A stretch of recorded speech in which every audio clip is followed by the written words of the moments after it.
They could walk right into this, and they have no idea. Gagan. Vexy's gone down to the blue! AA might do this! SMB on the chance, though. Who's going to pick up? No, Bogarty gets him. It's still game on. 3v2. They are fighting to get themselves in first place here. Lazar's been a beast, though. Can't quite find Pokemoldoy, and Pokemoldoy is an animal. And look at this. Hibaku's found Lazar, and they've done it! They're going to push themselves right back up into first place. That is just incredible stuff. Holding on by the skin of their teeth. One crate. Literally, you can see just how it was, but the blue's so damaging. It does so much, even to Rip9 on the back. Even Fex falls victim to it. Wow. He played no part in the final engagement between those two teams whatsoever. He's eliminated, and ultimately, after all, this is... I mean, if you were talking about wanting to be in a safety spot, these boys most certainly are now. For everyone else, it is one hell of a tough challenge to try and top them. Look, it's just they've gone, all right, we'll play the game, and they've thrown it right to Heroic, saying, go and catch up now. There you go. You got your kills, great. We got the win. Doesn't matter. We've got a game on our hands for the last couple of games on Erangel. We're going to pass it back to the desk to catch you up on everything that just happened. What an absolute insane and hectic endgame here to this one here. There's a few moments where we were expecting the teams to kind of throw it around, but after all, they managed to close this one out, winning 3 out of 10 games, Toby. Yeah, that was one of the least clean end games I've seen in a long time. There were a lot of things going on there that had me. I mean, you can't even say scratching your head because there's so much going on in these end games. So many comps being.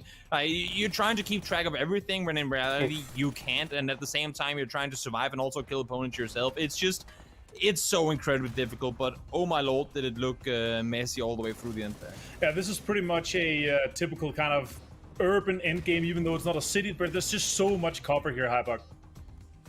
Yeah, there is. It's always difficult, obviously, with the oil tanks, so the oil barrels and all the crates are still in, but a couple of these teams are actually...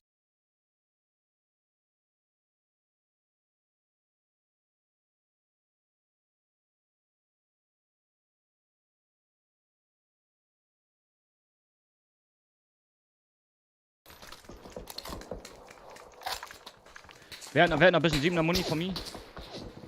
Niemand, wa? Ja, gerade nicht so wirklich. Auf dem Hill hinten hat Headshot. Hier vor uns ist einer close, ne? Ja. Hier so.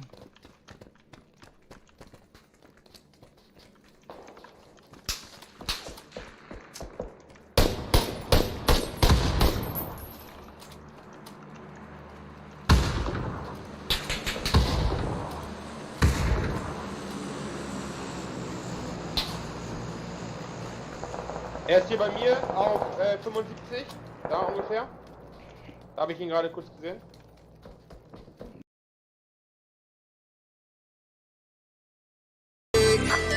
You should always feel good. That saw them knock out their rivals Buriram down into that second position. Day Trade is, of course, a team that is #1 in the pick'ems. We'll be seeing if they can meet their fan expectations in week 2. Okay, we're going to go and have a look at some of the highlights now, right? This is all of the best moments over the first week of PCS for APAC. Not a surprise to see Fury amongst the highlights already. Their usage of their frag grenades is above all else the best in the region. You can see Colony under fire here from Fury as they were pushing in. This was match 5 of day 1. They ended up with a 14-kill chicken dinner. 7 kills with nades as well, even some Molotovs thrown in to get those eliminations, and Fury is pretty much unmatched when it comes to their ability to use their utility in the APAC region. They are, of course, a team that is already considered the best in the region, but then you throw in the nades and there is no one better.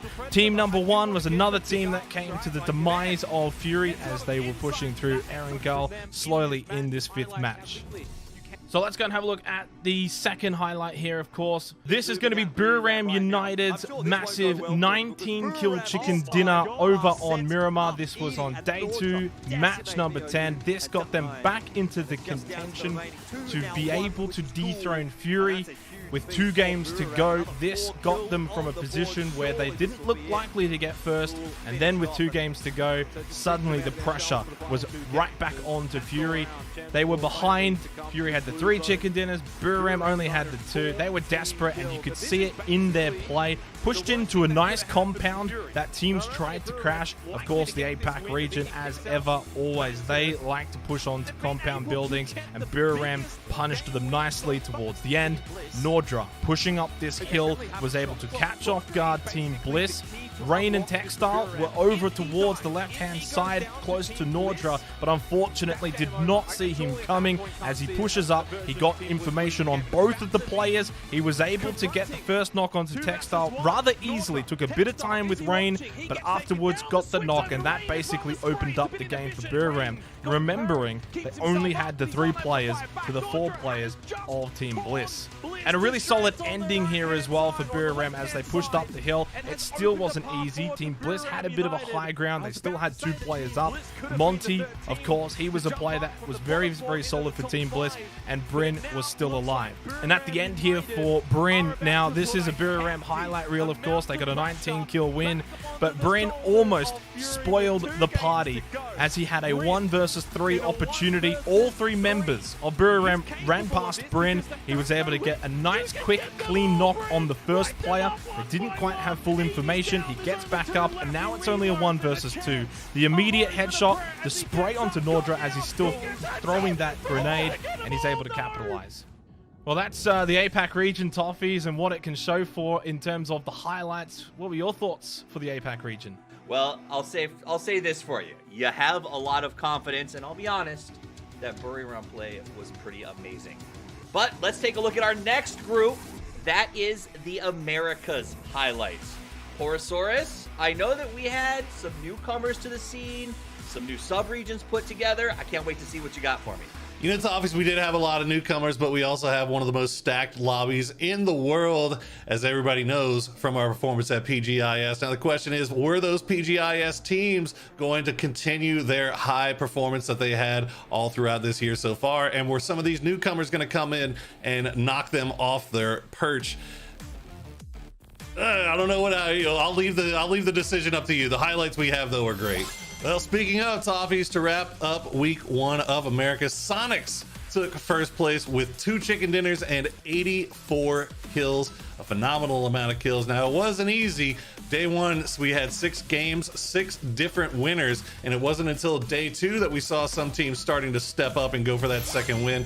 Also having a team that decided to make a late day run despite having a pretty poor performance on day number 1. Now, relatively less experienced PCS teams were making up the majority of the lobby, so a lot of questions were there as that was going to make the more experienced teams have an easier go of things.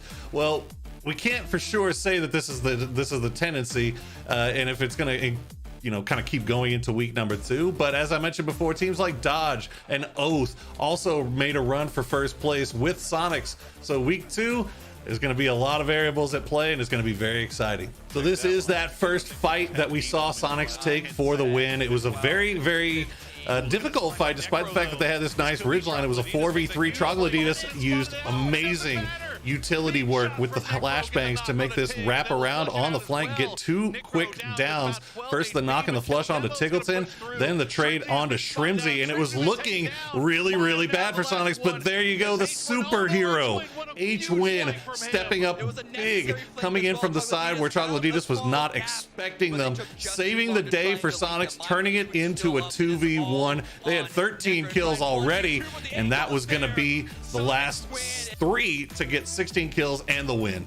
You know, we talked a lot about the individual brilliance of some of these players coming in huge. This time, is it going to be Relo or is it going to be Zraven? It was Oath, it was Wildcard. Oath had been having an amazing day, and this was the start of great things to come for them, as you had Wildcard pinning 1 player for Oath right against the wall. They knew exactly where he was. The smokes were down. You could see Relo throwing the Molotov to force Zray off of the rock and force him over to a little bit closer. And then the brilliantly timed peek, Relo gets the first kill, and then it turns into a phenomenal tactical 1v1 between two insanely talented players. Zray had the hard cover of the Dacia, Relo had the hard cover of the Rock. You can see Relo will flush this guy out. No more information for Zray. Zray still holding his position, did take some damage, had to go for the heal, but had to pick the exact right moment to go for the heal. This is such a difficult thing for these players to figure out, because if you go for that heal, you leave yourself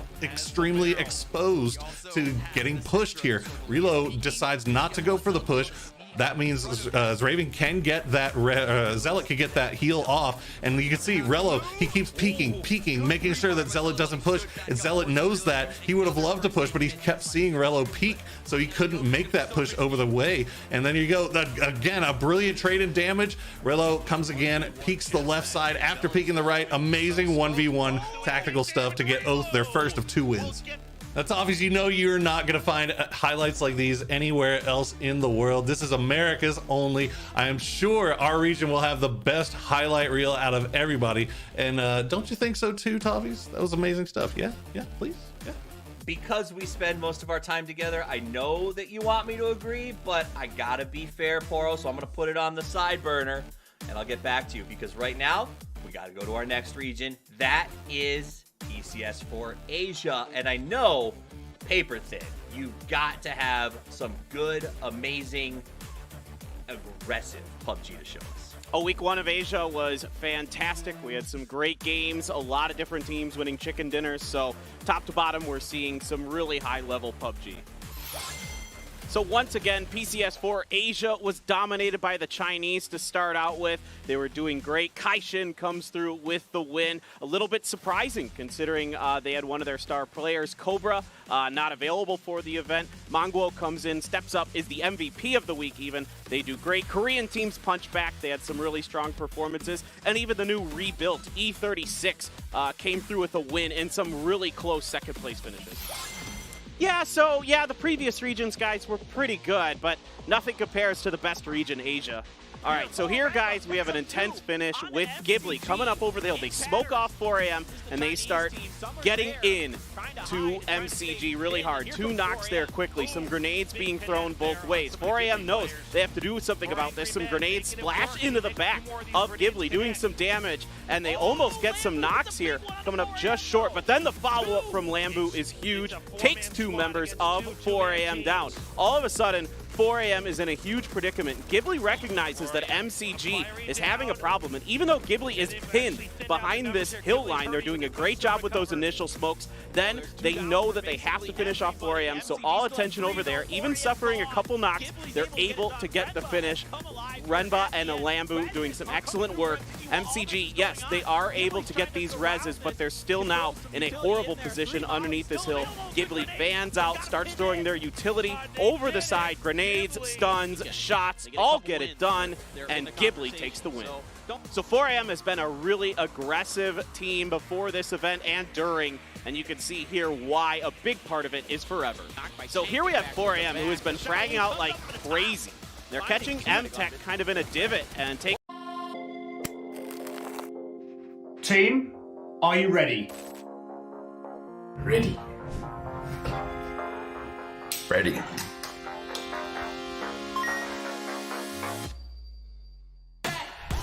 Trading's tough. It's not for everyone. Get ahead of the curve with Pepperstone's market analysis and access to a choice of platforms.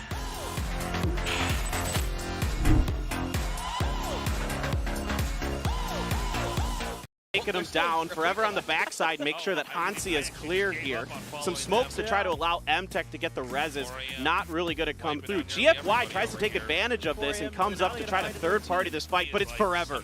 The god himself is doing such a good job just getting knock after knock after knock in here. Gets the finish onto Guya, and the mollies are in there as well, and you can see Forever so active with his feet, moving all over the place, and even though there's all these smokes, he has a pretty good idea where M-Tech is. Catches Heaven, peeking out a bit. More mollies doing it for Forever, and he is just storming through.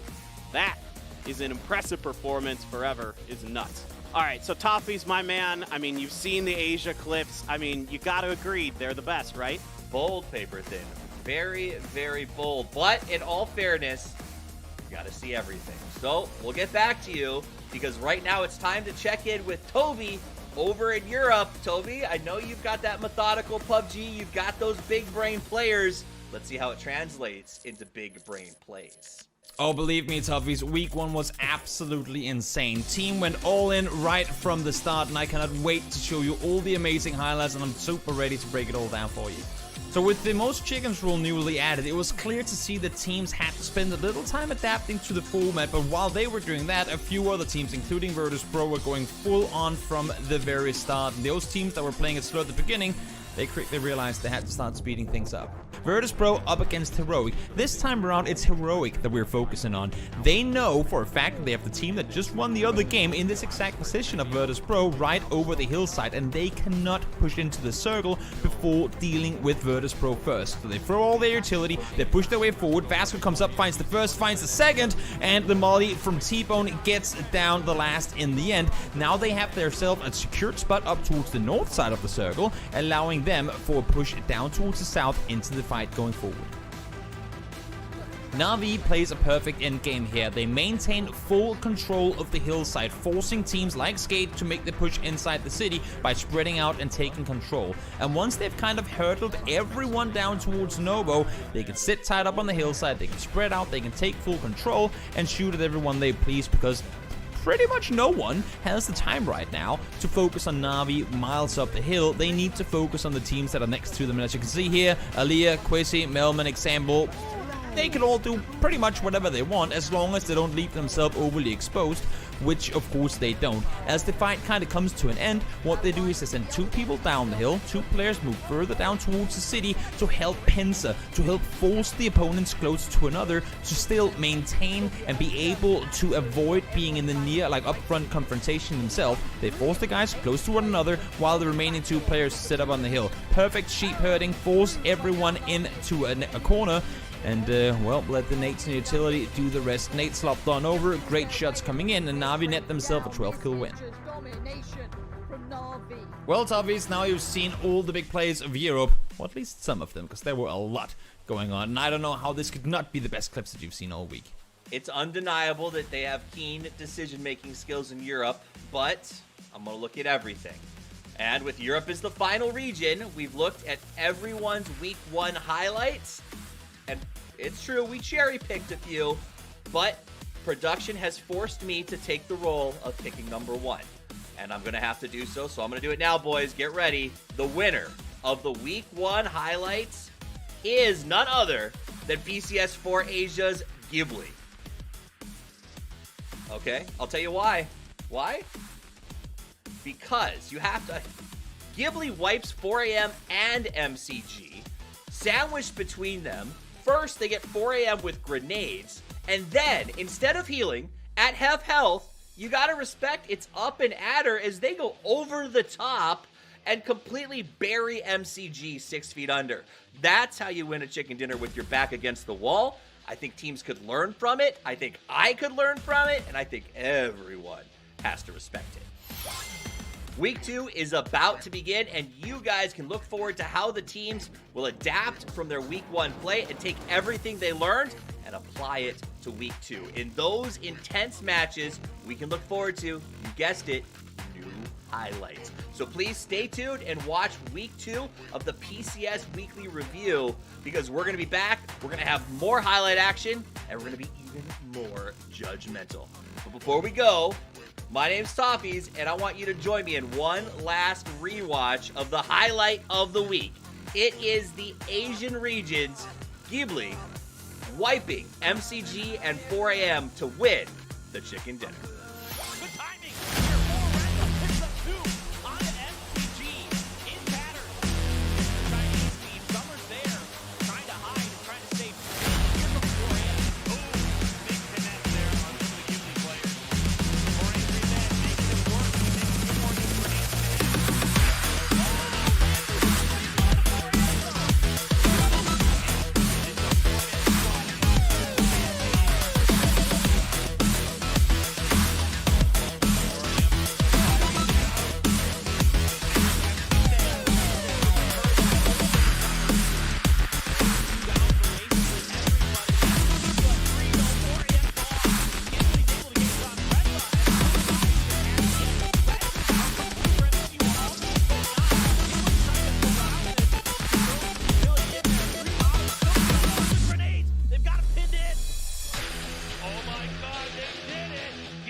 It's week 2, day 2 for PCS 4 APAC. Welcome back, ladies and gentlemen. I had the night off yesterday. Chunks, of course, did an amazing job, so big thank you to him. But it is the second night, Jordan, halfway through for week 2. And so far, it's a little bit of more of the same, I guess, if you want to give us a recap of yesterday. Yeah, look, I mean, it is to an extent, but there was also a little bit of a shake-up, right? Some of the storylines have changed coming through from week number 1. Obviously, we talked a lot about Buriram in week 1. It was the Buriram Fury show, and it didn't really feel like that was the case yesterday, especially in the case of Buriram. They weren't able to find themselves a chicken dinner, and while they were sort of keeping those kills ticking over, they didn't look like that sort of consistent force, especially the one that we saw on day 2 of week 1. So for me, that's a team that we need to keep an eye on. Questions around how they're going to perform and how they're going to go through week number 2. I mean, the same could be said for Fury. I thought they did look better than Buriram on a fairly consistent basis. They did actually manage to find themselves a chicken dinner, but you know, on paper, they definitely weren't the best team there yesterday. I thought Archangel Predator definitely deserved a shout-out. They could well have even had 2 chicken dinners on the board. It was inevitably Fury that stole one of them away from Archangel Predator. But the other team to make note of course, was Day Trade, right? Yeah. A team that we really, really were enjoying watching last week that didn't manage to get too much going. But finally, it seems to have stuck together for Day Trade in Game 6 of last night, and they're at the top of the scoreboard right now, Xenox. So reward for effort for Day Trade and keeping up with their consistency, which is probably a bit of a theme coming into the second week. Let's go and have a look at the schedule for today's matches. Of course, 6 games remaining for these teams here for week 2 of PCS 4 APAC. Obviously, the Americas is on shortly afterwards as well, Jordan. One thing I do want to touch on, of course, though, is you already mentioned that Buriram a little bit slower yesterday, but Fury in the top 3. Now, we have to remember that there's a big opportunity here now for Fury. If they can capitalize on this little distance between the two teams, Jordan, there's only 1 week next week, as you can see here on the schedule. Yeah, I mean, I suppose that's one big thing to talk about, but you also have to remember that Archangel Predator finished 3rd in week number 1, right? So even if Fury is able to sort of make a top 3 placing here, if Archangel Predator does much the same, it stops becoming a Buriram versus Fury discussion and starts to become an Archangel Predator versus Fury discussion. So you are right in one context, but there are still teams to kind of think about. And even Attack All Around, they sort of had a pretty decent week last week as well. Week number 3 could still provide, you know, crazy amounts of entertainment and crazy amounts of possibilities based on this format. So I'd be still sort of wondering, unless Fury tops the lot, unless they take first place, are they really feeling safe and are they really feeling comfortable going into week 3? It's certainly a good point to bring up, and I'm glad you mentioned Archangel Predator. You've also got Day Trade, although obviously they didn't quite get too much, only finishing 8th in week number 1. But if you can win first, hey, in the second week, then you go into next week, a team that is then challenging realistically. For Buriram, that means that, of course, they need to keep their name in that conversation. Here's, of course, the prize pool and the breakdowns and how it all works out. In week 1, it was, of course, Fury in first place. Buriram, they finished 2nd. So they're already on 20 and 14,000 respectively. But right now, Buriram's in 8th, Jordan. So they would only be getting 3,000, puts them on 17,000. So they would still be behind Fury, let alone the fact that as of right now, Fury in 3rd get an extra 10k. So that kind of shows the gap a little bit. Yeah, most definitely. And obviously you want to be putting those hard yards in earlier on in the piece to make life a little bit easier later on as you progress through the competition. And that's sort of something that we even saw Fury doing on day 1 of week 1. They had such a good first day that even when a team like Buriram was coming hot on day 2, they just couldn't quite catch up. Now, speaking of 2 teams that we really should start to talk about a little bit more, instead of it being that Fury and Buriram show, Day Trade and Archangel Predator did feel like the 2 standouts from day 1 of week 2. They topped the scoreboard, 44 kills on the board for Day Trade. That really doesn't feel like it's changed at all from week 1, at least for them. The big change-up is that they've got that chicken dinner on the board. Venodic is still popping off. Neurons is doing well. Flash finally seemed to sort of find his footing after a rougher week number 1. And it's all sort of coming together for Day Trade. 2 third places and a first place. Consistent across the board yesterday. And I'm very excited to see what they can do today. Archangel Predator, on the other hand, also very, very good, but maybe not to the same extent as Day Trade. It didn't feel like they were quite as flashy. They were getting it done, but they were a little bit more reserved. So a first place and a second place for Archangel Predator. I did say it could well have been 2 first places for Archangel Predator, but they couldn't just quite get that win over the line against Fury in round number 4. So these 2 teams definitely looking good going into day number 2, but my pick of the bunch has to be Day Trade. Well, remembering for Archangel Predator, despite a very, very strong placing in Week 1, they only had 34 kills, Jordan, over the 12 games. We've won 6 games and they've now got 31. So that in itself is already stark improvement. The way that they're getting themselves at the top of the table is quite different to last week. So that is obviously good signs for them, good signs for Day Trade. Now they've got a bit of reward for effort in terms of getting a chicken dinner to go along with their kills, because they're still getting those kills. 44 after 6 games. They had something like 59, I believe, over the first 12 games last week. So clearly, not much has really changed for them. It's just that they finally got over that last little hurdle, which is what they struggled with last week. Now, if Day Trade can get, say, another win early on in the night, it's going to be really difficult to overtake them due to that kill differential. Yeah, most definitely. I mean, even, you know, you talk about 59 kills out of 12 games. They're already at 44 out of 6 so far in Week 2. So, I mean, arguably, they're performing better in that respect. And the question, obviously, is going to be whether or not they can keep that going on a fairly consistent basis. But, I mean, I've got no reason to doubt them after the first 18 games. They're looking like one of the higher fragging teams, and definitely, you know, they've got a large contingent of fans that have been backing them in the pick'em. So maybe they know something that we don't. We were saying in Week 1, and even, you know, I was talking about it last night with Chunks, that, like, that was a lot of pick'em votes for Day Trade. I was a bit surprised to see it, but I mean, now they're starting to come good. They're starting to prove maybe why they deserve to be towards the top end of the pick'em standings. Well, we spoke about them in the pre-show on day 1 of Week 1, right? As a team that's always had expectations coming into the various PCS events, and unfortunately always sort of around that middle of the pack, 8th probably usually being sort of the position that they find themselves in. And it was a little disappointing to find them once again, Jordan, Week 1 in 8th position. And so now we're starting to see the Day Trade that we've always kind of expected to see. And I think that's great for these guys who have stuck together as a team, and they're just getting that reward for effort. Archangel Predator's another team that's been consistent. But then you look at Fury and Attack All Around. Both of those two teams were also in the top 4 last week, right? So you're noticing this little trend. 3 of the 4 teams are once again in the top 4. The only difference is Bureau Ram out, Day Trade in. So that's really good signs for Attack All Around, Fury, Archangel Predator, that all 3 of those teams have been able to perform in Week 2. Yeah, indeed. And on the point of Fury, by the way, like, I feel like they were maybe a little bit hard done by last night. I'm not sure if you caught round number 3, but it looked like they might actually walk away with a win there, only to be absolutely decimated and cut down by Jayers, who was sort of just hiding behind a rock behind them. They had no idea he was there, and he ended up getting 3 kills. So from that position, Fury had, like, 4 players left alive. Team number 1 had 4. Day Trade had 2. BN United had 2, and Jayers was there as a solo. So you look at that, and you just think, on paper, Fury wins that game. Especially given the positioning that they had. You know, if you're watching that game back, you'll probably recognize the strong positioning that they had. So, you know, you could look at Fury's position there on the standings, say, oh, they only got 30 kills. They're only in 3rd place. They've only got 1 chicken dinner. It wasn't as good as Week 1. And to be fair, you would be correct in that assumption.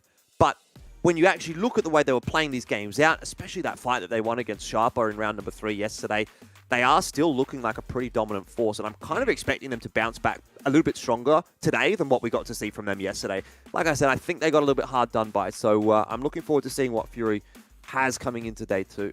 Just having a quick look at the road to PGC while we do wait for the first game to start. Did have a bit of a restart, but we shouldn't be too much longer. A reminder that, of course, you know, these teams participating in not only APAC, but Asia, Europe, and the Americas will all receive PGC points throughout PCS 4 and PCS 5, which will be able to give, you know, more pathways to be able to qualify for PGC. So even if you don't finish first, Jordan, and obviously for the APAC region, we're quite fortunate that PCS 4 does get a direct slot into PGC. So even if you don't finish first and get that slot, you're still going to walk away with points. Yeah, and that's what everyone's really looking for. Obviously, playing in PCS is one thing, but ultimately the end goal, I think, for any competitive player is to test themselves, I guess, against the best competition in the world. And theoretically, that's what you're going to get when you go to these international tournaments, right? You might be able to have a good tournament in the APAC region, but how are you going to go when the European teams are involved, when the other Asian teams are involved, when the American teams are involved, and how does APAC really stack up on the global stage? Obviously, we got to see a little bit of that at PGIS. Day Trade did reasonably well there, but for Buram, they, you know, probably didn't perform to the level that they wanted to. And Fury didn't even really get the opportunity to play at that tournament. So for those two teams in particular, the two latter teams, I really feel like they're the ones that are gunning for this first place out of PCS 4. They're the ones that really feel like they've got something to offer on that global stage that they didn't get to show earlier this year. Having a quick look at Day Trade Gaming here before we get into this first game. So far, $3,000, of course, earned from week number 1, but currently in first place for week 2. If they can hold on to this spot by the end of the night, they will pick up $20,000. That'll put them on $23,000, and that will put them in a very good position going into week 3. Archangel Predator, once again, in a very good spot themselves. And hey, you know, if they can take that top spot so far in second, they've already got 10,000 to their name, Jordan. Boy, going into week 3, they'll be one of the favorites. Yeah, definitely. I mean, Archangel Predator is a team that we've seen continuing to crop up within PCS APAC in various different iterations. These players have sort of swapped around a little bit. Some of them have played on other teams, but they've always been a fairly solid force. They've always been, I think, a dark horse in a lot of instances is probably the way that we would have described them. But now they're starting to look like less of a dark horse and more even like one of the front runners, right? If you had to sort of take 4 or 5 teams right now that you obviously wanted to name going into day 2 of week 2, or maybe more importantly going into week 3, I think a lot will change based on how today plays out, but at the moment it's probably Fury and Buriram, hands down. You obviously have no questions about those two. Yep. Day Trade definitely in there at the moment. Archangel Predator, the other team, and then as far as that 5th team is concerned, it could be a mix of attack all around, maybe Sharper. Those two to me kind of feel like the ones that are kind of pushing for that spot at the moment. You probably give it to attack all around just because they did do a little bit better in week number 1 than what Sharper was able to do. But I think Sharper, again, you know, we go back to week 1, I felt like maybe they were in a similar boat to Day Trade where they were pushing hard and they weren't quite able to really get anything over the line. And they finally were able to do so last night, and hopefully that's going to only improve upon their position, their standing, and maybe their confidence going into the rest of this season of PCS APAC. So, yeah, for me, I mean, obviously Archangel Predator and a bunch of those other teams are really jostling for positioning at the moment. It's kind of hard to say who is coming out on top. The exception obviously being that Fury did win week 1. So they did. And could very well win week 2 because they have been in impeccable form. And a player I do want to mention is Ronin, right? It's been a team that is a proper team. This is not a one-man show, but Ronin has been so impressive so far for PCS for APAC. And many times we've seen Fury in positions where Ronin's at the front. He's playing that tough position, holding off teams, and is able to constantly make those good plays. In their win yesterday, Jordan, he was a big factor once. Team, are you ready? Ready. Ready.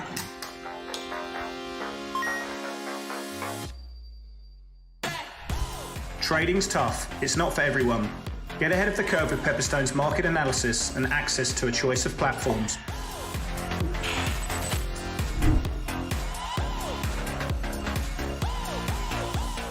Again for that team, and just relieves a bit of the pressure on the other guys. And overall, as a core 4, this is probably the best that I've ever seen from Fury, which is saying something because it's a team that has been good for a very, very long time as well. And if they can capitalize on tonight, they, of course, will have a pretty decent prize pool lead going into week 3 and a spot at PGC on the line next week. So for Fury, they are, of course, a team with a nation on their backs, Jordan, but for themselves, this has been a long time coming, and it feels like probably ever since, you know, the whole PGIS debacle, they've been practicing for this specific tournament, and they haven't disappointed. Yeah, exactly. I feel like they've got a lot to prove, right? And there's so many storylines around that for a bunch of other teams as well. You know, again, everyone except for Day Trade probably walks away from PGIS and thinks, we probably might have been able to do a little bit better than that. And obviously that's something that they're going to look to do come PGC. We're going to have a quick break. When we do come back, match 1 will be on the other side.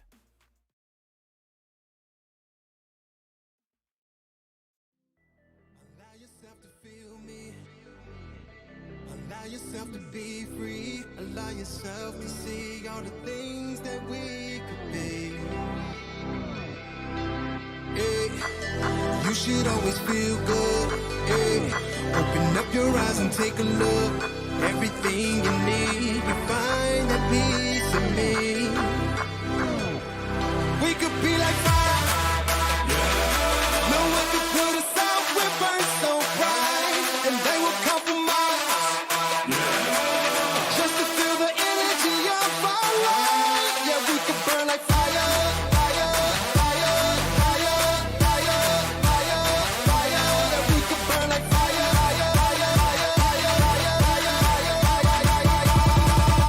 What you waiting for?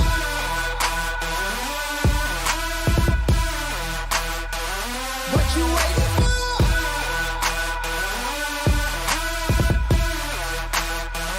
What you waiting for?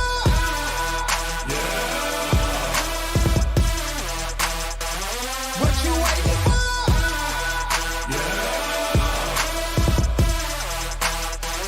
What you waiting for?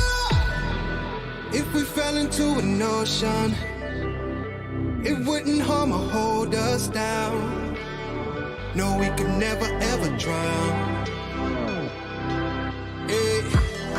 And if the desert winds find us, I will shield you from the pain, from thunder and the rain. My strength will never change, and my love will never fade away. We could be like fire. No one could put us out. We burn so bright, and they will compromise. Just to feel the energy of our life. Yeah, we could burn like fire.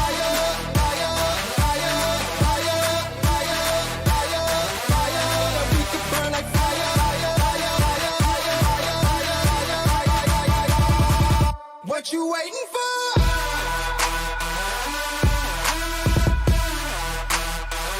What you waiting for?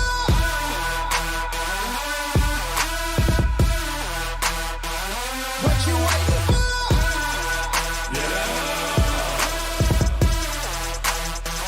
What you waiting for?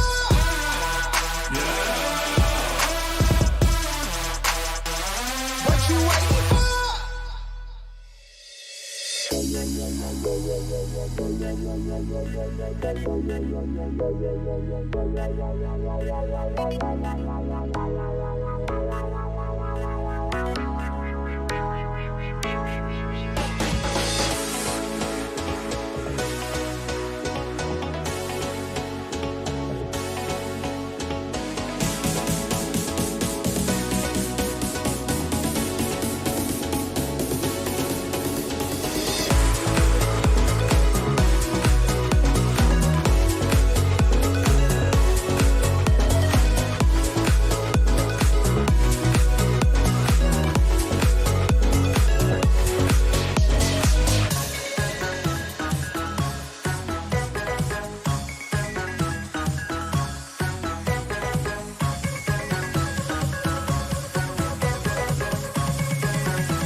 team, are you ready?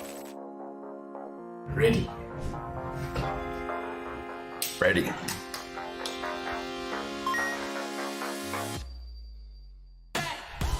Trading's tough. It's not for everyone. Get ahead of the curve with Pepperstone's market analysis and access to a choice of platforms.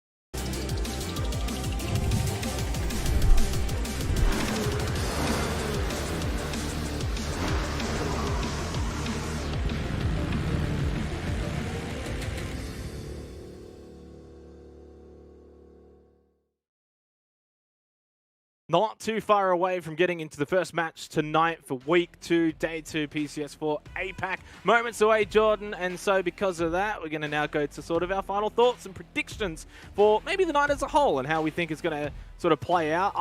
I don't know. I wasn't here yesterday. I don't have as much insider knowledge as you do, but how are you feeling that tonight's going to shape up? It's great that you defer to my wisdom, Xenox. I feel like that probably should have happened ages ago. But look, as far as I'm concerned, it is very hard to predict PUBG, right? When you've got 16 potential teams, you can't really... You don't get that right that often, to be honest. Although I do remember calling Incognito 3 wins in a row in ANZ Champs back in 2019. I might hang on to that one for a little while. Anyway, besides the point, look, if I had to go through the list and think about the teams that were consistent based on yesterday's performance and also taking into account last week, I'm kind of looking at Daytrade and Fury as probably the two at the moment. Right. I know Daytrade struggled to get wins on the board yesterday, but man, you can't go past Fnatica. The form that he's in is absolutely insane. I feel like Daytrade have the individuals right now to dig themselves out of some sticky situations, even if they're not quite sort of cerebral enough to be on that same level as Fury, right? I think Fury is going to get their wins by making better decisions, taking better fights, and, you know, working through it that way. But Daytrade is just going to blast you into oblivion. So for me, those are the two teams to watch today based on previous performances. The other one to kind of keep an eye on would be Buriram. Just because they're Buriram, you can't really have a discussion like this without mentioning them. So I'm also looking forward to seeing what they can do here on Day 2, because last week, Day 2 for them was really, really good. Day 1, a bit shaky. I wonder if they're going to bounce back on Day 2 again here in Week 2. I'm going to go Archangel Predator. I think that they've been arguably one of the most consistent teams so far over the 3 nights that have played out last week and, of course, yesterday, to continue their form and cement a top position. Not going to say first. That might be out of reach, and I'll sort of divert back to what you said about Daytrade and Fury. I think that may be the battle for 1 and 2. But Archangel Predator, if they can sneak that second spot or third, at minimum, that sets them up nicely for next week. We will kickstart tonight, though. It's match 7. Overall, of course, we had 6 yesterday, and we've got 6 tonight for Week 2, Day 2 of PCS4 APAC. It's Miramar to kickstart us off tonight. Archangel Predator, 30.4% winner chicken dinner estimation. Yeah, very interesting playing path here as well. Just straight through from the middle of the eastern side of the map, straight up to the northwest. Very, very high playing path finish. So I wonder if we get a bit of a northern circle to start things off today. That said, I mean, for the most part, most teams are going to be pretty happy with this. The Chumacera teams do have a bit of a stretch. Outside of that, though, you know, the big names that we always like to talk about, the Buriram, the Lost Leonas team, Fury as well. They'll be able to get to their placements relatively comfortably. I'm just trying to keep an eye on where Daytrade decides to drop. And finally now they're jumping out. So they're going to go very, very far up to the northern side of the map, as opposed to being back in towards the center. And see how this works out for them. This is definitely an ult drop. And for Daytrade as well, I think, you know, some questions probably coming into tonight, whether they maybe do change things up a little bit. Obviously not to get away from what's working, because yesterday was really good for Day Trade Gaming. Not only yesterday, but even last week they were playing well, just couldn't quite get the win. But now that they're in that first place position, you do sense that they sort of have become the hunted a little bit. The teams below them, Archangel, Fury, of course, they're looking up now towards Day Trade, and when the going gets tough in those final maybe 2-3 games, is Jexi, the very early knock onto Simon, which is not too surprising on Miramar. We do see it from time to time. You know, I actually feel really bad for Chunks because he was sort of talking about this all night last night. He saw Eagle 365 and BN United dropping so close by. Every time on Mirror, he'd be like, man, this could be dangerous. I was like, nah, never going to happen. They never actually run into each other. And then, you know, straight away, game number 7, day 2, you know, he's finally got his, not so much wish, but his prediction right, I suppose. Well, I mean, it happens from time to time on Miramar, right? Like, it's not really a surprising thing. We've seen it with, you know, the Winchesters, for instance, right? Yeah. Like, it does happen. Sometimes it's difficult to actually finish off the player that you do knock anyway.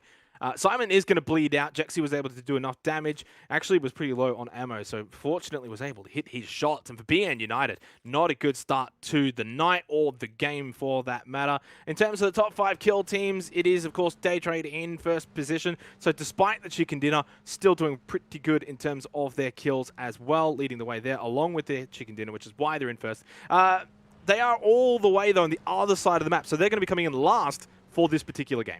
Yeah, a bit of an interesting change-up for Day Trade. Normally they are that Chumacera team, so they obviously thought that was a little bit too far of a stretch. I kind of did mention that during the plane path, and they opted to drop right at the end of the plane, and obviously that's worked out not too amazingly for them. They'll have a long rotation in, as you mentioned, and they'll probably have to play the edge and work things out from there, which, to be fair, might not be too shabby for them. They're one of those teams that seems to just be able to barrel through their opponents in a lot of the engagements that they do have. But obviously, it's not always as conducive to finding chicken dinners as it is if you're early on into the center of the circle, which is kind of what Buriram have opted to go for here. So far, a 4-way split actually for Buriram. They've got God Meow up at El Al-Zahar, then Edie, Canaxi, and Nordra are sort of making a line down towards the center of the circle away from God Meow. I'd be expecting him to probably join one of the two, maybe Canaxi being the player in the center at the moment of the entire team,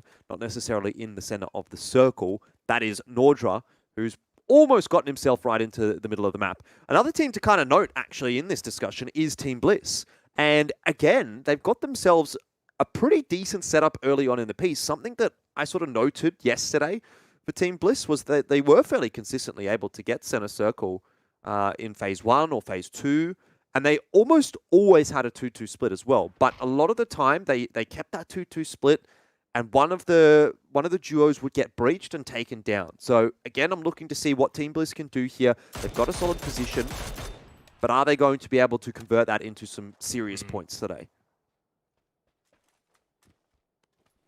Team number 1, another team with a good position early on for Phase No. 1. Game Home as well, who are a little bit quieter this week for Game Home, at least over the first 6 games. Can, of course, still turn things around. Plenty of time tonight to do so. But last week, they were pretty much in the same basket as Day Trade, where they had a lot of kills. They were a factor, but just couldn't quite get over that hurdle and get that chicken dinner. So we'll be keen to keep an eye on Game Home, especially with this start over towards Impala as well, center of this circle. Eagle 365 on your screens here. They had a pretty decent week 1, but have not been able to back it up so far here in week 2. Only the 15 kills, as Magic Esports are going to be driving past Edie and Buriram United. Not a whole lot going to amount from it. Nordra might get some shots here. He seems keen. But for the most part, Magic is already past them.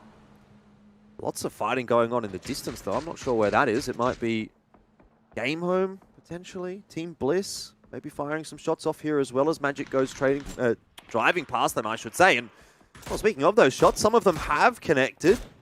Nordra's got a chance here as well onto Neotica, who's gotten out of the vehicle, and that's not ever really what you want to see. He's out in a bit of a sticky situation, so the rest of Magic are going to try and assist, and this is kind of what I'm talking about, Xenox. The 2-2 split for Team Bliss, it looks good until a team starts to breach them, and Magic is more or less doing that.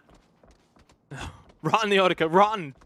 Duck and weave and try and get back over to this compound and make it a 4 versus 2 if he can make it there alive. One more shot could get him down. He's on 1 health. Nordra will eventually put him down behind the big red tractor.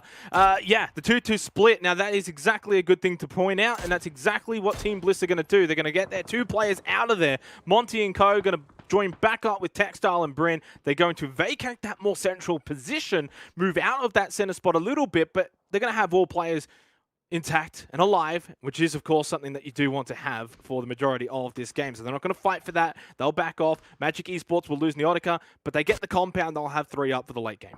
Well, now the next thing to look at is to see whether or not Magic can actually find that res. Starting to see players driving across. This is risky. Is there. It is a little bit, but there are smokes down. So, generally speaking, you should be able to get the res here unless you're a little bit unlucky. Booram trying very hard to try and get the kill, but now that the res has been secured, I'd say Magic are probably relatively safe. Little tag through that smoke there. Coming through, I think, from Team Bliss based on the color.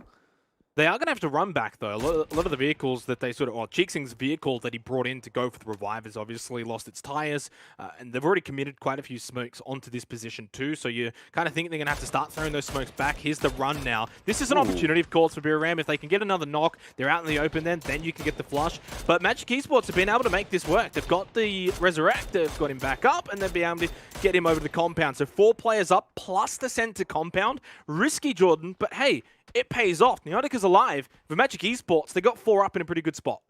Yeah, definitely worth it. Speaking in hindsight is always easy, but look, having seen the result, you really can't complain about that too much for Magic Esports. Even still, I think at that point in the game, it's pretty worthwhile trying. The chances of you actually losing 2 players, I think, are relatively low when players are that far away and, you know, the shots are so difficult to hit. You've still got smokes to play with. You've got plenty of vehicles. I think it's worth a crack, especially for a team like Magic Esports who, let's face it, hasn't been having the greatest of runs. They haven't had any chicken dinners on the board so far in PCS4. So you start having to play a little bit more of a risky playstyle when you get to kind of the halfway mark of the whole competition, which we are now essentially past, having gone into the 7th game of week 2. So for Magic Esports, I think you have to start going, okay, well, we need all 4 players up at this point. We basically just need to get a win, and we sort of need to be trying to do our best to enable that. And having 4 players alive at the end game is pretty much the most important, impactful thing. Even if you've got bad positioning, you can still try to win those fights if you've got 4 alive, but numbers disadvantages make things so much more difficult. So I like it for Magic Esports. They get their 4 players back up. Colony going for a very, very heavy northern side rotation, which we saw a little bit from them yesterday. Colony's one of those interesting teams as well that seems to have some pretty outstanding performances, but then also just disappear in a couple of other games. Hold that thought for the moment, though, because Attack All Around are breaching team number 1. Pow just watching the left-hand side of this building. He's got Gems here, of course, just to his right-hand side, and he should be able to get the knock. Does successfully converted from Gems. Meowyu, though, peeks the door, and Gems just takes his head off. That's a quick double for Gems. An Attack All Around can take this compound with ease, and they will punish this 2-2 split from team number 1. MBK and Ghoul remain alive elsewhere, but that's going to hinder their chances to be able to go on and get a win. Good win there for Attack All Around, and they've really turned things around. A bit slow in day 1 last week, Jordan, but ever since then, they've been a contending team. Yeah, exactly. I remember talking about it on day 1, going, this is so disappointing from Attack All Around. They were sitting very, very far down the scoreboard, and we were saying, like, they've got Jayers and Gems on the roster, you know? How is this possible? These 2 guys won Charity Showdown and did so well in PCS1, or was it the other way around? It doesn't really matter. They did really well in those first 2 seasons, and then they didn't really seem to show up on day 1, but things have gotten much better for Attack All Around. 37% kill participation for Jayers, almost the same for Venotica, and even at one point yesterday, Venotica was above 40% kill participation. Wow. He was going absolutely nuts. The other guys have sort of caught up a little bit. They had a very, very good final game, and I'd say that's where a lot of it is coming from. And actually, it's interesting to note that this is including week 1. You can see 104 kills there for Fury, 103 for Day Trade. So those 2 teams have been the ones leading from the front, even though it doesn't really feel like it for Day Trade because they were unable to find themselves a chicken dinner last week. Belmoth with a knockdown onto NMC, and the other thing as well, from that graphic, you know, we saw Buram, but the contrast between those 4 teams, Buram, Fury, spread even across the board, whereas the other 2, pretty much, it's the Venotica and Jaya's show. Waiki can move out the knockdown onto Belmoth, who's usually in the thick of things early for Sharper Esports, but this time it's going to come undone. Good spot from Cow. He'll get the knock, should be able to get the kill, and does so, converting for Fury.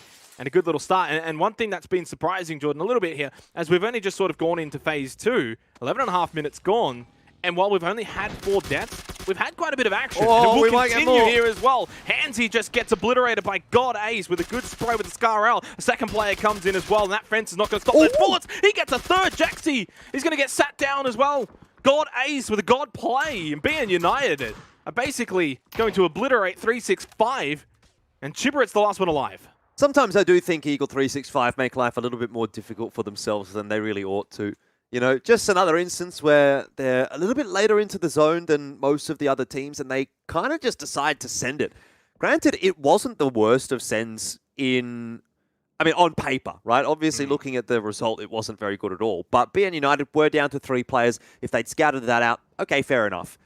You'd probably rather breach a team that's got 3 players as opposed to 4. It's also a fairly central position, so if it works out, Eagle 365 might actually walk away with a very, very high placement. But overall, hasn't worked out again for Eagle 365, and unfortunately their rough run of form will continue this evening. Chibarit, the last one alive, to try and salvage something, as Jaxi is finally finished off by God Ace.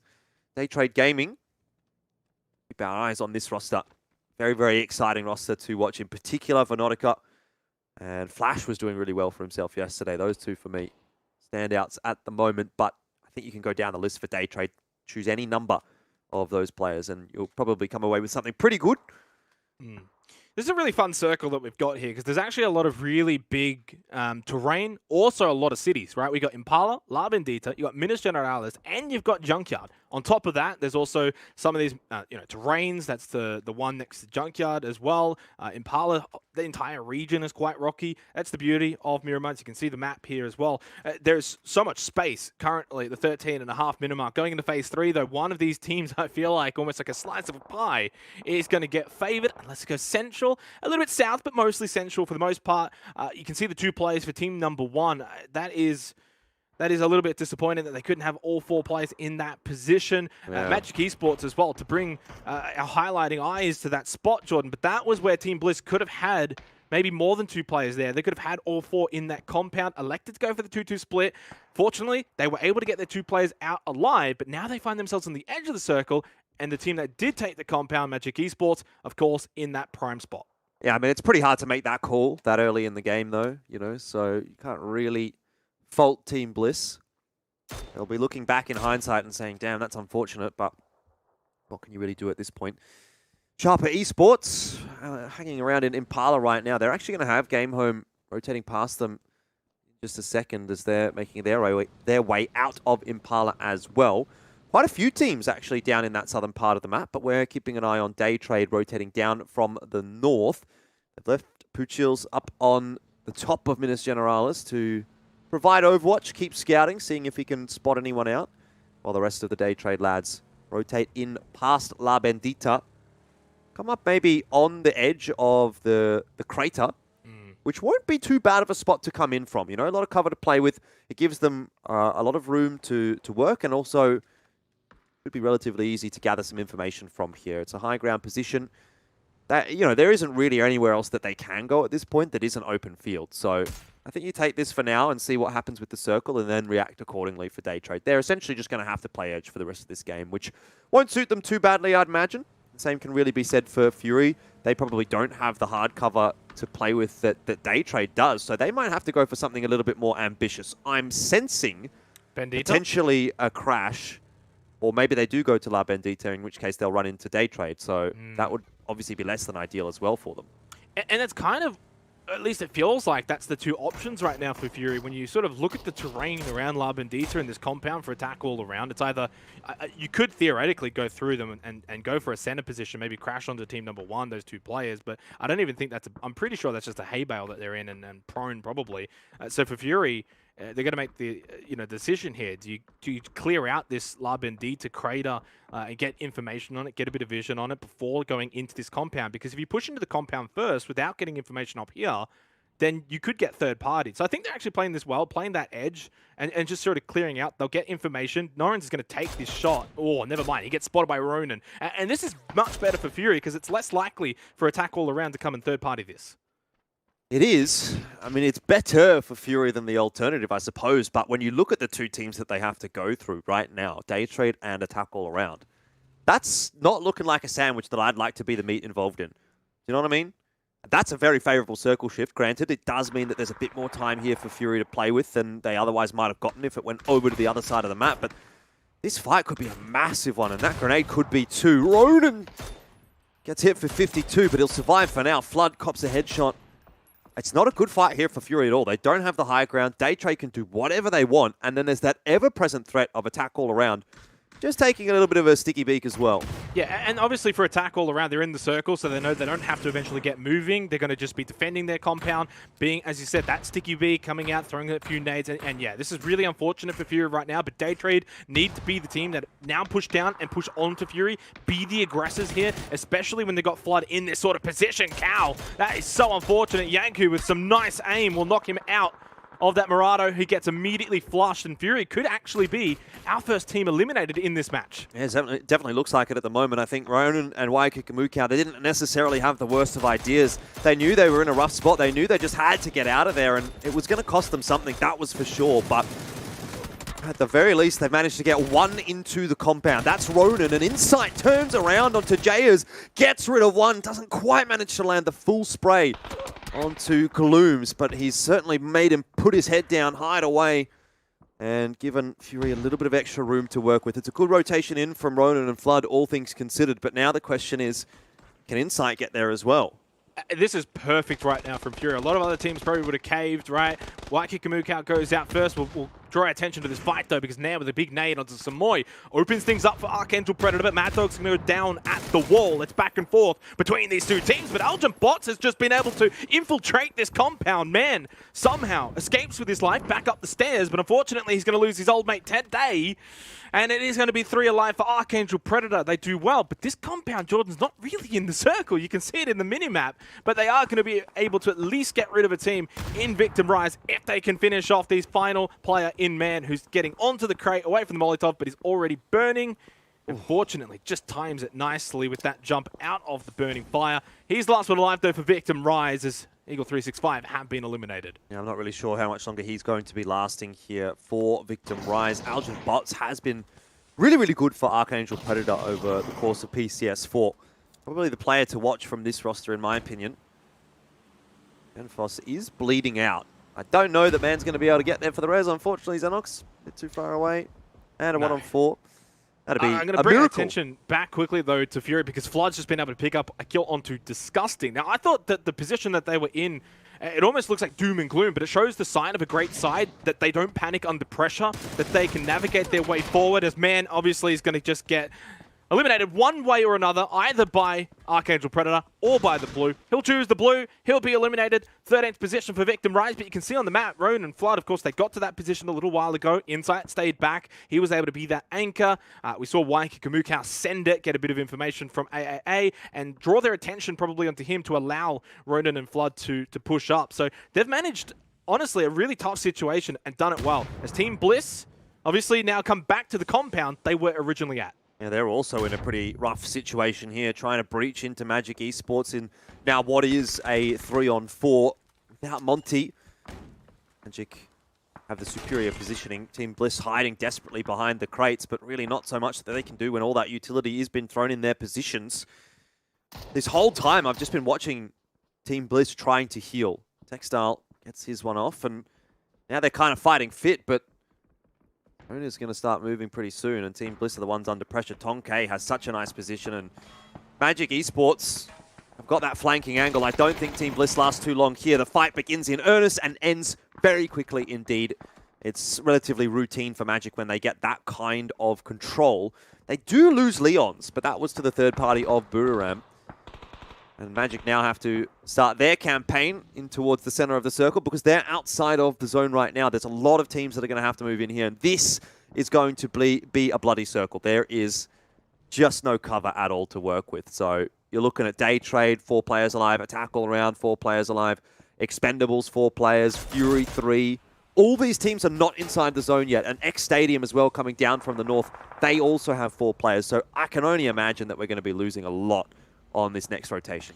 You do have to wonder for Attack All Around, if them not pushing out of their compound and being a bit more aggressive onto Fury and or Day Trade is going to come back to bite them here, because now they're almost looking like the meat in the sandwich. Fury below them, Day Trade above them, and at some point they are going to have to move into this Phase 5 circle, which is not kind for basically every team. Like, we're basically down to hay bales, except for the white building, which has got the 2 members of team number 1, which at some point you would estimate the team is going to want to crash that sort of compound. Game Home, of course, with a decent spot as well across the road from them, but again, it's only hay bales really. So for Attack All Around, they're going to be walking out into the far open. Fury, they're going to get into their vehicles, they're going to make this ditch now towards the center of the circle. Never mind, they'll pull up short. They'll go for the hay bale, they'll go for that vehicle fort, and they are in the circle, and they can actually be aggressors onto Attack All Around when they now push in.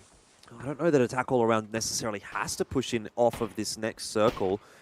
I'm trying to look on the map stream. It looks like they've kind of got a little bit of a ridgeline to play with, where they don't actually have to move off of that high ground just yet. A nice knock from Flood onto NAMC, puts a bit more pressure back onto the Expendables, and a grenade's going to be headed right back in the direction of Fury, but you have to think that that would need to be something akin to Brett Lee to reach that far. That is a hard northern shift.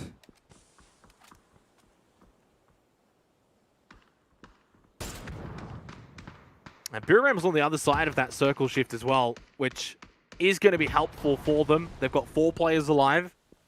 Still a couple of teams actually with 4 players alive. Archangel Predator being one with that 2-2 split.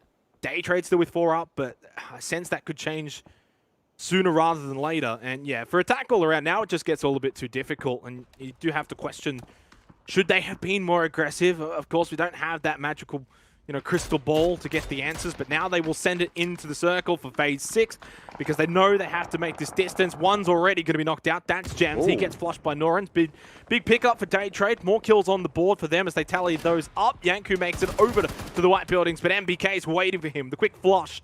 And for Attack All Around, it's a gloomy night, and Glooms will be eliminated. Nicely done from team number 1 as they defend their position as a duo vigorously. I thought that kill came through from MBK, but it was actually Ghouls.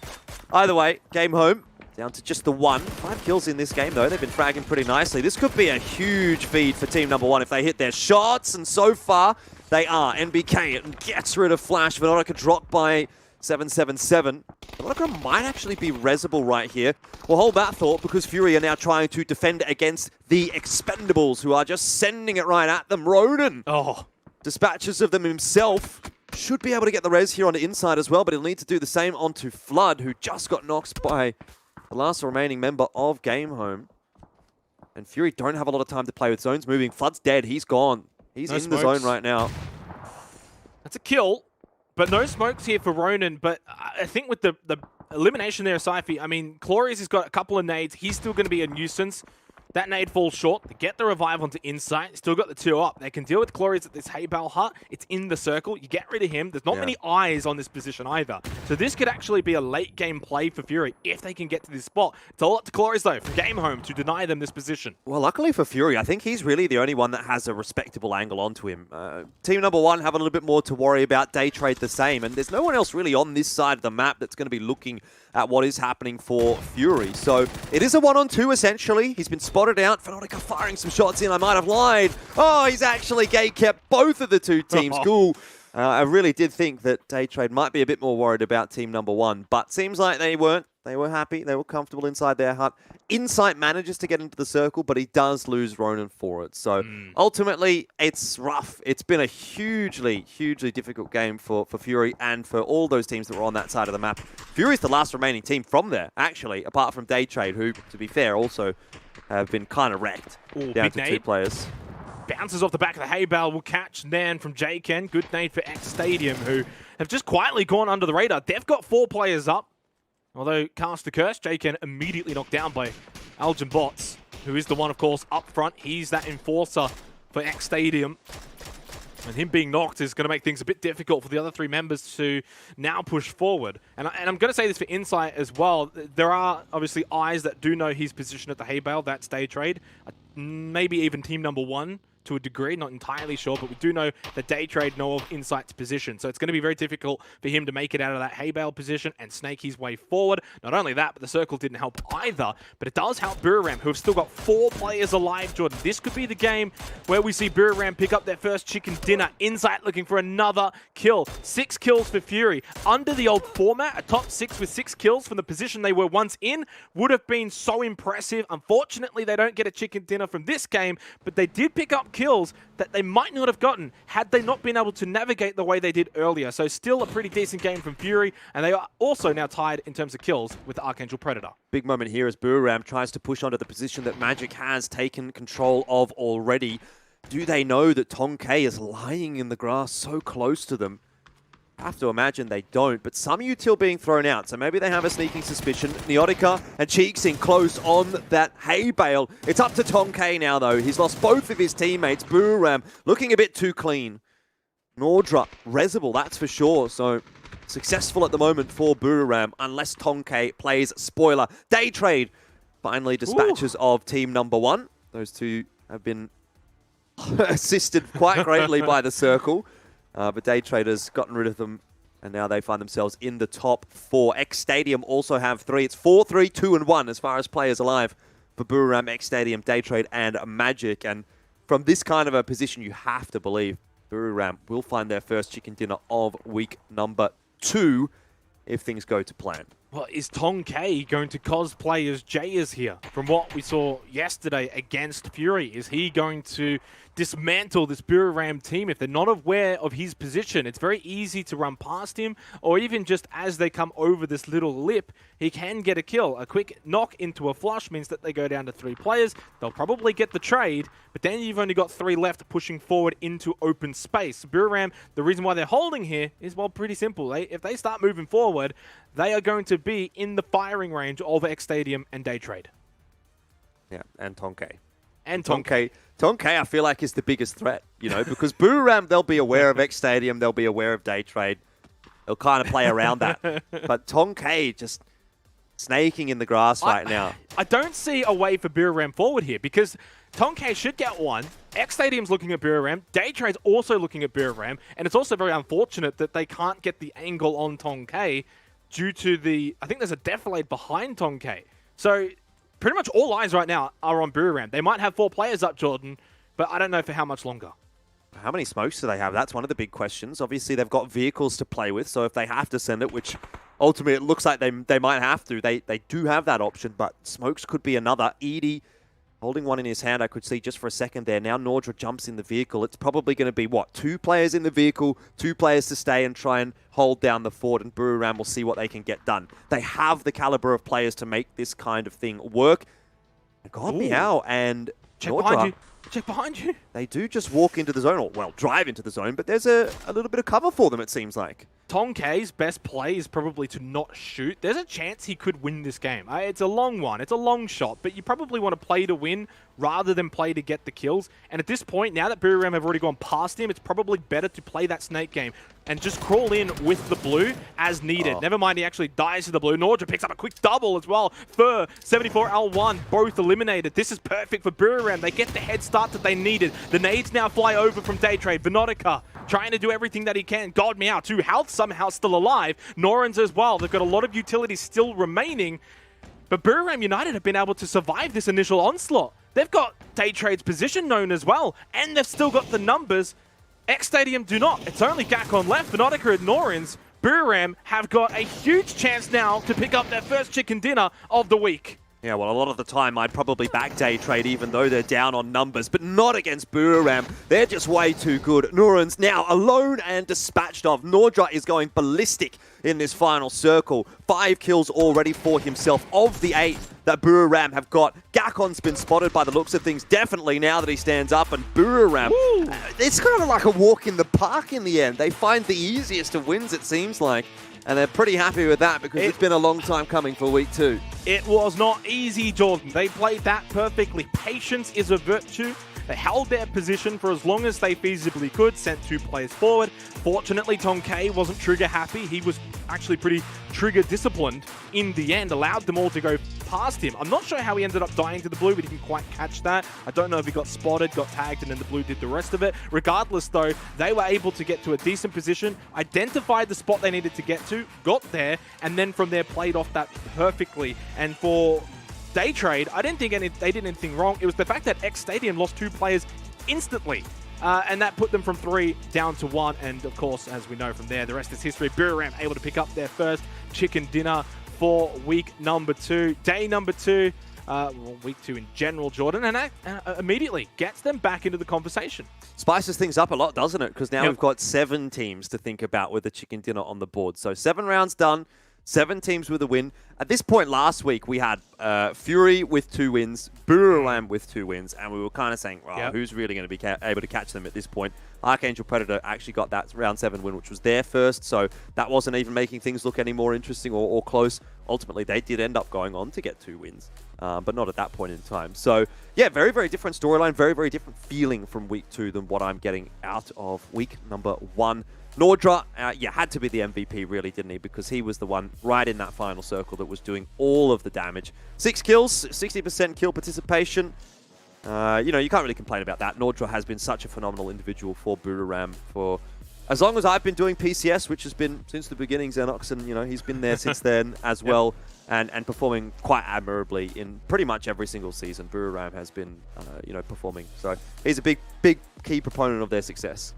And obviously for Buriram, though, they are a team that is built off being a team. It's not the Nordra show. Canaxi has had games like this. So has Edie. So has Godmeow. These guys do it time and time again. And this is why you never count them out. And this is why when we had the pre-show discussion, despite Buriram's position at the time being, I think, around 8th, they were still in the conversations for first. And they were still in those topical conversations about being the top teams coming into tonight and where they're going to place by the end of the night. And for good reason. And they've shown us that here, and this is why I basically said I kind of expected Buriram to be able to not necessarily bounce back. It's not like they had an awful night yesterday. I guess to their standards, it maybe didn't quite live up to the Buriram standards, which are very high for themselves, but they've matched that now, and all of a sudden they're up into 2nd place. They're only 11 kills behind Day Trade, and of course all 7 teams now on 1 chicken dinner. No team has been able to get 2 yet, so it is as open race as we've probably ever had for a PCS event in APAC. Yeah, kind of does feel like it, honestly. I always remember in previous seasons, and obviously last year I'm talking about, week 1 almost always had a team that kind of dominated. You look at Charity Showdown and PCS 1, it was kind of Q confirmed that really ran away with things. Then in PCS 3, it was Divine. I wonder if maybe in PCS 2 things were a little bit closer towards the start, but I feel like that was a season where I didn't cover all the days, and that's why I'm not quite being able to recollect it as easily. But yeah, I mean, at the moment, I suppose, for week 2, this is anyone's game right now. I mean, I think now that we've got a win for Buriram, I'm kind of looking at the rest of the teams that haven't picked up a win, and I'm not really seeing a team that I feel like is quote-unquote missing out, if that makes sense. Like the teams that feel like they've been doing well in this lobby have actually got the win now, and it's going to be a question of whether or not those teams can kind of double up and really start to push the issue or not. This is, of course, the match leaderboard of Buriram's win. It was a pretty quick finish in the end, 30.5 minutes, and it was a pretty good game to watch. Ultimately, I thought, we saw quite a lot of action for the most part from pretty early on all the way to the end. It's the nature of Miramar, of course. At times you can have those sort of really open circles, Jordan. At other times you can get a lot of the terrain that makes it quite difficult for engagements to happen. In this case, we got the more openness, and that obviously opened up the game. Buriram United Esports now into 2nd place, 39 kills. That kill differential for Day Trade Gaming is so important, not because of the fact that, we've got 7 chicken dinners, but if they go and get 1 win, Jordan, let's say they win the next game. Suddenly there's only 4 games left. There's a chance that every other team, if they're going to get first, they're going to need 2 wins if they can't make up that kill differential. That goes for Buriram, that goes for Fury, that goes for Archangel Predator. I'm almost ready to put a line through Attack All Around, Sharper, and Team Number 1 in terms of being able to win it based off of having only 1 chicken dinner. They will most likely need 2 and hope that Day Trade can't get any more. So that's kind of, I guess, the story that is shaping up for today. Yeah, they sort of feel like they're in the same position that Fury was last week with respect to the team that's close by them. I mean, obviously Fury was well ahead in terms of kills against Buriram last week, but the chicken dinners were the same. Now, for Day Trade, they're well ahead of the rest of the pack in terms of kills, but they also have that chicken dinner to kind of consider. So right now, I mean, look, I think Daytrade's doing well, doing pretty respectably, but you say there's only 4 games left. We were kind of saying similar last week when we thought... 5. Okay, yeah, 5, sure. Yeah, that's true. But even regardless of that fact, we were sort of at a point last week where we were going, Fury's... I think it was when Fury got that 3rd win, we were like, Fury's got 3 wins. You know, there's like maybe 3 games left, 2 games left. They're so far ahead in terms of kills, it doesn't look like anyone's going to catch them. And Boomerang has that 19-kill win. You go, hang on a minute. Have we called it a little bit too soon? So let's not fall into that same trap again, right? Daytrade's doing well, but the kill differential isn't that insane with 5 games still to go. It's only 11 over Boomerang, only 14 over Fury and Archangel Predator. And that's overturnable in one game. If Daytrade has a bad performance and one of those 3 teams have a really solid game and a win potentially, all of a sudden Daytrade's going, oh crap, now we have to play catch up as well. So it can change very quickly. I think we can both agree with that one. We're going to go to a break. When we come back, match number 2 on the other side.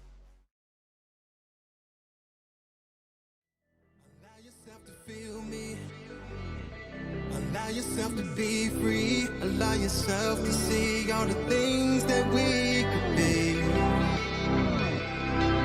Yeah. You should always feel good. Yeah. Open up your eyes and take a look. Everything you need, you find that piece of me. We could be like fire. No one could put us out. We burn so bright, and they will compromise.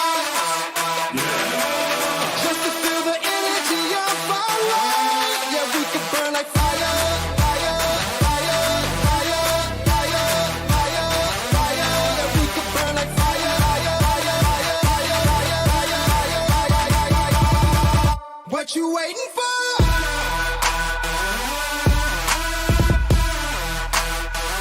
What you waiting for?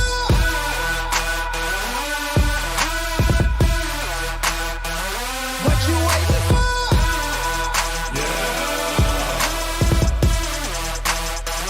What you waiting for? Yeah. What you waiting for? If we fell into an ocean, it wouldn't harm or hold us down. No, we could never ever drown. And if the desert winds find us, I will shield you from the pain, from thunder and the rain. My strength will never change, and my love will never fade away. We could be like fire.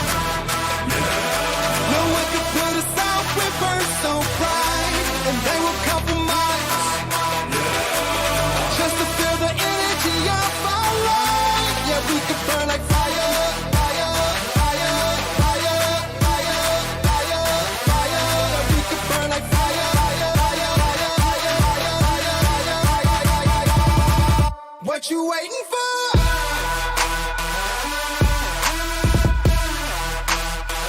What you waiting for?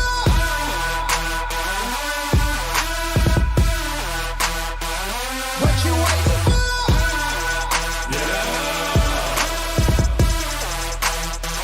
What you waiting for? Yeah. What you waiting for?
Match 2 coming up very, very shortly. So shortly, we're already getting into the game. Thanks for staying with us, ladies and gentlemen. It is, of course, the final night for Week 2. 7 different chicken dinner winners. Jordan, so far, has, of course, opened things right up with 5 games to go. Man, I love that 7 different chicken dinner winners. Oh, man, it's just poetry from you, Xenox. It's great to have you back on the cast. Let's see if we can get 8 different chicken dinner winners.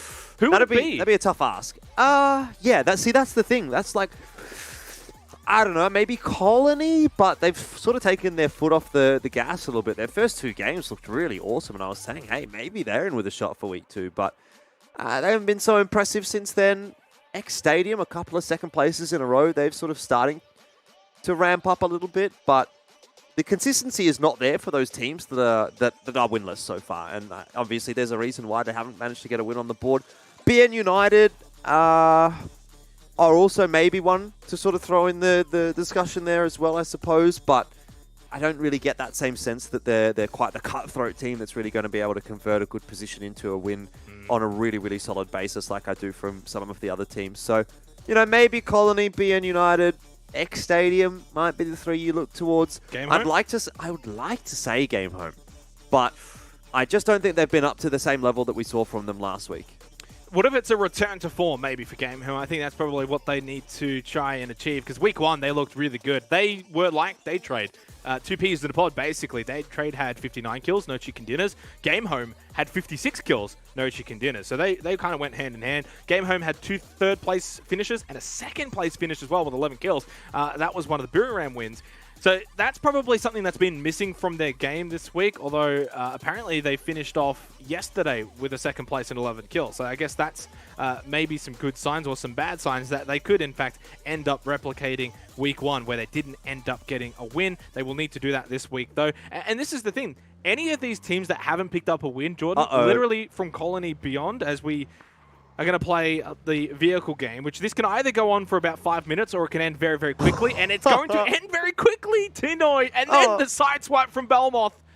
I've seen those thousands of times, Jordan. Sometimes they get away and you have a bit of a laugh. The guy in the vehicle can't quite get the run over. And it's like, okay, wasted a bit of his time. But that was sharp from Sharper Esports. Yeah, I mean, I think Man made the mistake of... He was like in two minds. He's like, I'm so close to the rock. I'm just going to commit and I'm not going to try and dodge. And if he would have maybe dodged the second charge from the car, he might have gotten to the rock to safety. But, I mean, how safe would he really have been with all of Sharper already looting up in school and in apartments? Someone would have had a gun by that point and would have been able to just take his head off. So, unfortunate for Victim Rise to lose a player that early on the piece.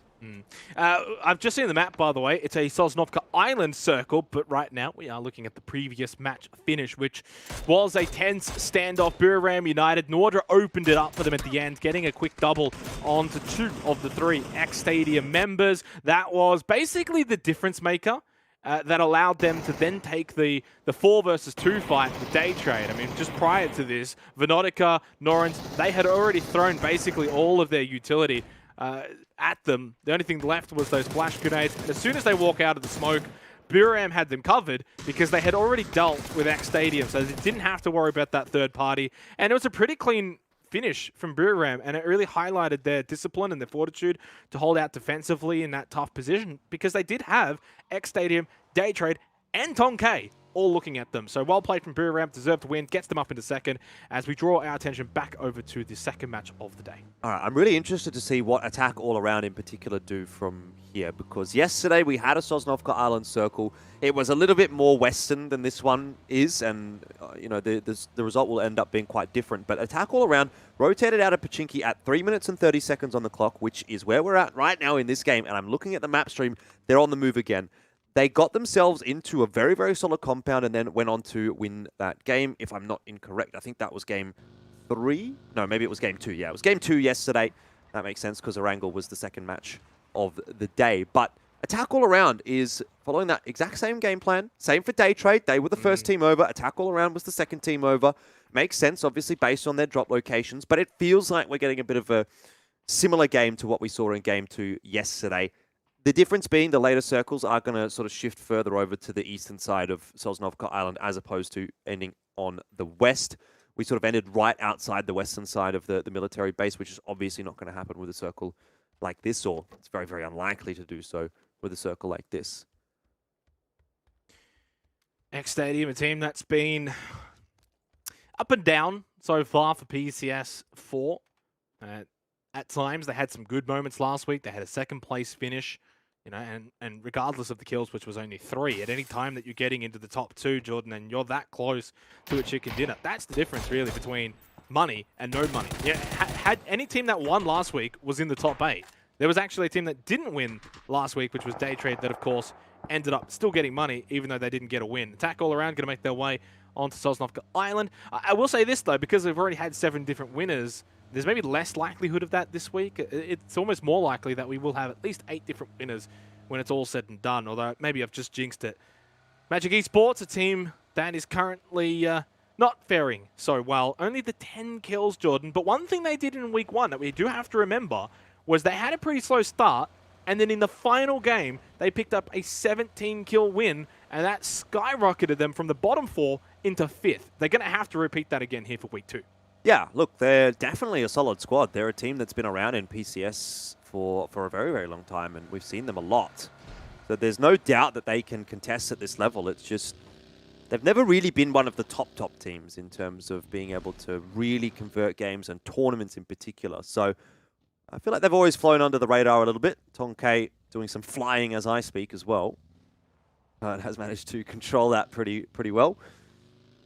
Overall, I don't feel like Magic is one of the teams that is the most enticing in terms of expecting a win from.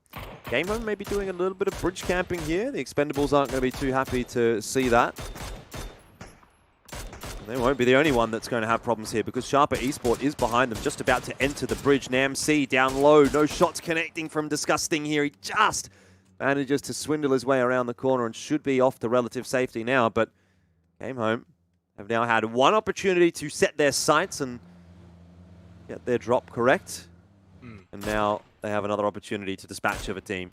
A second chance for Game Home in as many minutes, really, to maybe this time get a knock or two. And it's not even really about getting kills, right? It's about hindering these other teams and making sure that they don't have 4 players up towards the back end of the game when it really matters. I don't actually know if they've hit a shot. As I say that, they do finally at least get one hit to land. Tinoi, last one to make his way up the hill.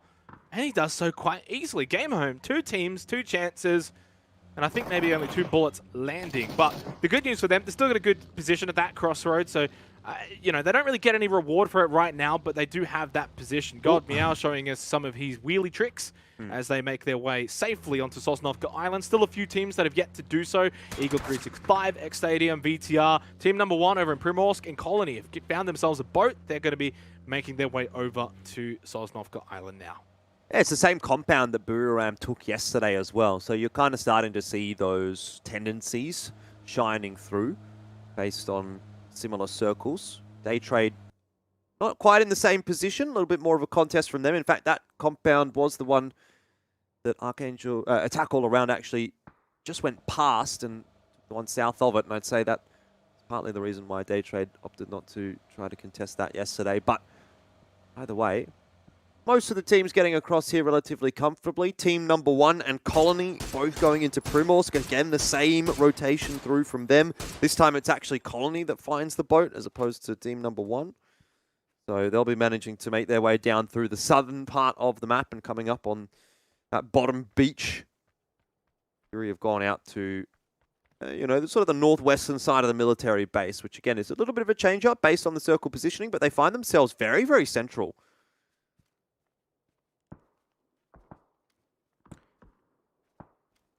It's almost Flood's birthday. That's so. 24th of October. Almost. Almost. Wait, that's like 4 months away. Yeah, that's almost, isn't it? Isn't that in the range of almost? I would not call that almost. That's like a quarter of a year away. You're trolling. Hey, the year goes by quick, Jordan. It'll be here before you know it. A minute until phase number 2. Haven't seen too much in the first 9 minutes of this game, but you know, Erangel things compared to Miramar, not too much of a surprise, despite the fact that we have the circle down to the south on Sosnovka Island. MBK, got to be careful with that slow turning task here. Jaken, all the chances in the world, unfortunately, though, allows MBK to escape. Can he now get another one? Lands one onto Ghoul, but he's also able to get by. X Stadium unable to find a knock. MBK can quickly heal up, but does have to get moving pretty quickly here over at Ferry Pier because of this circle. Still being a little bit over towards the lighthouse. That blue zone's coming. They've got 25 seconds. Yeah. And I'm very intrigued to see where this phase 2 circle is going to land. Well, not just that, but this little traffic jam that's starting to get established on the bridge. You got 365 there, team number 1, and X Stadium behind both of those two.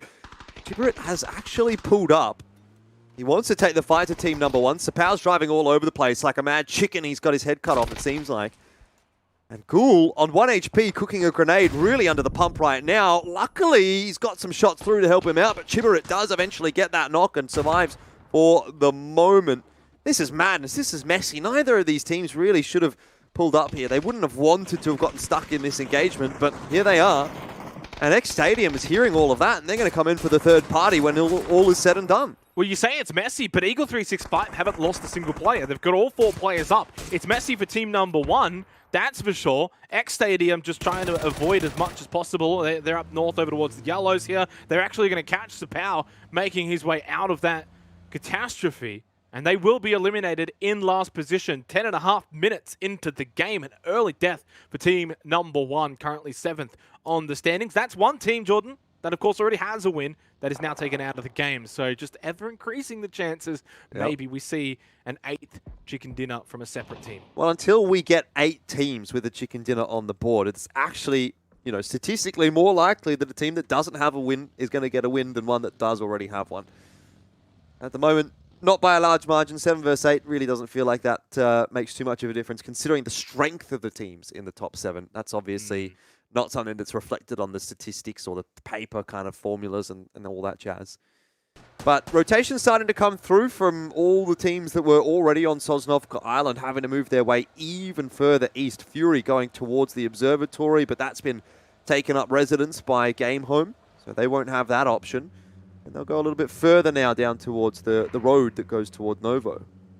So the circle we probably haven't spoken too much about here for Phase 2. It is going to be over Radio Tower, which, you know, it's a very intriguing prospect, of course, to go up there with this circle. I'll come back to that in a minute, because BN United have just torn attack all around to shreds, and we've got more action coming here. This is based off of the Phase 2 circle and the way that it has positioned itself. Venotica is going to be eliminated by Alec, and it is mayhem down to the south here on Sosnovka Island. It's not done yet. Puchel spots God Meow, sends it, gets some air, some showtime here from Buriram United.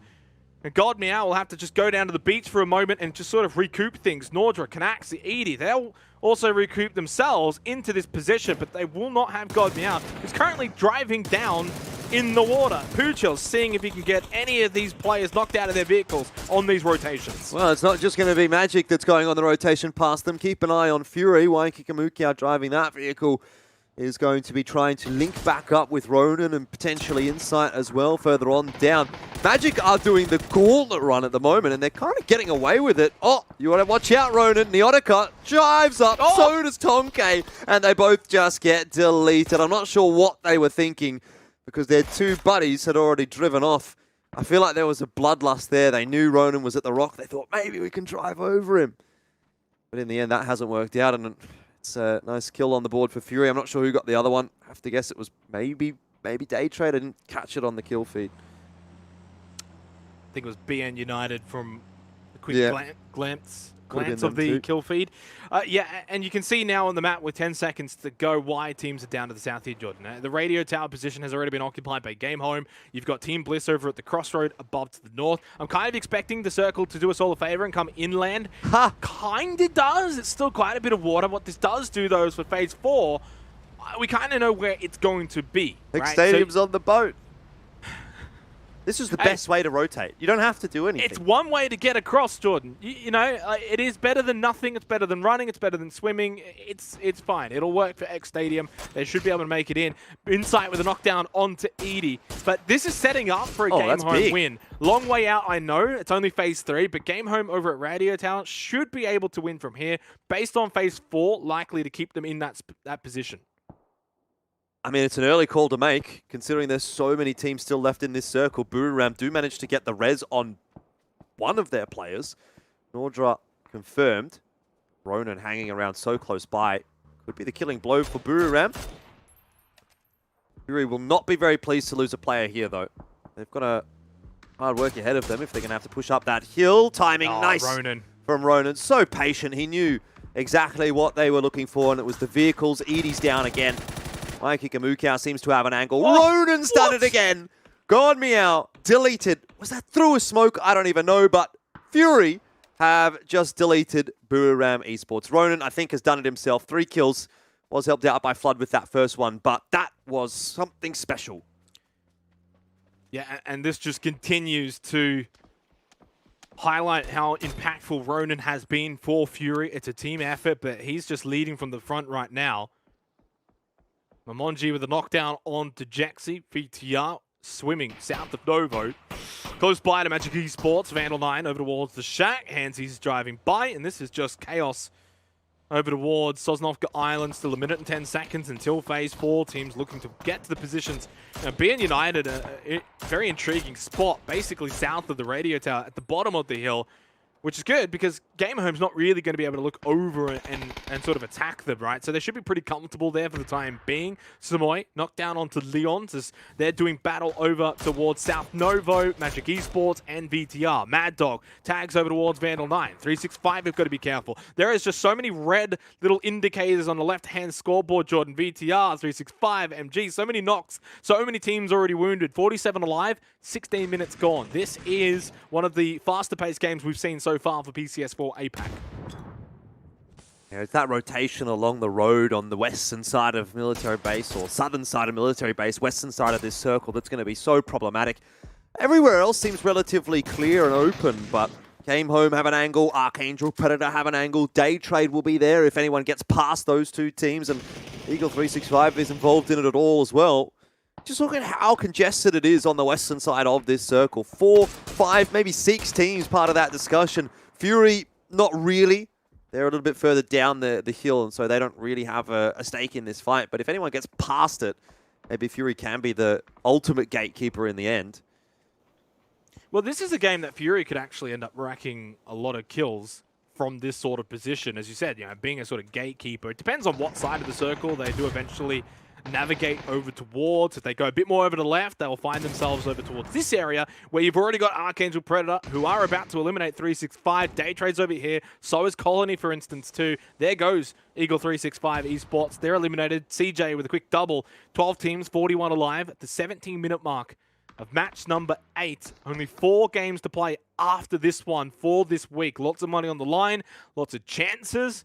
And that's now 3 teams, 3 winners eliminated, Jordan. It's continuing to heat up in terms of maybe an 8th winner on the cards. You're really loving that storyline, aren't you? You're kind of licking your lips for the potential 8th team. Yeah, I would like to see Game Home find something here. Alchin Bots has lost his car. He's come back. That's not where I parked my car. He's going to go get it. Well, the rest of the Day Trade is on the move. Seems like they don't care. No room left in that buggy. The Flash and Neurons are going to be the forward scouts. Maybe the hut. The shack. Is that where they end up? Looks like it. There isn't really that much hard cover left around the map, so I guess you've got to take what you can get.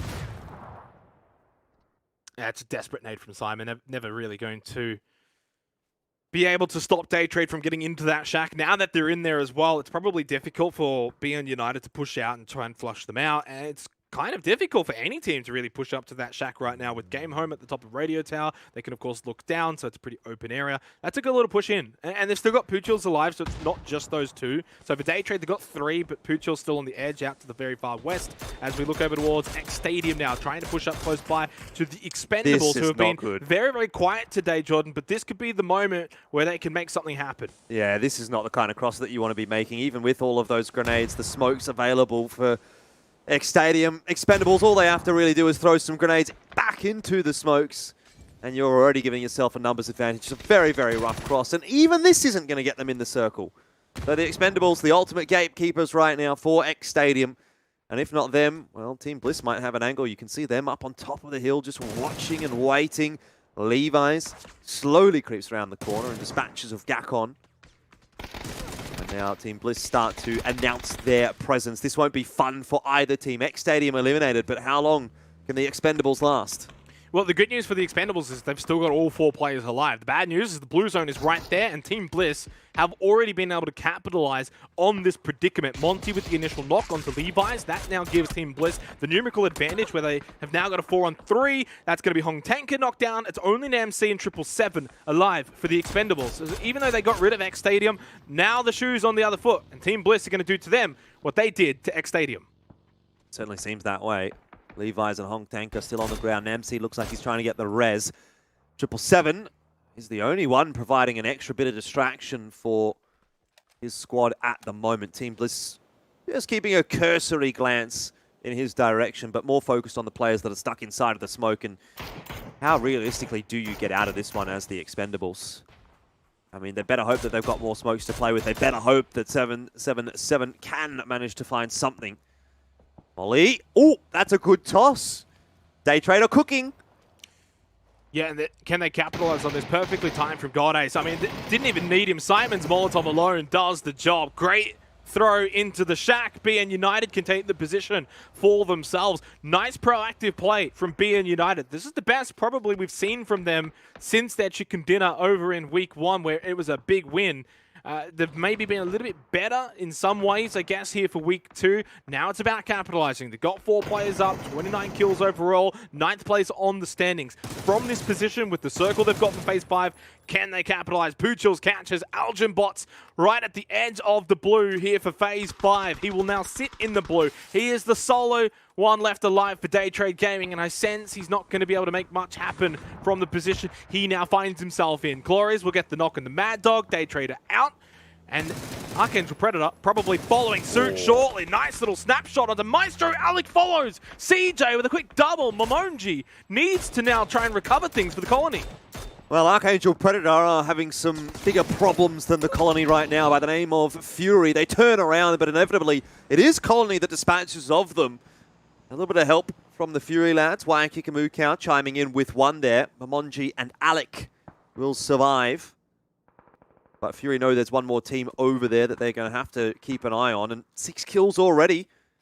Fury are working their way through this side of the map pretty cleanly. They're not really getting involved in the fights. They're just picking off individuals. And really outside of that one engagement against Buriram, I don't think anyone's really fired back at Fury yet. Yeah, and that's just simply because of the fact that out west it was very congested. Out to the east it was congested over towards Novo, so there was no real team coming towards them once they had dealt with Buriram. So Fury have been just pretty much by their lonesome for quite some time here, and that's totally fine for them. They get to keep all of their utility going forward into the rest of this game. They've had free shots like a Kamukau. It only takes one bullet for Cow. Alec is knocked out of the UAZ. Momonji's not too far away from following him into the grave. Stops at the UAZ. Ronan with a love tap. 7 kills for Fury. Sylvie actually stealing the one onto Alec, but nonetheless, they get a phase 6 circle as well, Jordan. If any team's going to find a second chicken dinner for the first time here in week 2, it's shaping up to be Fury. Certainly is, but they do have a bunch of teams that, as of yet, haven't gotten one to deal with. I mean, BN United still has the 4 players alive. They don't have the most ideal of positions, but they've at least got some hard cover inside of the next zone. You've mentioned Game Home a lot. Team Bliss are also there with 4. And Sharp are still contesting for their second chicken dinner as well. Have been pretty quiet so far this game, but that's the way that Sharper does like it. Slow in the early game, ramping up in the mid and late game, and it's about time for Sharper to start having some impact. Can Bliss stand up to this challenge from Game Home? This is a big one. You win this, you've got the northern side of the circle to yourselves. Monty flanking top side. He can catch Selfie off guard. God knew with the opening nade onto Rain though, but it's Monty who's able to land his shots. Glorious as well from a good position, but the nades come in. Textile takes him out, but it's only Monty that still stands now for Team Bliss, but it is catastrophe for both teams. It's Monty and Disgusting left up basically into a 1 versus 1. Oh, Disgusting in the vehicle. He's sending it. Monty doesn't quite hit the shots, and in the end, Disgusting survives on a sliver. It's unfortunate for Team Bliss because that could have been 2 reses. And now for Game Home, it will actually be their opportunity to get maybe all 4 players back up. There was no confirmed kills onto Game Home. Yeah, a good point to bring up. There's 3 red level 3 helmets at the top of your screen. It's revive time for Game Home. And not only that, there's no one around them, right? Like, there's no teams around them. They're going to get all 4 revives. They will have 4 players up. It's going to be 4 versus 4 versus 4 versus 4. That's right. We've got 12 teams left. Well, actually, we've got 16 teams left. Don't do maths on stream, Jordan. But Fury and Sharper Esports have both already won games before, so both of them now have an opportunity to take first place. Yeah, and not 12 teams, not 16 teams, 16 players. 16 players, yes. So I'm getting excited. There's that too. You know? Don't get too excited, Xenox. It's only week 2. You've got to save something in the back pocket for week 3. But let's see how this one plays out, because actually this is one of the more enticing final circles that we've actually had. Into Phase 6, Phase 7 popping soon, with 4 teams still all having 4 players is very, very cool. I haven't seen that in a little while. The young B does get the knock onto Clories, and shot's still headed in his direction. Surely an easy finish, and it is God Ace. That was godlike. And being United, having one of these games where we saw it last week in week 1, they picked up that win. They're capable of this. We know they're more than capable of being able to close out a game from this position. 4 players up. They've got the north side. They can definitely gatekeep Disgusting and Sylphie depending on what happens here for Phase 7. There's a chance it does go north and maybe Game Home don't have to move, but only 2 players left and the other 3 teams all have 4 up. It's unlikely, especially now that they're going to move down south. Perfect circle for Fury. It's their game to lose. Certainly is. And when it's Fury's game to lose, they very often go on to win. There was just that one game yesterday on Miramar that it felt like it was Fury's game to lose, and Jayas played spoiler. But in this instance, I don't see anyone that really is going to play spoiler. There's no player creeping through the grass, no one hiding behind Fury. 37% for them, according to the algorithm, 33% for Sharper. But when Fury is in this kind of open ground, I said this a little bit yesterday, I feel like they're the best team at playing out these kinds of angles. The building fights, the hard cover fights aren't necessarily always as favorable for Fury, but when it's just open plains, rolling hills, defilades, Fury seem to have some kind of magic. And again, another knock. Ronan gets Simon T. It might be resible for BN United, or it might not. Ronan starts to open the account here for Fury. Brings BN down to 3. Game Home now down to 2. Sharper, the only major threat, with still 4 players alive.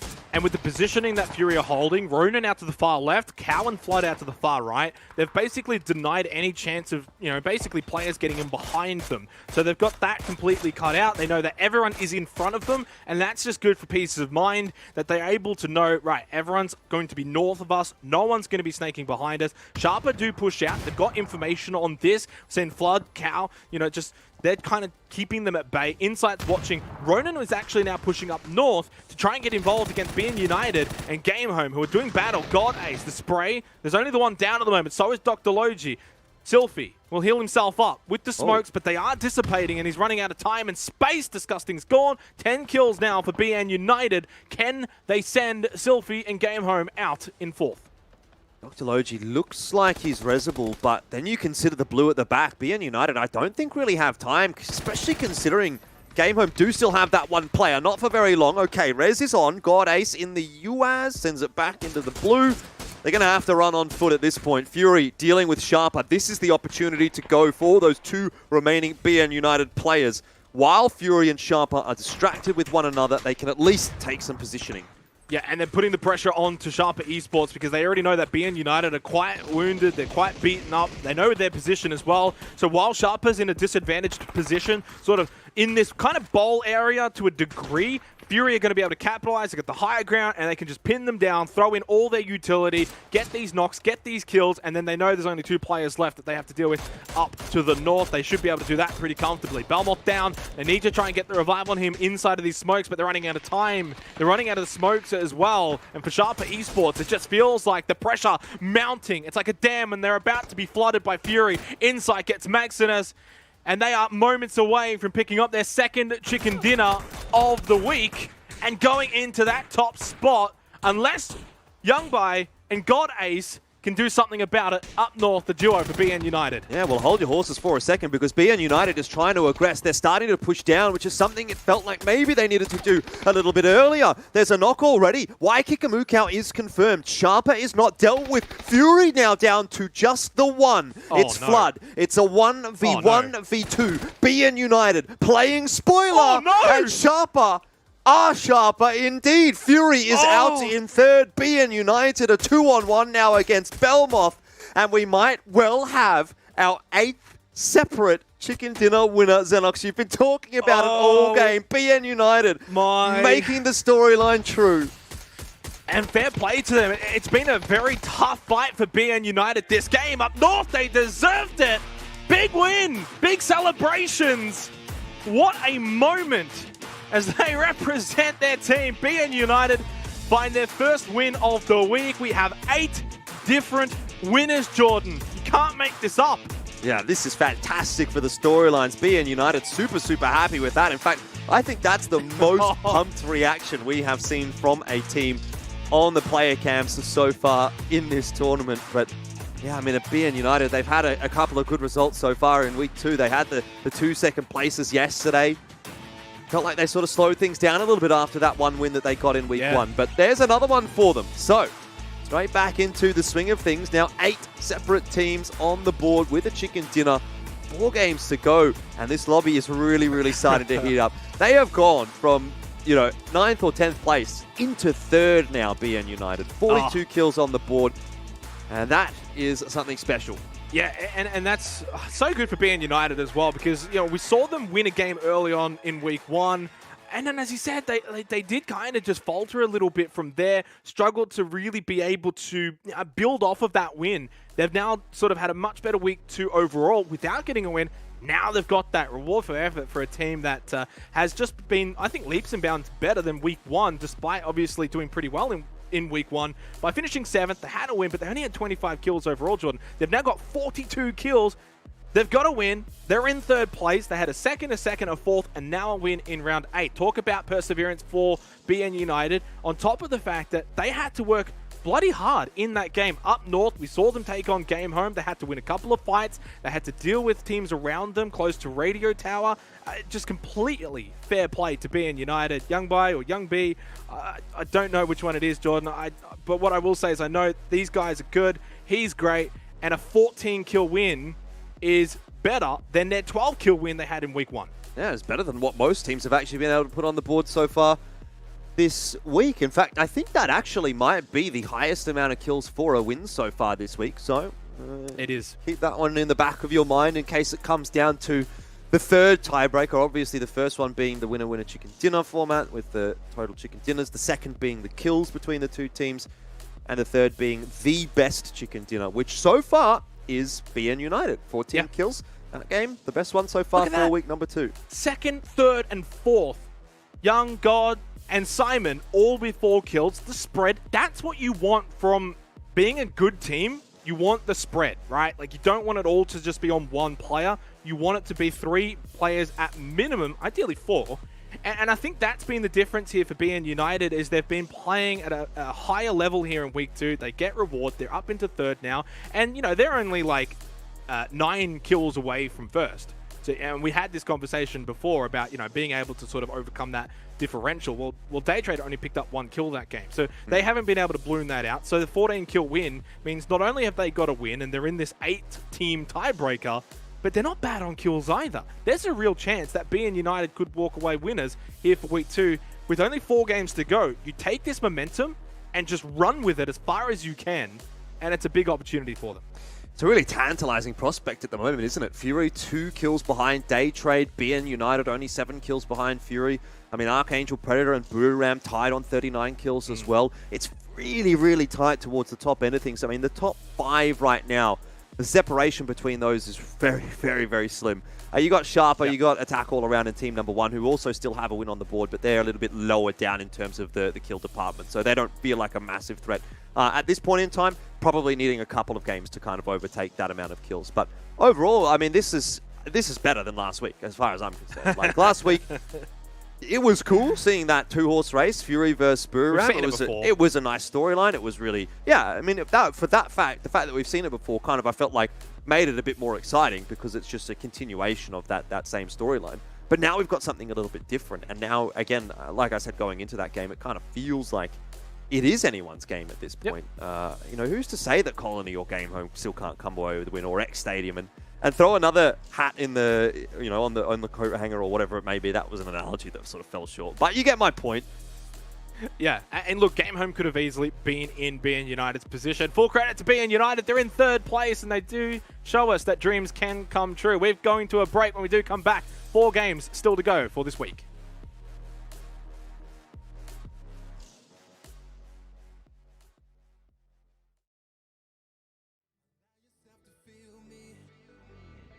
Allow yourself to be free. Allow yourself to see all the things that we could be.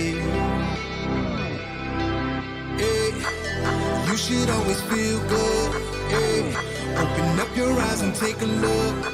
Everything you need, you find that piece of me. We could be like fire.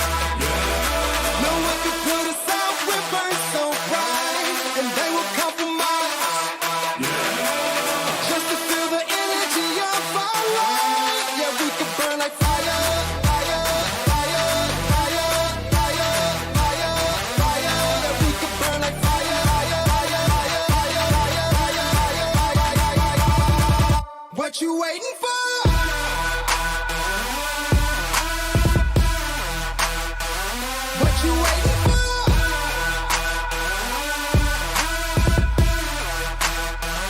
What you waiting for?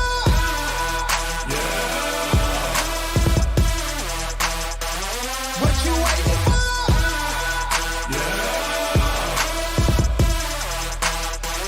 What you waiting for? If we fell into an ocean, it wouldn't harm or hold us down. No, we could never ever drown. Eh. And if the desert winds find us, I will shield you from the pain, from thunder and the rain. My strength will never change, and my love will never fade away. We could be like fire. No one could put us out. We burn so bright, and they will compromise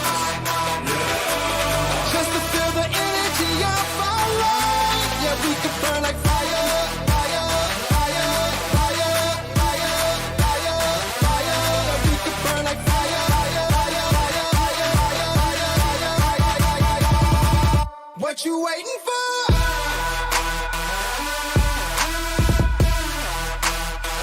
What you waiting for?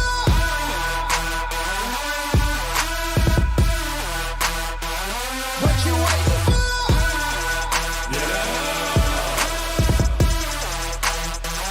What you waiting for?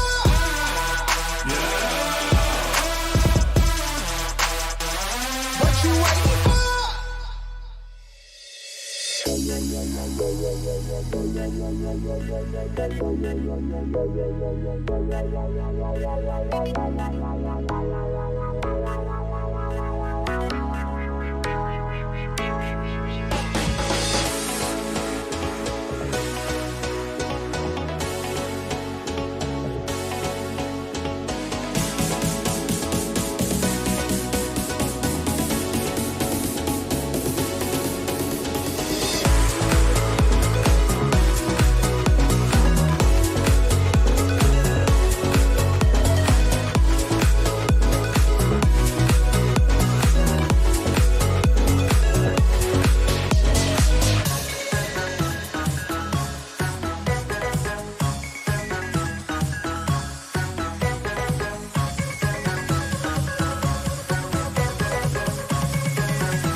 Well, it's been a fascinating night here for day 2 of week 2, being United. Our 8th team, Jordan, to pick up a chicken dinner this week here for APAC. the race is completely open. There's a 50% chance that we could have a 9th win, or obviously someone eventually has to double up. We were speaking about this in the very short break. On paper, it is 50%, but it's probably more likely that we should have a team pick up their second win. I can't believe you brought that stat up, you know. It's just, I love that stat. I mean, I don't want to say it's a rubbish stat because it's not really. Like, you are correct. No, On paper, it's 50-50, but there is a higher likelihood, you know, this is what we were saying, there's a higher likelihood that one of those teams that's already got themselves a chicken dinner, I think it's more likely that those 8 teams would get a chicken dinner, or rather than one of the teams that hasn't got a chicken dinner to get there first, if that makes sense. I probably didn't explain it very well. It does make sense. Well, it makes sense to me. Look, obviously, the top 8 teams that have all won a game are more likely to go and win a game than, say, the bottom 8 teams. Yeah. We get that. That was the match leaderboard. Let's look at the total leaderboard because this is where it matters. With only 4 games to go, all teams on the left-hand side have won a game. All teams on the right-hand side have yet to be able to win a game yet. And the teams on the right, Jordan, Colony, Game Home, they've looked good. Yep, they've had their moments, that's for sure.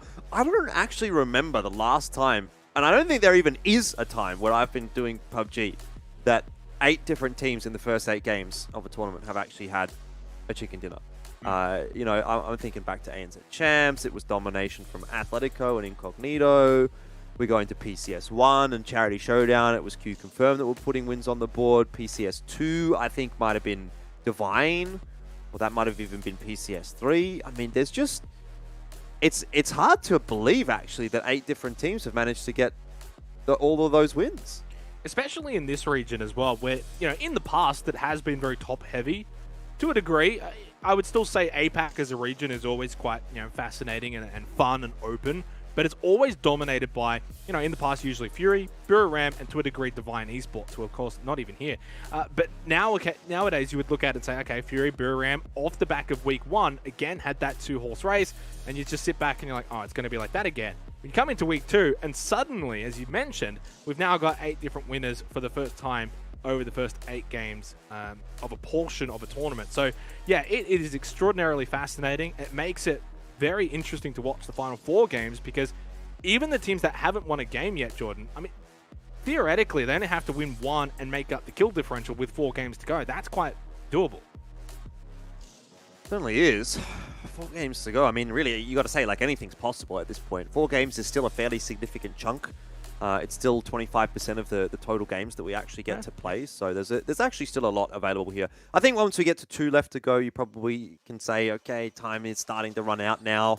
But 4 games, look, if Day Trade wins here, gets another one on the board, that's going to put them in a good spot. But then there's still plenty of chances for teams like Fury, for Archangel Predator, for BN United. I mean, BN United has to be part of that discussion now, it seems like, because they're sitting in 3rd place right now. To be able to pick up another win. So would you agree that if a team in the top 8 wins this game, because there will only be 3 games to go, that if you haven't had a win, you're not going to get a chance of winning the lobby this week? I mean, I think that's a reasonable assumption to make, yes.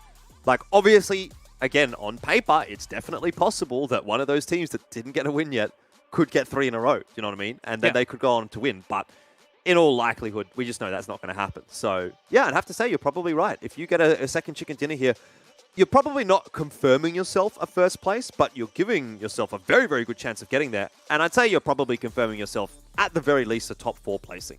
Yeah. We'll see which team is going to be able to take advantage of that. The pick'em rankings, of course, is starting to get a little closer at the top. At one point, it was like 90% to Day Trade. Fury are climbing. Miramar, winner chicken dinner percentage, estimates that it is likely Archangel Predator, Fury, or Buram, based on those percentages, to take out this map. They're not necessarily wrong.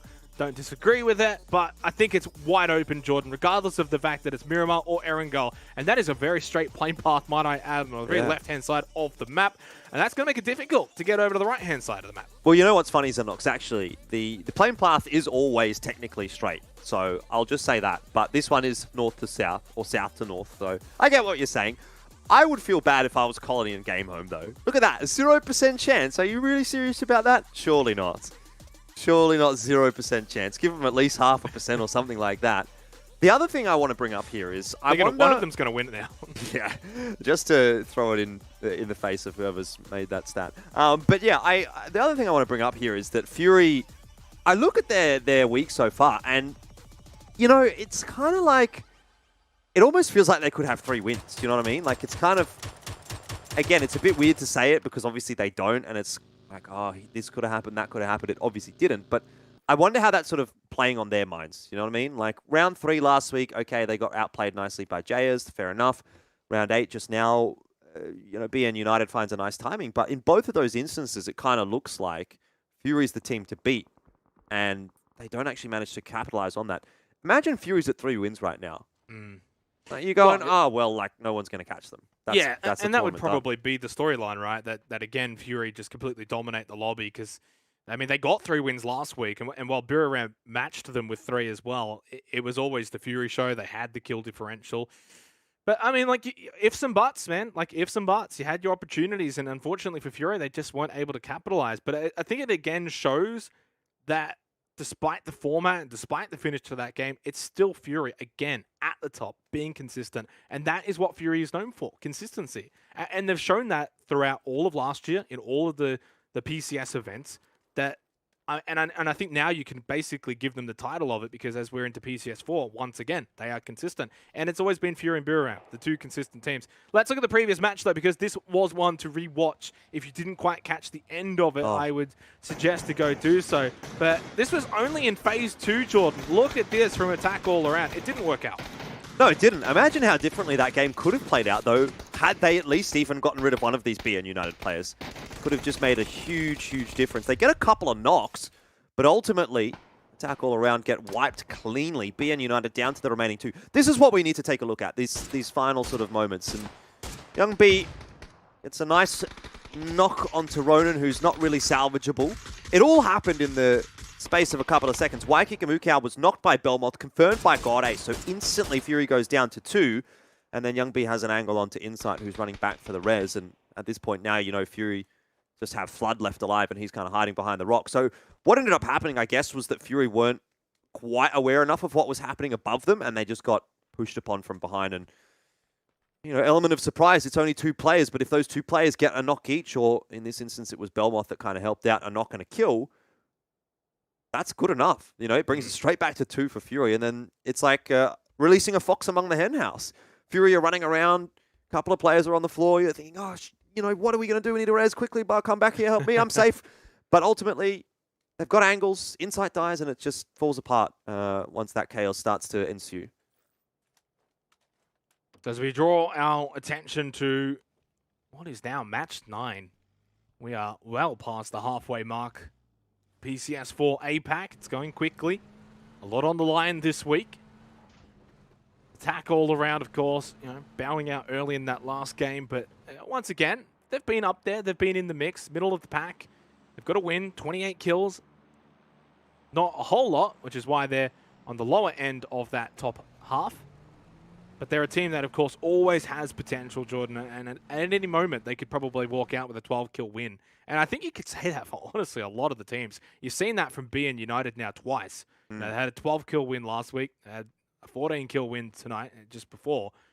Any of these teams, including even, you know, you look at the teams at the bottom, Magic Esports have shown really good signs, more so last week. The Expendables has had good moments. 365 was good last week. Team Bliss is a team that's capable of fragging. These are the bottom 4 teams, and they are all still capable of having big games in it, and it really highlights the strength of the APAC region. Certainly does. This will be a circle that's not too bad for day trade. Chumacera drop for them. But they're right in the center of it. Team Bliss, once again, have a 2-2 split, though it's not quite the most central of splits. Expendables will have to take the drive down the Western Highway. Colony will probably follow them. They're a little bit further north. It's a fairly standard start to a Miramar game here. 5.5 minutes in. Not really a whole lot going on. Team's just on the rotate. No knocks, no kills.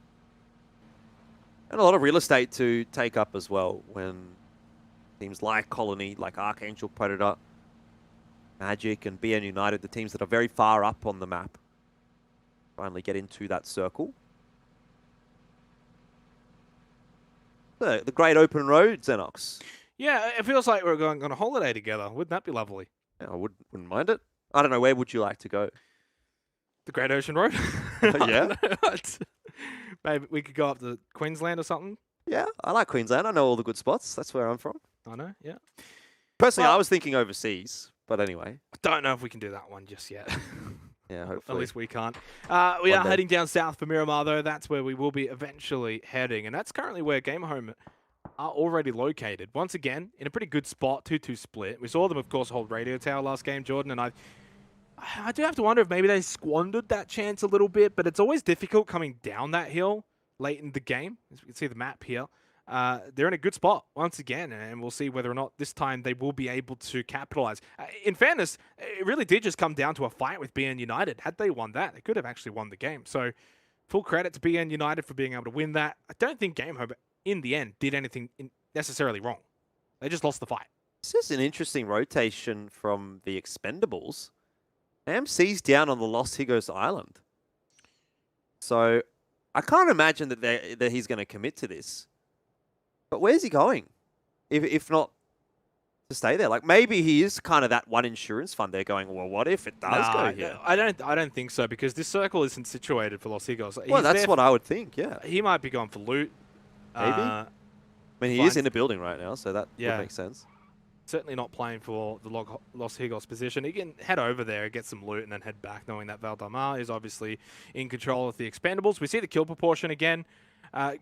And again, highlighting it, you look at Fury, only 31.7% for Ronin, and that's not a lot, especially with how much Ronin's been fragging out, and the fact that Fury's got 123 kills over these 2 weeks, Jordan. It really highlights how even and spread across that team is, whereas you look at Game Home, who was in 4th there, their last player is 8%. Well, Fury's last player is 20%. Some players thrive, some players do not. And I think in the case of Fury, it's all 4 of the players really performing at the moment. They seem to be all in good form. It's just that Ronin and Waikiki Mukau, who I'd imagine is the second one, are kind of overperforming, really, it feels like. Ronin's in, I'd say, it looks like career best form to me right now. 100%. Yeah, without a doubt. I don't know if I would say that's overperforming, but I think you could just say, definitely career best form. Yeah, that's probably a better way of putting it. But once again, Team Bliss with that 2-2 split. And again, going to have to give up some space. It's funny, it's always Magic. Yeah. And to a degree, sometimes Bliss, I do notice Bliss in these sort of predicaments early on. Yeah. Well, they always find themselves in a building that other teams seem to want. That means they're doing something right. They are doing something right, yeah. But ultimately, they don't have the chops to kind of hold them down. Keeping the handbrake on. We saw, of course, last game, that UAZ rolling down the hill, Jordan. You don't make that mistake. This is going to be a terrain match, though. And sort of the reference to this is the very first Miramar game we had tonight, which was that sort of open field. No real terrain, very flat. Yeah, you had some defilades here or there, but for the most part, it was a flat game. As Chibaret, can he get one? Man actually firing back and landed a tag, and now actually getting out. Jaxie loses that fight to Genfos. Fortunately, had Vandal watching him like a guardian angel, who then does get the elimination onto Genfos. And this works out well for 365. It wasn't exactly the greatest of spots to pull up for Genfos, was it? He was just out in the open behind his buggy, but buggy doesn't really provide as much cover as any other of the vehicles. And so, in the end, Victim Rise, despite getting the trade, don't really come away with anything out of that one, because the res does come through for Eagle 365. Now, that's an interesting circle shift this early on. Most of the teams were expecting it to go a bit more to the central. Obviously, they know it's going to move away from the water at the end of the day, but not that early. Look at how open this part of the map is right now. I mean, BN United are absolutely cheering. They're going to come in from Picardo. They're the only team on the northern 50% of the map right now. So they have the freest of rotations in. They'll be very happy with that. Everyone else has to come in from down south, and it's going to potentially be a bit of a bloodbath. Insight leading the way for Fury right now. Probably hearing or maybe even seeing attack all around in front of him. Pulls up early. Maybe expect to see Fury just pulling up here anyway. Again, liking to play edge. I won't be too perturbed by that circle shift. Jiggy's Borts again, though, in these early engagements, this time it might not work out for them. In the last game, they were able to sort of bully Bliss out of that compound and force them out, but it's Neotica and it's Day Trade doing battle. 1-for-1, Flash is eliminated. Nade thrown, and somehow Neotica is able to dodge that. But Flash is gone for Day Trade, and Cheeksing is gone for Magic Esports, and it's just 1-for-1, Jordan, and both teams basically unhappy. Mutually assured destruction.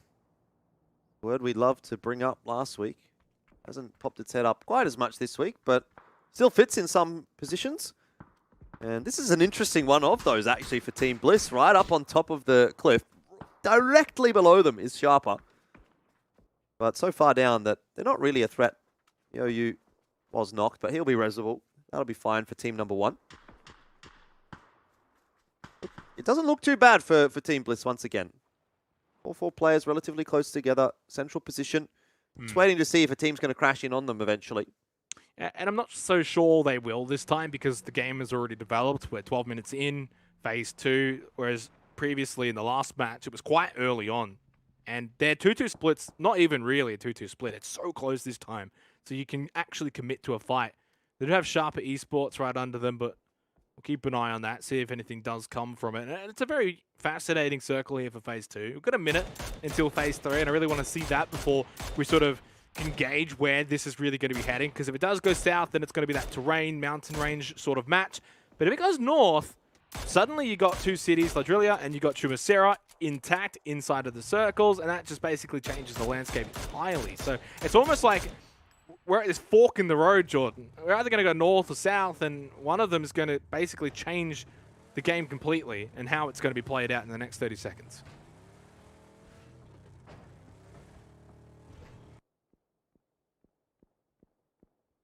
Game home.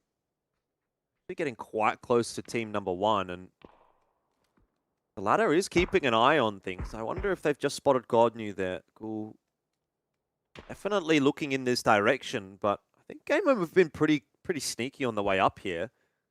Team number 1, on the other hand, have been firing a few shots, so maybe Game Home have a sneaking suspicion as to where team number 1 is, but that's by the by. Next circle shift is not nearly as crazy as the first. Doesn't really give us the full story that we do want. I will say this, though. There's a bit more of Chumacera in than not in. I mean, in fact, the entire city's basically in, right? So because of that, and then you still look at the position that Team Bliss are in, high end on this, sort of rock formation, I think teams are going to want to now probably start pushing into Chumacera or going towards the north side rather than holding south side, because if you hold south side, Team Bliss should be able to see quite a lot from their position. So this could be a good game for Team Bliss if teams do eventually push into their spot. Otherwise, I do kind of anticipate teams to start their rotations going up north.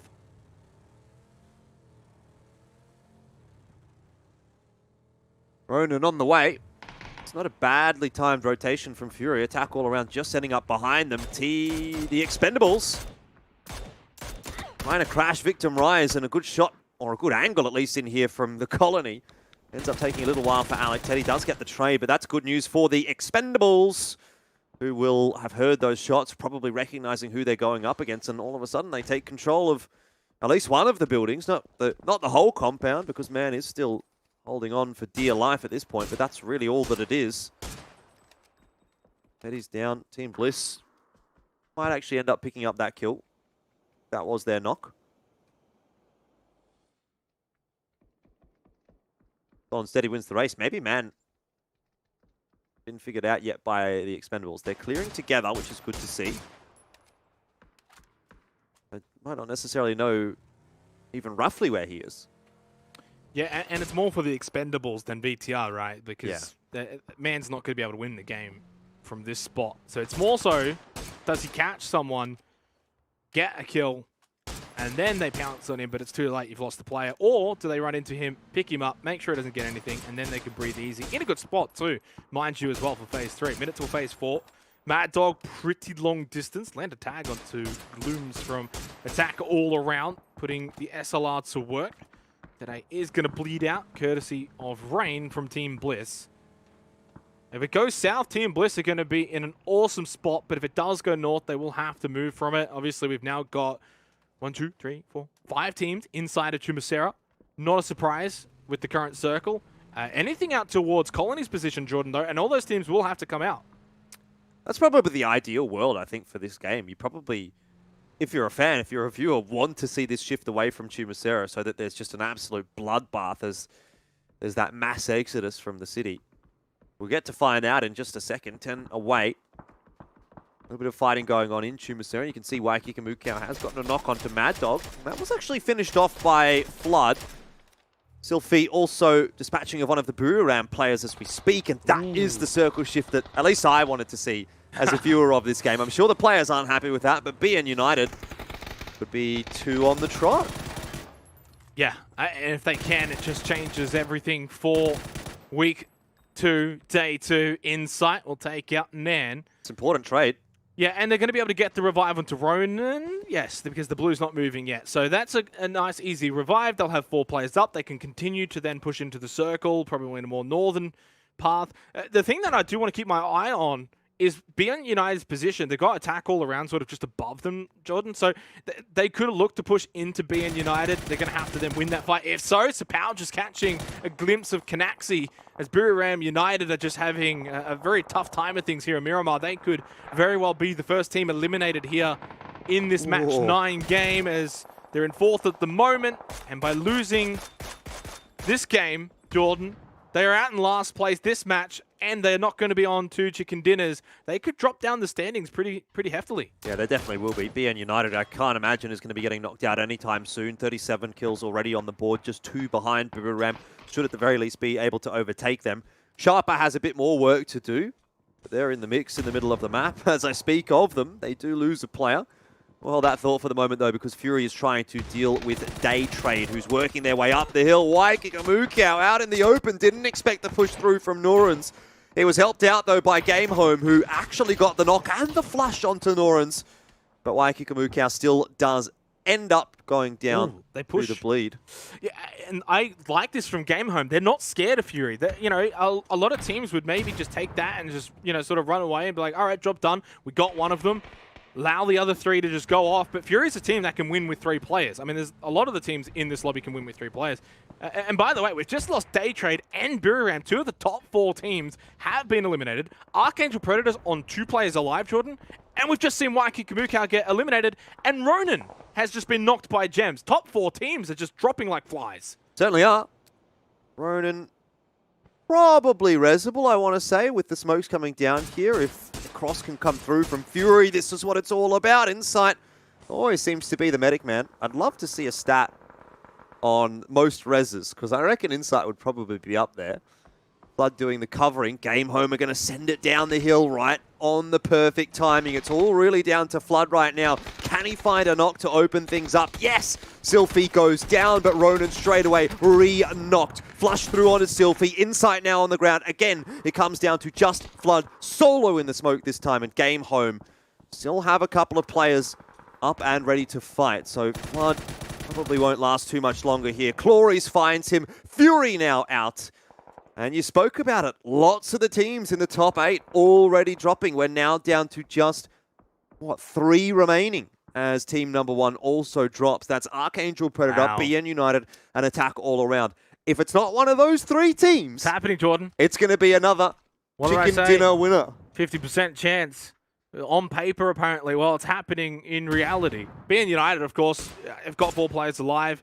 And Attack all around with 4 players alive, but they're so far north, and they're not really close to being able to get control of this sort of circle.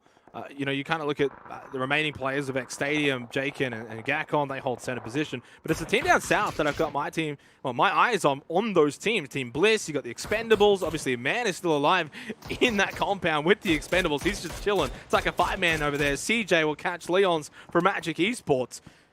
11 teams, 33 alive. So you're looking at an average of 3 players alive per team. That's just the averages. It obviously doesn't work out that way. But what that means, Jordan, is that we got a lot of heavily wounded teams. Yep. More than, you know, stable.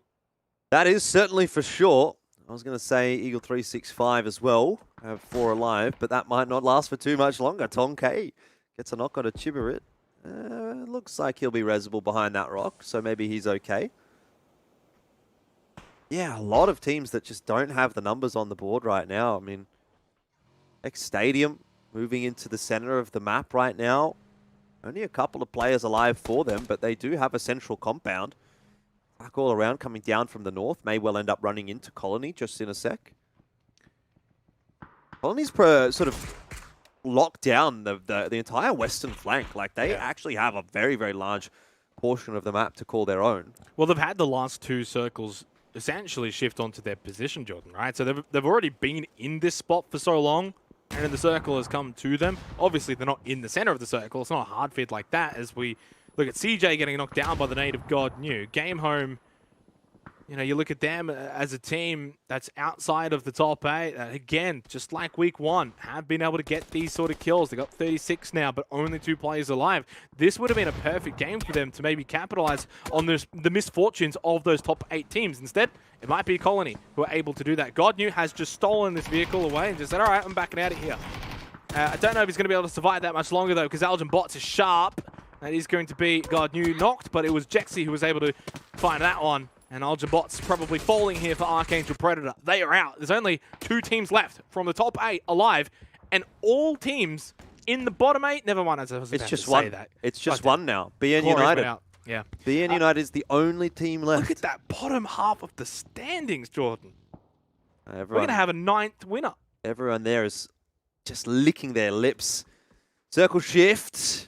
Well, you might have called it. Because you did say we're going to have a new winner. I was thinking, well, what about BN United? Well, now they're going to have to work their way down into the zone, so that'll be a bit more difficult. Eagle 365 are going to have a great angle on that. You can see how dominant their position is at the moment. Up high. There's a couple of teams. There's a couple of teams here that can really win this game. BN United's got their own chance, to, of course, to wrap on this right-hand side and then push on down.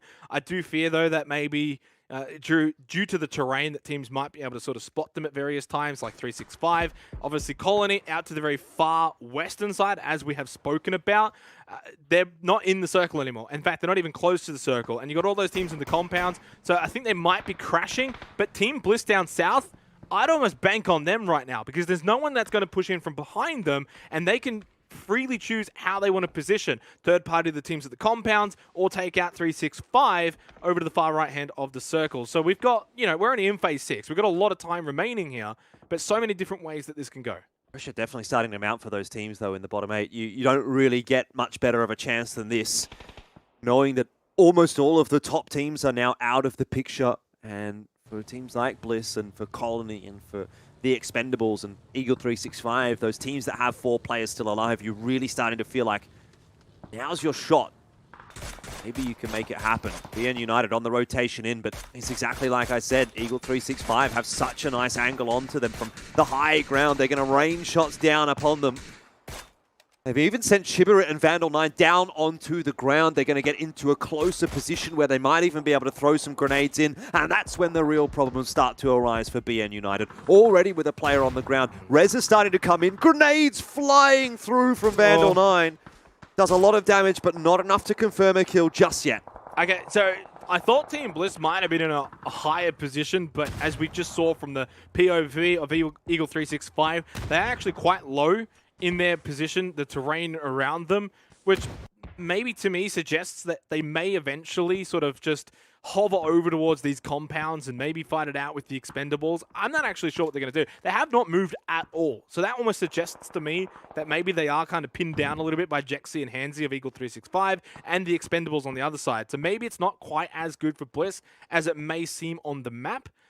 In fact, so much so, you can see in the minimap, the Expendables now pushing over to Team Bliss for no reason whatsoever. It's not like they've gotten a knock or anything. They just sense that they're vulnerable in this position, that they are pinned down, that they don't have a way out of this little sort of canyon. And this is big plays from the Expendables making something happen. They are the ones that have been proactive, and they have caught Team Bliss off guard. They were not ready for this, not expecting the Expendables to come out of the compound, run so far down to the south side of the circle to just come and blow them up. Levi's raining nades upon Rain and Textile, a quick double, and boy, have they just caught Team Bliss with their pants down. Well, it's not the first time this has happened, Xenox. I can go back to a Miramar game yesterday where Bliss was stuck inside of a bowl and they got collapsed upon by a couple of teams. It seems the same fate has befallen them once again. This time the Expendables started. Eagle 365 seemed like they might finish it, and that's that's the end of Monty. Ultimately dies to the Molotov of 777. And speaking of sevens, Bliss is out in 7th place. So in the blink of an eye, what looked like it could be a good game for them has just disappeared. That's so hard for Bliss in that position because of 365. If 365 are not in that spot, I think that plays out entirely differently for Bliss. But unfortunately, they were basically pinned down there. And the Expendables, at some point, must have realized it and then pushed over. Unfortunate, but full credit to the Expendables for making that play. They've still got 4 up from it as well. Gagan with a nice knockdown. Colony have worked pretty hard to sort of make their way over to these compounds, but ultimately they're going to come up short. The Carbs is remaining alive. Gagan pre-fired down the stairs. Doesn't find the target. Flash from Carbs in the run back here. Does still have 2 smokes. We'll pop an energy drink, try and just heal up, and the Expendables are on the move. But 365 have played their high ground position perfectly, Jordan, and they've really capitalized on it. Well, I'm really surprised, actually, that BN United still have all 4 players left alive. I thought Eagle 365 might be in a spot to do a little bit more damage than they already have done. They continue to put that pressure onto BN United, but now BN United feels like they might actually have the better positioning. They're inside the circle. Eagle 365 has to push towards them, and now, having found that knock onto Jexy, it turns it to a 4-on-3. So, 365 have the numbers disadvantage. Chibirit will also...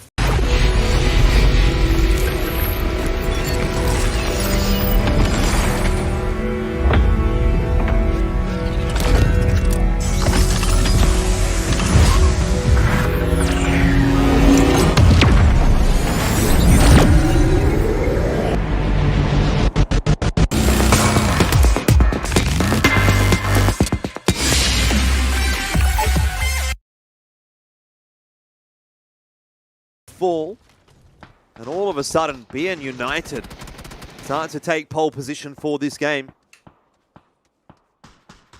Well, maybe we counted them out, or at least I counted them out a little bit too early here.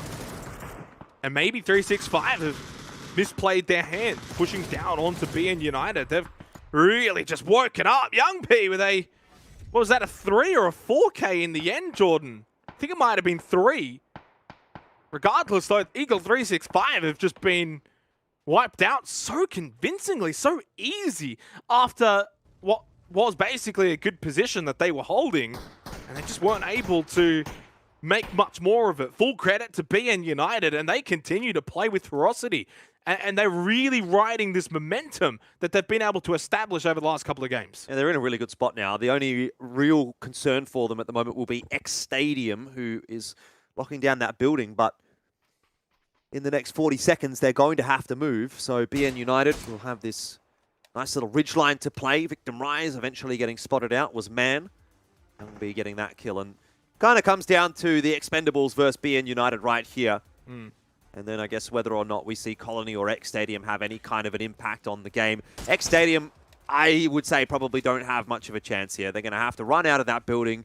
They'll have a little bit of utility to play with, but both the Expendables and BN United are going to be, for sure, keeping an eye on that run out, making sure that they can't get across to safety. And even if they do, Carbs is going to be spotted. Well, I don't know, maybe I've called it incorrectly. Gagan, he got so far. But eventually, 777, he hears those shots. He knows what's happening now, and that is that. That's how it should have happened to begin with. That is amazing, though, for the Expendables more so than BN United, because BN United were never in a position where those solo and duo players were going to impact them. If anything, that they maybe would have been able to get one of the Expendables and make that a little bit trickier for them. Young B watching that vehicle. He couldn't quite get the knock, though, onto 777. And if the Expendables can get some good ground here, suddenly this really does become a bit of a 50-50. But right now, BN United, are they feeling a bit of pressure here on the other side of the road? Maybe just a little bit sloped down compared to the Expendables, who are trying to abuse what slight height advantage they have. The metal frame blocking the majority of that nade. It was perfectly placed and primed and thrown. The second one, though, a little bit too far away from Young B and God Ace. Yeah, that metal frame is the MVP right now, because the bounce looked like it was almost going to be perfect to land right on top of at least one of the BN United players. I actually think BN United have the more favorable positioning now, especially with where God Ace is. Starting to work his way up on the flank, gets some great shots in onto 777. Almost knocks him down, but BN United might actually go back-to-back here. And not only would they go back-to-back, they would go into first place with 3 games to go. We saw how excited they were before.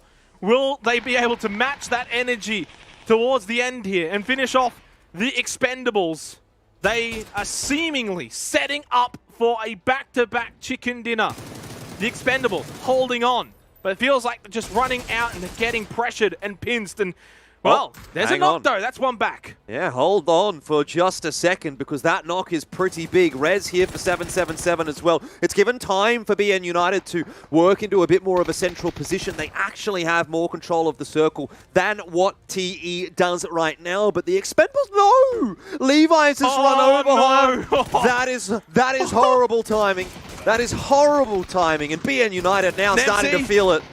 Oh, it's back and forth. Levi's, though, makes up for the knockdown onto Youngby. And Dr. Logi was just knocked down prior to that as well. I think as it stands, it's a 2 versus 2 or 2 versus 1. It's 2v1. It's only Simon. Simon needs to come up big for BN United. I thought they had this in the bag. The Expendables pretty much giving them a chance as well, with Hong Taker getting knocked. Levi's goes down, though. Simon is making something happen here for BN United. There's one left in front of him. Namsy, the flash, it does connect. It's a 1 versus 1. Vehicle versus tree. Simon with the blue, though. He's running out of space, and he just can't quite move forward in time. The Expendables with a massive win to be our 9th team to get a chicken dinner. 9 different winners in 9 games. My goodness me, Xenox, that was something different. That was different. I don't want to say anything too bad. I'll just go with different. It was messy. It was messy. That was the word I wanted to use. I didn't really feel it was very fair, but ultimately, oh man, what have we just watched? But hey, 9 different winners. I was kind of pulling for the Expendables there. I'm not going to lie. I was kind of hoping that it wasn't going to be BN United to get 2 because...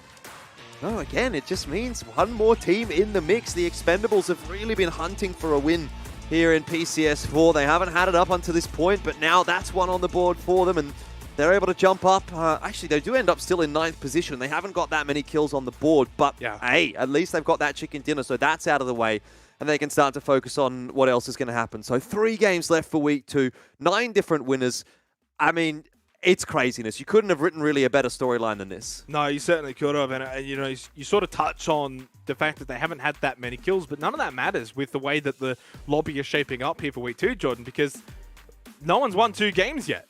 There's an opportunity that has presented itself for the Expendables and well, arguably, the teams above them as well, the rest of the top 8. 3 games left, get 1 win. That could be enough. I'm not saying it will be, because now we're actually beyond that 50%. The paper, all that funny talk that we had at the start of the game, and yet it ended up coming true. Now it's actually more likely that a team going into the next game will actually pick up their 2nd win. Levi's 4 kills, 687 damage performance. The stats don't do this justice, though. He picked up a pretty big knock after he knocked his own teammate. Yeah, and that's, you know, you kind of have to do that, right? If you're going to knock your teammate, if you're going to drive over him, you better damn well, especially in a fight like that, make amends for it. So it was good to see that the team, the Expendables, were able to actually come back into it and obviously give us this beautiful storyline, this beautiful standings that we're going to get going into the final 3 games of the tournament for week number 2. Youngby maybe a little bit unhappy with how things played out there because he was having a pretty damn good game for BN United. I want to sort of say, though, for 365, I mean... they could have really changed the way that game played out, but in the end, didn't even manage to get a kill onto BN United, which still amazes me to no end. I thought that the grenades were going to be able to get thrown in, and the angle from the players super high up on the hill would really just cause more problems for BN United than what it ultimately did. So, yeah, BN United getting away with it a little bit. And, oh, goodness me, I mean, what more do you really say about the situation that we now find ourselves in? Very close to being able to pick up 2 wins in a row. It's also the 2nd place for BN United here for week 2, Jordan. That's a very staggering sort of statistic that you probably wouldn't associate that with BN United, but this is where we're at with them. And I think they even had a 2nd place in week 1 as well. They did. It was a 2nd place and a win. Yeah. So, yeah, they've been at the very top end of games now quite consistently. After a bit of a dry spell, they did have a dry spell in week 1 after their win, But since then, they've been able to, of course, rectify things here for week 2. They've been a top team. Unfortunately, though, they couldn't quite get that top spot. And in a game where every other team in the top 8 faltered really early on, Daytrade out in 15th, Fury 13th, Archangel Predator 11th, Buriram last, Sharper 14th. That's the top 6, including BN United, of course, who ended up getting a second place finish. So you can't expect those teams to repeat those performances. You would almost imagine one of those 6 will have a good game in the next one. I mean, you really got to be counting your lucky stars there as any one of the teams that was initially in the top 8 that BN United doesn't actually manage to get that one over the line, because it just makes your job tenfold more difficult if BN United win round 9. So they're thanking Expendables for that one. 10 kills on the board from that game for the Expendables. Jumps their total up to 25, so a pretty substantial amount of kills coming from that game for the Expendables. But this is now where we stand with the total leaderboard at the end of round 9 for week number 2. Daytrade on 53, Fury 1 kill behind them on 52. I mean, the Archangel Predator and BN United still pretty close by. Buriram a bit unlucky to miss out in that last game. Weren't able to improve their standing. So they fall a little bit further away. But the top 5 is still relatively tight at this point. Yep, it certainly is. I mean, look, I know what you're sort of getting at here, but realistically, it's a top 9, isn't it, right? Because they're all on 1 win. You only need 1 win extra. Doesn't matter if you're first, doesn't matter if you're 9th. And for some teams, you know, you look at Colony on 39 kills, Game Home on 37.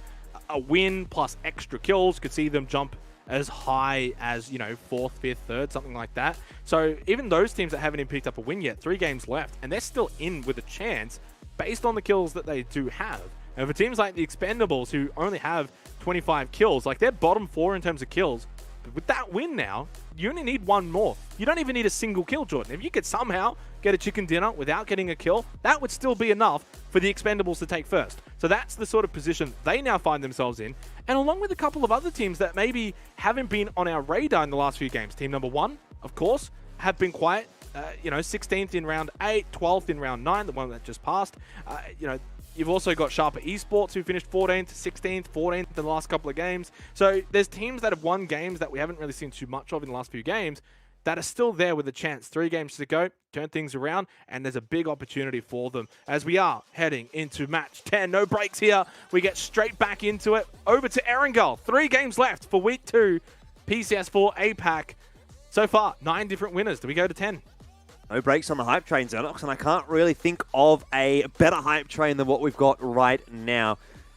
You're watching in chat, go tell your friends. This is going to be a fantastic finish to week 2 of PCS APAC. I don't think you're going to find a closer tournament than this one. 25 seconds before we jump into Erangel for the second time this evening. And a lot of those storylines from week 1 feel like they're out the window. You know, we were saying Fury, very, very strong on Erangel. Seems like it's their map. Buriram seemed like the team to beat on Miramar. Now, it's really just anyone. There are 9 teams that are competing to a very good level. Some of those top teams have fallen off a little bit, and it could even still end up being a 10th team that can find the chicken dinner right here. I mean, Colony has been plugging away here and there. X Stadium, Game Home, they've also been kind of in the mix. I mean, even Eagle 365 last game, it could have been theirs, but it wasn't. So there's a bunch of teams still yet to mention. And it could go anywhere at this point. Really have no idea, and that's the beauty of it. You're supposed to have some idea as a caster, Jordan, but that's okay. I'm also in the same camp as you, where it is very difficult to predict. That's the nature of APAC, and that's the nature of the fact that after 9 games, we've had 9 different winners. We're not used to this. We're used to that very top-heavy 2, maybe sometimes 3-horse race, and that's just not the case here. It's as wide open as we've ever had it in this region. 3 games left, 3 opportunities presents itself. Everyone from Fury, everyone from Buriram, everyone from the Expendables all have a chance of claiming $20,000 for first place for week 2. So it's wide open. And that brings us back, and since we're biased casters and we always talk about Fury, brings us back to that moment where maybe they should have been able to close out that game. And now, because it's so wide open, boy, that game, it's not about the loss of it. It's about what you miss out from not having won it, which would have been, with 3 games left, almost a lead that maybe doesn't even get caught. They got Ace looking to head towards the ruins, but sees Magic dropping there and decides to head back in the direction of Watertown. Magic's going to grab themselves a vehicle. Are they going to end up going towards Georgia Pole? I think that's probably Look at that direction. circle. That's a fun one. That's a fun one. You know, like you talk about, hey, how many teams could actually challenge? Well, right now, you get a bit of a nutty circle like this, and the storyline starts to get even more interesting. Team number 1, very happy with that. Same for Eagle 365. They've had some rough rotations, to be fair, on Erangel. So I don't think that, you know, it's unreasonable they get one turn finally where the circle shifts north.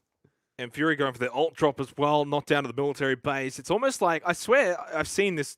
We've seen this a few times, Jordan, this sort of circle up towards Stalba. And I feel like every time it's a Stalba circle, Fury have ult dropped onto Gaz rather than military base. It's like they've just got some sort of knowledge.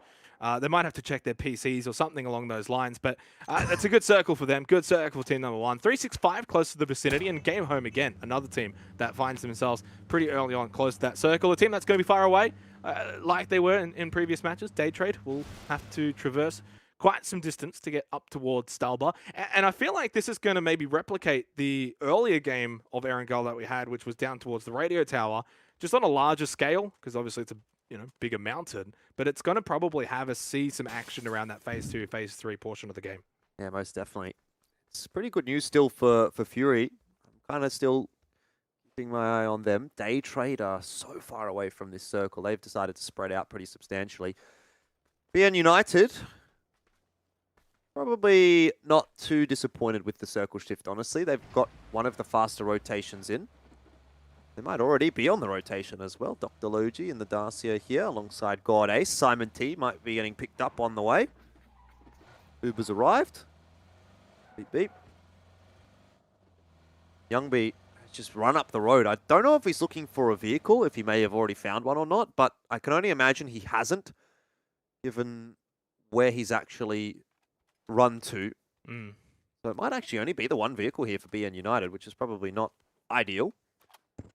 The colony in Gatka Fields, and it's an interesting little association, I suppose, that the colony and Buriram have with one another, because when colony decides to drop in Gatka Fields, Buriram just loots along the road just south of them. When they don't, Buriram gets to take Gatka Fields completely for themselves. And colony's obviously down in Sosnovka Island. Not the case this time, so Buriram will be a little bit underlooted compared to normal. Colony grabbing all of the Gatka loot away. Which is kind of intriguing when you pose it like that, right? If you were to say that to a new viewer, you would almost say that Buriram are respecting colony. When in reality, as we know, Buriram is a team that dominates this lobby. They're the kings, right? As we look at the statistics here for Fury, which are just otherworldly, averaging 6 kills, 1,500 damage, 30% Erangel chicken dinner percentage so far here for PCS4 APAC, which is, that's mind-blowing. But it's something that's also not too unexpected from a team like Fury and the way they have been performing. And yeah, I got to say, there's been a lot of talk about the new format and such. And by the end of tonight, if there's anyone out there who has the old format, I would just like to see it, just out of curiosity as a PUBG fan, and just see sort of where things would be at. Because, you look at that earlier game and okay, didn't win it. BN United ended up winning it. But under the old format, you could sit back and say, oh, we still picked up. How many kills did they get? 13 kills in a third place. That's still an amazing game. But wow, under this format, you don't get anything. Top headshot damage, by the way, is all Fury. The top 3. Waikiki, Mukau, Flood, and Insight. So, I guess they're on point at the moment, and that kind of goes to show their form has really been looking good here in PCS4.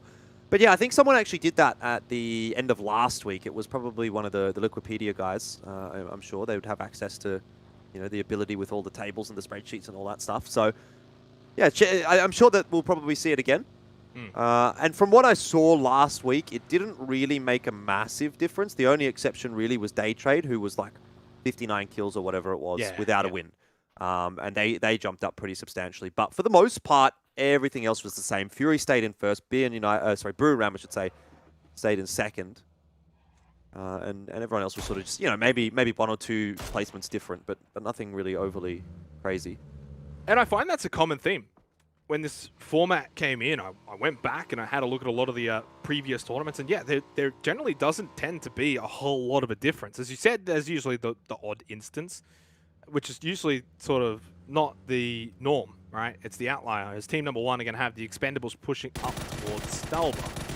And they're going to make their presence known immediately. Cool with a good spray. Levi's, of course, the hero from the last game, is now on the bench for this game. He's only lasted 6 minutes after basically getting the winning shot in the win for the Expendables. And not a good start for their back-to-back chances. No, and this will be the danger of rotating up around Stalba Hill, is that if there's already a team established there, because you're driving up a hill, you're just naturally going to be going a little bit slower. And if you go round the wrong corner, that's a nice shot from Flash. Nordra will just get away. But, yeah, I mean, the thing is, like, rotating around Stalba Hill is so dangerous. You roll around the wrong corner, someone's just sitting there and you get sprayed down. And it's very hard to scout as well because of the way that the terrain is all obviously elevated. You can't really look as easily where you're going as you could, say, driving through the Gatka fields or something like that.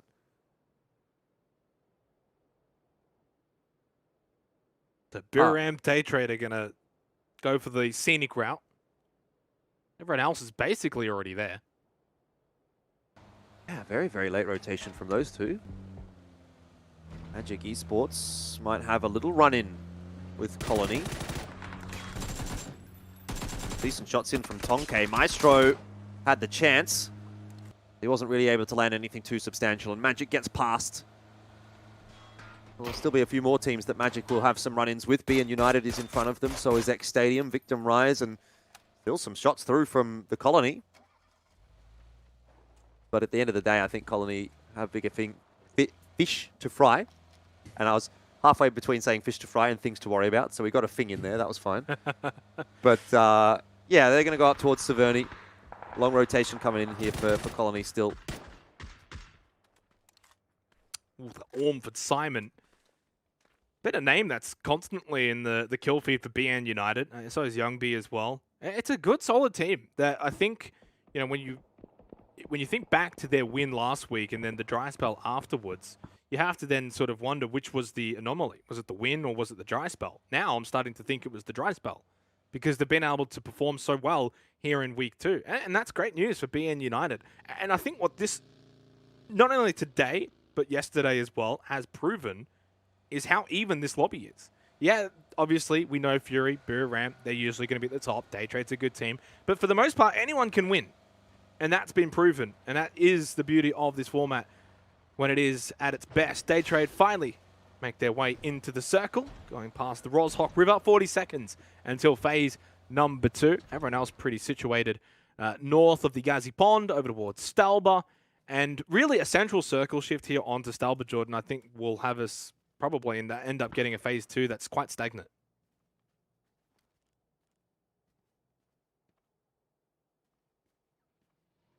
Team Bliss. All 4 players relatively close by. 2-2 split for attack all around, though. Wonder if Team Bliss starts to feel like they want one of those compounds, they might decide to try and get a little bit more aggressive. Doesn't seem like the Team Bliss way, to be honest. Circle shift goes further again towards the Stalba Hill. It's going to make this a very messy game. Doesn't end up here very often, so we'll see how confident teams are at playing around in this kind of terrain, how used to it they are. Do they know the angles? Do they know the best spots? Stalba Hill still in control of team number 1, who was the team that dropped there. They have the king of the hill position right now, but while it's a good position to have, it also means that there's going to be a lot of teams keeping an eye on you. I don't think we've ever had a Kameshki finish. No, I don't think so. I've only ever had one when I've even been playing the game. I don't think I've ever had one either. It's almost like the Nuzaki in a way. There's a chance. It's always difficult with these water-based cities because, you know, water settings. Miaoyu, though, knocked by Tonke, just feeling the pressure over at this tree as Cheeksing will follow it up and get the flush. Dacia rolling down the hill on the north side of Stalba. And for team number 1, that's not ideal considering the position that they do have at the top of Stalba. But a good little push there for Magic Esports, as they, of course, want to take that spot for themselves. 777 involved, but he's by himself at the moment, and we do recall that the Expendables are down to 3 players. Nice headshot, though, on a Genfos. 777 probably doesn't even need help here, because there's only 2 players left to deal with. It's 1 versus 2. Yeah, the nade at his back is going to put him down to 1 shot's worth of HP, and Teddy on the flank is going to really cause some problems. I don't know that 777 is going to be able to get out of this one alive, and inevitably Teddy does pop his head up at the right time. That is the end of 777. Spots out Namsi and Huang Tanker close by as well. Flash grenades headed in their directions, but Teddy needs to be very careful. That fire could well spread, push him out of position, push him up into the sight line of Huang Tanker, and that is now another player dropped for Victim Rise. Genfos and Man try to maintain control of the buildings, but the Expendables are out for blood. Well, if the word of the day last week was mutual destruction, I'll bring it back here temporarily, because that's basically what's played out here. Although the Expendables were already down to 3 players anyway. It may happen as well at the top. Stalber here, Magic Esports have lost Cheeksing immediately. Now, they did get Miaoyu earlier, but there's one back from MBK. That is going to be revenge from team number 1, as it took them a while. They ended up getting the trade eventually. Neotica's down too. Wow, they're all gone. Look at that. It's a magic trick. They've just vanished. Kind of the wrong magic trick, unfortunately. That wasn't the one they were looking for. It's kind of the one that sort of blows up in your face. You've seen Harry Potter. They're trying to float the feather and it blows up. Unfortunate, but happens sometimes. And Foss completely catching that flash. Ultimately, hasn't been pushed just yet by the Expendables. Huang Tanker doesn't check the angle. Oh, he's got the double. Too easy. MC cops the headshot. And that's the end of the Expendables, out in 15th place. Genfos at least has something to cheer about. And look, if he does get a circle feed, Genfos is in a nice little building. If it can go north, it's a long stretch, Jordan, but hey, maybe for Genfos. It's a long stretch, though. Hard to sort of build that one up. Phase 3, where are we heading? It is going to still be Stalber.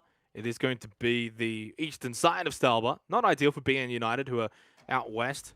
Fury, of course, down south of the warehouses, so they will have to make a interesting decision. They can hold there for now. One of the warehouses is still intact in this Phase 3 circle, but do they push up to Stalber? Do they rotate down below? So they've got some decision-making to do, and probably better to do so early than late. And I think they're going to actually make the call to go up to the top of Stalber. That's what I'm seeing, at least on the minimap right now. Ronan and Waikiki Mukau are moving northward. Flood and Insight still locking down a position at the compound, but it's not the most important thing that's going on right now. The Colony gatekeeping Victim Rise and Eagle 365. Day Trade in the blue, rotating behind Buriram, so 2 teams that really haven't had much of a say in this game so far. Vanotica, there's a tree in front of you. We don't want to be driving into it. Up at Esport as well. This is a scary rotation considering where X Stadium is, but they'll go by relatively unscathed. Archangel Predator firing a few shots in their direction as well. This is a big, long rotation in from Day Trade. They're going for the scenic route. The Great Ocean Road. Xenox, that's another one. Yeah.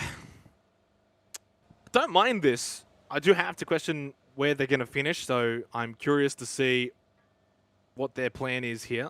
Bit of a bowl over towards their left, but Puchils is continuing on the right-hand side, pushing up towards Kameshki. An attack all around have got a good angle on this. Not only that, but Team Bliss have just pulled up to Kameshki. So it is now a contested area all of a sudden. Team Bliss, oh, tumbling.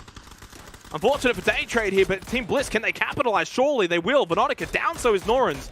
Talk about timing for Team Bliss. Literally just arrived in front of Day Trade as they make their little tumble, and they've picked up 2 kills because of it. That is a big loss for the team out in front right now. You know, you're thinking about 3 games left, and you're now down to 2 in game 10. This was the opportunity to put yourself out further in front, you know, stamp your mark on the lobby a little bit, but no longer. Huge sigh of relief for the likes of Fury and Archangel Predator, who are the ones close behind. BN United even as well. Look at that, and you say, okay, now, not really expecting Day Trade to get too much more out of this game, so we might even be able to overtake them, go into the last 2 games with a lead. Genfos still trying to lock down these buildings. The See if he can do a number onto Eagle 365. Hides inside the hut for the moment, puts down as much util as he possibly can. But the reinforcements are starting to arrive to back Chibber it up, give him some numbers, and the power of numbers should more than enough be there for Eagle 365 to take out Genfos.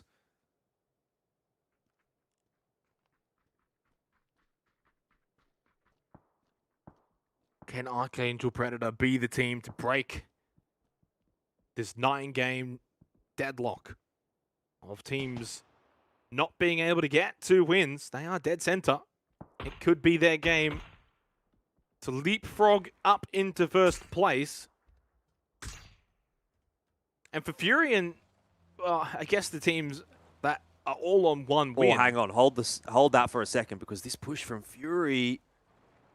Oh, they've just pulled up. They've just pulled up, but they were about to drive in between X Stadium and Sharper. They might still have found themselves in a bad spot. This is what I was about to say, though. You're going to have to now start thinking about kills, and that's exactly what Fury could very well do here against X Stadium. Cow's down, but they did get one back onto 74L1, so an early trade in this exchange. The nades will go out, and so far it actually seems like a pretty even fight between the two teams. No one's really close to third partying except for 6 sacks from Sharper Esports, and you've got Game Home down to the south. If I had to say anything, I think Fury are in a bit of a predicament, but they're good enough to be able to get out of this spot. Waiki Kamukau needs to get revived, and then maybe they have to think about pulling back a little bit or forcing the issue and pushing on to, say, Game Home. Team number 1's around the area as well. It's a very congested area. Being in this sort of area is not going to generally get you wins, but it could get you kills. And right now, with Daytrade's demise, there's an opportunity for Fury to actually get into first place based on the kill differential. You are right, but having seen Fury in the kill feed, I think has, in a sense, rung the dinner bell. Team number 1 start to move their way out of Stalba. Game Home start to move their way up towards the north, up towards Fury. Ronan gets knocked now as well, and they are pincered between so many teams without a position inside the circle yet at all. This is going to be incredibly rough for Fury, incredibly rough for all of those teams on that side of the map. Number 1 are moving back towards the north, though, so giving a bit more breathing room to the team still in that engagement. Buriram will look to work their way into the compound that Attack All Round is locking down. You know, Buriram's the kind of team that could just about make this work without losing a single player. They just have a knack for it. Yep, and they are then able to snowball off the back of it too. But if they do lose a player, they tend to capitulate. And Kanaxi's been taken down. Yanku with a good nade. The Molotov was thrown in there as well.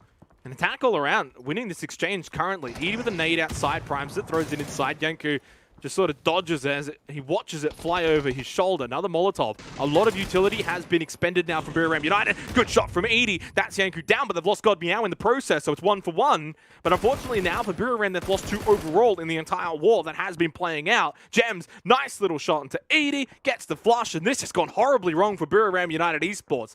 Talk about a knack for getting out with 4 alive. They're going to get out with none alive. They're done. They're out in 14th. Well, that's unfortunate for Buriram, and that now really, really lowers the chances of them coming away with a first place, which is kind of what they need, because Fury has just decimated X Stadium. That was an artillery barrage and a half.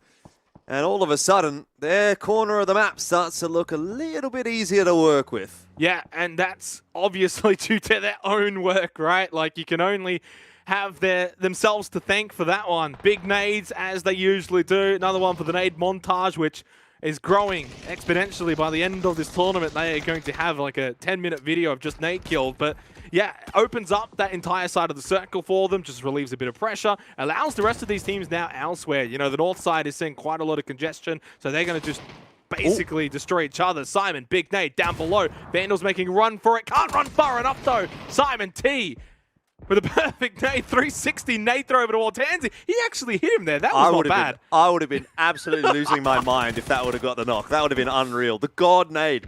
Not quite, though, in the end. It does slow down a little bit for BN United, but they are still trying to gatekeep Eagle 365. We turn our attention back to Fury for a second, who are still relatively safe, just trying to clear out their side of the circle. Oh, whoa, Simon, did you... I don't think he saw Handsy for a split second. You could just see him bottom right, but he's obviously got so many around him. He's playing this well, though. And Flash, take the shot. Help a man out. He's going to go for the. He's going to go for this knock. He doesn't want to give up his position. He's outside of the circle. Takes the shot now.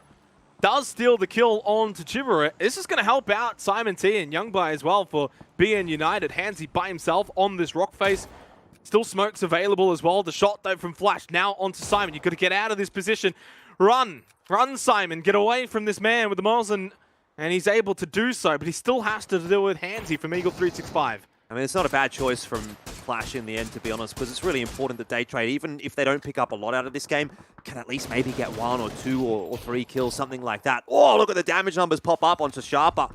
Fury don't quite manage to find themselves a knock.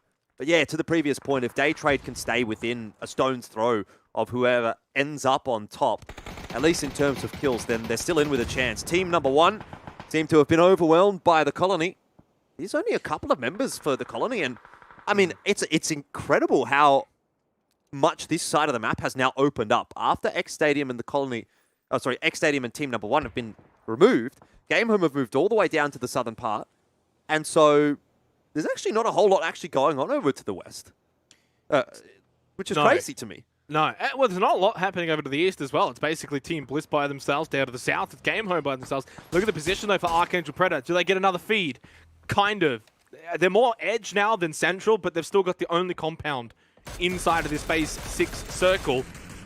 Massive game. So many teams still alive inside of the top 8 or 9, I guess you could say, that have chicken dinners. Fury with 4 alive. Archangel Predator with 4 alive. Sharper have got 3, but they are moving closer towards Fury. They've also got Colony behind them as well. And as I said, they've only got 3, so it's Maximus, T-Noise, 6 sacks. Maestro and Cars for Colony to their north, and obviously all 4 members of Fury to their south, and that's a ghost vehicle. It's kind of drawing the attention of Colony. You can see Maestro turns around and goes, hey, what's this? It's like a decoy.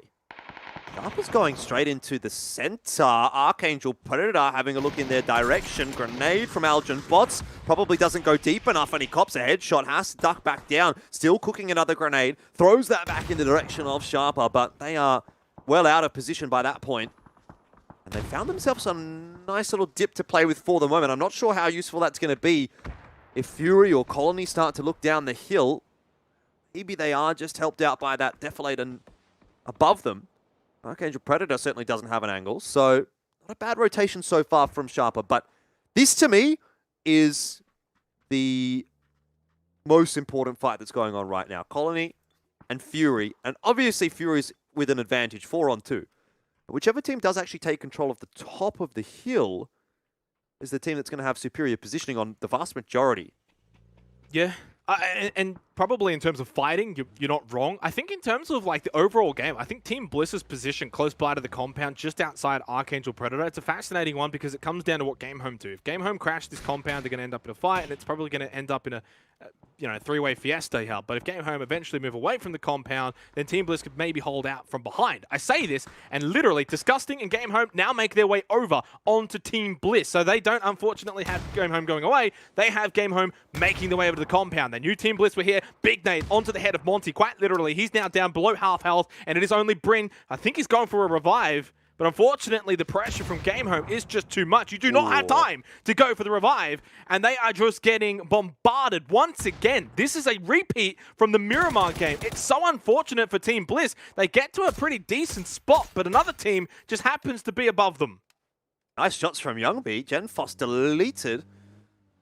That in 7th place for Victim Rise. Do last briefly longer than Team Bliss, but much of a muchness in a format like this. Archangel Predator being pressured now by Game Home, but how much pressure really is on them at the moment? The shots are going through, and they're favoring Archangel Predator quite substantially.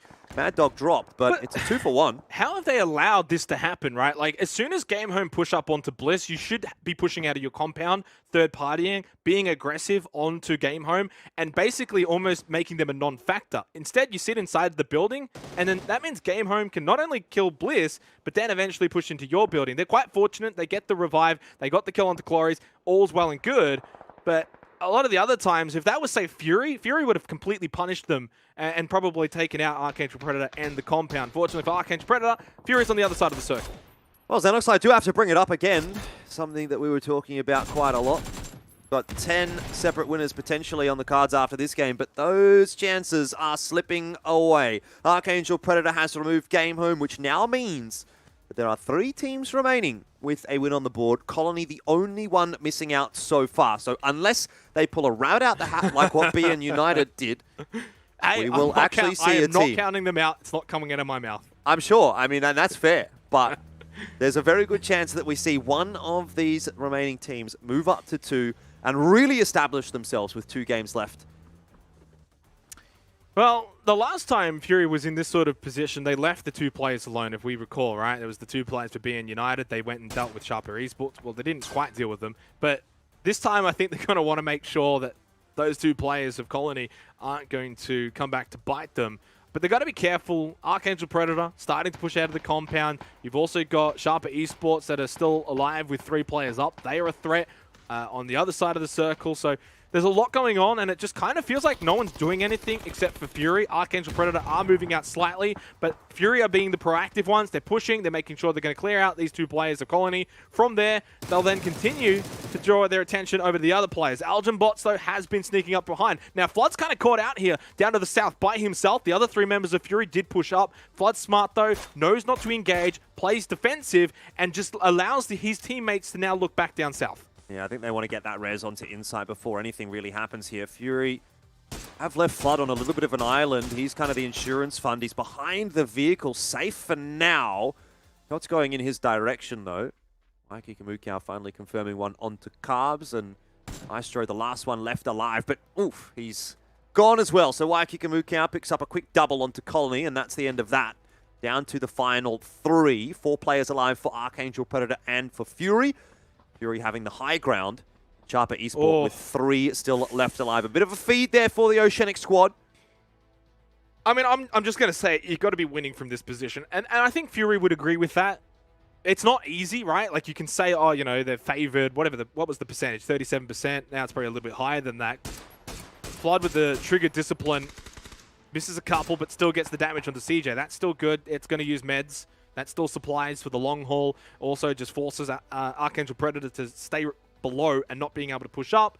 Sharper Esports so far have been pretty quiet. They're not really making too much movement, which is probably good for Fury, I think, because there's a chance that Sharper could have actually rotated and tried to come in on the north side and then actually pincer onto Fury. They haven't done that. So this is good for Fury. They can take this fight with Archangel Predator and they'll have the high ground. Oh, but Algen Bots, very, very sneaky at the moment. If he somehow manages to find a way to get around behind Flood without Flood spotting him, you know, if there's a decoy maybe here from Mad Dog, this is what I'm talking about. Wow. That's a big opener. Brings it back to 3-on-3. And, well, another 3, obviously, given that Sharper is still part of the discussion as well. I don't think it's a 3-on-3, though. Insight has to hold his position, knowing that Sharper can wrap on behind them, right? So he's playing that anchor spot. So it's up to Ronan, once again, to make something happen. He's done it time and time again, but it just couldn't quite do it this time. Mad Dog with a mad play. Now down to Cow. Waiki Kamukau at the tree. He's done this time and time again as well. These guys have been here before, but so is Archangel Predator. They pushed through Fury. Insight was watching, but he couldn't get involved either. And now he's got Sharper Esports pushing on, like they probably feared the whole time would happen, which is why Insight was still holding this spot. It took them a long time to do it, but they've finally done it. Well, Insight still survives for the moment, so there is still hope for Fury, but you really now start to turn towards Sharper Esport. With 3 still alive, 2 players went down to the zone for Archangel Predator, and the numbers advantage maintained for Sharper. All of a sudden, it's gone from 4 versus 4 versus 3 to now just 2 for the remaining Archangel Predator players and only 1 for Fury. Sharper turn their attention back down the hill, look towards Archangel Predator. They know that's where the threat is. I'm trying to think, if I'm in Insight's position right now, how do you win from here? Sharper Esports, if they're smart, they really just deal with him first. He's the solo. You know there's only 2 players for Archangel Predator. But what you really need more than anything is to take one of Sharper out, make it a 1 versus 2 versus 2, and hope that this happens. Hope that this happens, that Archangel Predator now push on to Sharper Esports. This could open it up. It's only a 1 versus 2. This is winnable for Insight. Hit your shots onto Tinoy, make it a 1 versus 1. The headshot, it lands, but Maximus has him covered for Sharper Esports. It's a 2-kill win, but it don't matter, Jordan. They're in first place with 2 chicken dinners. Jeez, you can't believe it, can you? A 2-kill win for Sharper. I don't even believe the words coming out your mouth right now, but they are very, very pleased with themselves, and they have Archangel Predator really to thank for it, doing an absolute number to Fury. And then Archangel Predator had 3 players go down to the zone. I don't know how that all happened. I don't know how that all played out, but I guess they just were a little bit too close to the edge and weren't able to get the reses. Sharper Esports comes away with the win and puts themselves in a commanding position going into the final 2 games of the day and of the week, which is all important. 32 kills they have for themselves total. You look at Fury on 58, Archangel Predator and Daytrade on 54, and those 3 teams are probably feeling a little bit miffed right now. BN United even still as well, 49 kills on the board, but Sharper Esports is the one well out in front now with 2 chicken dinners. Definitely still catchable, definitely still overtakeable, given the fact that there's, any number of teams that have 1 chicken dinner on the board and a lot more kills than Sharper does. But that's obviously looking at it through the lens assuming that one of those teams can get a chicken dinner, which is easier said than done, especially this week. It's like, how are you expecting to put 2 or 3 wins on the board at this point when a lot of teams at the moment are even struggling to get 1 today? I was just counting very quickly here, kill-wise, because Sharper Esports, obviously, they're in first place right now, only 32 kills off the back of a 2-kill win, which I think might be the lowest kill win I've ever seen, at least that I've ever casted. They're in about 9th in terms of kills. So I know there's some out there that are probably going to be saying, oh, low kills, format, all of that. But they're about 9th in terms of kills. And then when you actually look at some of their positions, a 3rd, a 2nd, a 1st, and a 1st, under the old format, they would be up there. So while they haven't had a high amount of kills, 100% kill proportion, by the way, for Maximus. While they haven't had a whole lot of kills, they have had decent positions. They've been close. They've had 2 wins now, which, by the way, their last win was a 13-kill win. At the time, that was tied for the best for the week. So, you can laugh now, 2-kill win, okay, but we know that this is a team that is capable of getting those big chicken dinners too. And they know they're capable of that. What they needed more than anything, though, was not kills. They needed a win, and they got that. So they got the job done. They're in first place because of it. Full credit to Sharper Esports, but we're not going to see any of their players in the top 5 kills. Yeah, no chance. No chance in the world for game number 10 at the very least. Carbs, I mean, again, you kind of continue to see Colony, their names continue to pop up, but it's just unfortunate they're not really able to get a win over the line, and they were not in a terrible position, but they lost too many players fighting against team number 1, and then immediately kind of got swept through there by, ultimately, it was actually Waikiki Mukau solo, really, but obviously Fury in the end with a team to dispatch of them. I want to see something more from Colony. I want to see them get a chicken dinner on the board, because I feel like they could be a pretty solid contestant, but it's not really coming together for them. Either way, 2 games left. Finally, we've got a team that's hit the 2-digit mark. 2-digit. It doesn't really make sense, does it? But the numerical number 2 is probably what I'm looking for there. And it is Sharper Esport, who had one yesterday. The 13-kill win on round 5, it looked like at the time, probably the best game of an individual team. But that now actually rests on the shoulders of BN United, who got the 14-kill win in round number 8, which was today. That said, I mean, Sharper have got 2 on the board. And all of a sudden, 2 games left to go. You start to think, maybe Sharper can get away with it. I mean, they didn't have a great tournament last week. They didn't even get a single win on the board. They had 46 kills. They had a couple of 2nd places, a couple of 3rd places, but they did feel like they missed out a little bit. And they ended in 11th. So on the prize money standing, I mean, they're not even a factor. They didn't get any prize money out of last week. No. So they kind of need a big finish here, and they might just get it. They might just get the 20 grand out of this one and jump themselves up pretty substantially.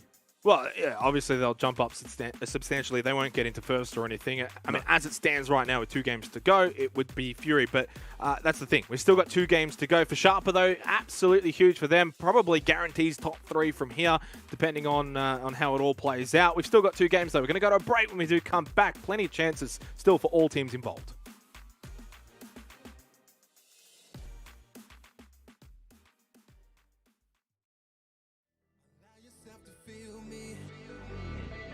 Allow yourself to be free. Allow yourself to see all the things that we could be. Yeah. You should always feel good. Yeah. Open up your eyes and take a look. Everything you need, you find that piece of me. We could be like fire. Yeah. No one could put us out. We're burn so bright, and they will compromise.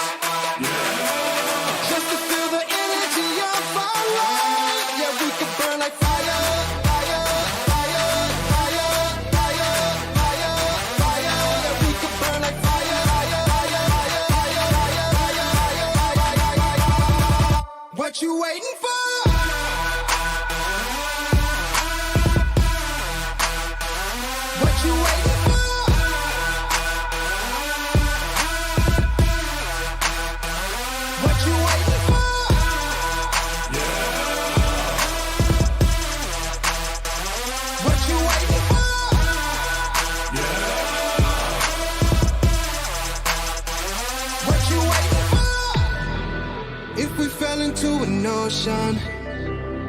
It wouldn't harm or hold us down. No, we could never ever drown.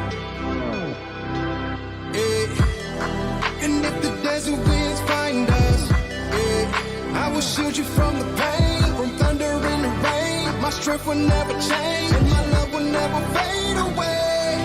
We could be like fire. No one could put us out. We burn so bright, and they will compromise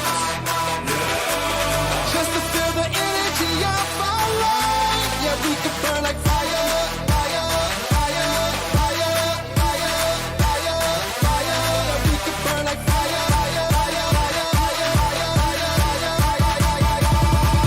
What you waiting for?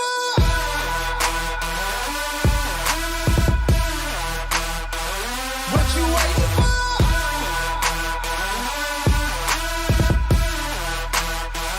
What you waiting for?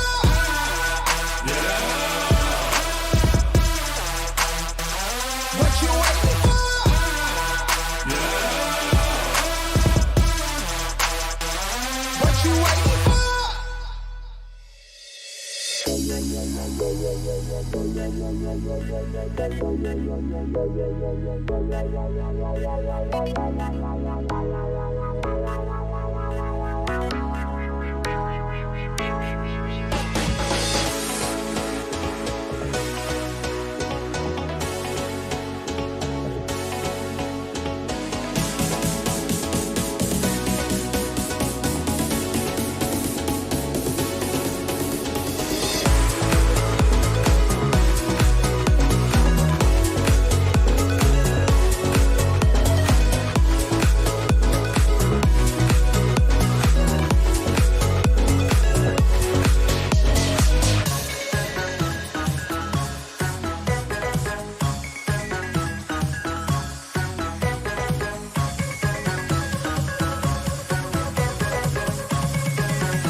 Sharper Esports has broken the deadlock. They're the first team to 2 chicken dinners, Jordan, and they've done it in historical fashion. I think for the first PCS APAC event, the first team to get a 2-kill win or 3 kills and under or something along those lines. Look, regardless of how they've done it, they've got it. That's all that matters.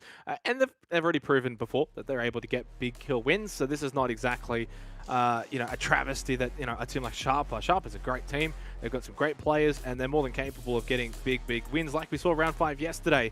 Regardless, though, there's 2 games to go, and despite Sharper's win, there's still a lot for the teams that have already won a game. But I would argue for the teams that haven't won a game, your Colonies, your Game Hones, they need to win 2 in a row. It's as simple as that. Yeah, certainly. And doing that is not really going to be a very easy task, is it? When you are struggling to get 1 win on the board out of this week, and even for some teams, we include last week, like Colony weren't able to get a win last week. So same for Game Home. Chances of them winning 2 in a row, probably wouldn't be backing them in that one, to be honest, Xenox. But I think what I'm more interested in looking at is the likes of Fury, Archangel, Predator, Day Trade, BN United. Like, pretty much, if you go down the list, and any one of those teams already has a chicken dinner on the board, has more than 32 kills at this point in time, so I'm going from 2nd to 7th, they're the ones that I'm looking at, because they're the ones that ultimately, if they do get that win on the board, are just going to leapfrog Sharper Esports so damn quickly. But what I will say is that Sharper Esports, despite the fact that they've only got 32 kills, they've been pretty decent actually so far. You sort of mentioned how well they've done so far this week in terms of their placements, a couple of 3rd places, a couple of a 3rd place, a 2nd place, and a couple of firsts, obviously. So consistent across the board there, but I also want to highlight that they were pretty decent, pretty reasonable last week as well, and it sort of feels like maybe they were almost due for a chicken dinner on the board. They've also been a team that we've seen around in APAC for a little bit, back in Charity Showdown, PCS 1 and PCS 3, and they've had top 6 placings every single time they've been in PCS, so it's not like all that surprising, to be honest, that they've actually managed to be at the top of the standings today. They've been a team that's floated around the top for the better part of, a year and a half now at this point. And so, I mean, I was kind of waiting to see a little bit more from them, and it's almost surprising to me that it's kind of taken them this long, to be honest. Yeah, I would kind of agree with you there. I don't know if I'm too surprised that it's taken them this long or anything like that. I think they're a good team. I don't know if they're a 1st place team, but at the end of the day, it's just the way the cookie crumbles, and other teams below them have had their chances. Fury's had their chances. Archangel Predator had their chances, right? A lot of people will look at Fury that game, but I think Archangel Predator probably should have done better with the position they had. So, to a degree, even then, they still picked up 9 kills in a 3rd place finish. So they still actually performed pretty admirably there, Archangel Predator. Day Trade have been very quiet in the last 3 games, only 4 kills, and technically under the old format would have been no placement points. So they obviously haven't been making it to the end or getting kills either. They've dropped a little bit because of that. And that's obviously made that kill differential game matter a little bit there for Fury, Archangel, Day Trade. They're all pretty close in kills. Same with BN United as well. So look, I think for me, more than anything, we've got 2 games to go, and it's still really open. As you pointed out, from 2nd down to 7th, a simple win gets them into 1st place. And for Sharper, though, fun fact, you win this game, they've actually won the week. Yeah, there's no way that anyone catches them at that point. 3 wins on the board. Best case scenario for any of the other teams gets 2, and that's obviously the way things sort of work out in the winner-winner chicken dinner format. And honestly, they're so far behind in kills, let's be real, I wouldn't even bother with that. I'd go for another 2-kill win. Yeah. Yeah, Why not? I mean, why would you try to sort of try to take fights at this point? It's not going to be a case of, we can overcome, 26 kills, the difference between them and Fury right now, just to give them that extra buffer and say, we've got more kills even if Fury or Archangel Predator or whatever it may be end up getting a 2nd chicken dinner. That really can't be part of the discussion. And maybe you're also at the point now where you're going, okay, well, if we see one of these teams in the late game and we know that they're a threat to us, let's try to just ruin their game. That's also a factor that you have to consider. Game Home, man, I feel like we've seen a lot from Game Home, but we just haven't seen enough, unfortunately. The same kind of can be said for Magic, although they've been really having a rough run of it so far in Week 2. Week 1 was a bit better for them. You sort of mentioned, actually, the heroics from Magic at the end of Week 1, where they got that 17-kill win in round number 12 and jumped themselves up into 5th place. Yeah. They kind of need something to that same effect, and in fact, maybe even more right now, because they're sitting at 15 kills, last place, no win on the board, obviously, and even if they were to get a 17-kill win, that's only going to be enough to jump them up into, 8th place at this point. Is that a peg? Yes, that is a peg. You know what? I actually respect the hustle, although The way that I would do it was probably with a bit of hairspray to just keep it tucked away from your face. But I have a pretty long fringe as well, and I know what it's like. It drops down over your eyes and tickles your forehead, tickles your nose sometimes, depending on how long it is. And I think his hair probably is long enough to tickle his nose. So that's a good idea, I reckon. I rate it. Unfortunately for Magic, though, they haven't had the Magic, so we'll see if they can turn things around with 2 games to go. I guess that's the beauty of the format, right? They've still got something to play for in these 2 games. A win, let's say a 10-kill win, and then you back it up with some kills, and then suddenly you can get into the top 8 and get a bit of prize money. I don't think they're going to be able to match the heroics that they did last week, though. And also because of the fact that the kills have been more... the wins have been more spread, so it's a little harder to actually leapfrog into the top 8. Sharper Esports, of course, first place at the moment. They didn't place last week. If you are a team, though, like Fury, who, of course, did win last week, you don't mind Sharper in first more than others, right? Oh, yeah. Because they're taking the majority of the prize pool, and if Fury can somehow still get second, they'll get 14,000. And suddenly then they will be on 34,000, and their regular competitors like Buriram United suddenly might only be on like 20. Yeah.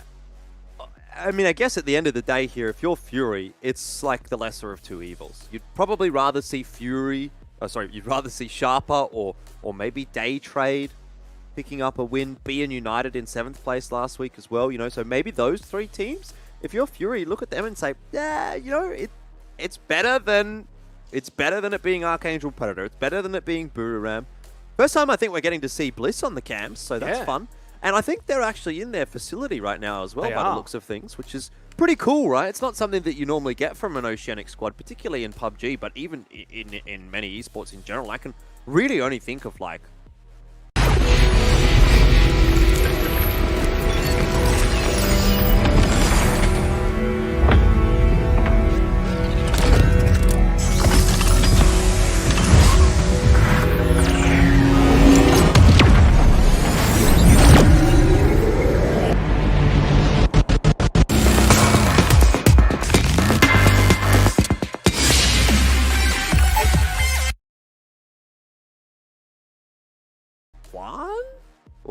two gaming houses, and maybe like another esports facility with another organization. So maybe like what, 4 or 5 maybe esports facilities. You got like the Chiefs house. I know Order's got a little setup now as well. There's not too many. What houses the Chiefs have got? Haven't they just got, maybe it's a living house than anything. Yeah. But regardless, though, we are into the game for match 11. Week 2, day 2, PCS4 APAC. 2 games to go, and the magic number is 2 right now. Sharper Esports picking up their 2nd win in the last game. We'll see if they can maybe go for back-to-back. Of course, we haven't had a single back-to-back chicken dinner so far for week 2. And I don't believe we had one for week 1 either, if you want to correct me there, Jordan. But a quick little look at the Wikipedia. And yeah, no, we did not. So no back-to-back winner-winner chicken dinners yet so far for APAC. This goes to show how crazy it was that time Divine managed to get 3 in a row in PCS3. That was mind-boggling. And I think it might have even been like 4 or 5 out of 7. So that was unbelievable. Either way, not the case today. We head on to Miramar for the final time of week number 2. Match number 11. An all-important game. Sharper can confirm themselves a week victory if they get a win here. Yeah, and I like that in a way. Like, it's in their own hands. Whether it's this game or even the next game. No, they have to basically win at this game. Because if they lose this game but then win the next game... No, yeah, I guess technically, right? Like, yeah, regardless of what happens, if they win either this game or the next game, then they do get first place. So, with 2 games to go, complete destiny in the hands of Sharper Esports. That's got to be a nice feeling that as long as you do your job and you win a game, no one else can catch you. That's kind of cool. And it means that if they want to play safe and they don't have to worry about kills, just play safe. The only downside would be, of course, if, let's say Fury win this game, and then just for argument's sake, Archangel Predator win the next game, you suddenly drop from 1st to 3rd.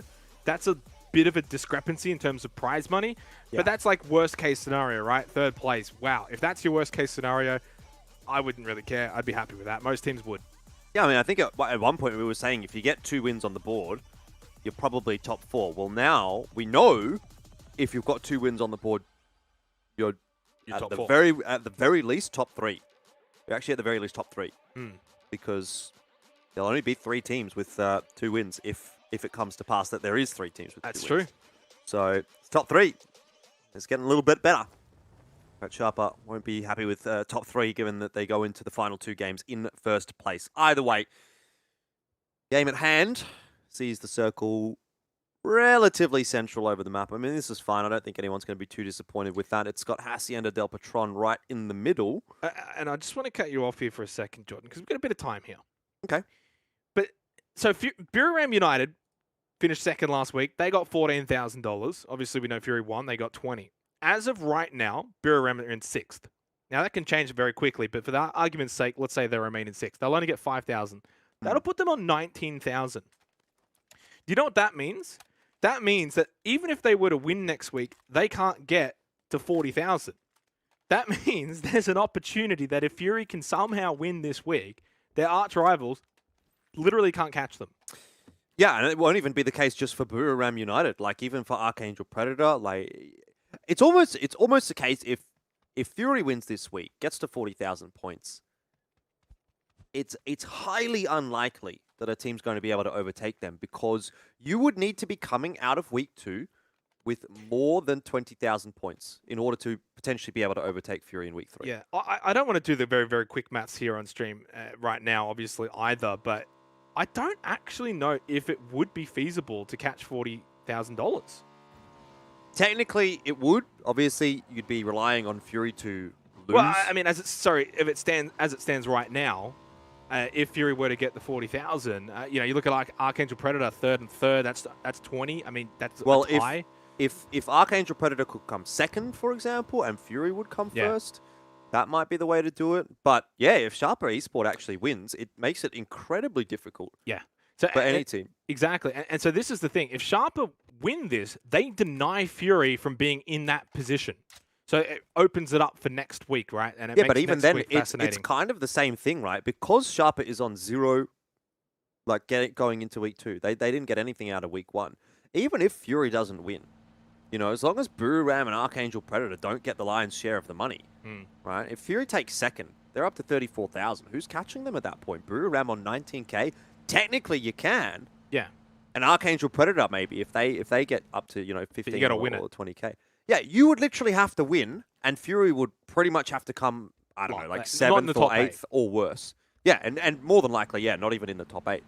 So it's actually pretty important that Fury doesn't win this week for the sake of the the tournament and for everyone else's chances. Well, don't say that in front of the Fury fans, but I think that with these games to go, if Fury were to drop, and it is possible for them to still drop to 4th, which would be 8,000, and suddenly we're in a completely different conversation. So Sharper Esports in 1st, Fury in 2nd, Archangel in 3rd. That's currently the top 3 with 2 games to go. It can all change pretty quickly. But basically, if Fury win, as you mentioned it before, Jordan, gets them top 3 locked up. Yep. Big news. So far, not really a whole lot happening. Lost the owners for Fury. No contest. PN United are in the center of the map. It's not a bad thing to be watching them at the moment, because they might get into a little bit of a stoush soon. Jexy does. Ooh, Tonke, some good shots in, but not enough to actually finish off God Ace. The rest of BN United are still sending it. Dr. Logi drops. This is bad news for BN United. They were one of those teams that was looking for a second chicken dinner and a way into the guaranteed top 3 spot for week 4, but now that seems to be slipping away from them pretty damn quickly. Dr. Logi bleeds out. Simon T will be as well. He is so isolated from God Ace and Young B. So, speaking of Young B, he's on essentially a one-shot. Does get the health kit off, but Magic Esports have done a good job of defending just as 2. There's actually only the 2 players in this compound, Cheeksing and Tonke, but they both putting in the hard yards. And again, it's Magic Esports fighting early. It's just become a theme. It's become a trend. But this time it's working out for them. Nade from Cheeksing might just go down the hallway and basically miss everything. It goes past the room of God Ace. Balmoth with a knock on the Levi's. It seems like there's actually quite a bit happening elsewhere as well, which is kind of surprising as we are only 6 minutes into this game. And God Ace is able to just stand on the toilet and avoid the Molotov. Which makes... Oh! Neotic Guy just ended up throwing that nade off of the shoulder of Tonke. He's copped that one to the face. And that's a waste of a nade. And they're using a lot of utility early here, and they're not really able to finish off God Ace. Young B's just sending it as well. He's getting out of there. So he's left God Ace for dead.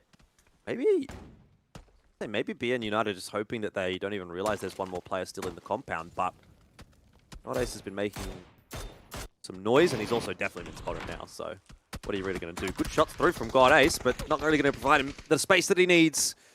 And in the end, Neotica will finish him off.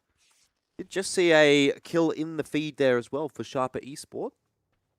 Better of 777 from the Expendables, maxing us out on his own for now. Two teams right down the most southern parts of the map, not quite yet up towards Impala. The Expendables about to rotate past it, you can see on the minimap now. Yeah, very congested already early on. Not a surprise with a very central circle. But not a lot of crazy rotations, and most teams already sort of looting in these vicinities anyway. The Expendables over towards Impala, and then south of them, Sharper Esports, which this is probably going to be their playstyle. As you can see them at the bottom right hand of your screen, is to avoid everyone at all costs.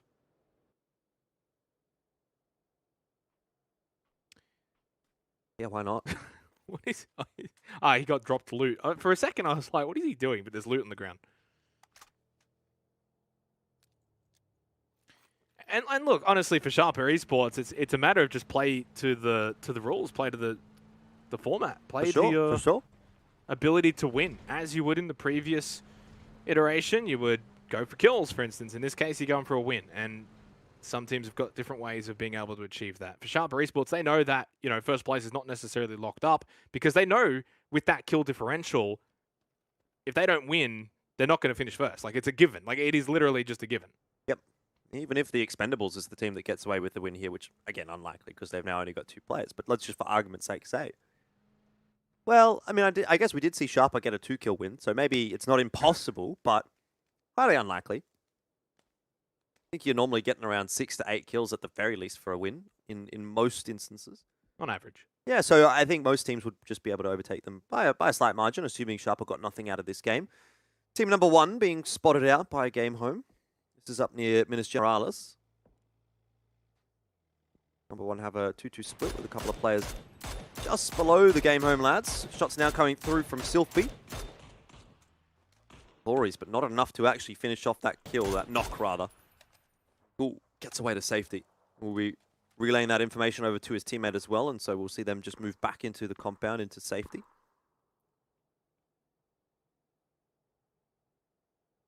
Yeah, things just quiet down for a little bit now. 40 seconds until phase 2.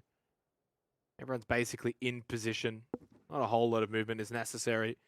Except for Sharper Esports and the Expendables, like we saw them earlier. They're still kind of making their way into the circle to situate themselves. But yeah, I mean, right now, it's obviously just going to come down to a bit of luck at this point. Where the circle's going to go. And look, honestly, that's PUBG in a nutshell, really. It's MeowU just, well, gets basically a free kill onto Disgusting over towards Minas, and that's not ideal for Game Home. Of course, with only 2 games left, Jordan, the team with a decent amount of kills searching for a win, losing a player early just makes things way more difficult than they need to be. And if obviously for the teams that haven't won yet, they can't get first place if they do not win this game, right? Like, they have to win 2 in a row.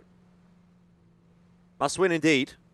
Nice 3-way split for attack all around that I just saw very briefly while that map was open, and it's them in good stead going into this circle because now they actually have the pick of the litter. They can send their players a little bit further into the center. Jayers and Gems are the ones locking down the better compound, but Yanku and Glooms have ended up in a 2-2 split. So if we do get a hard southern shift, attack all around, have that covered. Archangel Predator will be hoping for something of a northern shift. Going down from near Cruz de Val. They normally drop. Also making their way in, but they are one of the teams that more than happy to play edge, especially on a map like this with a circle like this. They've had to come out of Los Leones. They've had to continue to move. They won't be looking for a central position anytime soon. Victim Rise have one. Very, very high up. This is the position that we almost always see Gen Foss on Miramar. Like he plays the same game over and over again, but all the other pieces of the puzzle tend to change a little bit. Gets the information. That's the big benefit of being so high up.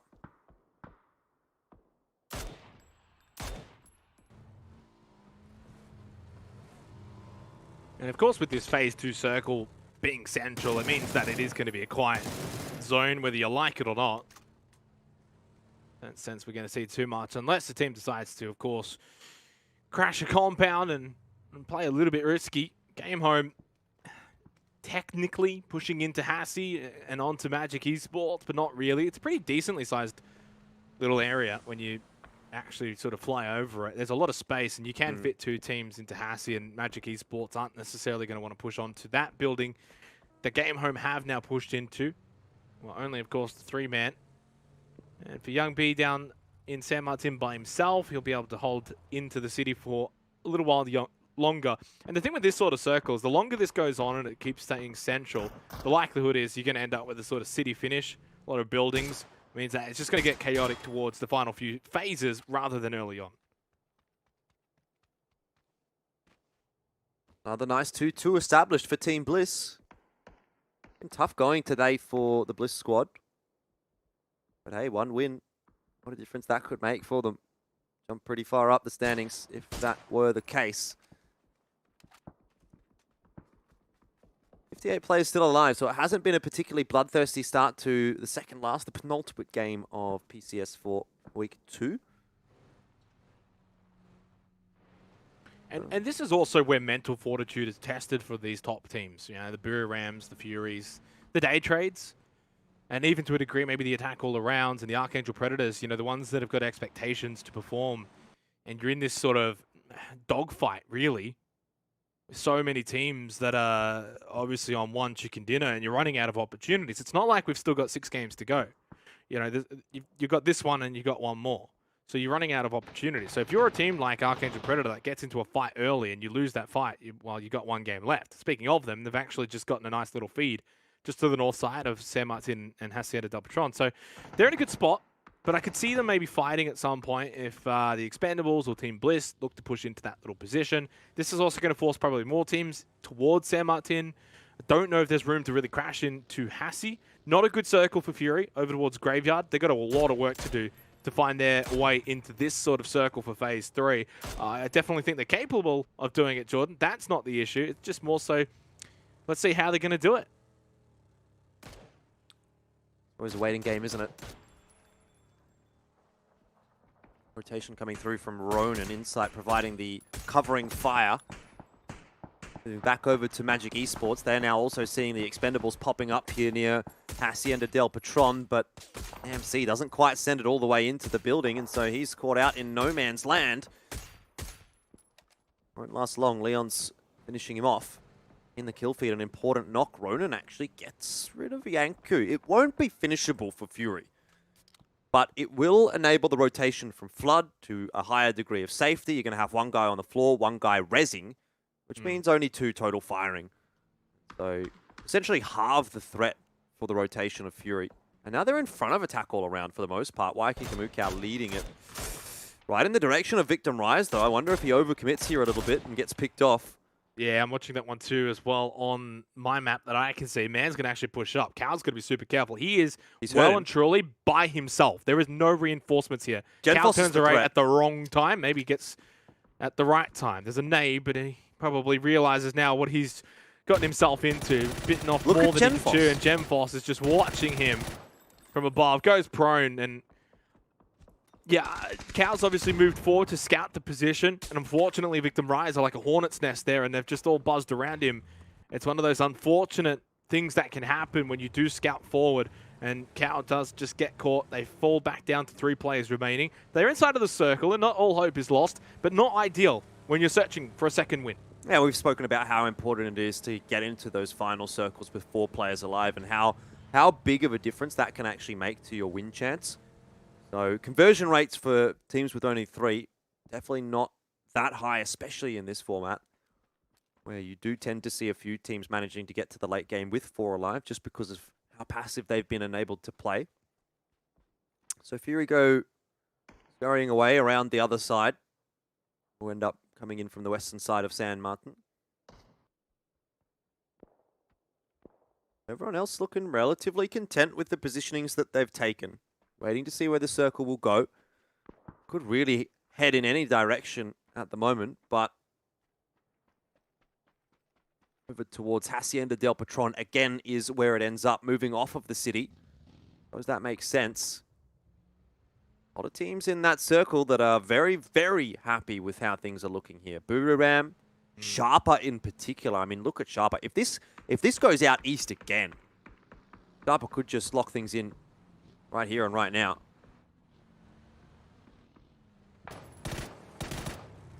Foul. Always tough shots, but unable to land one this time. Team Bliss. Not a surprise to see them amongst it early, as Hacienda's going to be arguably one of our final destinations here. Fury's just having a rough go of things this game. This is just one of those games, Jordan. And you know, you play 36 matches overall for a PCS event. You're going to have one where things just don't go your way. Yep. The circle just continues to literally avoid them. They lost Cow early. They've had driving issues. It's one of those ones where you've just almost got to mentally understand, yeah, this is one we just throw away. We've got one more game. Let's win that, and then let's win the week. And they're capable of doing that. So we'll see if they can bounce back as 3, but this circle, super far away. Sharp is in a good spot. Magic Esports, game home, of course, as well. Buriram United are basically by themselves, too, on the south side of this Phase 4 circle. So they're in a great spot. And then X Stadium close by, too, as Venotica a little bit under the pump here, coming out of San Martin. Attack all around. And now just going to send it close by to X Stadium without fully sending it in. And I think this is a small little tidbit, but this is APAC just getting smarter. Last year, they would have probably just sent it into the buildings and caused that chaos. but we're noticing these APAC teams now starting to play a little smarter, a little safer. May not work out because X Stadium are pushing out, meeting them with aggression of their own. Code on your screen, by the way, as 74L1 is just raining these nades across and then along with the shots from the M416, the knock onto Gems. This is not working out at all for Attack all around. These grenades have been so painful for Attack all around. Some trades do come back through. It's actually from Buriram, who have sent Nordra up to try and see if he can third party get a kill in here or there, but it's actually ultimately ended up costing Buriram. Nordra is knocked on the floor now. Canaxi has to go across and look for the res, which could end up being problematic. Day Trade and Victim Rise locked in an engagement over near Hacienda del Patron as well. And in this meanwhile, Fury have just sent it directly into the center of the map, and they've actually got the bullseye. Oh, big nade from Jaxi. Flash, gone in a flash. And I think for Day Trade, it's going to be another game, Jordan, where it all just comes undone super early on. Their last 3 games, 10th, 15th, 9th. Look at where now, Fury is. Second last. That's their last 4 games for Day Trade. Yeah, it's not good news at all. Not for them at least, but I don't know how Fury's managed to get into that center compound so safely. They've just taken the perfect time to rotate. They heard all that fighting. They decided now is the time to go, and they actually are now in a pretty good spot. I mean, it's obviously not going to be a free win for them, that's for sure, but they're definitely looking a lot better than they were 5 minutes ago, just outside of San Martin. Attack all around have managed to get all 4 players back up. X Stadium still also looking pretty comfortable. And that's why you don't count out teams like Fury and teams like Buriram, and to a degree, even teams like maybe Archangel Predator, right? I think they've maybe earned the right to get that little conversation there as Gagan is flashed. Even as 3, it's all about now just sort of holding on for the next 5 minutes or so, and there's going to be a lot of teams on 3 or less as well. Yeah, and you're just going to be amongst them as Gagan is just surveying the area. Jayers is firing shots back, but they've just lost Glooms. Gems is up, and he is healing, and now he's back down. Cast a curse, Edie will get that one. Flood getting involved too. Oh, just Gagan, sit down. Yank you 2 off. Can he get a second one? No, a little bit off there with the spray. Gagan, that high ground advantage will make him pay. Jay is now in his sight line. Good shots. Canaxi, though, pops up from behind, says hello. Knockdown onto Gagan as Buriram United get involved. Gagan and Gagan both on the floor. Potential res here if they can get those smokes down. Buriram providing covering fire and now also putting shots into the smokes. Attack all around suffering just as much as X Stadium is at the moment. In fact, maybe even a little bit more. Nice one from Jayers to pick himself up another kill point. And now those kill points are so important, and Jayers, what a shot. Beryl is so good in his hands. It's another one on the board for Attack all around. They go up to 36 now, 5 kills behind Buriram, but eventually eliminated by X Stadium. 74L1, a parting gift from him. And Buriram, be very happy to see that. They do not want to be overtaken for 6th. In fact, they want to continue to push higher and higher. Yeah, they've got to have aspirations more than just being about maintaining their current position. It's all about getting a win and getting first, right? Which would be able to get them into a spot going into next week where they can win it all and get that PGC position. Algin Bots, 4 kills already of the 5 for Archangel Predator. Good kills, by the way. We haven't spoken too much about it, but this gets them into 2nd momentarily in terms of the kill differential with Fury. As you can see now, 59 apiece. So getting those kills will matter for a lot of these teams, Jordan, because not all of them are going to be able to get wins. So they need to get some kills here on the board too. Team Blitz eliminated in 11th place. Having too much of an impact on this game. Archangel Predator are ticking things over nicely, and they've actually gotten up to the highest amount of kills in the lobby at the moment on 60. Sweeping around that northwestern side of the map. Where's the circle shift going to go, Xenox? It's a big, big question. Fury. Oh. Well, you know what? They're still in it, but Magic Esports are in the prime spot, really. The only problem with this sort of building is it's so large. You know, you got to be careful that no one can sort of sneak in, like Hong Tanker there from the Expendables, who's already quite close by to Neotica. And that doesn't seem too threatening, but if Neotica just sort of runs close by to him, he's dead. He's just going to straight die. So, you know, that's sort of the downsides of playing that, you know, sort of large compound. And you're also going to have teams, of course, wanting to get in there, and they're going to be pushing. You can lose a player or two pretty easily. But still, a good circle for Archangel Predator as well. Team number 1 up to the north, also amongst it, but they are down to 3 players too. In terms of teams that have actually got 4 players up, Sharper Esports, along with Archangel Predator, Buriram have still got 4 up over towards the southeast, and then you've also got Magic Esports, of course, in their compound. Well, this will be Sharper on the move. Big cross for them. Flood already putting Tinoy out of his misery. The rest of Sharper are going to be progressing along on their own. Shots coming through, connections in there as well. Maximus drops, it's Magic looking in their direction too.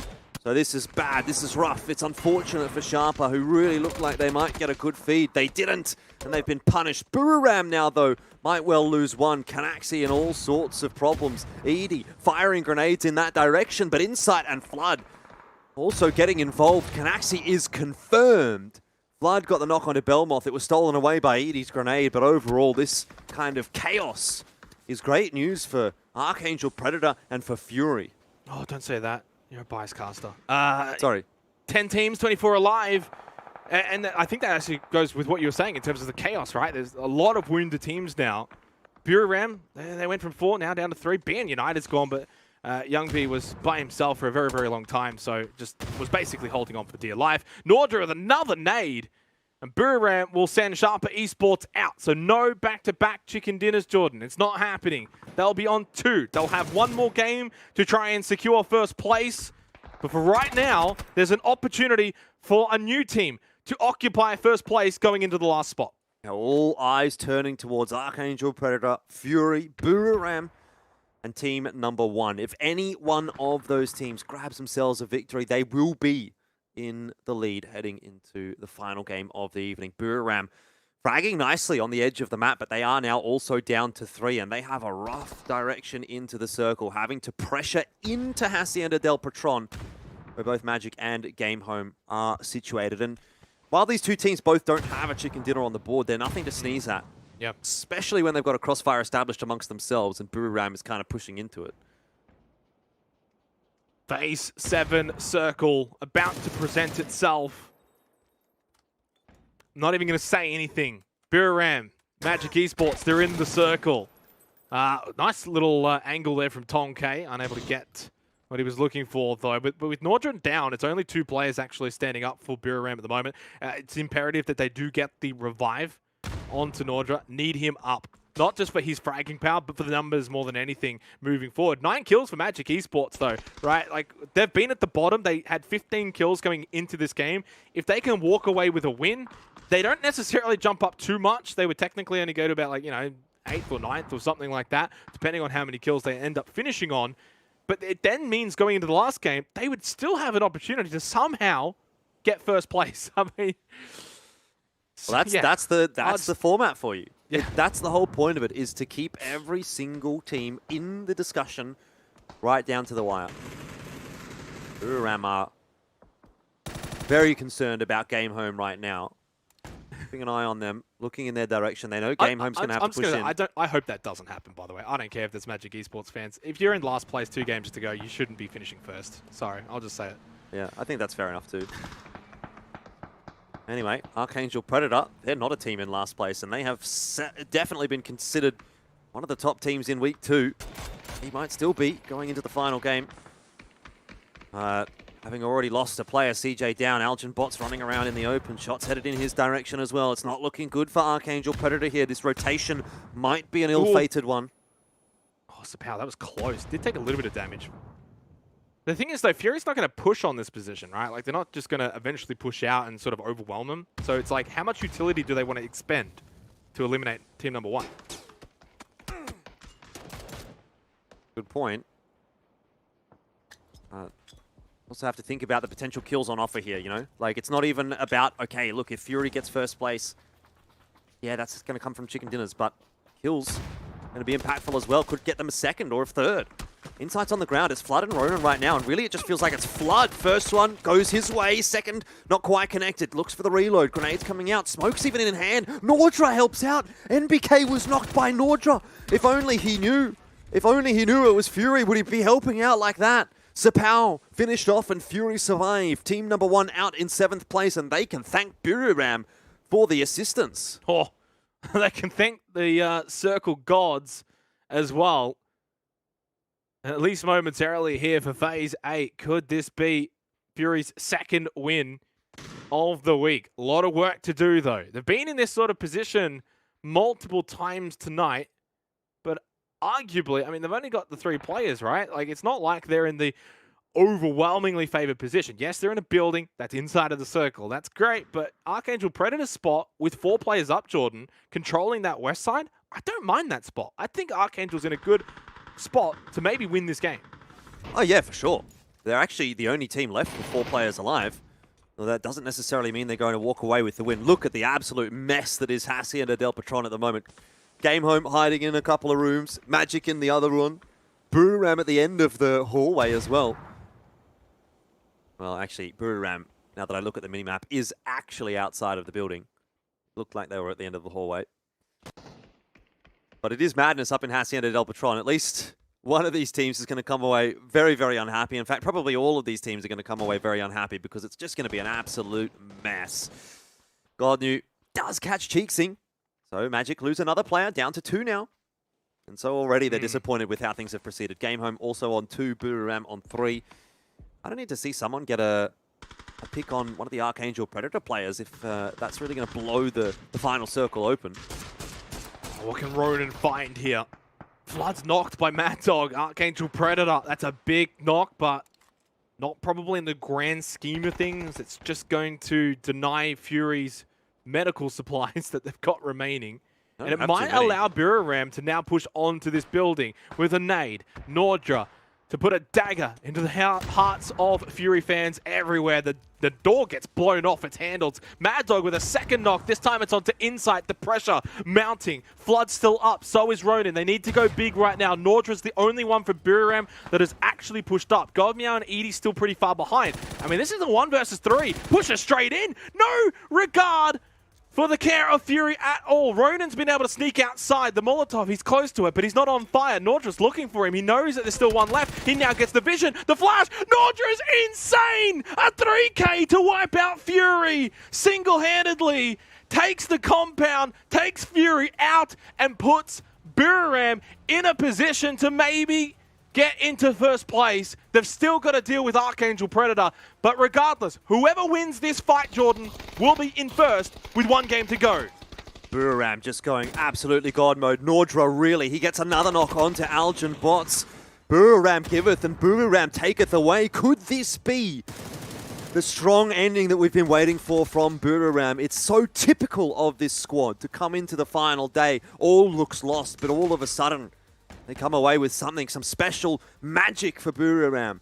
bringing it back to the 3-on-3 already. An Archangel Predator under the pump. Look at the map control. Oh. The Buru-Ram have. Edie They're gets the knock onto Mad Dog. CJ falls now down as well. And Archangel Predator, it was in their grasp. They felt it was there. They tasted it. They saw the light at the end of the tunnel. But Buru-Ram most definitely will now be stealing it away. Nordra through the smoke.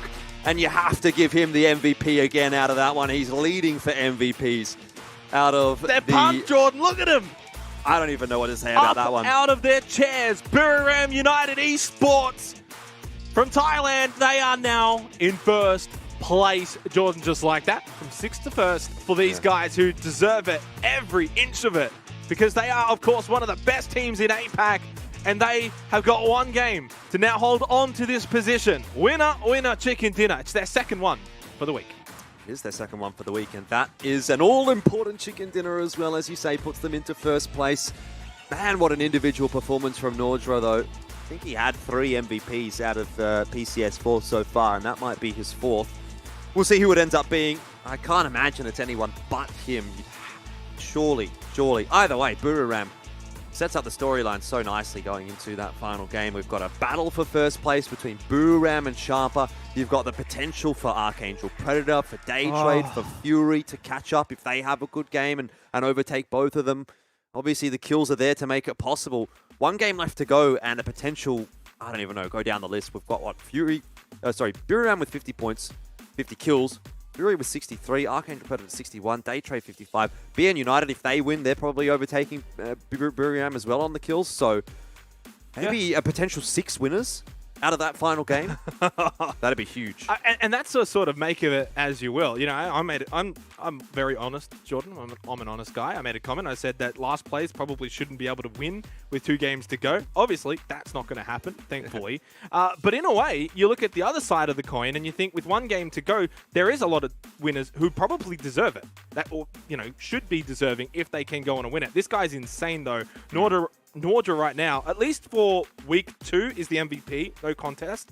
Week 1, it was maybe a slightly different story. But if you combine the 2 weeks, so far probably leading the way in terms of best player. Again, just unstoppable. The 1v3, that'll end up in the highlight reel for the weekly show. But what I was sort of touching on is that, you know, you mentioned Fury, Archangel, Buru-Ram, Sharper, Daytrade. All of these teams, what do they have in common? They all probably deserve first place if they can be in that position when it's all said and done.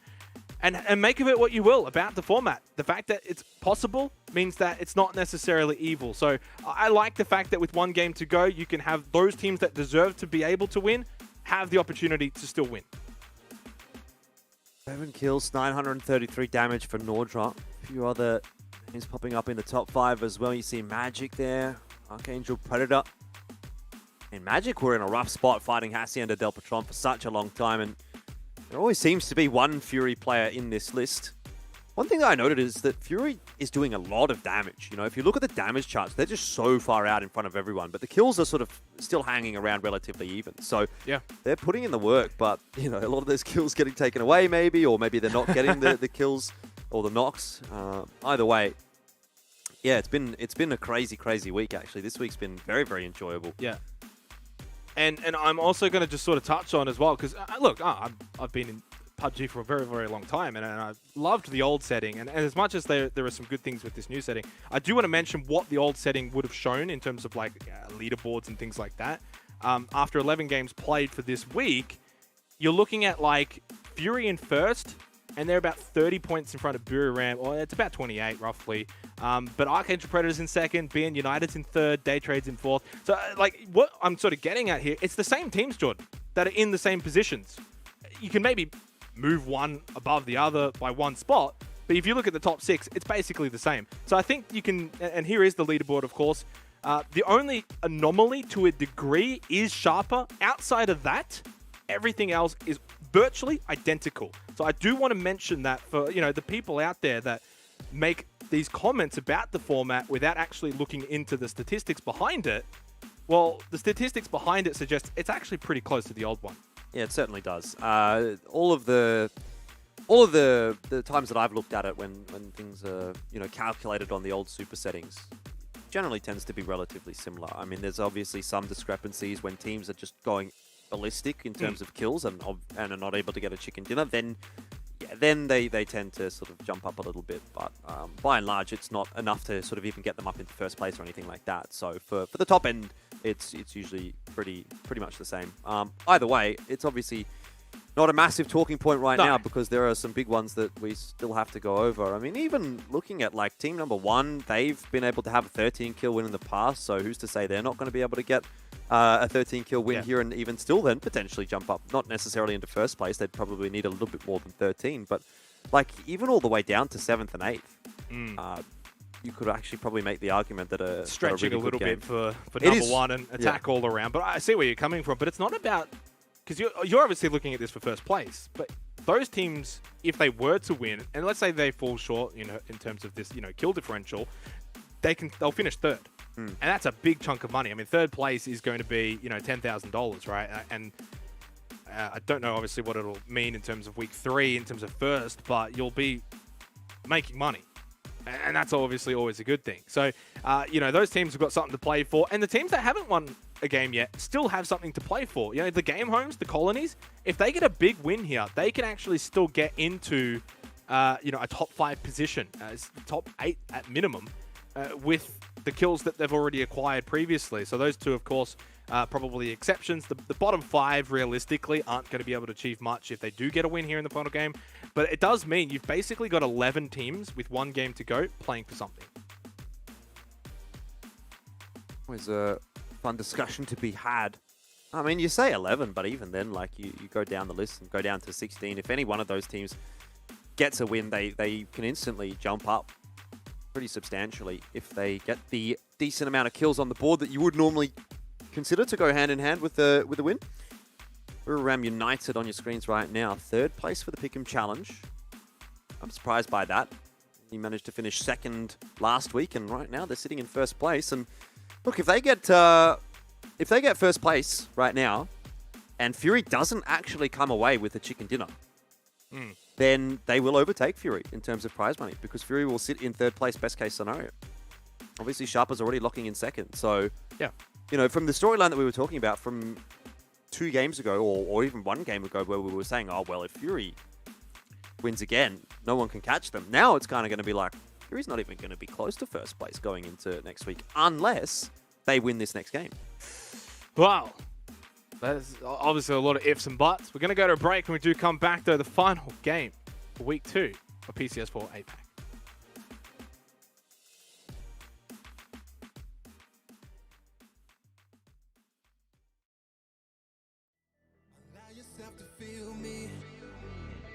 Allow yourself to be free. Allow yourself to see all the things that we could be. Yeah. You should always feel good. Yeah. Open up your eyes and take a look. Everything you need, you find that piece of me. We could be like fire. Yeah. No one could put us out. We burn so bright, and they will compromise. Yeah. Just to feel the energy of our light. Yeah, we could burn like fire, fire, fire, fire, fire, fire, fire. Yeah, we could burn like fire, fire, fire, fire, fire, fire, fire, fire. What you waiting for?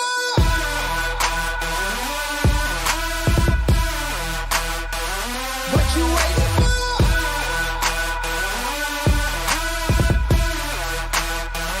What you waiting for? Yeah. What you waiting for? Yeah. What you waiting for? If we fell into an ocean, it wouldn't harm or hold us down. No, we could never ever drown. And if the desert winds find us, I will shield you from the pain, from thunder and the rain. My strength will never change, and my love will never fade away. We could be like fire. Yeah. No one could put us out. We burn so bright, and they will compromise. Yeah. Just to feel the energy of our light. Yeah, we could burn like fire.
It is the final game for the second week of PCS for APAC. Roughly 6 teams we have estimated have a pretty decent opportunity of being able to finish off in first place when it's all said and done.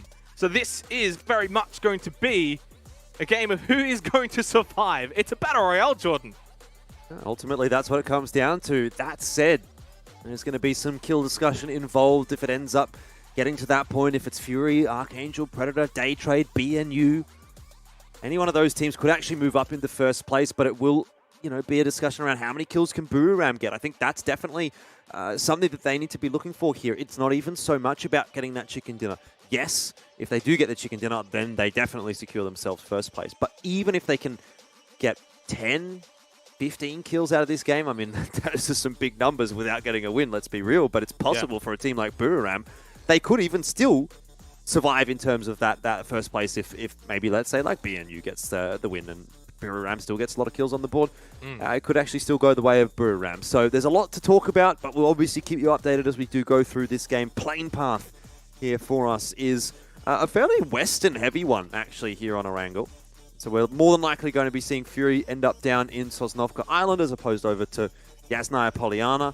Colony looks to be going back towards Gatka. Buriram probably won't be too happy to see that, which means, they're going to have a little bit less room to work with in terms of the loot.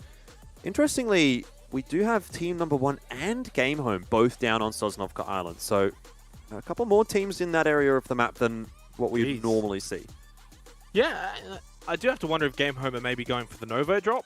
Yeah, they do normally. And Team Number 1 is a Starbar drop as well, by the way. So, I guess with that kind of a plane path, makes sense. They don't really want to stretch all the way out to Starbar. Loot the external buildings outside of the military base and then basically go from there. I do have to ask you a question, though, Jordan, unless we get a wacky circle. No, we're pretty good. We're fine. In terms of Buriram United, now, obviously in first place, the only team that could technically overtake them without kills being a factor is Sharper Esports. But let's say Sharper don't win. Do Buriram go for a win or do they go for kills, knowing that Fury, Archangel Predator, and Daytrade all have been covered for kills right now? I think it really depends on the context of the game quite a lot. One of the things that's important in PUBG is kill feed reading and making sure that you're kind of tracking when teams are losing players and, where they're losing players and how many they've got in the late game situations, right? If you know that a team's only got a couple of players left, you're more liable to be able to make a push like this. Maybe if Fury's got 4 players left, does Nordra make this push? Maybe not. I mean, there's obviously so many discussions to be had around that, but basically what I'm trying to get at is if Buriram's reading that kill feed and they're looking at it and they're saying, okay, Fury's lost a couple of players here, Archangel Predator's lost a couple of players here, maybe they're not huge threats to actually win this game. Maybe we do go for some kills. Maybe we do try to ruin the game of BN United or Daytrade to make sure that they just can't win the game from that point. Because they're not going to get overtaken by a Sharper. So I think it's quite contextual based on how the game is playing out as to whether or not Buriram really just keep their heads low, try to play for that win, or if they start looking to roam around a little bit, find some kills. And also it's obviously going to depend on how this circle plays out and where they can get themselves positioned. Right now, sitting at the edge, depending on if they rotate early or not, I think that'll probably give us a good indication of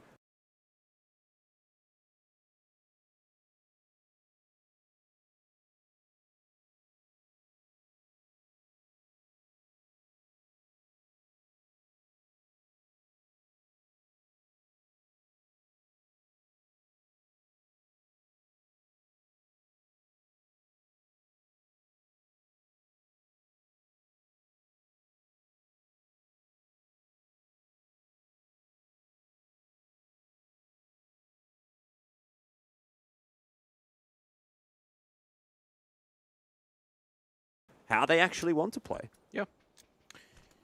And they're going to be able to control that themselves. For Sharper Esports, it's, a matter of win, realistically. Because if they don't win, they're not going to be able to overtake Buriram in terms of kills. And there's a bunch of teams below them that likely, if they win, will overtake them for kills. So for Sharper Esports, it's either first, second, or third. Basically, no other way that they go anywhere else. As we see Nordra there, who obviously picked up a big couple of kills towards the end of that last game, especially wiping out Fury. You can say it's a 1 versus 3. I think in reality it was more of a 1 versus 2. But yeah, 1 he had versus the help 3. from Archangel Predator as well on the other Yeah, side that was yeah. sort of raining fire into the building that Fury was in. Yeah. And that initially is kind of what I think prompted the push from Nordra. It was that he knew that Fury was under such pressure, and he knew that Fury was a team that would be very, very nice to dislodge. So made that push when he saw the knock coming through from Archangel Predator. Rez comes out, but another knock comes through, and then Nordra's kind of got a bit of room to work with. Just looking at teams that, you know, obviously already have 1 win, already have a decent amount of kills. So your Archangel Predators, your Day Trades, to a degree, even your BN Uniteds, right? I mean, if they win, kind of assuming they're going to get more than 1 kill. Although after tonight, I'm not sure anymore. Maybe. But we'll assume that they do. They still, of course, have got an opportunity. So that's basically the top 6 that I feasibly look at. The top 6 is the teams that I think obviously have the best chances of winning. We were having a quick discussion about attack all around in team number 1. I don't think they got the kill differential to overtake Buriram. Yeah, they could go and have a big 16 kill win. It could do it. I just don't think it's going to happen, right? So that top 6, I think, are the teams that you're going to want to keep an eye out when you do get a look at the map. Of course, you can go to twitch.tv/PUBG Esports map and have a look at those teams specifically if you want to keep an eye on those 6. But yeah, any of those are going to be our winners, you would think, here for week 2. Magic and Colony both have decided to take up residence on top of Everest, which is not really a huge surprise. It was always going to be quite an important area of the map when the circle looks like this. Gets you a lot of information. King of the hill, but Maestro so close by. Tonkay had no idea. And already a knock favoring Colony. Could be Reservoir. Grenade goes sailing off into the distance. It'd be tough to get a grenade kill here unless you cook it perfectly.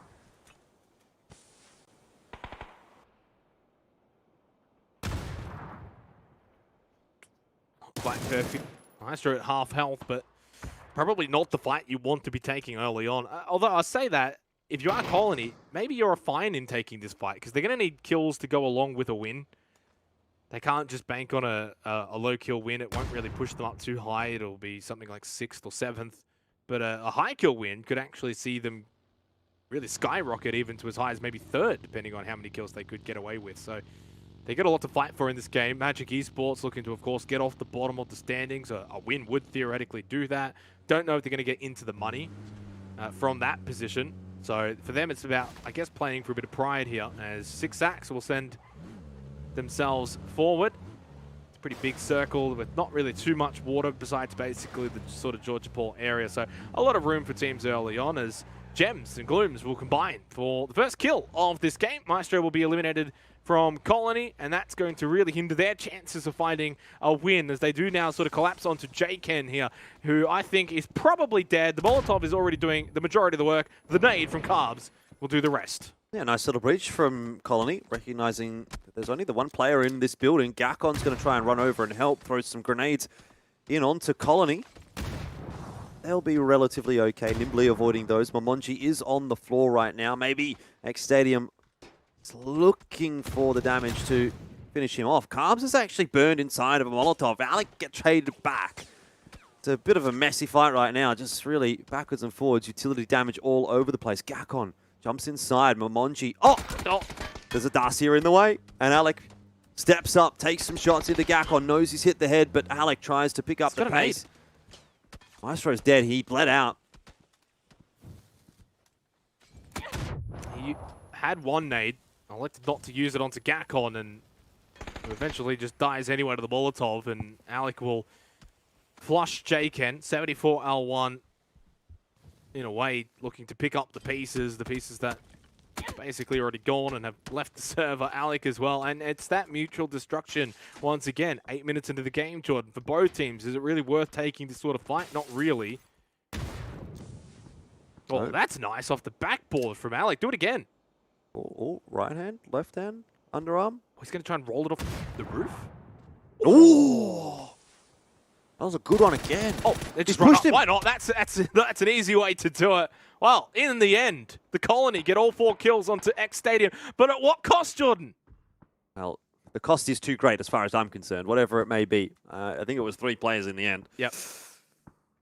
Buriram Esports have actually gotten themselves up on top of Everest now. So Colony moved off as a result of Magic taking up residence there. But now Buriram are looking to dictate the zone. But only a couple of players. Is it only a 2-man? Yeah, it is. It's actually a 2-2 split right now for Buriram. They've got Edie and Canaxi down at the bottom of Everest. Nordra and Godmeow up the top. Ballsy play, especially knowing that there's a team up the top. Fury have, of course, made their way out of Sosnovka Island. Blood and Cow playing bumper cars, and as we look at the kill proportions, Fury way out in front in terms of kills, 132, and still have the best proportion spread of their 4 players, whereas Daytrade, Buriram, Game Home essentially have what I would say, like, you know, their star players, Venotica, Nordra, and Glories leading the way. 7%. Who's the guy in yellow for Game Home? Because the other 3 are doing pretty good. I don't know. I wish it actually would say who the other ones are, to be honest. Look at this. It's like a party. So you go to like a street party and there's a bunch of guys just jumping around on cars. I don't know what kind of parties you go to, Xenox, but the ones I do are pretty lit. I don't go to parties anymore, unfortunately. I'm not allowed. I live in Victoria. Oh, no. Well, one thing to note now, northern shift for the circle, which means we're going to end up over the Rozhok River, which is probably not good news for a lot of teams. Very good news for the viewers. It's going to mean quite a hectic rotation here on phase number 2. Not only that, but, you know, as it's been sort of spoken about time and time again in the many games of PUBG that we've casted, it's going to be that Rozhok River that basically cuts out quite a big portion of the circle as well. So no one's going to necessarily want to be over towards Ruins or Watertown or Rozhok. They could be entryways into the circle, but it's more of a pit stop than a permanent residency. And that's probably what you're going to see from Fury, who are rotating from Pachinki, as we see Magic Esports making their little breach here. Alec, of course, has already beaten one team. Can he beat another one? Probably not on his own. He had a bit of help last time. 3 of the kills, though, did go his way, I suppose. In the meanwhile, Daytrade trying to get aggressive. Phonotica uncharacteristically able to get the better of Chibirit here. Helped out by Nurans. Trade is in. Rez might be on offer, but aggression coming through from Eagle 365, and Pooh Chills is caught off in no man's land. This is great news for the likes of Buriram and Sharper. They're seeing Daytrade in the kill feed. They're thanking their lucky stars because it's just one less team to worry about.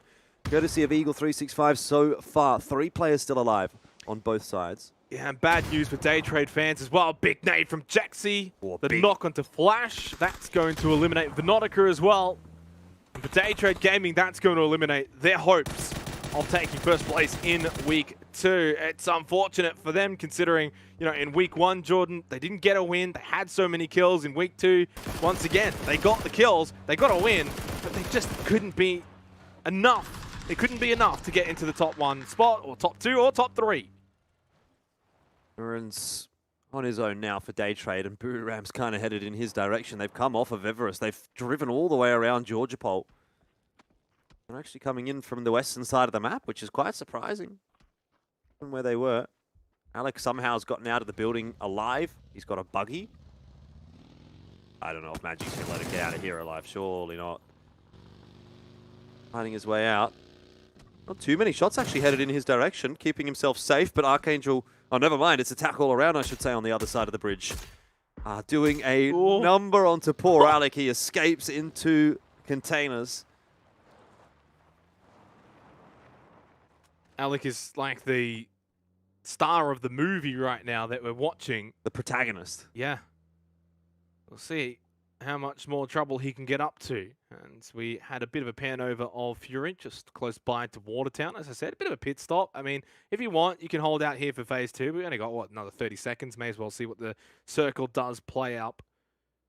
But a lot of teams, most teams, have situated themselves north of the Rozhok River. Team number 1 going over the Georgopol Bridge. Buriram United. And they are very happy with their position at the moment. Godmeow, though, I'm just watching him on the map. You can see how close he is to Norrens, Jordan. Yeah? He's literally underneath him. Would have no idea Norrens is in there. Doors are all closed by the looks of things. I don't think he's going to be going into the building. There's literally no reason for him to do it. In fact, I'm not entirely sure of the reasoning there for Godmeow, because he like literally pulled up to the building and then just did a 360 and went away. I don't know, might have been changing the Said setting. hello, he just said hello or something. I don't know. Popping a stim. Who knows? Fury are on the move now. They've gone past the Rozhok River. At least a couple of them have. Ronan and Waiki Kamukau on the northern side. Insight linking back up with Flood. He's actually driving backwards, essentially. I'm not sure. Maybe Fury are just going to lock down this position for, you know, the next little while. See if anyone's rotating in behind them. I suppose that could be part of the reason, just to make sure that there's nothing at their backs. It's probably a good move, although obviously with the God vision we can see that there is actually no one behind them. So they need not worry too much. How easy is that? It's just that easy, Jordan. Just got to look at the map. Yeah, why don't they just do that? I mean, I can see the map, so... Anyway, have to ask them maybe if we get an interview. Minute 40 until phase 4. It's that eye of the storm moment. Or maybe not. I guess it would actually be the calm before the storm in this case. Yes, it's not quite the eye. The eye comes after a little bit of craziness, and then before the next bit of craziness. Here's a bit of craziness indeed. The breach, or the attempted breach. Eagle 365 have said, no, thank you very much. I'm not buying what you're selling. Levi's does manage to slip a pamphlet through the mailbox. Gets rid of Hansi. And actually has caught Levi's as well.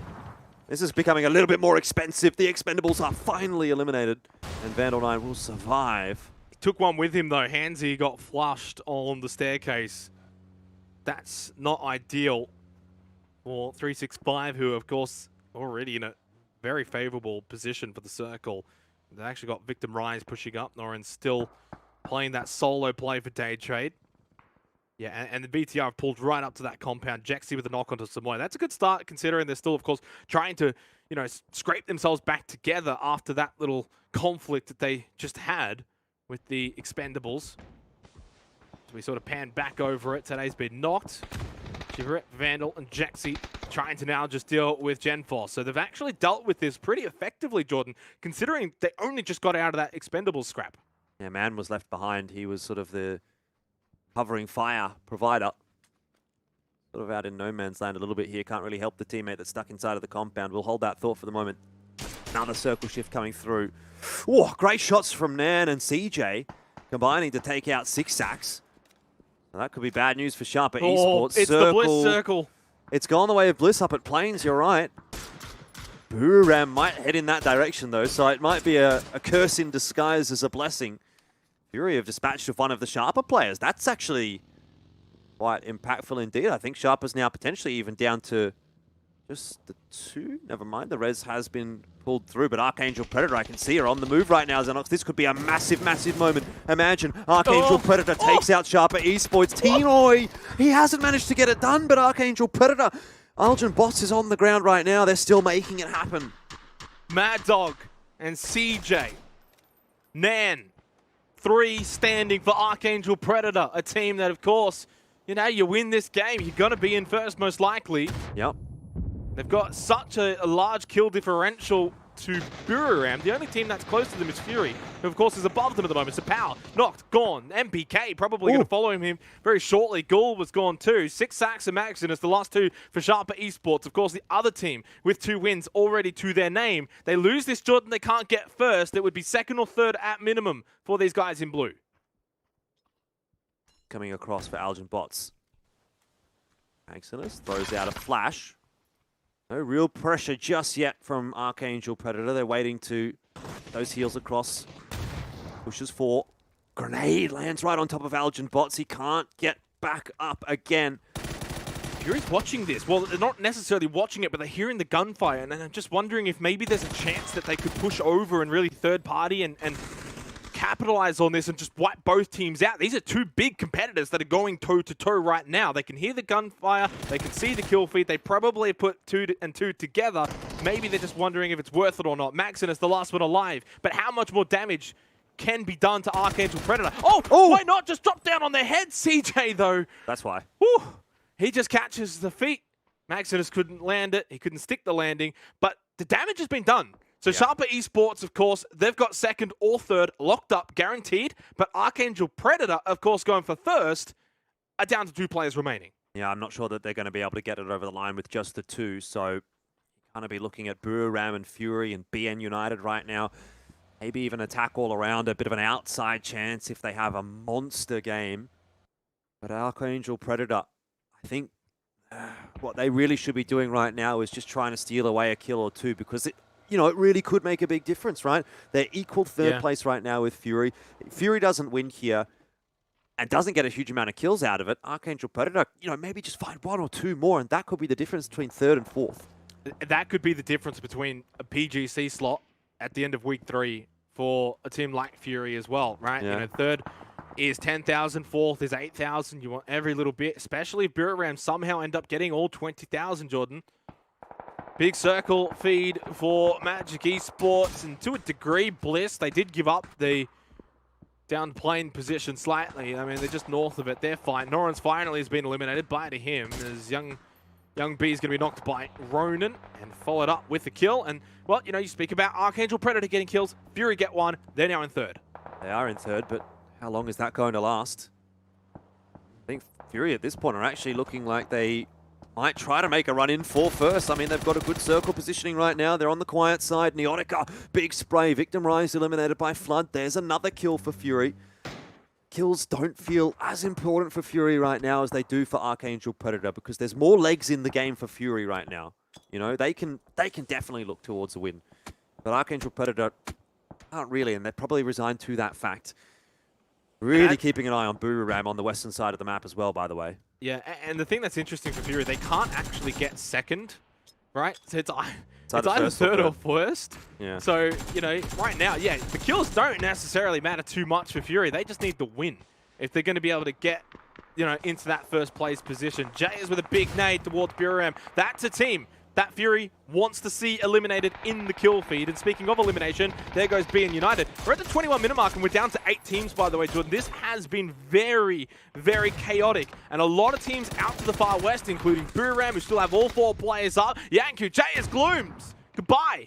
And good luck next week. They're out in 8th here for attack all around and just barely holding on to their 7th place position on the standings. We're down to 7 teams left, 3 of which are inside the top 4 right now. It's going to be a massive finish. It's going to be very exciting. Ram inside of the smokes right now, driving all over the place. Eagle 365 so close by at the top of the hill. Can they be the spoiler? Can they make the difference? Jexy gets Edie. There's trades back from God Meow, a double knock. And Chibirit, the last one alive. But Ram are so damn good.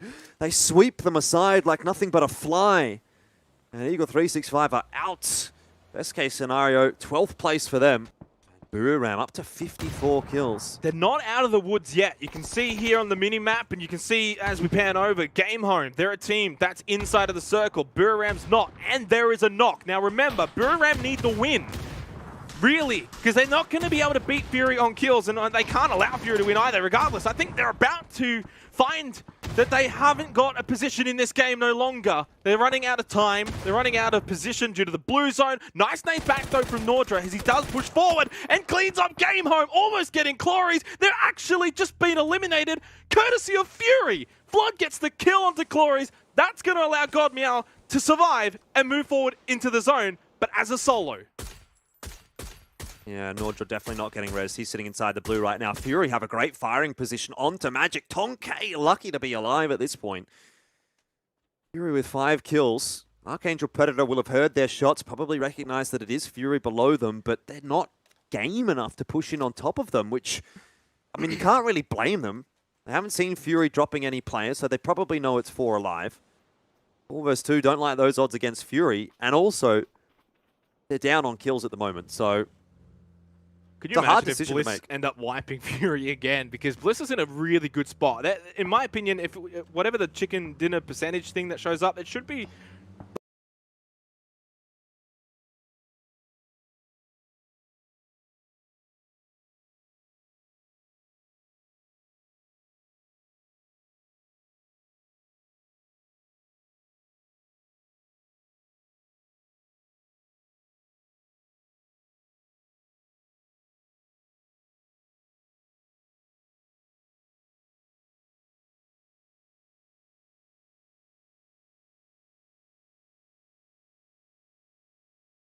the highest should be Bliss Yeah. because of their position that they've got and the fact that they've got 4 players alive. The only teams that have 4 players alive is Fury and Bliss, with Bliss obviously having a good spot. The only downside here is because of their position, you know, they've already attracted the 2 members of Archangel Predator. Magic Esports' duo is also kind of close by. If they get into that sort of scramble, and they're also split up very heavily, Rain is really far away from the other 3, then there is an opportunity maybe that they lose a player early, and that will be sort of their downfall. Tom K has either got 6th Sense or he's already spotted God Meow. I think he might have already spotted God Meow. And the shots are starting to come through. God Meow out of the picture. Top 4 now. Oh. And this is where things get interesting. It's the oceanic battle with Archangel Predator and Magic Esports. Dead, hanging surely. around, trying to play spoiler. Tom K in all sorts of trouble. The buggy. dead. He's Cow. alive. He's alive Cow. right now. It's spinning Cow. out. Cow. He's still alive, Cow. Zox. Cow! Why kick a moo cow?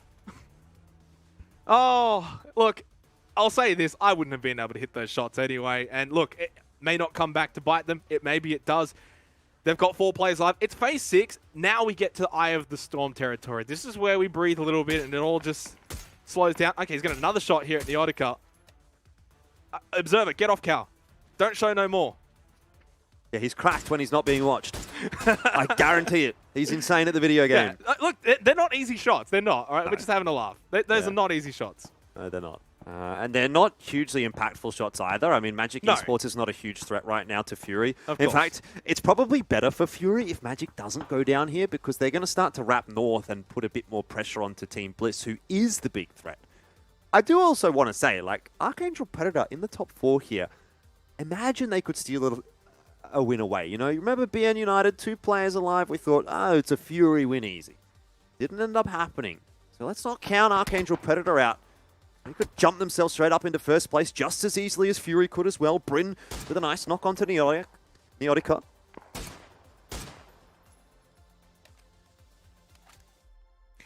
going to have to listen to this music for like 10 minutes. Yeah, it's going to be a long final circle, but it adds the suspense, Xenox. Does it? I feel like it's a little bit overdone if you're going to have to listen to it for 7 minutes straight, because this is not ending anytime soon. If it was like, if AAP had 4 players up and Magic had 4 players up, you know, maybe it could end a little earlier. But they're obviously going to play it very, very safe. Bliss is going to play it pretty safe too. And Fury's not really in the position where they have to make anything happen. 38%, 37%. I would say, honestly, that's about right. Necessarily disagree. I'd probably... I mean, obviously, Bliss has a better position, but, you know, Fury, they always seem to find a way. I'd probably give Fury the slight edge just because of the individuals and the experience and the tenacity of this roster. But it is so damn tight right now. Archangel Predator on the move in the UAS. Don't have too far to go. They just want to get into the zone and keep their heads down for as long as possible. That's what Magic is trying to do as well.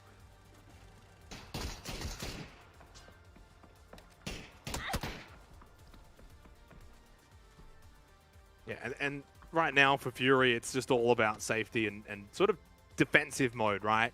Assess the situation, first and foremost, and then make a calculated decision off of that. It's never a good sign when you do see 4 players in one vehicle, Jordan. Oh, no. Never a good sign.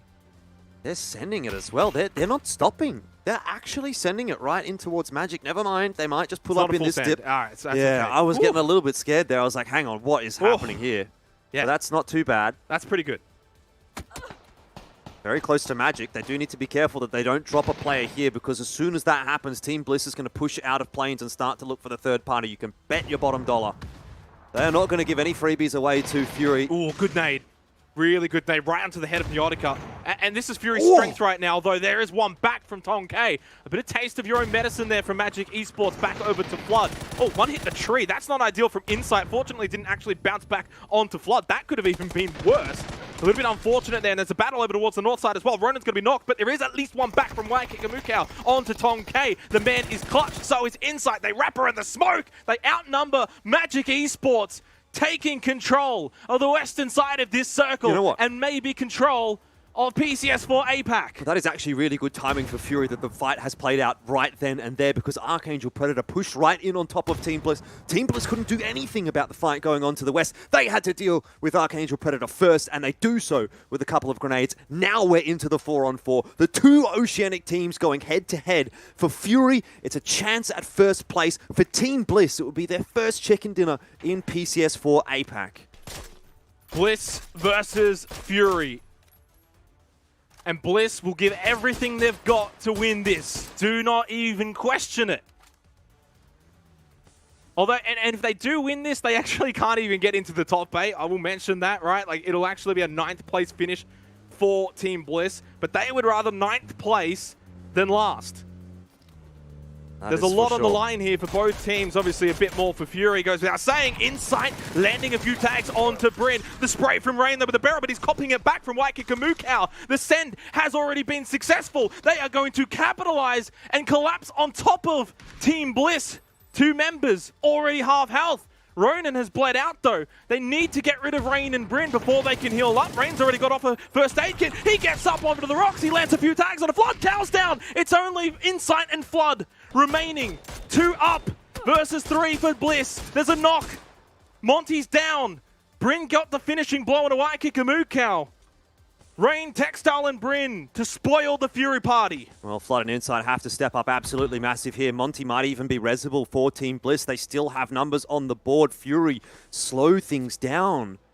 What do you even say at a point like this? It's kind of acting on instinct for both Flood and Insight. Someone just has to hit a nutty shot, and Textile has done it. That's not the one that Fury wanted to see. Flood needs now essentially a 1-on-4. Monty's still on the ground, but he's getting picked back on up, and it would be an absolute miracle for Fury to get away with the win here. Bliss have played this perfectly. Fury did everything that they could.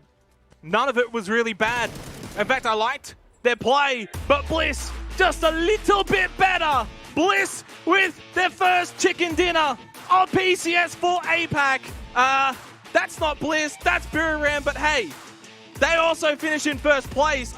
We probably should be showing Bliss right now, but, you know, Buriram also winners. I mean, I think in the context of that, it's more impactful. Unfortunately for Bliss, it's more impactful for Buriram. I don't know, they just won their first PCS game. Give them a spotlight. I know what you're saying. I know what you're saying. But Buriram, the big winners, they come away as the first place team out of PCS4 APAC. You can see the 20,000 being added to the total dollar figure for Buriram United.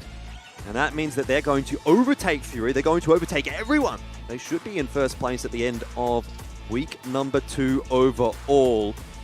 I mean, you got to give a shout out to Team Bliss. That'll be Buriram's new favorite team after that game, because that is a huge, huge win for Team Bliss. And just as big for Team Buriram in the end.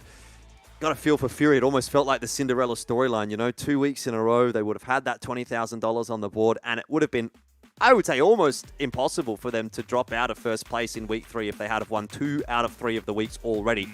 Either way, not the case, and that really sets us up nicely for some pretty interesting games next week, Xenox. This is, to be honest, probably the ideal scenario for the viewer. You don't want to be going into the final week saying, Fury's won 2 weeks in a row. They really only need like a top 4 or 5 placing here, and they've got it done and wrapped up. This one is going to make things pretty exciting going into week 3. Yeah, obviously it is. And it always, as his APAC, comes down to Fury and Buriram, right?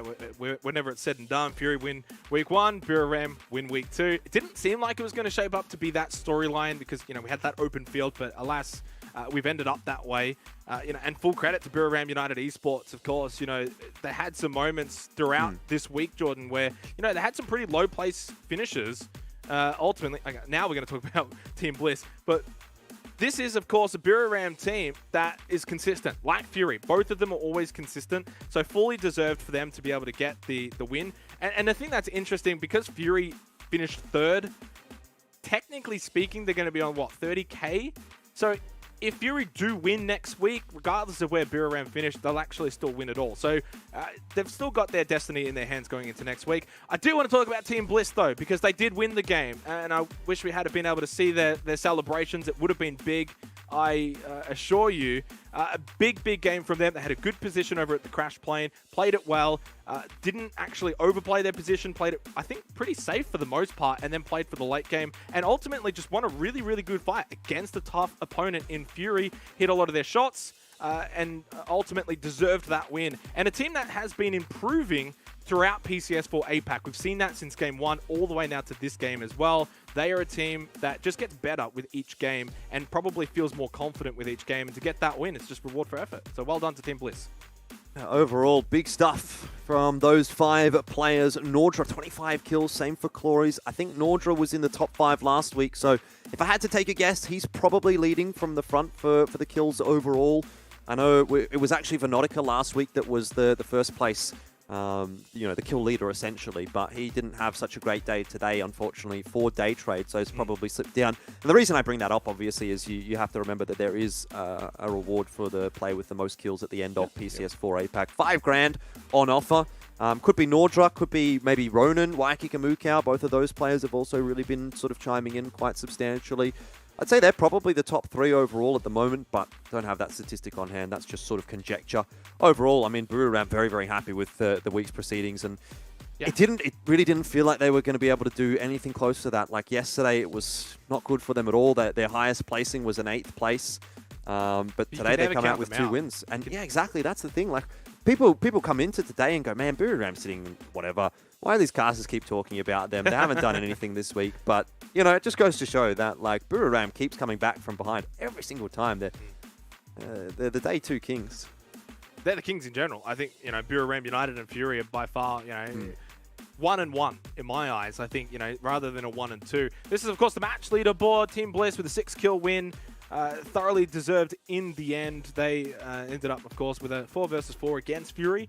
And, it was a pretty fair 4 versus 4. Fury sent it in and just couldn't win it. Bliss, honestly, was just a little bit better. And that's all it is sometimes. And that's a full credit to Team Bliss. So, big game. Game Home, of course, was sort of amongst it in terms of kills, but did, lose their lives a little too early. As we look at the total leaderboard for Week 2, Buriram United holding on in that top spot, 56 kills.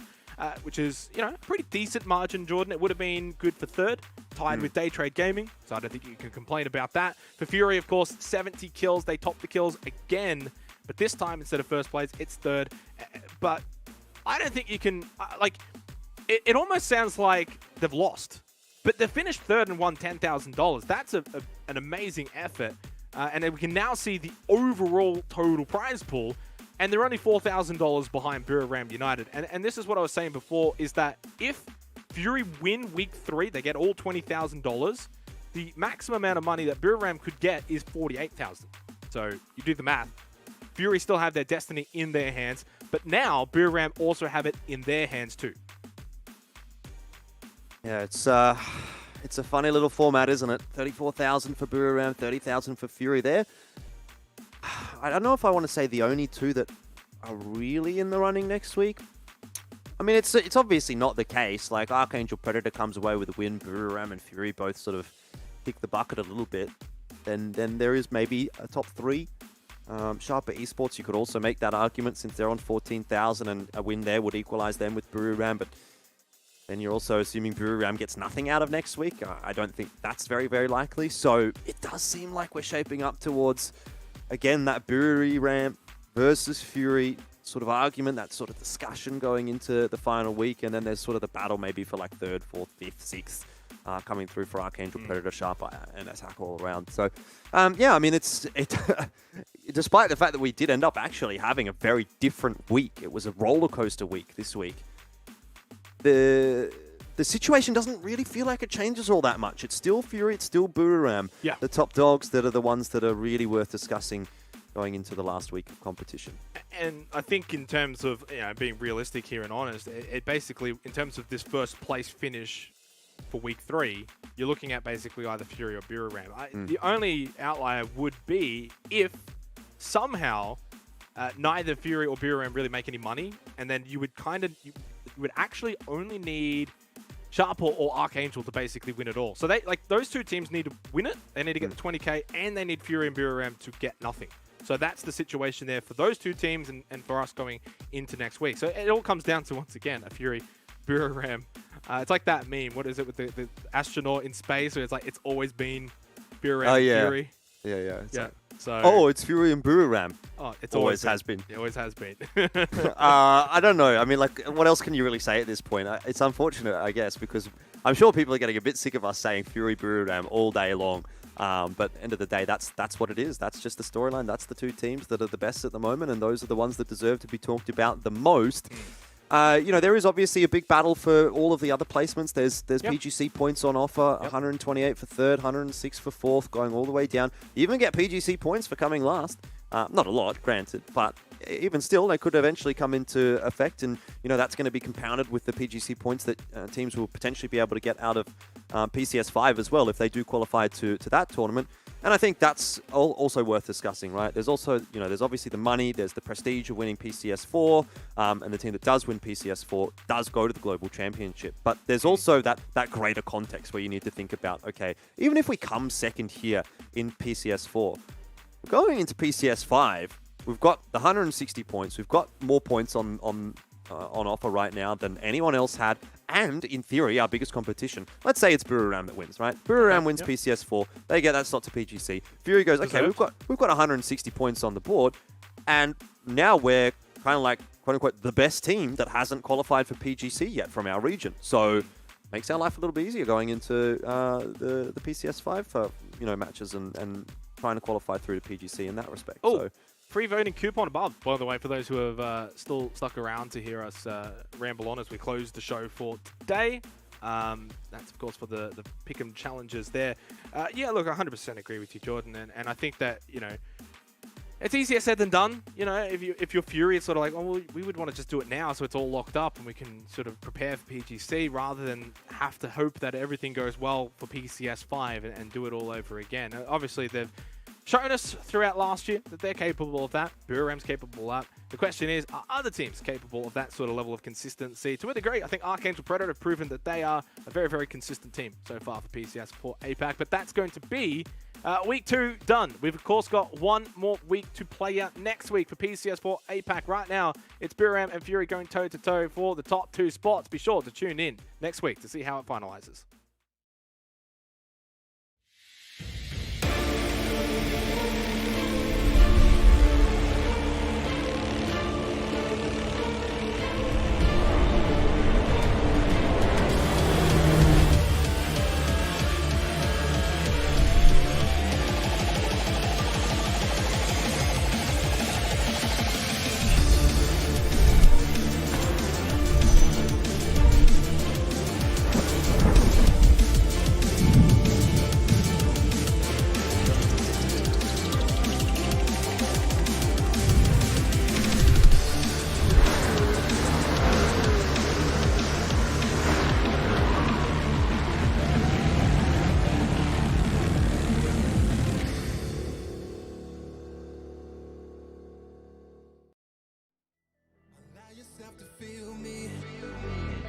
Allow yourself to be free. Allow yourself to see all the things that we could be. Hey, you should always feel good. Hey, open up your eyes and take a look. Everything you need, you find that piece of me. We could be like fire. No one could put us out. We burn so bright, and they will compromise. Just to feel the energy of our life. Yeah, we could burn like fire, fire, fire, fire, fire, fire, fire. Yeah, we could burn like fire, fire, fire, fire, fire, fire, fire, fire. What you waiting for?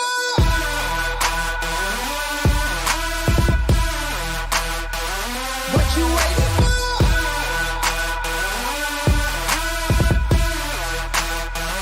What you waiting for?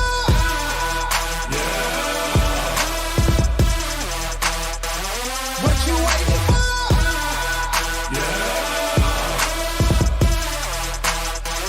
What you waiting for? If we fell into an ocean, it wouldn't harm or hold us down. No, we could never ever drown. Hey.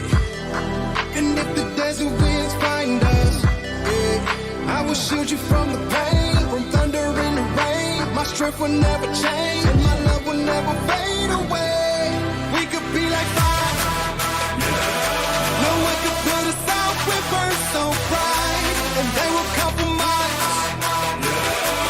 Just to feel the energy of our life. Yeah, we could burn like fire, fire, fire, fire, fire, fire, fire. Yeah, we could burn like fire, fire, fire, fire, fire, fire, fire, fire. What you waiting for?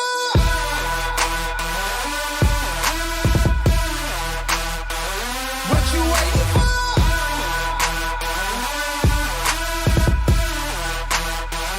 What you waiting for?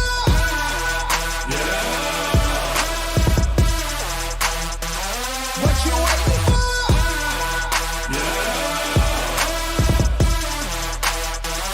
What you waiting for?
PUBG Continental Series Grand Finals. Before the final battle begins, let us walk you through the tournament system. 16 teams, 9 from regional finals and 7 invited ones, will compete for 3 weeks. Each week they will play 12 matches, competing for the weekly prize pool of $70,000. By the end of 3 weeks, the team that earned the most money becomes the champion. In a match, the team that gets the chicken dinner takes first place. The other places are allocated according to the number of kills. During the tournament, the crowdfunding campaign will be held. 30% of the net sales of PCS4 items will be distributed among the teams across all 4 global regions. That's it. Join our stream and watch the clash of the PUBG Titans in PUBG Continental Series Finals. Hello PUBG esports fans. PUBG Continental Series 4 is fast approaching, pitting 64 teams from 4 regions against each other in typical heart-pounding PUBG fashion. That means it's time once again for you, the fans, to get ready for another Pick'em Challenge, so that you can start earning esports points once the tournament starts on June 10th. PCS4 esports items go up for sale on June 2nd, the same day the Pick'em Challenge begins. These items are available for purchase for 3 weeks, and serve as a key way to earn the voting coupons you'll need to pick up even more cool rewards. You can grab up to 14 voting coupons from buying PCS4 items, so pick up as many as you like for even more votes. A free voting coupon can also be obtained by watching PCS4 live streams, which we'll get into later. Every one of these purchases supports the PCS4 teams, with 30% of net sales going right back to the teams through equal distribution and via the prize pool. You get cool stuff, support your favorite teams, and get the chance to earn even more cool stuff. It's a win-win-win situation. To earn the great new rewards in the esports shop, you'll need to play one of the Pick'em Challenge games. Back once again is our Pick the Winner game. Pick the Winner lets you predict overall winners for each participating region. Each voting coupon spent gives you 1 pick, and you can only vote for each team once, so choose wisely. If your chosen team is declared the winner of their region, you'll receive 100,000 EP to spend in the esports shop. With 4 different regions, there's 400,000 EP up for grabs in this game, so plan out your picks and rake in the rewards. Our second game is Team Face-Off. In Team Face-Off, you can earn EP without needing a coupon, simply by picking the winner between 2 rival teams. Like before, EP prizes will be weighted depending on how many votes a team has gotten, so playing it safe for a smaller prize or risking your vote for a higher payout are both valid options. The third game of this tournament is the Chicken Challenge. To play, simply tune into the games as they're being played live on the official PUBG Twitch channels and vote for which team you think will win the chicken dinner. You have until the 11-minute mark to cast your vote, but choosing correctly will earn you a small EP prize. You can play the Chicken Challenge every single game of the tournament, so tune in and win. The last way to earn EP is by watching each broadcast for a special code that will pop up randomly during the games. Enter it fast enough and pick up some free EP for your account. You can get up to 50,000 free EP using these 2 methods, so cast your votes and keep an eye open for codes. You can also get a free voting coupon through a broadcast code. Right after the last match of the week finishes, a code will pop up on screen. Enter it fast enough and you'll earn a free voting coupon to use in the Pick'em Challenge. Remember, at any time during the tournament, you can check out real-time standings, information on participating teams, and player stats in the esports tab in-game. So get acquainted with the teams and place your votes with confidence. Voting closes on June 24th, an hour before the final match begins, so don't forget to cast your vote in time. Now let's talk rewards for all that EP you just won. The esports shop is open for business from June 29th until July 14th. You can view and plan out your purchases beforehand, but be sure to spend your EP during this window, as any excess EP will be lost after the store closes on the 14th. PCS4 is back, and our roster of PUBG pros are ready to put on one hell of a show. So log in, study up, place your votes, and strap in for the exciting PUBG esports mayhem. PUBG esports, PCS4, and the Pick'em Challenge. Get in on the action today.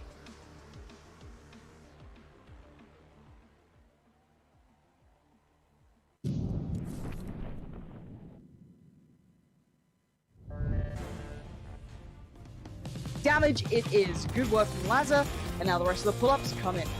Yeah, you can continue this one through with the vehicle going up and knocking out another one. The smokes will be there to try and deny it. He'll throw the mollies in and see if he can force them out of this one. I can see the players are burning at the wayside. That is them gone. But with so many people coming his way, it's in prime position. It's effects. They strike simultaneously.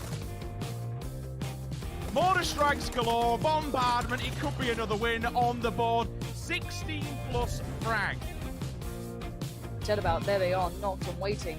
I don't know if you go for this. I really don't. This area is just littered with teams. They're going to be littered with more bodies. Platoons. Just so good.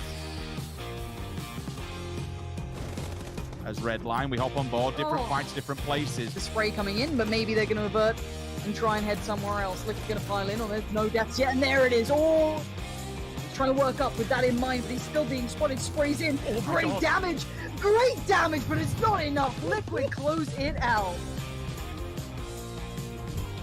This is what I said, broken and bruised. You'll be running the gauntlet now. AA out of the Na'Vi frying pan and straight into the liquid. They just might not expect the angle that he comes from. Maybe, but it's slim odds in a 1v3. Nail up, do the best he can. What?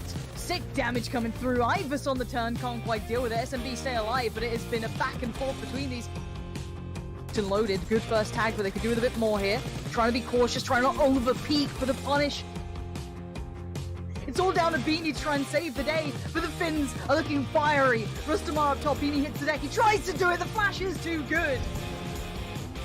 Corner, this is the thing, now putting Mert here, he knows exactly where they are. There's only two places they can be behind the jump. Smasher, just jump for it. He's landed it, he goes down, but the flashbang is actually tied him up. Now it's there, the trap is sprung, the back glances back once again. It's always this one versus one back and forth, and finally BBL come out on top. Dude on the way in as well. Oh my god, they've made it in. They've made it in, but now the gauntlet, now the maze. This is where things really start to become interesting. SMB are on that, like a car bonnet, away we go. Massa holding the always. Rip 9's at the end of it as well, and it comes down to Cobra. It's off the back of it, surely. That's him done and dusted. Final player lines up.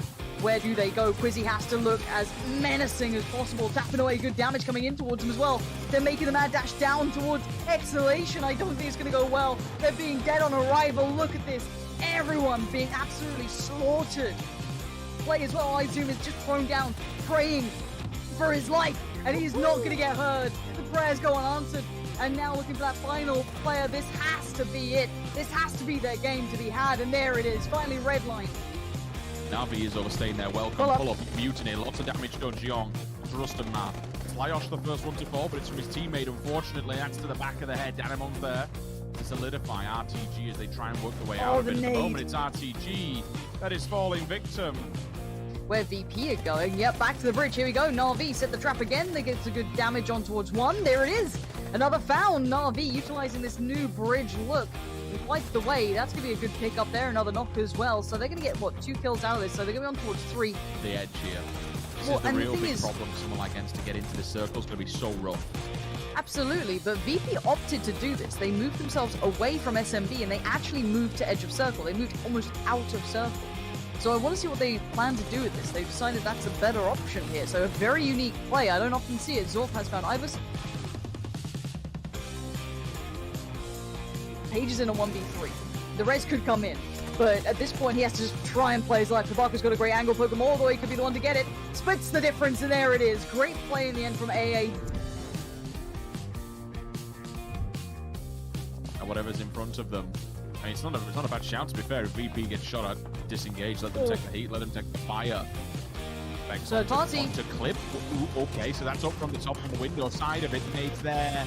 Down, it's below his feet. The explosion. It's mutual self-destruction.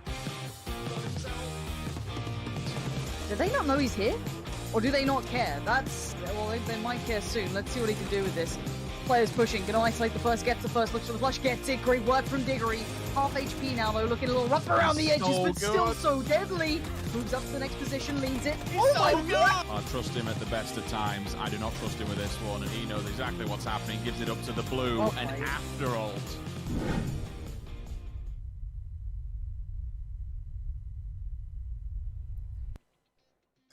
Welcome to PCS4 Europe Grand Finals here on day number 3. It's week number 2, and day number 2 we're gonna wrap the last 6 games for today here, and I'm joined by, of course, Hypuck and Toby again.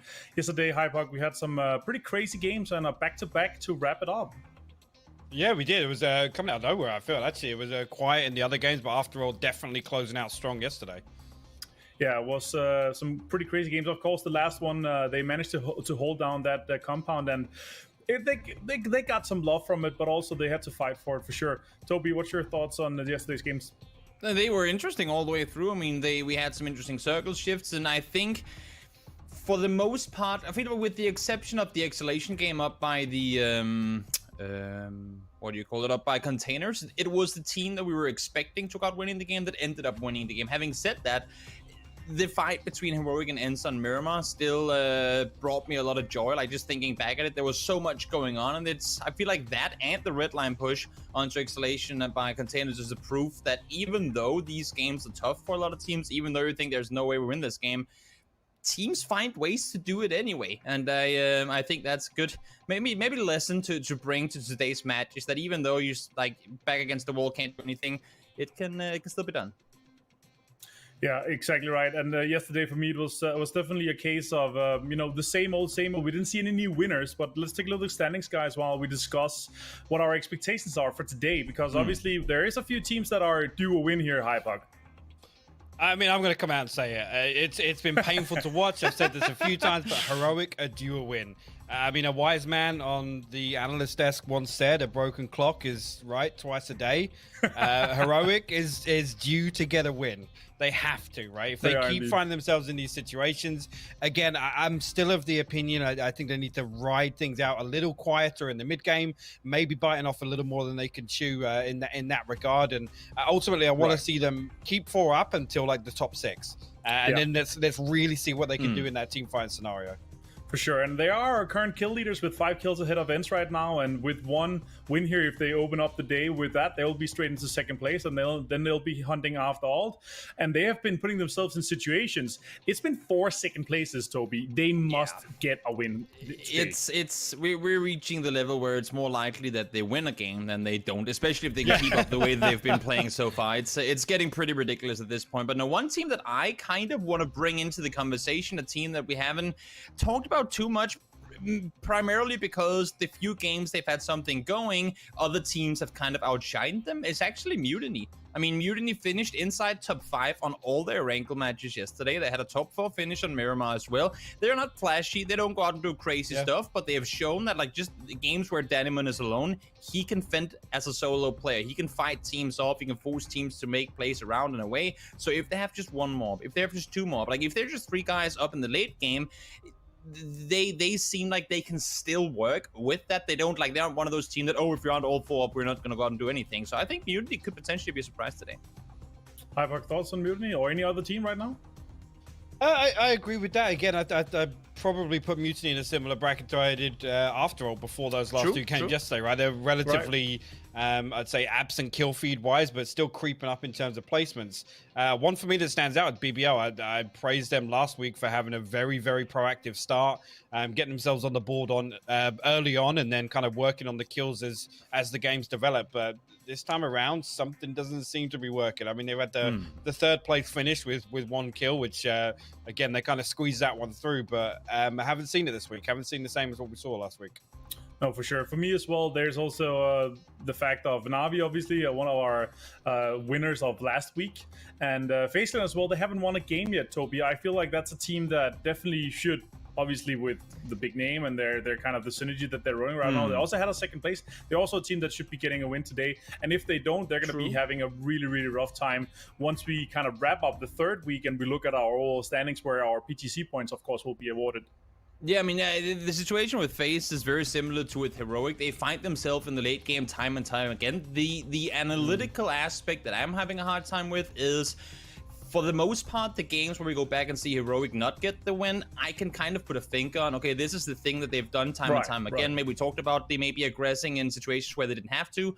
With FaZe Clan, I don't feel like I can really do that. They find their way into endgame a lot, but then whether it's simply just circles going into a spot where there's literally nothing they can do from the spot they're in, or whatever it is, they end up falling short. It's tough to see because they're an extremely capable team. They've shown that plenty of times, but they seem to approach circles from angles where they're just getting overrun pretty much all the time, whether it's by better teams or by just like teams that are like, no matter how good you are, if you're fighting 5 teams at the same time, you're most likely not going to survive it. And I feel like that's where they end quite often. Yeah, I think that's a very good point. Actually, it's very much the case of, I think other teams also think about, you know what, if FaZe is in a fight and we're close and we're in a potential third, but if we can kind of poke at them and hurt them a little bit where they lose 1 or 2 guys high puck, then we don't have to fight them later, and it's only going to be a 2-man FaZe, which is not going to be as strong. Yeah, it's actually weird, and I don't think I've ever said this before about FaZe, but it's almost like they're being a little overcautious in where to apply pressure in some scenarios. And I think that's a kind of good example that you've given, really, is where to direct that pressure, right? Is to kind of focus on the correct teams. And I feel like sometimes FaZe just aren't coming online until very, very late on. And that's completely uncharacteristic. I mean, Fex individually has had a few standout games, but as an overall unit, I don't think we're really seeing them do what FaZe do best, right? Which is kind of clear space for themselves and ultimately set themselves up a massive comfort zone in the mid game.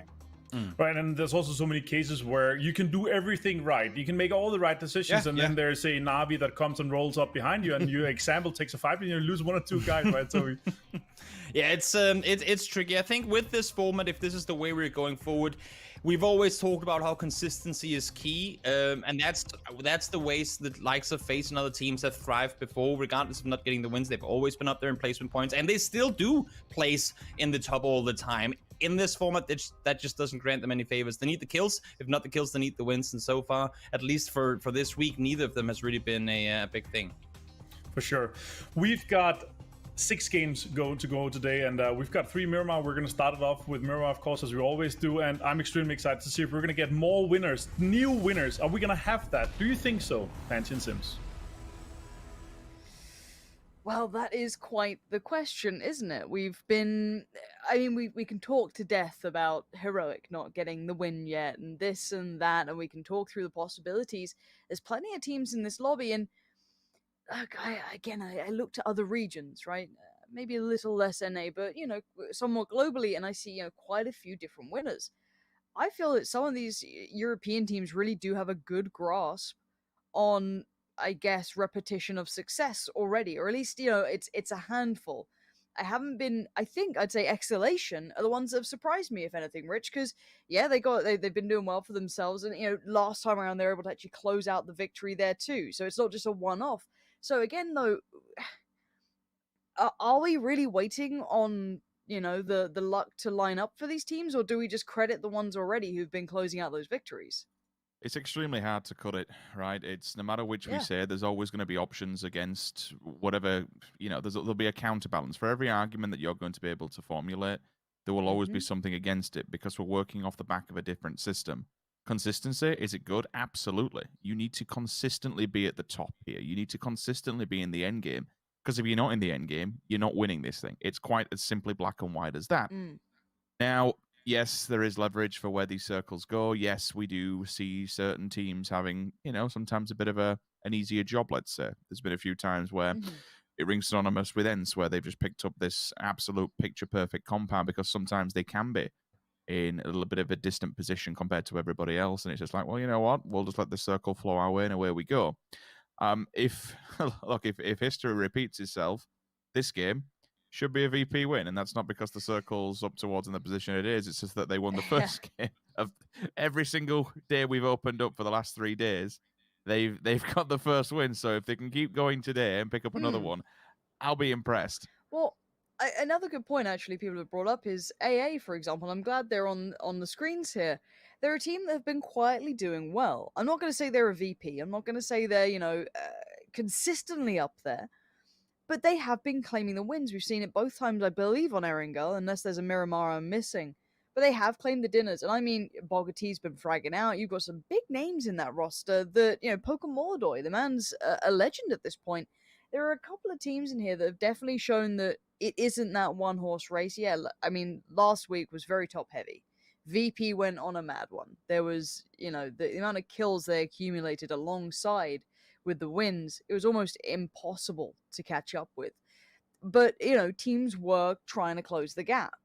But again, no one else was able to really garner that many, repeated wins. There was an option in that final game if the stars aligned. And again, someone like ENCE could be someone who could do it. We haven't seen, I'd say, the best of them. Hard to characterize what the win conditions are for Ents right now. That's something that I'd always love the analysts to sit there, do a round table and talk it out, right? Because it feels like when everything aligns for Ents, you get to see the best of them. We saw Diggory popping off. We've seen, Tixu having a great game, Squeaky on point, Rustamar, the safe pair of hands as well. I mean, they're a great squad, but sometimes they're out in the blue, they're a mile away from being able to do anything, and they just kind of fade away. It's very hard to kind of find that repeated success here, I feel. If there is a At saving least for grace, yeah, I mean, if there's a saving grace, it's this map in particular. Like when we look at the positions and the placements that they've got throughout the competition so far, both of their wins, I believe, have been on Miramar. They've had either one or two of the top 3 finishes that have also been on Miramar. Again, whether or not you start to put all those stats together and say, you know what, some teams favor this, some teams favor that. Between the two and Erangel, the two very sparse different maps, it can come down to how the circles work because they do work a hell of a lot differently. We know that with water on both of the maps, with how the valleys and the hillsides play a massive factor. Where people like to drop, there's so many if, buts, whys, wheres, hows, and all sorts we can throw into the mix. With something like this, for Ents in particular, just kind of roll off the track because you were touching on them. It's going to be a harder one. We've got a few teams, actually, after Alt, Los Leones, Mutiny, all the way down. The team that's furthest from this circle, it will be Heroic. One of the most consistent teams, without question. There is no question about it. This is one hell of a roster. And to not have a win in the bag over 3 days of PUBG, it's crazy. It is That has just to be a mental insane thing. to That think. can't, like, as much as we can sit here and blame format or any other extenuating circumstances, I don't think you can at that point. You've had so many opportunities. At one point, you have to take control of your own destiny there. I can't sit there and keep going, oh, but it's so close. Liquid got hot dropped for like an entire weekend, and then they finally got some freedom and got a win.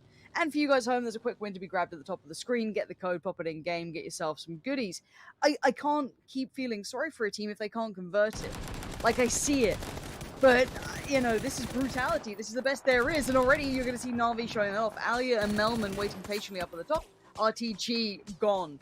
The team not quite making as much of an impact as I'd have liked to have seen. Haven't really seen too much from them, really. Yeah, they made that look easy. That's another complete dispatching of a team.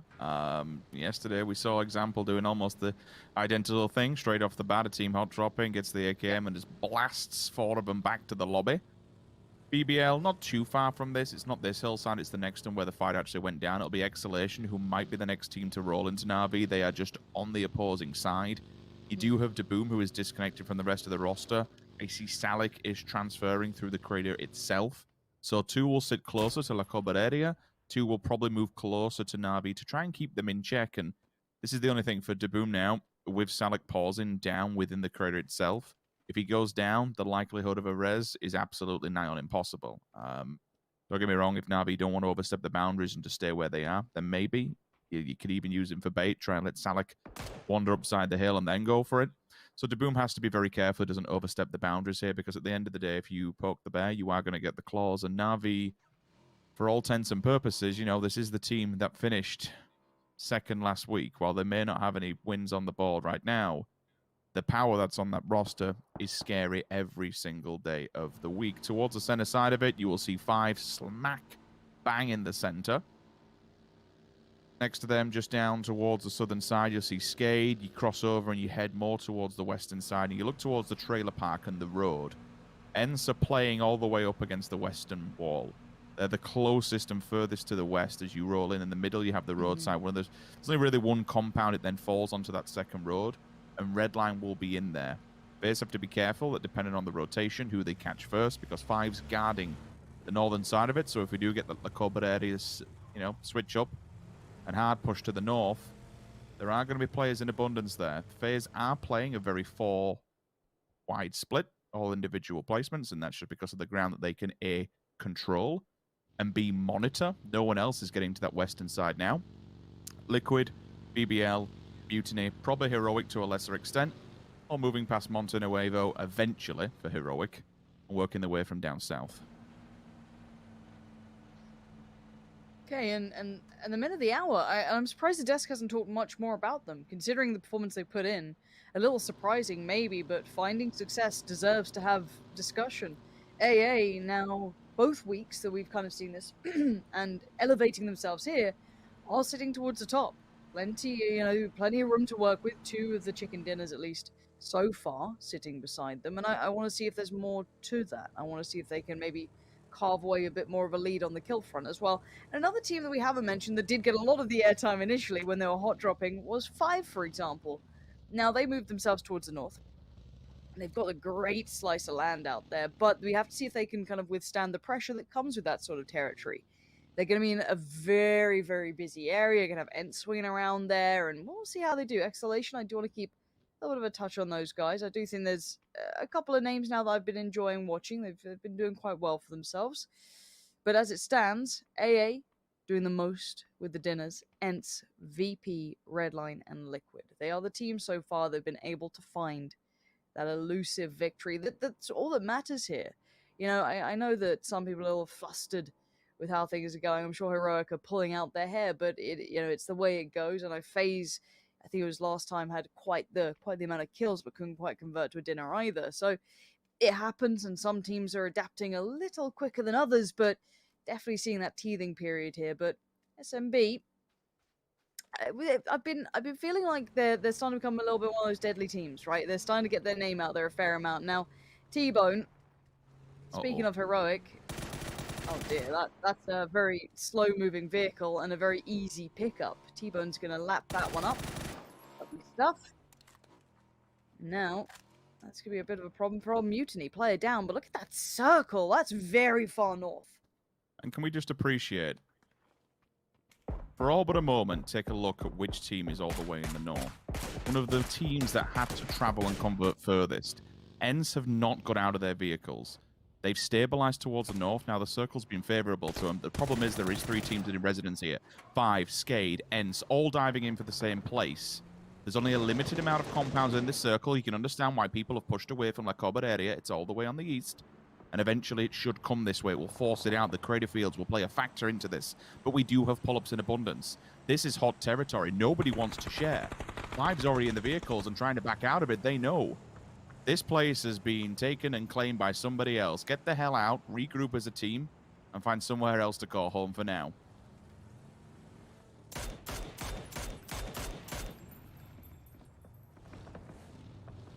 Yeah, 5 just having to go. They just got to find somewhere now. Sakura's on his own.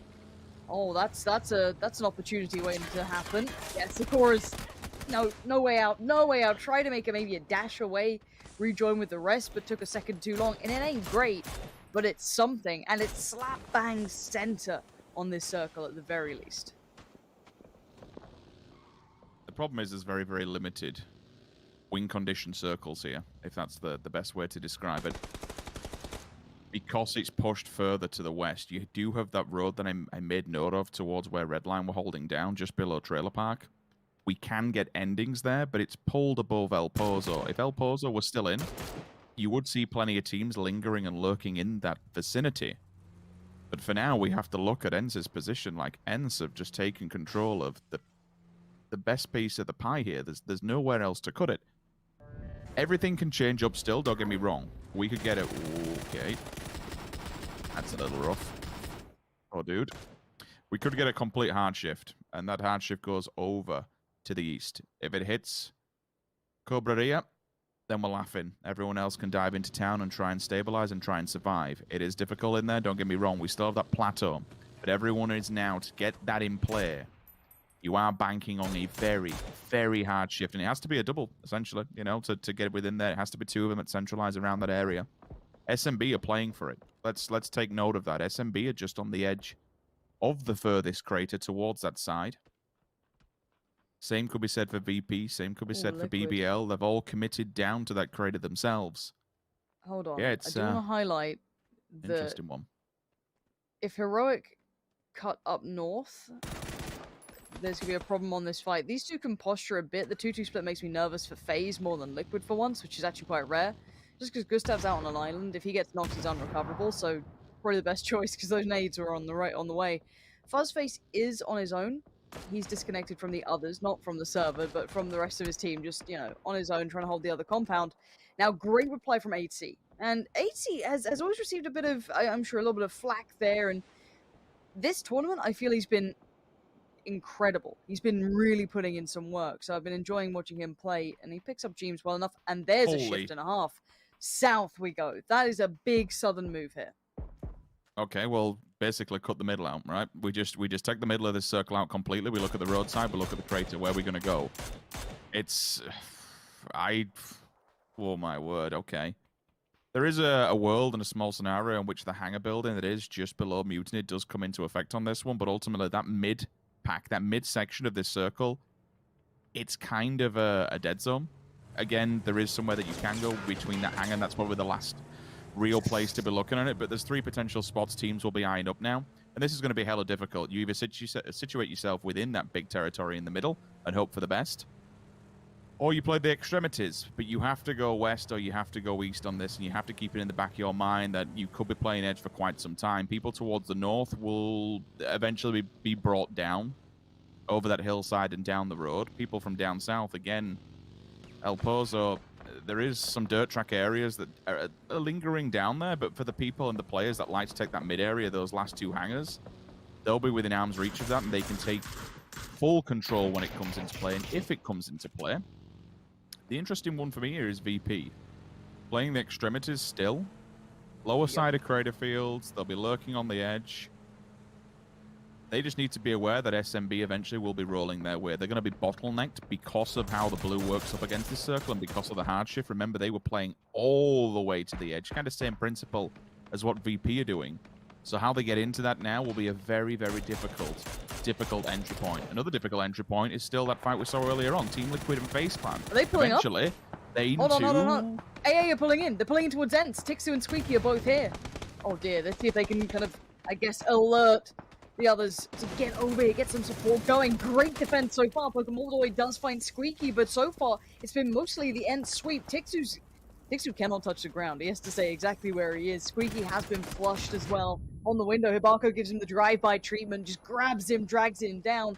AA are in tatters. They were looking for someone to go, and they chose what was maybe, they thought maybe, I don't know, a 1 player in here, maybe at most 2, but Ents absolutely did them damage on that. There's no way out of that cleanly, but down to 1 player here, and Ents still will have Diggory and Rustamar, so they'll still be okay on the other side of things. We have to look at where the other teams go. Liquid and FaZe, we talked about this earlier, they're going to be in trouble here. They're both kind of similar routes in. Heroic in the background as well with a way superior position. So this is going to be tough to work from. DA has been wiped out. Navi pick up all the frags of that. FaZe paused for all but a moment the second they hit the compound, and I think they understood that eventually they would have to work off the back of on their feet from this one to see who's in front of them. Essentially, Redline have traded places with Heroic on the map. Circle will pop, it'll update, shows where we go. It comes into effect. This roadside that we made note of at the very start, Redline, I would say, would be kicking themselves if they'd have gone further afield, but they've only switched out compounds between them and Heroic. Heroic with the later play arriving to... Okay, let's take a look at this. This is how they all died. It certainly is. It was unfortunately out on a limb. Nowhere to run, nowhere to hide. So many and people.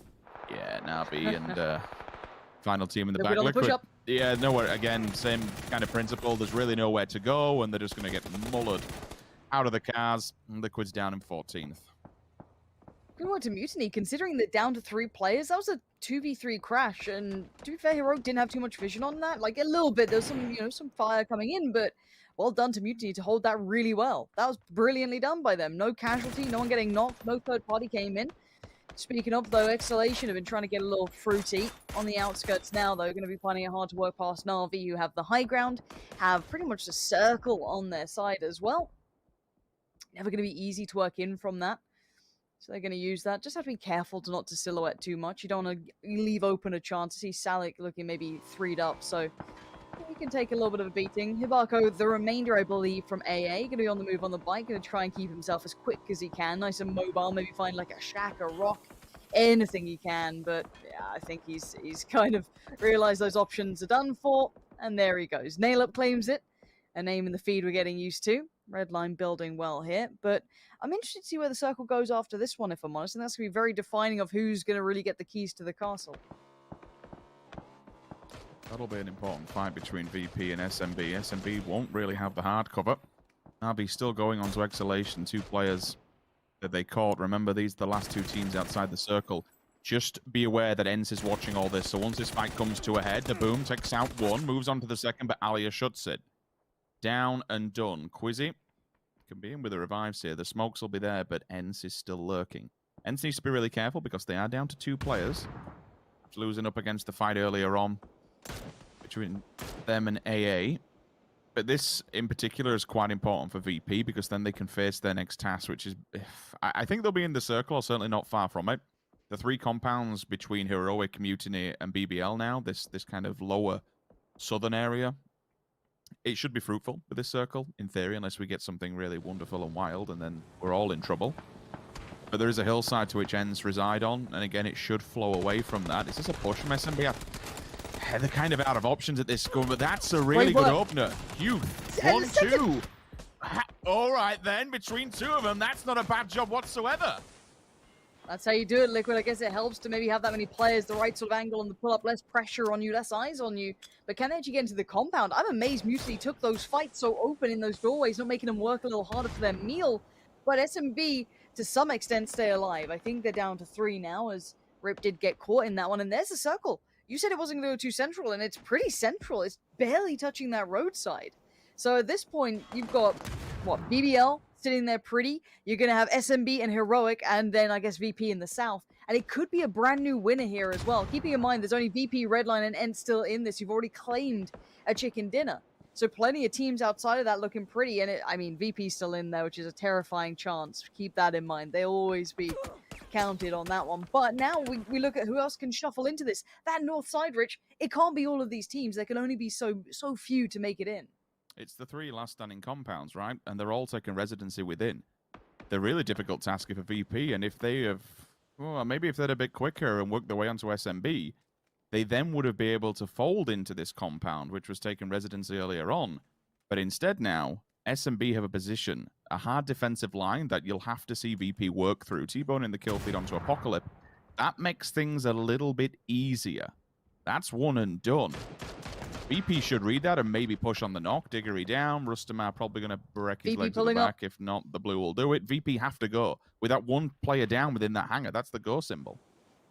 Yeah, they've moved way closer. You can see them closing the gap. I want to see if they actually go fully into this compound or try and get some picks. Because Redline, where are they going? Redline are on the move as well. Are they moving center circle? So I don't know if they're coming further this way. No, they've pulled up. Okay, they're near Na'Vi. Right, so there's a bit of a dip in the middle of this, just over that horizon. If you kind of follow the ridgeline, you can see where Redline is. It dips down. Now, VP want in on this. But look at this crossfire that's set into play here. Lazar and Huth are actually in a really nice complementary position.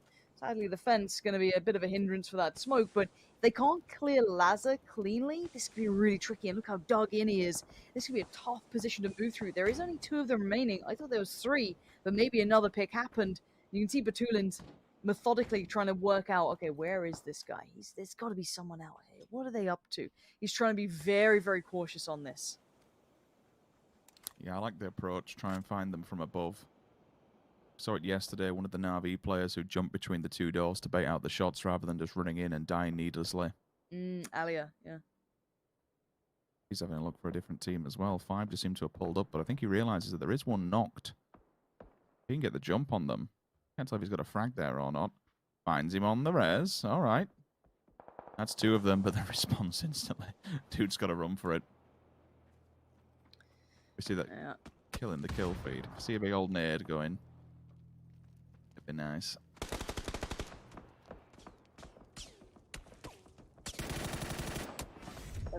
Nah, couldn't quite get it. Melman's going to shut it down, and it's going to be FaZe now on the move. Where are they heading to? Right towards 5, maybe? Seeing all those knocks, that pressure.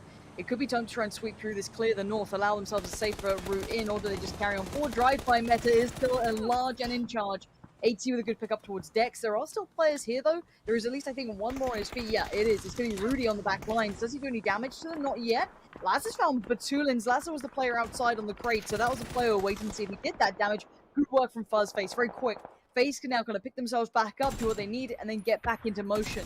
This is the other fight, though. Great approach from Lazza. Oh, the proactive play is That's sick. sublime. And he's taking on the best in the lobby right now. VP have been god tier, and he just held them off with great positioning, keeping himself safe, working the angles well, and Perfectix is in trouble. Now, look at this. Look what is coming on the horizon. Heroic are on the way. They see blood in the water, and it's the right call. It gets them in the next circle. Wait for this third party. You'll be seeing it now. They're on the horizon. They've pushed on over. SMB can't do anything with this. Lazza has done brilliantly to hold back VP, let alone dealing with Heroic. Look at Paige. The man's a walking tank. Flash in hand. He knows, all right, well, they ain't in here. They're going to be out the back. Let me just pop this through, and then we're just going to go on the flash. But as it stands, Perfectix could still be a nuisance. I wonder if they check on that. The overpeak with the AKM was phenomenal.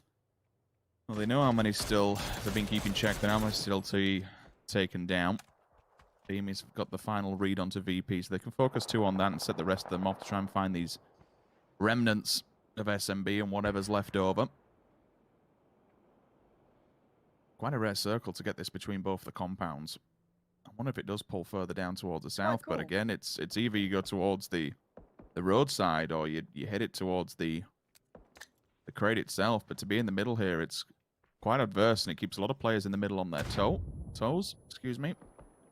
Redline in the middle of all this. Just be aware while all of it goes down. They've just dug themselves in and hoping for the best. FaZe have entered the circle. They're up towards the northern edge. Heroic's just got to find these final 2 players, and then they've got some safety. Then they've got a lot more time than anybody else. The first one has been spotted. Nades go up in abundance. Got to be careful that Mert or Perfectix from the distance doesn't cause any grief to these 2. T-Bone could be the offset here. Keep in mind towards how much room T-Bone finds, and if he gets noted by Perfectix. He's using the low ground quite well. That's going to be a clear out page. So well done. Just posting that one through towards the bin. Perfectix still on the hillside, isn't really getting involved in this. He's watching from afar, leaving Lazza to rot here. Heroic just little by little chipping through it. And there it is. Beamy to find it. SMB split between a little bit of FaZe and having one of those, but Heroic take the compound, take the good positioning, and keep 4 alive, which is the more integral part here. Late game, that is imperative. But they're not alone in that. BBL still have 4 up. FaZe have 3. There's still plenty of threats out here in that circle, moving slightly towards the west. Redline, solid position, but a hell of a lot of work to do on a defensive line if teams do turn up here unannounced. They have quite a disclosed position, perpendicular over to Heroic. They shouldn't have a full eye line into that, and that's because of the hill that crests it. Heroic can chill for now if they want, and maybe try and just clean up. Everyone needs to move on that eastern embankment. And also get a bit of vision if FaZe crest over and try to get involved, so... Really for BBL, again, pick your poison. We see teams in this scenario multiple times where you have 2 different battles, 2 different fronts. Do you try and circulate to the north and end up having to go through Melman on the floor and the rest of FaZe Clan, or all of FaZe Clan, excuse me? Or do we head all the way down to the south and try and get past Heroic? And again, you may trip up another individual solo snake in Perfectix. Red line. Wait for bated breath to see if FaZe do turn up. They're in the vehicles and they're on the way. Okay, Perfectix goes out to the blue, but here comes FaZe. You're right, they are just sending in towards Redline. But look at this Heroic vision. 80's now in a spot of bother. He's going to have to speed up the process here, but it's going to be on the other side of things. The swing comes back out. FaZe trying desperately to close that gap. They can't do it. You can see the desperation as they made the play, but now's going to be the time to try and third party this. If they, oh, what? From the grave. He gets the kills from the car. FaZe wasn't even alive. Oh my. What just happened? Okay, never mind. We'll have to pause on that because Heroic have decided to push up. This is good. It's a good time to strike and a good time to pound. Stop BBL from being immobile. Take away as many players as you can while they're all grouped together. There's still one more that is alive and kicking. Not anymore. Page strikes with a nade. Vascu follows up with the molly. And now it comes down to 2 individuals that have to take on Heroic. Is this the one? We've been saying it time and time again. They have been proactive. There is just no way that we can not say that they've worked for this. Pushing up at the right time. They were one of the last teams to get to the circle. Compared to everybody else, they were furthest away from all of this.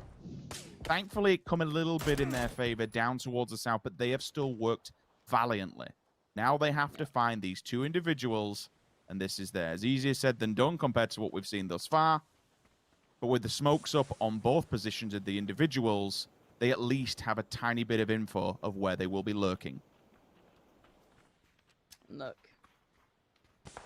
This was like Tiggleton or someone in one of these two. I'd be like, okay, there's still a little bit of fire in it. Maybe an example. You know, give me some beefy boys, and we'll see. Melman, 4 kills so far, pretty respectable. 3'd up, plenty of util.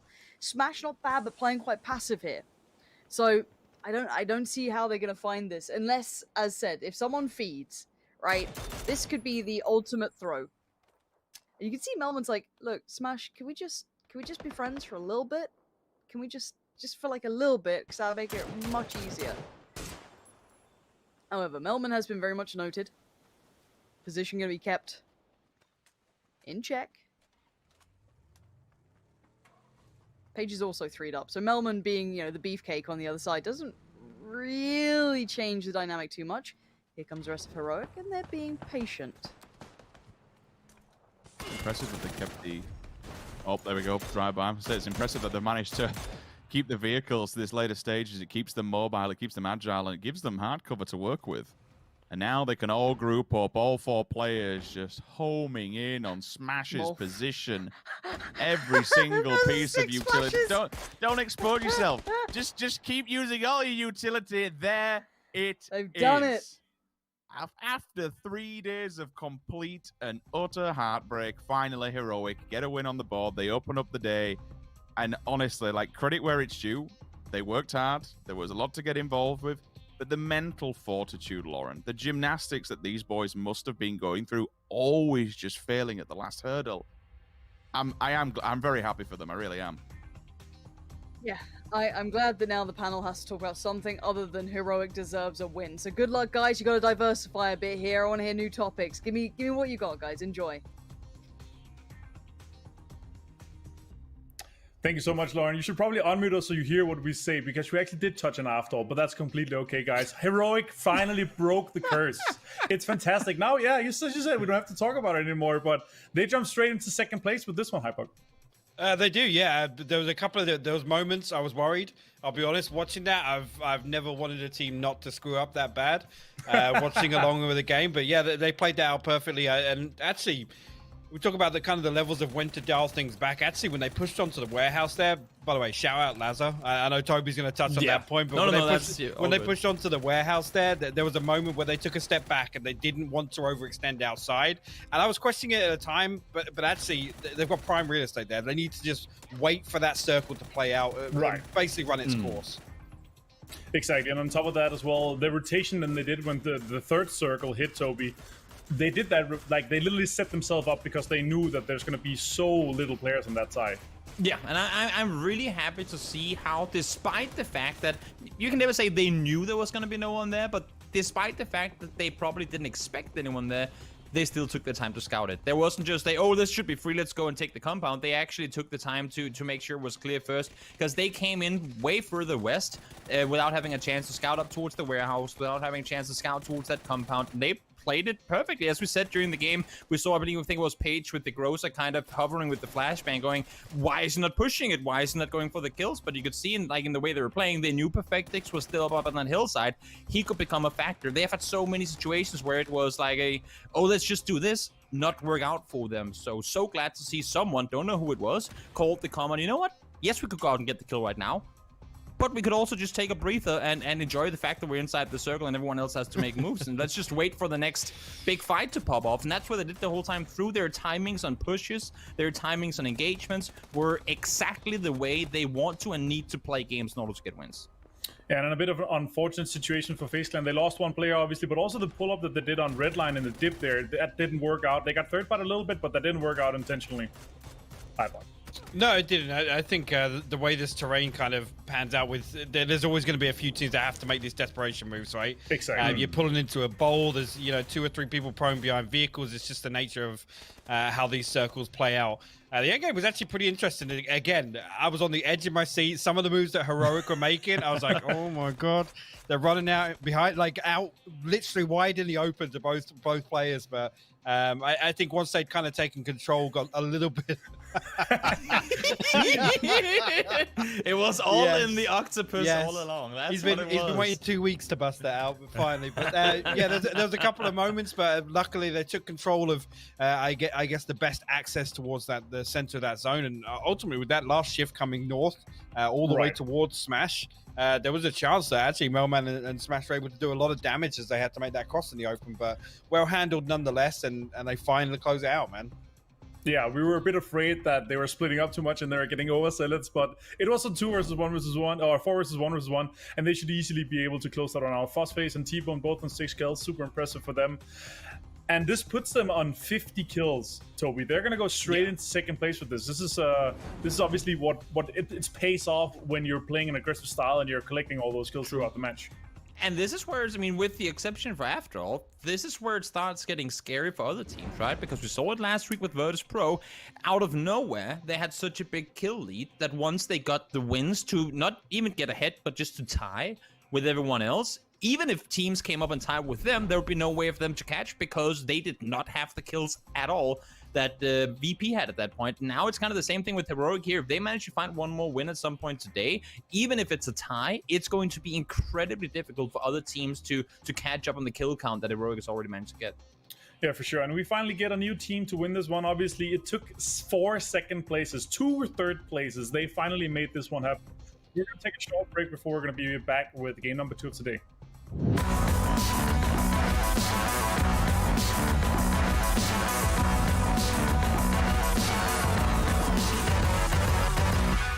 Protection in that US. This is really smart here from Roth as Detonation Gaming White taking a bunch of damage. Iroh tried to hold on. What in the world is going on? Body.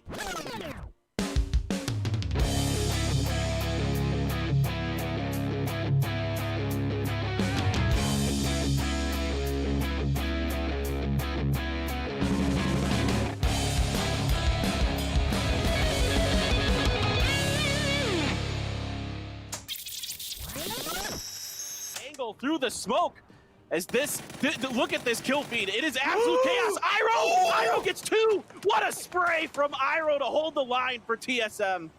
That is insane. How did he do that? Uber is going to take that from him. No, Sparrow is going to be able to take down Uber. This one might just be pure smokes in the middle of this circle for the remainder of this. I mean, just get the X-ray on right now and never turn it off for our observers because nothing else matters. Squeaky is in the middle of fire. Grenades raining on top of Ents now. Detonation Gaming White. They've been quiet throughout this game. That means they have a lot of throwables left.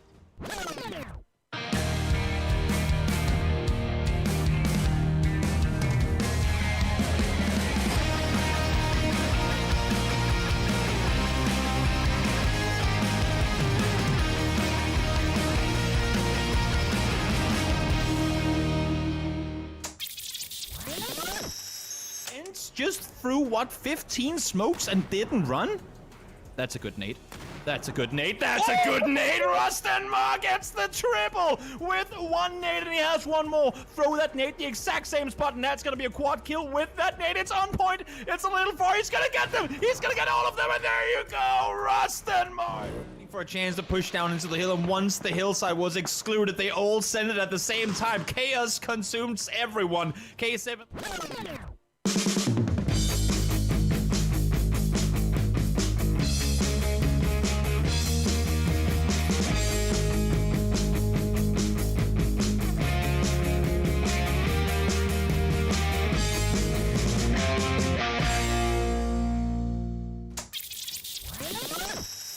For a chance to push down into the hill, and once the hillside was excluded, they all sent it at the same time. Chaos consumes everyone. K7 loses 2. Here comes to Navi place, but they don't see 1.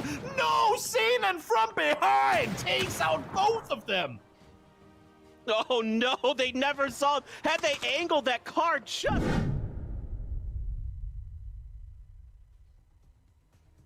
Welcome back to the PCS4 Europe Grand Finals here. Heroic finally makes it. We're not going to talk more about it because Pansy says so. We're going to talk about next games. We're going to talk about how Na'Vi and FaZe Clan is going to be due for win. That's going to be all we're going to be talking about, right, Toby? Yep, they are due for win. It's about time, and I think this entire segment should be just about how they're due for win. Yeah, great. High thoughts on the Na'Vi's and FaZe Clan's upcoming dueness.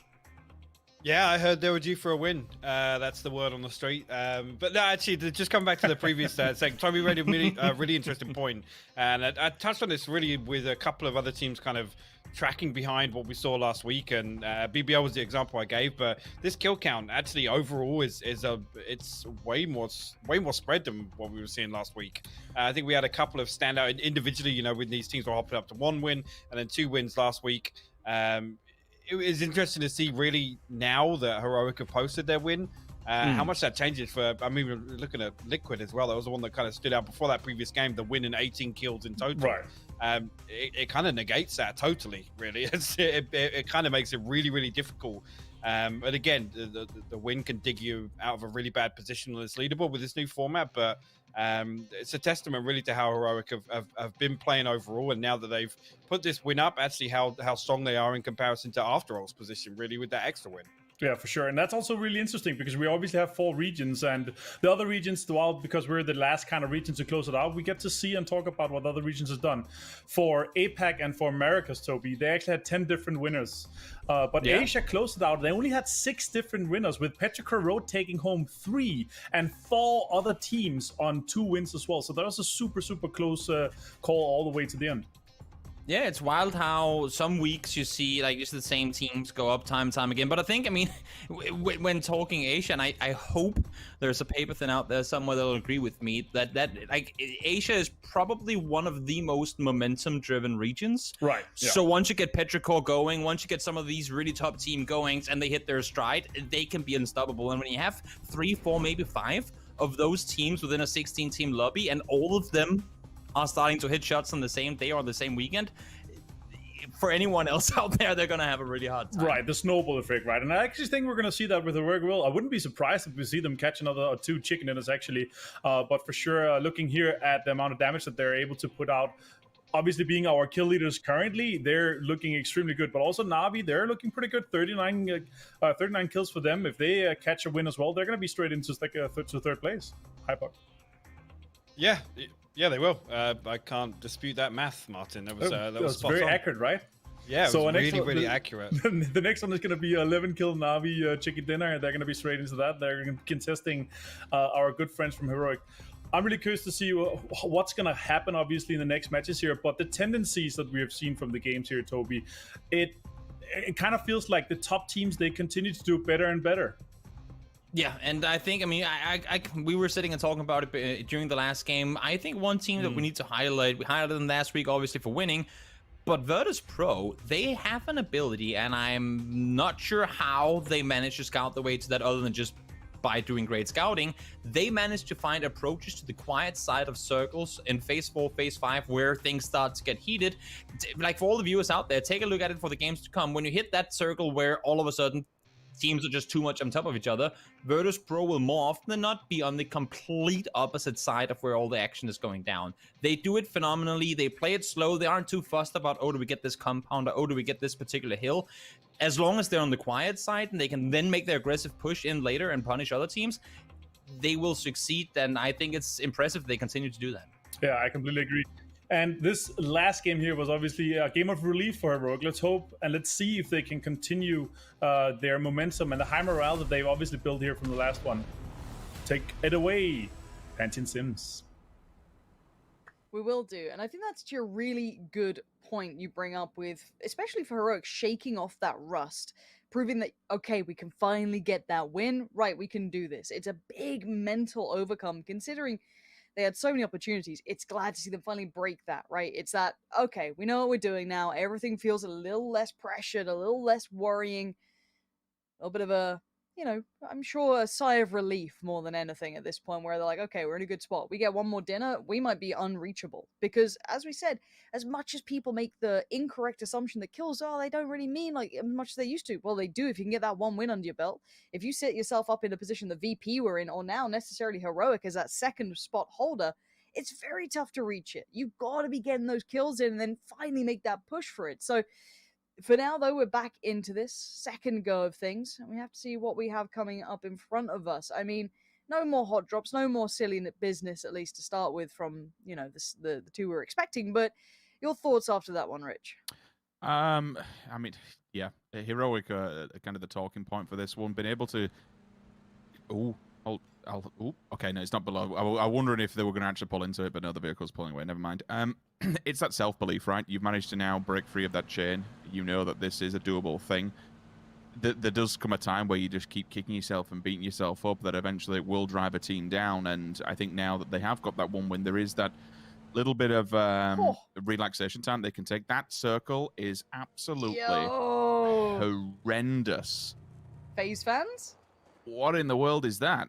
Is this where we see FaZe pull off Nuevo and go take the hillside and just control it and win the game off the back of it? We've seen it before. That's a barn burner between that and, well, instantly I kind of run back from where we've seen FaZe win these in the past. Between, you've got those two hills, you have Ladrill and then the hill opposite it, so there's two roads that swing between it. If he hits this, he should catch him without any gear on it. Would be a nice knockout the back, but no, continues on.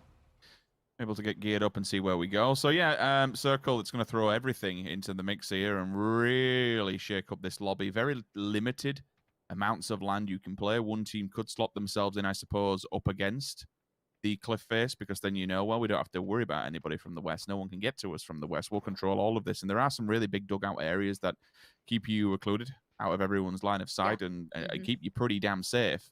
But again, there is a stop clock on how long you can actually spend there, because eventually the circle, as we know, it will always pull away from the western cliff. And you just need to make sure that you're in a position to be able to rotate away from it when it does. Yeah, exactly. I will be interested to see where FaZe opt to go, because you have that big slice of land, right? You're kind of alluding to it, that kind of hill that runs up from the very southern town all the way through towards Monte Nuevo, that big slice of middle portion. And there can only be so many teams on that. It's very hard to traverse, right? You can't just drive up and casually get to it. It's pretty vertical, right? It takes a little bit of a kick to get up there. So FaZe can obviously get to it now. I'd say AA can get to it now. I'd say Heroic could if they opt to go for the middle slice, essentially, or if they go to one kind of to the right of it. Plenty of option there early game. But once it gets full, it's full. There's no... I don't think you can just easily kind of slot in or full send on it. It gets very, very tricky at that point. So I'm looking at the teams moving early. Liquid, for example, are on the go. Jeans and Ibby are the ones to move quite early here. Maybe a little stop off in Monte Nuevo on the way. Na'Vi as well, another team that's heading off quite quickly. So they're looking to maybe try and grab a nicer position to begin with. They've got good timing on this too. Again, the plane path, it was relatively fine for this. I don't think anyone's going to be too out of sorts yet. And so far away, there's nothing new with that. So, yeah, as I said, I'm kind of interested to see where these teams will opt to go. I assume that middle slice, and if they're one of the earlier ones, they can grab it. However, it is promo code time. Let's get that on the screens for you. 5Z5FWYARGRDQ. Go grab it. It's on the screen. Pop it in game, and hopefully get yourself a nice little reward. And we can get back to business. So yeah, this will be the first little bit of posturing, kind of the early phase of this. Everyone's seeing where everyone's going. Okay, all right, Na'Vi's heading here. Okay. FaZe maybe here, all right. You're just trying to work out all the information now. You can see Na'Vi clearly considering FaZe's positioning here too, but maybe enough shots already made, just one or two, and they go, all right, no, that one's taken. We'll slot in here. So you see that knock-on effect. So all those early teams that came across have opted for that prime position we talked about. The two sets of teams that will have paid off massively with this one, it's the teams in and around this vicinity. Simple math, you land close to the center of the circle, the easier it gets going forward, or the ones that like to rotate early. Liquid are already within abundance of this. They're already got amongst all the central teams, but you can see where everyone's going. You're just gonna cut to that middle area, because ultimately, the west, you've got the cliff face, you can't do it, it pushes away. There's still this small opportunity that it goes towards El Pozo, but we are looking for a very, very hard northern shift to be able to pull that in view. Oh, yeah. I don't think BBL's got a really bad place at all. I know they're not amongst all the pack, and they're kind of playing... I'm with you. They're playing the numbers game, which is what they did previously, right? I mean, hey, still fair play to the move up that they did to be able to get in position, but they were out on the edge, they kind of waited for it, and then they got forward. Something like this, if the hard shift comes their way now, they are in a phenomenal endgame point. And I think this is kind of leads on from what we were saying at the start, that once teams are in these positions, it's very hard to slot into it because that rotation path, one, has a little bit of verticality to it. The terrain's very hard to get through in most vehicles. And you'll imagine there's a lot of peacocking going on right now. These teams don't want anyone near their compounds. So once you see it's kind of been filled up, you might have to go for a BBL. And, you know, it could go towards the east. We're going to see a shot come through here. You can see Sakura trying to wait patiently for the perfect position. Gets a couple of shots down, bit of damage, but doesn't want to outstay his welcome. Probably the best choice here.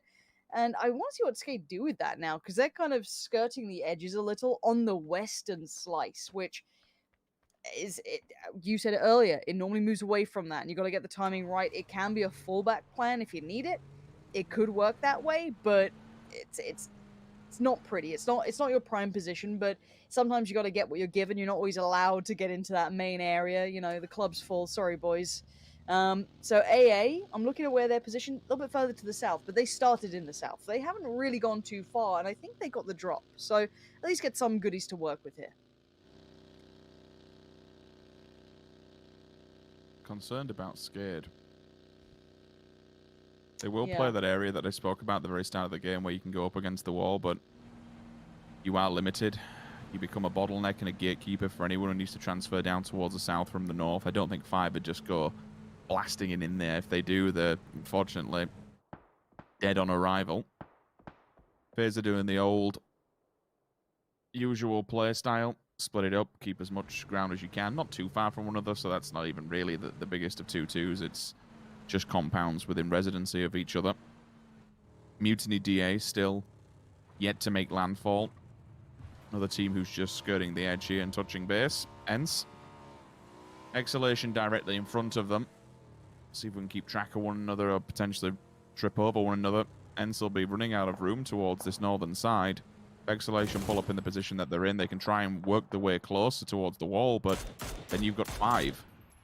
You go further, you've got Skade. You go further, you've got After All, Redline. Everyone's all the way up against it, and that's because that mountainside can no longer hold residency for any more teams. All the priority positions are gone. All the areas have locked in. If you've not moved earlier, you've not been in residency when this circle's already landed, this is going to be hell in a cell, and you are banking, absolutely banking on a hard shift if you're not on that hillside. And this is why, again, I come back to the point that you brought up. I don't mind what BBL are doing. Now, the question becomes, though, do they get called off here? 'Cause you do have SMB working through that way. You do have Mutiny out there. You have DA kind of on the outskirts. It could get a little bit pressured, but you imagine, is that worth crashing that area right now? No, but we'll see. Drive-by meta is still very much in effect. We'll see how this goes. If this hard shifts, then you're going to see the slaughter. So for now, it can kind of quietly tick along. Teams will have to compress, kind of lose some of the splits maybe they're holding, kind of fold back into a more traditional setup. But until then, for now, it's nail up to punish. Now, keep in mind, Redline slotted in quietly, right? They got past AA and then kind of worked their way up that western wall, which isn't normally played. But the problem for Skate is they were split quite far apart, right? Now there's 5 on the other side. They've got Redline on one side. They're getting picked to pieces, and this split isn't looking pretty anymore. That's an unresable player unless, I don't know, Anonymous is feeling really kind and quite risky.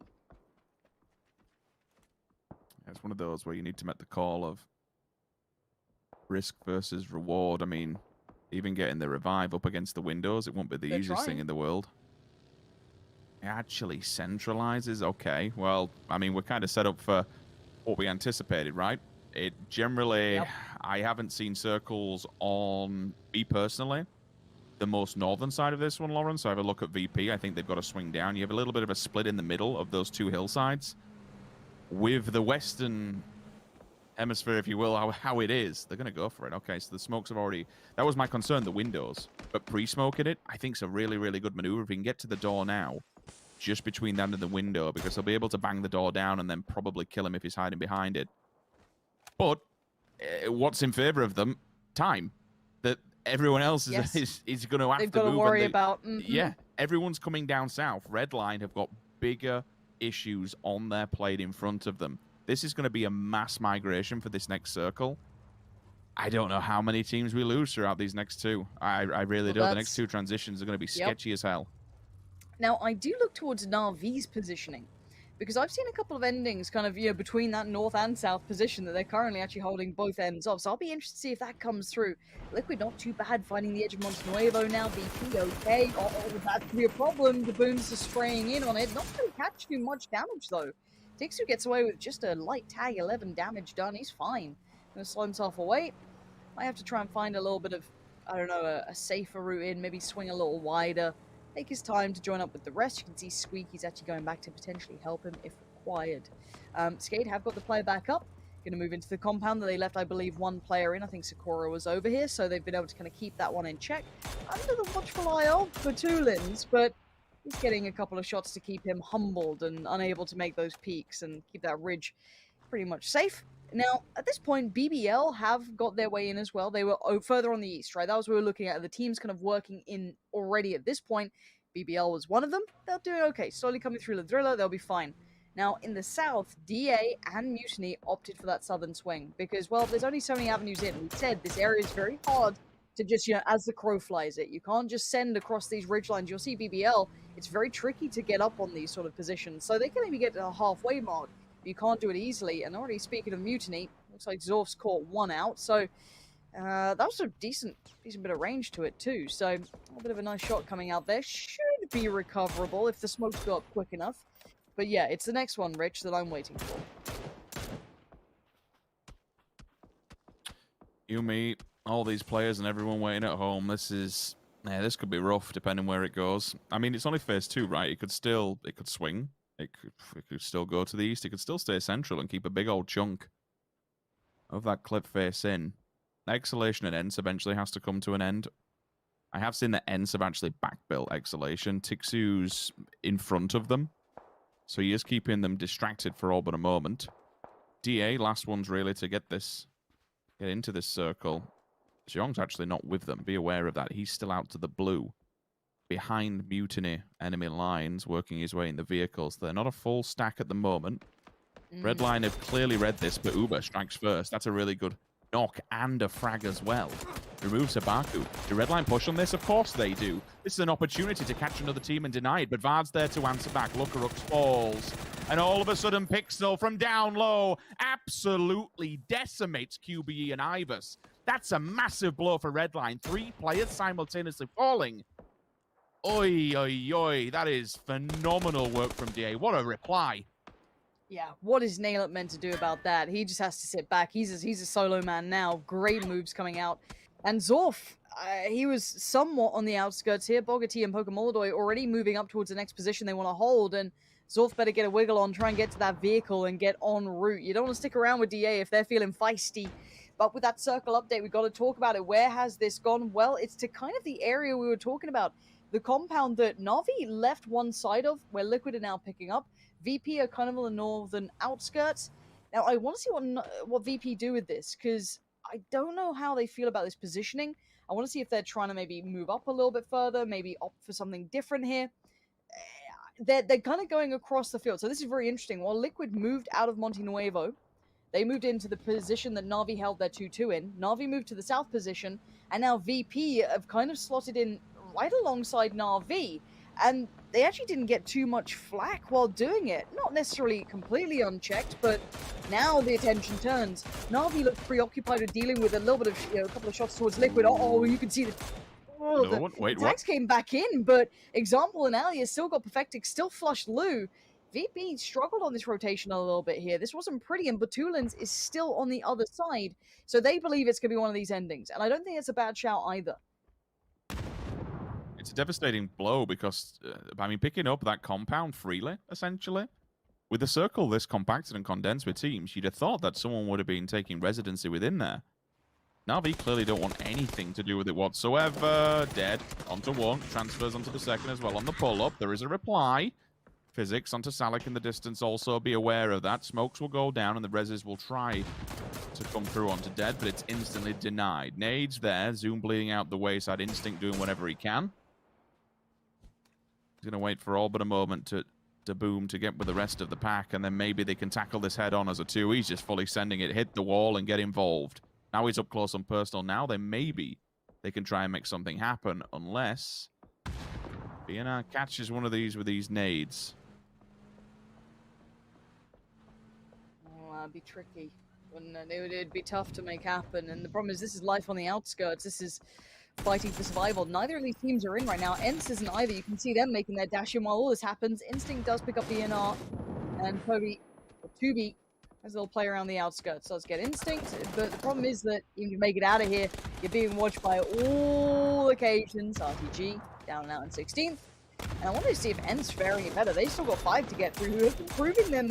5 have been no slouches, but still ENCE have a lot of work in front of them, and the blue chunking away at them. This is not nice, and Dex with a great nade comes out. And look at Diggory.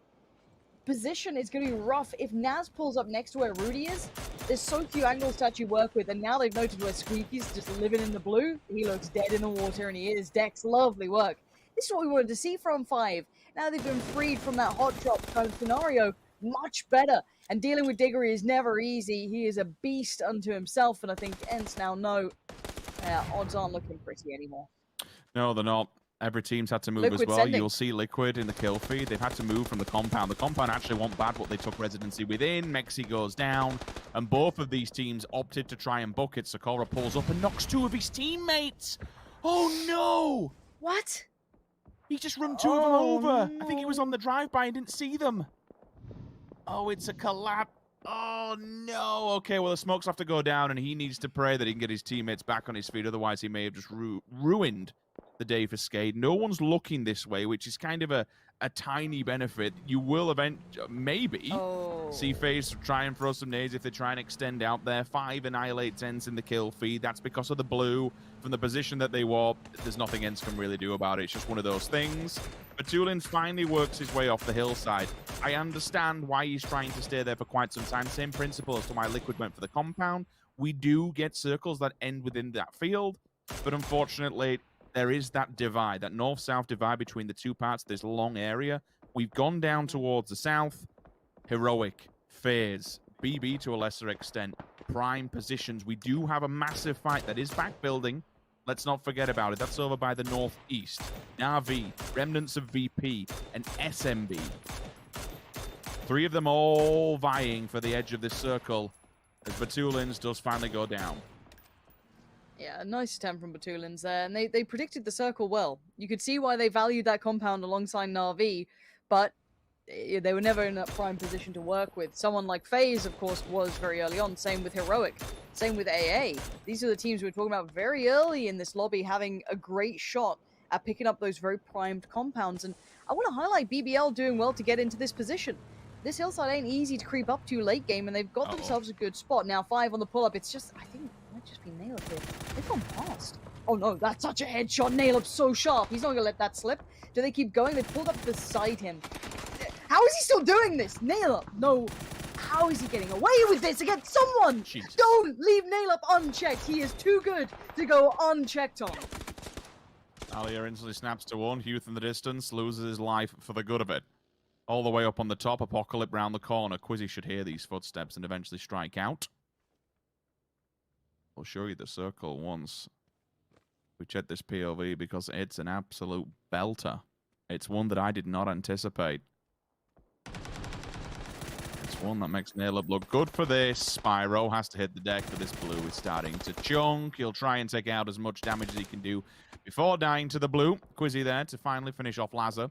Riptide and Apocalypse will have to work their way upside of this. It's going to be difficult, and there is the circle.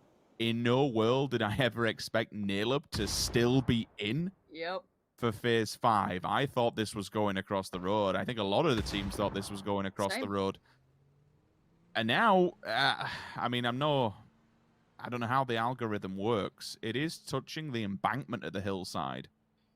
But I don't think it's not going to have to be forced away from it. So anywhere within this it's open terrain. It's a field day, and I feel a little bit for Liquid.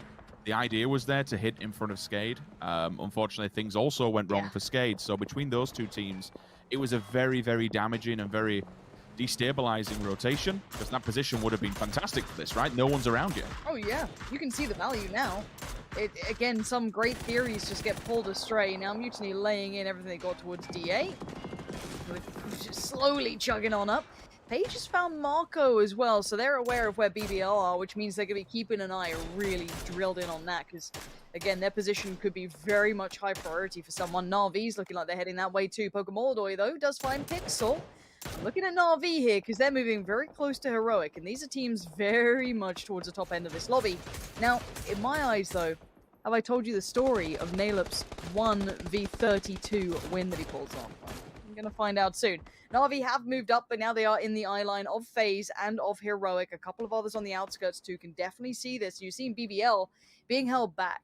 Heroic's position is great for this. Mutiny can do the same. SMB have to work through BBL if they want to weigh in as well. Na'Vi is bleeding utility. That's my only concern. They've put it all down to avoid the fire from FaZe Clan, but how much more they can go up against it, I simply do not know. Rip9 last man standing from the side of SMB, then BBL can continue. BBL also as a one-man band. Not entirely sure what one man can do against this, but, you know, if that story of Nail Up does come true, then I'll be very, very impressed. DeBoom, just waiting for time to tick away. There was a nade been cycled also on the opposing side from Skates, and maybe that hits him, and we see him going out on the kill feed shortly. Vard needs to avoid the blue at all costs. If he can't avoid the blue, well, he won't be avoiding the bullets. And that's coming from AA. Watching onwards of this, they do not want anybody in their backyard. If they can remove Xiong and Uber, this gets a little bit easier, but Paige and Beamy onto example. Heroic putting up a big old stance against Na'Vi as they work their way up the hill. A third one will fall. It comes down to Melman. The mop-up crew is here from Paige. If he can find this one, I mean, hell, he's already done enough damage. Wait, Mutiny are coming over here, though. If Heroic have taken their eyes off the prize for a second, yeah, Paige has just got flushed as well. And look at this push-up from Mutiny. Just as that circle hit, they started to get a little bit more aggressive. Now, Nail Up last time did pass with flying colors, trying to deal with so many players. Too many from FaZe here, and a brilliant move from FaZe. If they had scouted that the whole time, noted that, hey, that's just Nail Up there. That is a really good shout and a great compound we picked up at this point. One of the only ones still in this. So good moves, good timing. Very well done to FaZe in this movement here. Now, there are a lot of dangers around them. You've still got Skate down the hill, DA, you've got AA, all kind of lingering. And don't forget that, of course, someone like Heroic, Mutiny, Na'Vi, all the others can get vision on this too. It's not completely safe, but it's a great shout. Now, I want to see what Heroic do with this, though, because they're now a man down. They took their eyes off the prize for a second, and Mutiny crept up, knife in the back. So, see where they go from this point. We're just going to be checking for smokes at this stage. Utility and any gear that's been removed from the fight that they had up against it. Mutiny kind of did him a favor, otherwise Na'Vi wouldn't have been in this. They'd have been removed from the lobby. Taking Paige scalp off, though, without him seeing it is... Yeah, it's a big loss for Heroic. Still, they are mobile, and they realize where these teams are in front of them. If they can get to the road, they're going to be completely safe from anybody because of the ridgeline that does run parallel to it. You've still got Skade, and one angle they will be able to chime in on, and it's something that you have to be hyper aware of. Oh, what a freaking shot. I'd say he's just such a clutch player. Like, whenever it matters most, the man just hits it every single time. Melman's like, right, that's as far as I've gotten. Right, that's it. I guess that's me.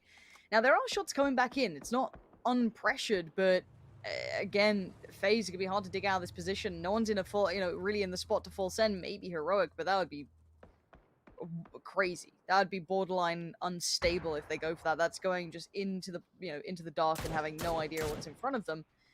And at this point, a bit of a stalemate. I think everyone's somewhat safe enough. It's not ideal, but they're all within the circle. It's the next one that's going to be the killer.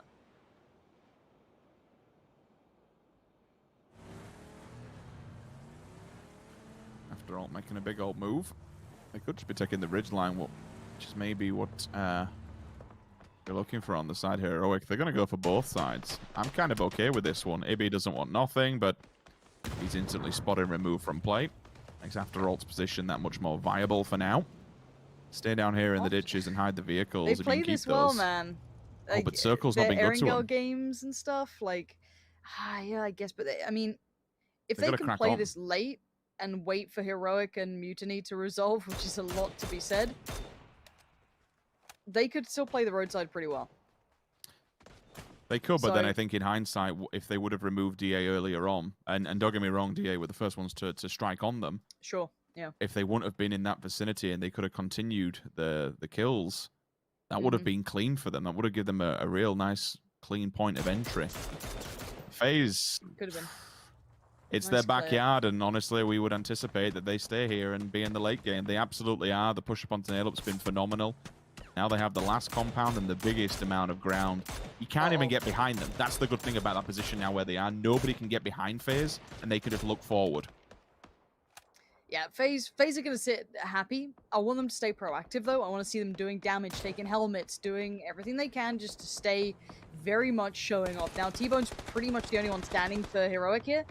Now, they've made it across. Now, I do want to see what happens between AA and Mutiny now that T-Bone's in this position. He could be a nuisance to that, unless DA are the ones he's going to aim for, or maybe just keep his head down. So, eyes towards AA and Mutiny in this regard, because neither of them are really in at this point. Skate can just kind of shuffle in, hopefully, just try and occlude vision. You can see Mutiny already. Smoke's going up. They kind of feel as though they know what's coming their way. A couple of flashes pinged down, but they're getting pressure too, and that's from DA. A little bit of high ground. Oh, good T. Hold on. That shot was lush. A little two-tap like that. Just Sakura's dead. Stunning stuff.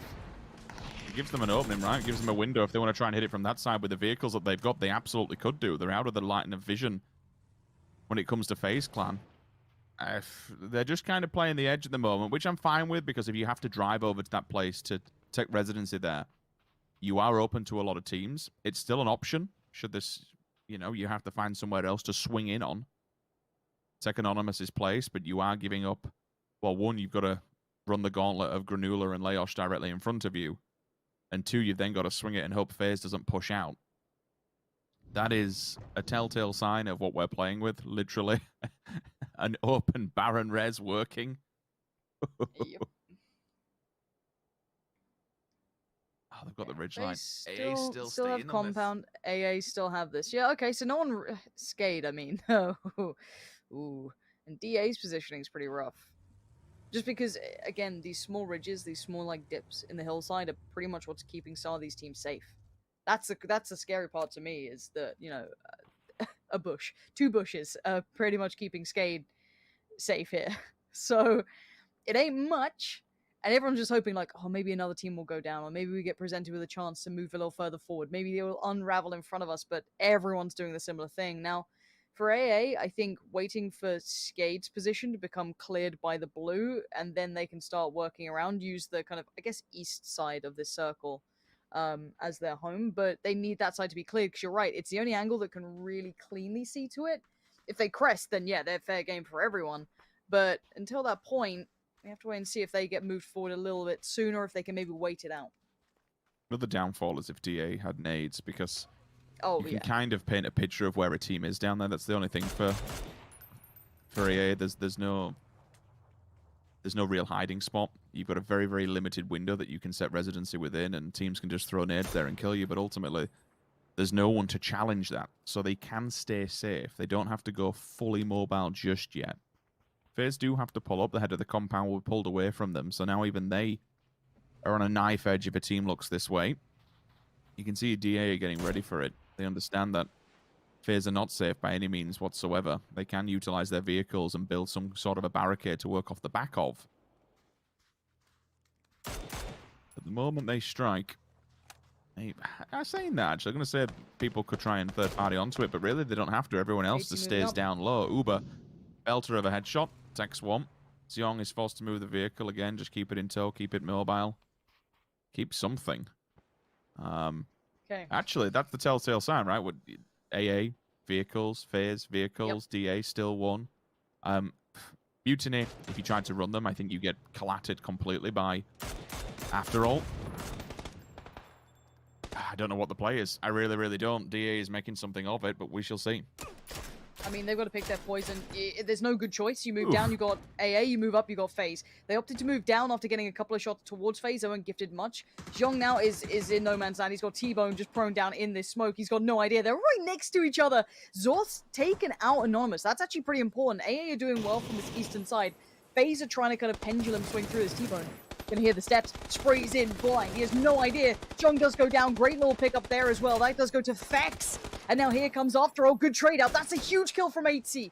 That's the big key to this. AA were the only ones I felt that could do some real damage here up against FaZe. And look at the bombardment begin, Rich. Woo! It's just absolute artillery fire coming down. Zorf is your only one alive now. And FaZe have maintained composure. There are still threats. T-Bone's there. Granula's there. Leos just got a res. AA received way too much attention and FaZe just poured it all to them. Big pickup though. Fex is now down. Yeah, that's a little bit of a problem. I mean, they've utilized all the gear that they had up against the biggest challenge within this lobby. Leosh is returned in kind. Fuzzface there to answer instantly. T-Bone just staying quiet for now. Doesn't want anything to do with any of this fight in the middle, but if they can continue the punishment, which they can after Alt goes down, that's the biggest challenge in the lobby. Removed. FaZe Clan now has to go up against these two solo snakes with the vehicle. That's a little bit overzealous, but you know what? It works. Fuzzface sends it in. Away we go. Around the back of the car, Granula. He knows he's in all kinds of trouble. It's a Sunday, and it's a FaZe win. You can see it on Fuzzface's face himself. And once again, Lauren, we see a team that we've been saying is well overdue a win. Both them and Heroic in the last few games picking them up. Now, we've really got a challenge on. Now we've got more teams that can pick them up as we go forward. And maybe, just maybe, knock After All off the top spot. We'll have to see. I mean, you'd have to double down, right? That's the big one. But we do have Erangel looming soon. There's still a bit more Miramar to play out, and that's where definitely things could start evolving down that line. We're going to find out, though, in a moment's time, if someone can maybe get those two. There's some very capable teams now in the mix. Let's hand it over to the desk to give us all the ideas as to who they think might be able to double down on the wins now. Another team that didn't win a game last week here, Toby, that is able to clutch it out. Definitely do a win here for FaZe Clan. Yeah, for sure. Not just any team. Right now, they are sitting at the second most kills with one win, and actually have more kills already than After All does, despite After All having one more win. So they are for sure a very, very, very solid contestant for first place spot this week. Yeah, for sure. A lot of relief for these two teams. They didn't win one last week, but now they're able to close it out here on the second day. And it's definitely about time, because they were not able to step up to the plate for this one here. They're not going to be getting a lot of PGC points due to the amount of prize pool that is kind of separated between these 3 weeks here, Hyper. No, ultimately, obviously, keeping an eye on these guys to make a move. Obviously, I've already mentioned it a few times. Fex individually has had a few fantastic games, and I think, again, we can maybe attribute some transition period, right, for FaZe to come back to some form of, I guess, consistency in this format alone. But that game looked much better. Again, a lot more decisive. And I mean, scouting out that rotation towards the two-story. Was it Nail Up, the last man standing up there? Yeah. Again, the timing of that was a crucial point of the game. And everybody else, unfortunately, then just left to kind of fight for the scraps of terrain that were going to allow them to see another circle or two. Usually it's really hard to cross the road in a situation like that. But they scouted that perfectly. And that was definitely a game-winning move, Tommy. Yeah, for sure. It was a smart play on their guy. They knew that there had been a lot of action going on over towards that compound on the other side, and I think it was not a matter of like how. It was just a matter of when. They knew exactly what to do. Just full speed forward. We gotta go over there. We gotta take it. And I think it was potentially a case of them having not seen anything really go on in that area for too long, and they kind of just had to call it once the circle went in that direction. And it's a super extreme Western circuit, probably one of the most Western ones I've ever seen or played myself actually here, Hypuck. In a situation like this, like, you can't really draw on the experience. You have to play by the feel and what you see, and you scout through the game here, and that's extremely crucial. And that's actually what set the FaZe up for this one here. Yeah, with these sorts of circles where there's no real kind of comfort zones, it becomes that kind of information gathering. Right. And I think we lost Hypuck here, Toby, so we will just continue this talk. It's definitely about talk. You have to scout your way forward, and that's why it's so important in a situation like this. Communication is extremely important and crucial for this. And you see all four members, they're actively trying to get information and sharing that between the team. Oh, the relief on Fuzz, let's go, and a lot of efforts probably. The Let's Go Boys song loud and clear. They needed it, they wanted it, and finally they get themselves the win. And not just any win, it was a pretty hard-fought one. Yes, they were over in a good position early, but they had to make that move across. They had to fend off other teams. And honestly, as the last team coming off of that hill in the end game, whenever you peek over that hilltop, I know it's like everyone else are scattered and few on each team. So it wasn't like 2 4-man teams laying prone and waiting for you.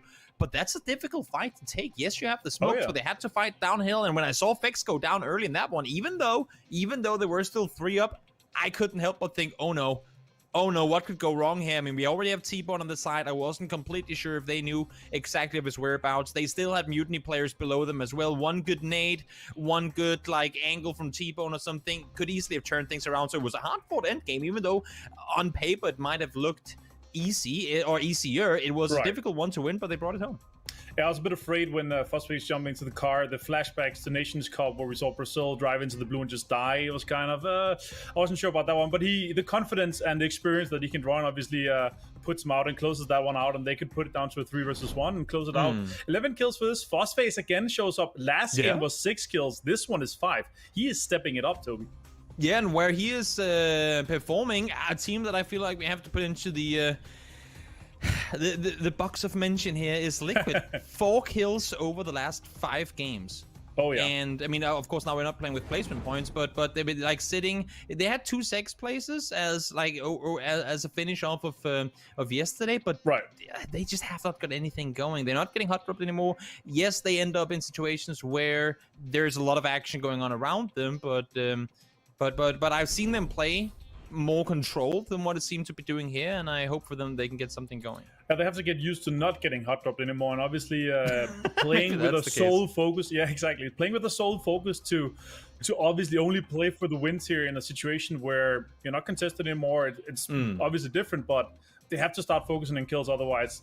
Because at this point, Afterworld has 2 wins. It's going to be really hard to catch them high block. Yeah, I mean, this is a good example of some of the things we were talking about last week as well. When you get up to that kind of win count, you can't let your foot off the gas, right? It needs to be a constant thing where they're working on the kill count, because now we've got a couple of other serious contenders that really should already had a comfortable lead, right? But at this point, you're not talking about kind of drawing or equalizing the score. Actually, they're going to be behind if anybody else posts a second win now. And ultimately, in my eyes, there's 3 or 4 teams out of the ones now that are on the board that can contest that. For sure. And with that, we're going to take a short break before we're back with game number 3, the last game of Miramar.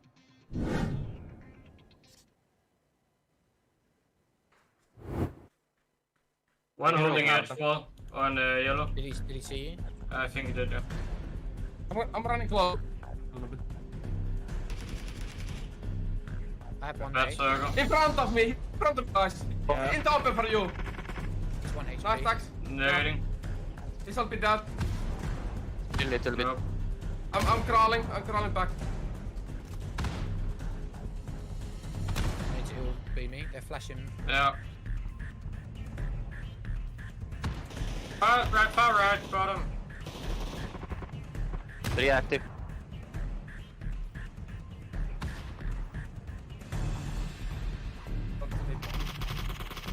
One more. Active. One more. I'm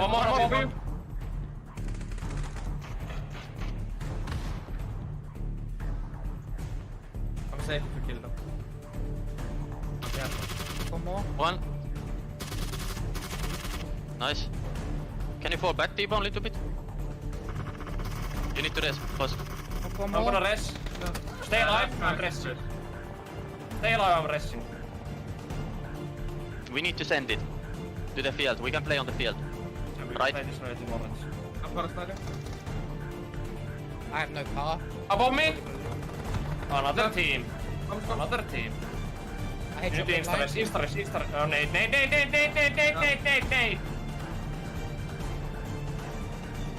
This is 4.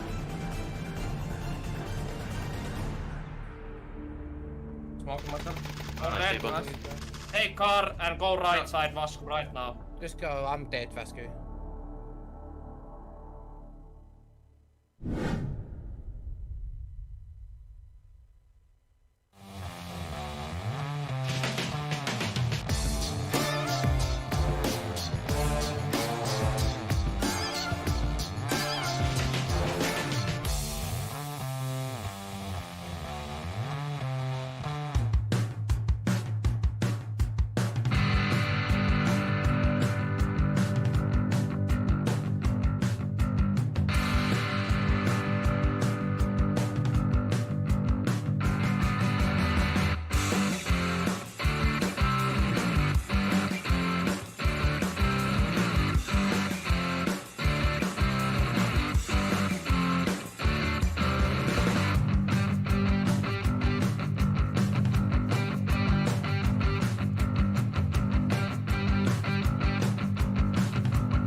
Hello, PUBG esports fans.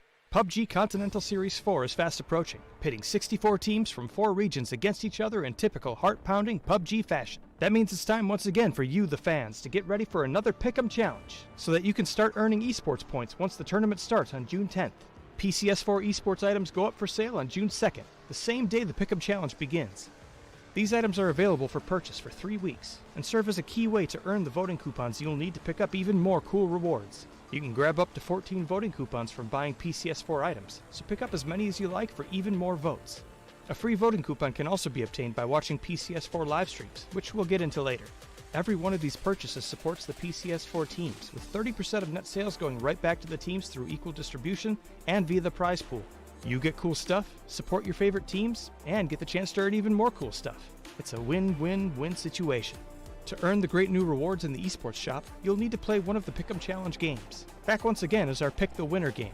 Pick the Winner lets you predict overall winners for each participating region. Each voting coupon spent gives you one pick, and you can only vote for each team once, so choose wisely. If your chosen team is declared the winner of their region, you'll receive 100,000 EP to spend in the esports shop. With 4 different regions, there's 400,000 EP up for grabs in this game, so plan out your picks and rake in the rewards. Our second game is Team Face-Off. In Team Face-Off, you can earn EP without needing a coupon, simply by picking the winner between 2 rival teams. Like before, EP prizes will be weighted depending on how many votes a team has gotten, so playing it safe for a smaller prize or risking your vote for a higher payout are both valid options. The third game of this tournament is the Chicken Challenge. To play, simply tune into the games as they're being played live on the official PUBG Twitch channels and vote for which team you think will win the chicken dinner. You have until the 11-minute mark to cast your vote, but choosing correctly will earn you a small EP prize. You can play the Chicken Challenge every single game of the tournament, so tune in and win. The last way to earn EP is by watching each broadcast for a special code that will pop up randomly during the games. Enter it fast enough and pick up some free EP for your account. You can get up to 50,000 free EP using these 2 methods, so cast your votes and keep an eye open for codes. You can also get a free voting coupon through a broadcast code. Right after the last match of the week finishes, a code will pop up on screen. Enter it fast enough and you'll earn a free voting coupon to use in the Pick'em Challenge. Remember, at any time during the tournament, you can check out real-time standings, information on participating teams, and player stats in the Esports tab in-game. So get acquainted with the teams and place your votes with confidence. Voting closes on June 24th, an hour before the final match begins, so don't forget to cast your vote in time. Now let's talk rewards for all that EP you just won. The esports shop is open for business from June 29th until July 14th. You can view and plan out your purchases beforehand, but be sure to spend your EP during this window, as any excess EP will be lost after the store closes on the 14th. PCS4 is back, and our roster of PUBG pros are ready to put on one hell of a show. So log in, study up, place your votes, and strap in for the exciting PUBG Esports mayhem. PUBG Esports, PCS4, and the Pick'em Challenge. Get in on the action today.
Welcome back to PCS4 Europe Grand Finals, and finally FaZe got a win here after another team that it could kind of be the case of today. It's going to be the teams that are due wins that's going to be one. The next one maybe be in line here is going to be Na'Vi, Toby.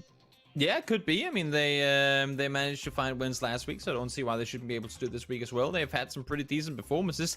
Kills today, though, just haven't really been up there. They found themselves some good ways into the late game and during the games yesterday. They had themselves I believe third place, and they had a third place in the last one here as well. But they just can't seem to find their way all the way to the exit.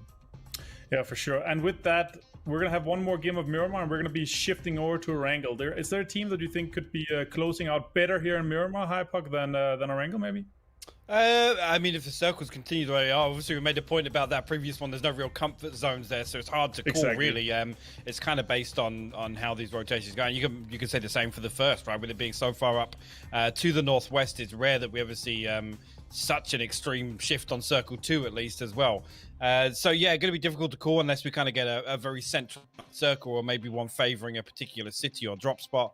But obviously, like I said in the previous segment, there's a couple of teams now, once they've got themselves on the board, actually, after all, with 35 kills. And looking at VP tied with that, Ents at 34, FaZe Clan at 39, Redline at 36 as well. So there's lots of teams now that potentially, once they get to their second, going to make it very interesting now with the chase. For sure, and with this as well, Toby, Liquid really needs to step up their game in terms of kills. They are far behind the mid-pack, and our teams that already have won Chicken Dinner here, they're extremely close, except for maybe the case here of Heroic, of course. They're pretty far ahead right now and are big kill leader. Yeah, for sure. I mean, we know they're a team that can always, from, like, no matter how far down they are in terms of momentum, they can bounce back with a solid game, and I wouldn't be surprised to see them go out and do it in one of the games to come, either here on Miramar or over on Erangel. But another team that I haven't seen a whole lot from today, Virtus Pro. I mean, it's been a pretty quiet start to the day. They did have some decent pushes down, but they like the amount of control they were able to make both yesterday and last week. We haven't seen the same, I guess you can say, kind of blades on the elbow shoving teams away. They've today more been the ones that, okay, we'll be the last ones to come in, like they've seen before, and then they've kind of crumbled underneath the masses when the games got really late. Whereas to yesterday and the previous week, they were like they were spreading fear in people's eyes. They were forcing teams away, and here it seems like they're kind of allowing teams to sit around for a little longer than they normally would. Yeah, just on that. Sorry, Marta. Just to butt in there. It's been interesting to see, actually, obviously with where their wins have come on Miramar previously, but actually towards the back end of both days has kind of been leaning a little heavier on being more active in terms of kills. And this is the sort of thing that obviously Batulins was alluding to in that interview, where it's easier for them to kind of just kill these teams that are trying to survive and kind of working on this different agenda. Now, obviously coming into Erangel, I actually need to see them kind of switch that up in when we take into regards to their performance this week. Yeah, for sure. And obviously, it's only 2 games. We can't take too many tendency of it and statistics of it as well. It's been some rough circles for them, so I'm definitely expecting them to kind of show up. We have 7 different teams to take home a win here. I don't expect us to actually hit the same mark that we've had with APAC and with Americas. I don't think we're going to see 10 teams. I can think we're maybe here in this next game or the next few games, we are going to see more teams jumping up to that 2 Chicken Dinner kind of mark, Toby. Yeah, I it's so difficult to say. Just as much as we could literally have new winners for all the remaining games, it could also be the same 2 teams that end up winning the last 4 games today. The wins in this game are one thing is who's going to have the best game in terms of who's going to go out and get kills. Usually you can kind of pinpoint a few teams who'd be able to do that, but to be able to bring home the Chicken Dinner, being able to predict that and actually have the stats behind your prediction to be true, that's much harder to do than what you thought it was. Yeah, for sure. We will see if we have more wild and wonky circles, more hard shifts. I kind of hope so. We have 1 more Miramar of this week here. We have 4 more games to go. I'm extremely excited to see if we're going to see maybe VP pop off, but also Na'Vi. I kind of feel like they could be due a game to win here. Let's see if that's the case. Go, go, go. Take it away, Pansy and Zims. Alrighty, let's get back into things. Thank you for your patience there, guys, girls. Tuning in at home, I appreciate you hanging out with us there for a little extended time. I think some of the players just had a little issue. Hopefully that's all good to go. we can get back into all the important stuff, all the action on the screen. Now, this is going to be fun to me.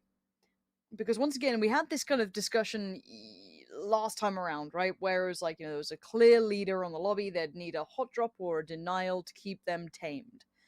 Now, the one thing I'm looking at is, does AA ever feel that pressure? Sat in first place. Now, if someone like Heroic can double down, AA is done for. They're pushed to second straight away, even on the same sort of amount of wins, because kill-wise, Heroic are monstrously above the rest. So when do we start opening the discussion towards that, do you think? Potentially the final 2 games. I suppose if it's an all or nothing scenario, for now you kind of play your normal one. You try and get up and match them at their level rather than trying to undercut them. I think once we go to those final 2 matches, though, we may see some adaptations. We may see some changes. Hell, if we get another 2 teams that haven't got a win yet, and it's literally half of the lobby is, Okay.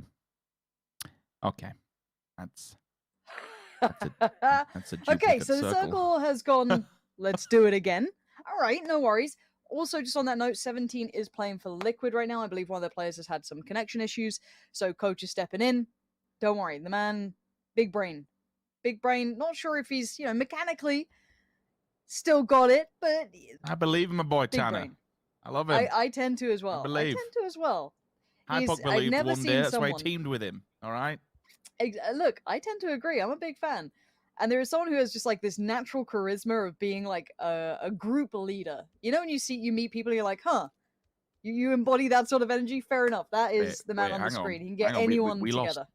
We lost Clib on the boot up. Oh, God. Okay. That I didn't notice. Oh, no way.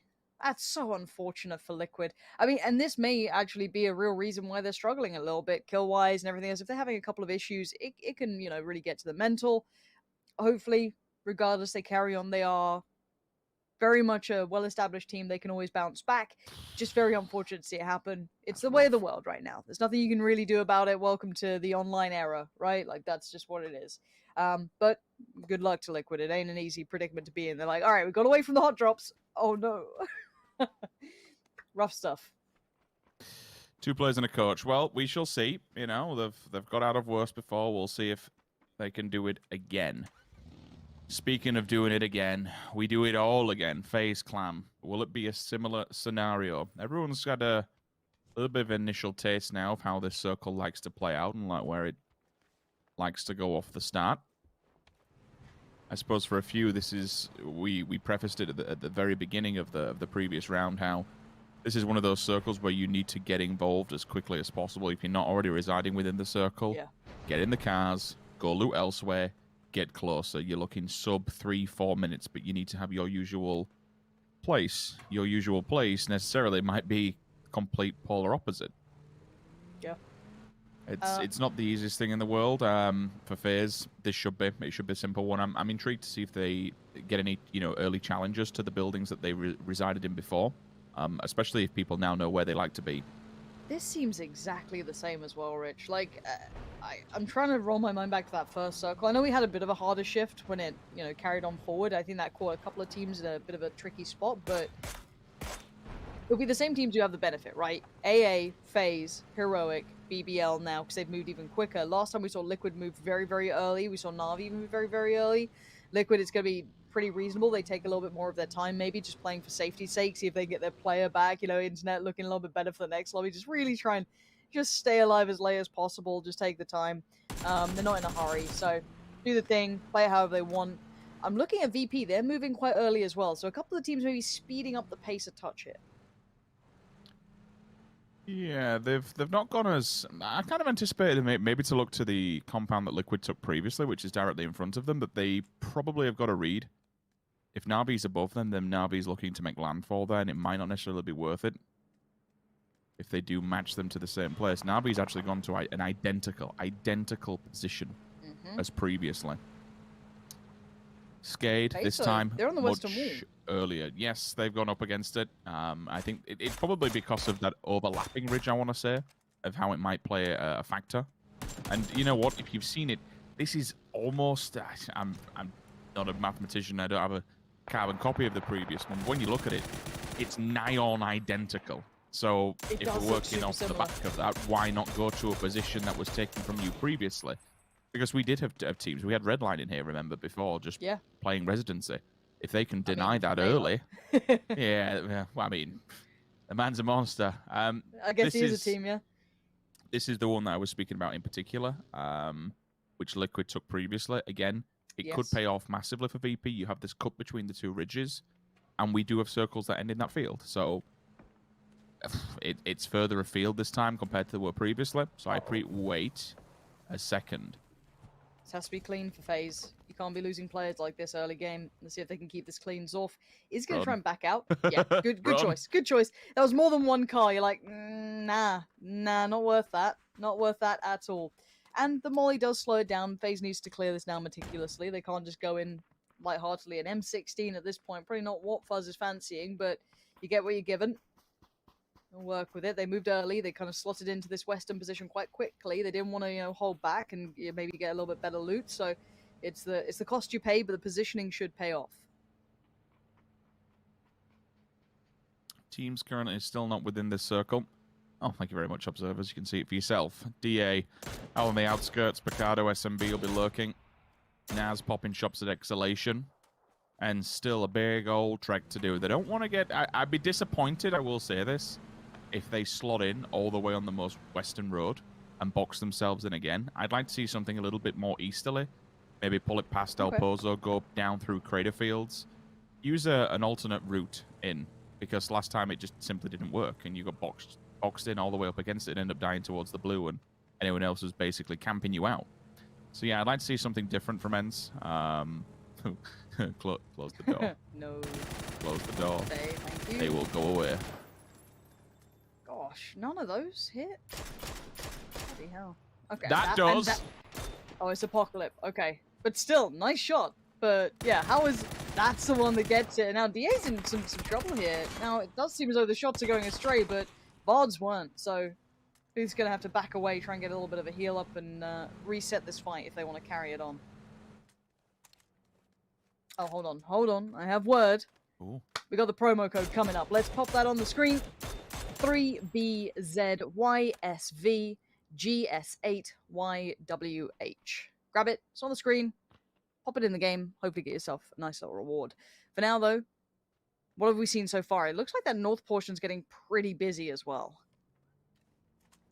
There's a lot more people towards that northern hill stack. Everyone's come further. You have a few more lingering, I would say, more towards that eastern embankment on the opposing side of the huge hill in the middle of it all. I mean, the hill's still prime position. It's still in a very, very good spot for endgame regardless. Heroic, usual spot as previous as well. Redline have just turned up, and they're kind of like, you know what, we had this before.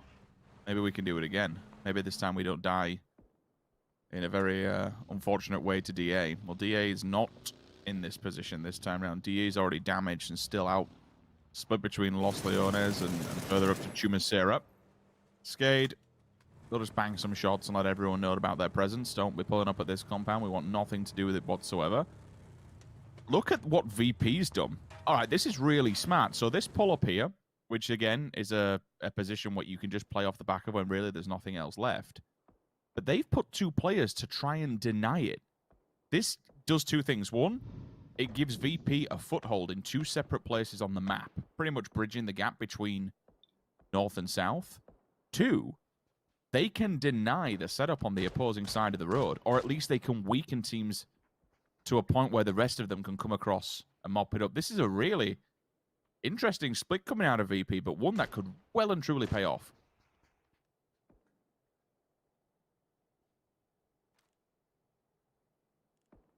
And okay, they've gone for the same route. Now, if they scouted it better, maybe they don't die this time round, but it's still all the way up against it. Circle will come in. It closes. It centralizes a little bit more. This time it is different. And it puts Chumacera, Monte Nuevo, that area that we spoke about for SMB and BBL previously. It makes them potentially viable. Looking at RTG, they're running a bit of a risky route here, just right down the middle of the road as well. Hello, Rudy. Bye-bye. Pixie's got one. Mr. Mark. Oh, no. Actually, that's a problem. Physics just turned that around on them as well. Insta-flush, too. Naz can get some decent suppressing fire as well. Ents are going to be pushed away from the position they wanted to play in unless they try and turn and fight. But a third party, Zooms, found the knocked Rudy. And Five are in trouble now. Bit of a turn of the fight here. Dex and Physics are going to be trying to keep their heads down for a second, maybe get a bit of a heal off, but Exhalation could get involved. Squeaky, probably no time for the revive up there. His job was to keep Overwatch and keep track, but it puts him now in a position where he is unresable unless they can finish these two players off and kill them. Naz has put himself in an angle to deny the res as well. That's really punishing. Maybe because he's round the corner, there is a, you know, this one last ditch, one last chance to get him, but that's very little health, and that vehicle is looking a lot worse for wear. FaZe are forced to move RTG center circle. Team Liquid, SMB wandering their way closer to La Drill. VP, again, wasn't the worst position in the world, but been a bit closer towards the middle. They do find themselves outside the backside of Monte Nuevo. I am surprised they have got Squeaky back on his feet, but, you know, with the curvature of the land that they're playing with, it does allow this.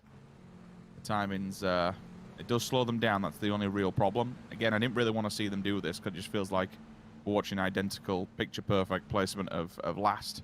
Five just shooting you on arrival, outside of the blue, nothing really to work with. You notice when we bring up the circle as well, it's... everybody has literally moved away from that western wall. The only team that's remained pretty much within that area is After All. It's playing the numbers game because now you've got everyone directly in front of you. But 9 times out of 10, everyone would just kind of go towards FaZe's position. Now, with this type of circle, everybody goes further afield and works between the two ridge lines. So it's a bit of a switch up, and honestly, Liquid have found themselves a pretty interesting little spot to be in. I was going to be interested by BBL because they played this spot before, and obviously it moved away, and we were kind of talking about what would happen if it did kind of go a little bit further east. They'd have put themselves, you know, locked and loaded, and I think we've seen the bit of a double-edged sword, right? Whereas the first game moved away. This time around, they've got quite a good spot. So at this point, we do see Vazku getting the knock. I didn't see a flush, so I assume that's a relatively decent amount of range or maybe an unflushable position. It does seem as though that's the case. He's inside the compound, so there could be a res hit. Dead's going for it, and I don't think Heroic's going to push on that at all. FaZe are overwatching this anyway, so it's very much locked in now.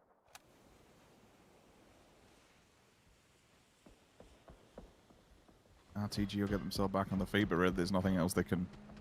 You're not going to rotate. You don't need to rotate at the moment with the position they're in. It's good for now. It could be good for the late game. We shall see. Slight adjustment from After All, and it keeps on pushing. Further and further we go. Liquid, with 3 people, are actually in a very, very decent position here. BBL... 17 main roster? Finally, BBL playing the outskirts has paid off. But, like, up there... Yeah. The good thing is that it's uphill, so everyone is going to have to drag their backsides up there in those vehicles. They're going to make a lot of noise. If BBL doesn't shoot them, Redline, Heroic, RTG, someone else sees them working their way up there. So BBL, given their position, is actually kind of safe for now. I'm still grinning a little about Liquid. It's going to be interesting to see how this goes. The fire coming in towards FaZe is actually from Liquid as well, so not... subtle about positioning either. Happy to try and maintain where they are. FaZe getting up the hill. Na'Vi going to be the ones to challenge next, and they actually connect. Quizzy's going to get Gustav, and Rez is impossible here. Not in these rotate. Oh no, Fuzzface went back for him. He turned for a second, and it was just insta-death. The punish here, the level of play from some of these people is just unparalleled. It's 1 second, you open yourself up to an opportunity, and you just get instantly punished. VP in a nice spot here. SMB could have Overwatch a little, so VP do need to be careful with how much they're showing, because Na'Vi are definitely paying attention this way now.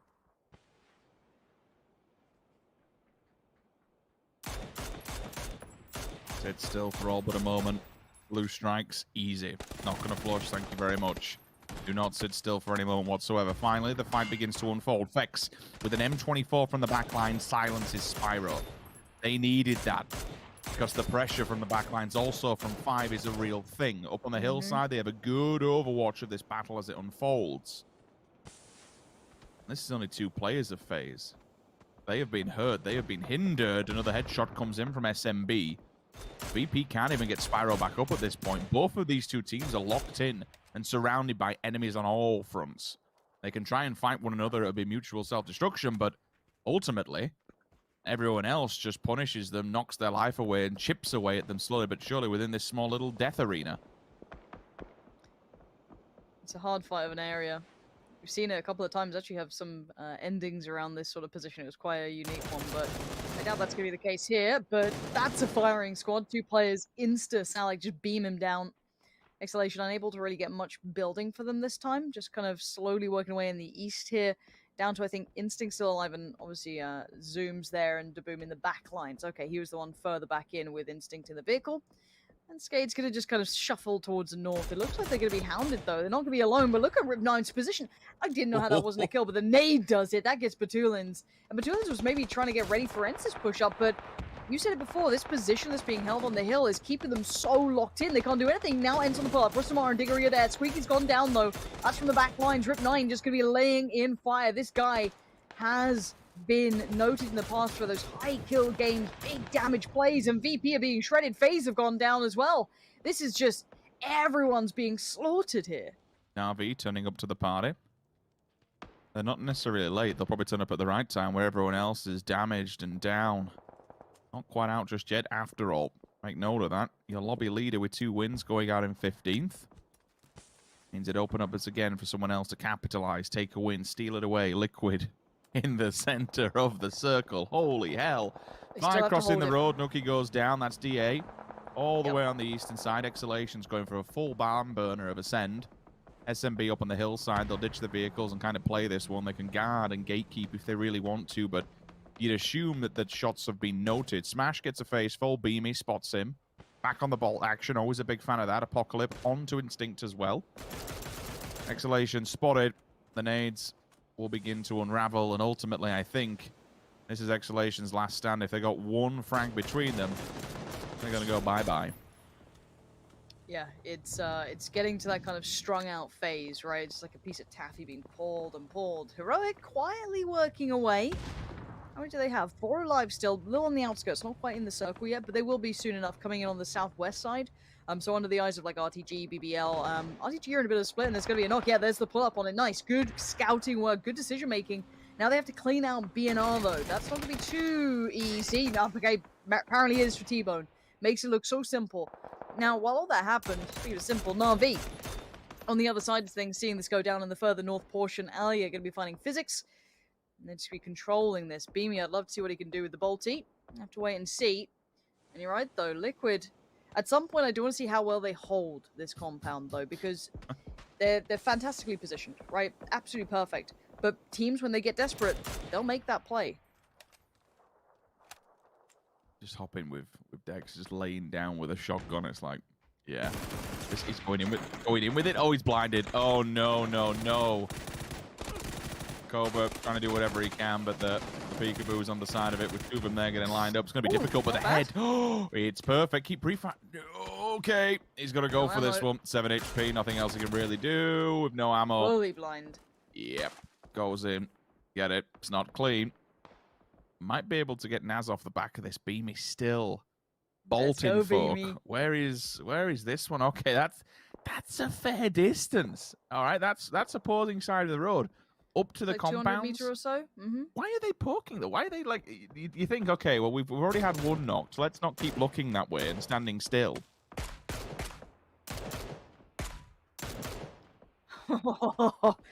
Now, roll your mind back. I believe, if I'm not mistaken, I do remember seeing like DA proned where 5 were, right? And I think this was during the event in Korea. I actually think we've had an ending on this side before in the very similar location towards where 5 are actually sitting. So I'm interested to see if it goes that way again. Still got to say it. Liquid looking pretty, but Skater going to be on the move. This could be the first test for Liquid. We'll see how they hold up. It'll be James being the first port of call, really. The first part of contact. And again, coach standing in. Player down. Nothing's nice about this. James locking in the shotty. Batten down the hatches. Here we go. First team's moved in, and they've all sat in one house, basically. They haven't overpushed. And Liquid sit and wait.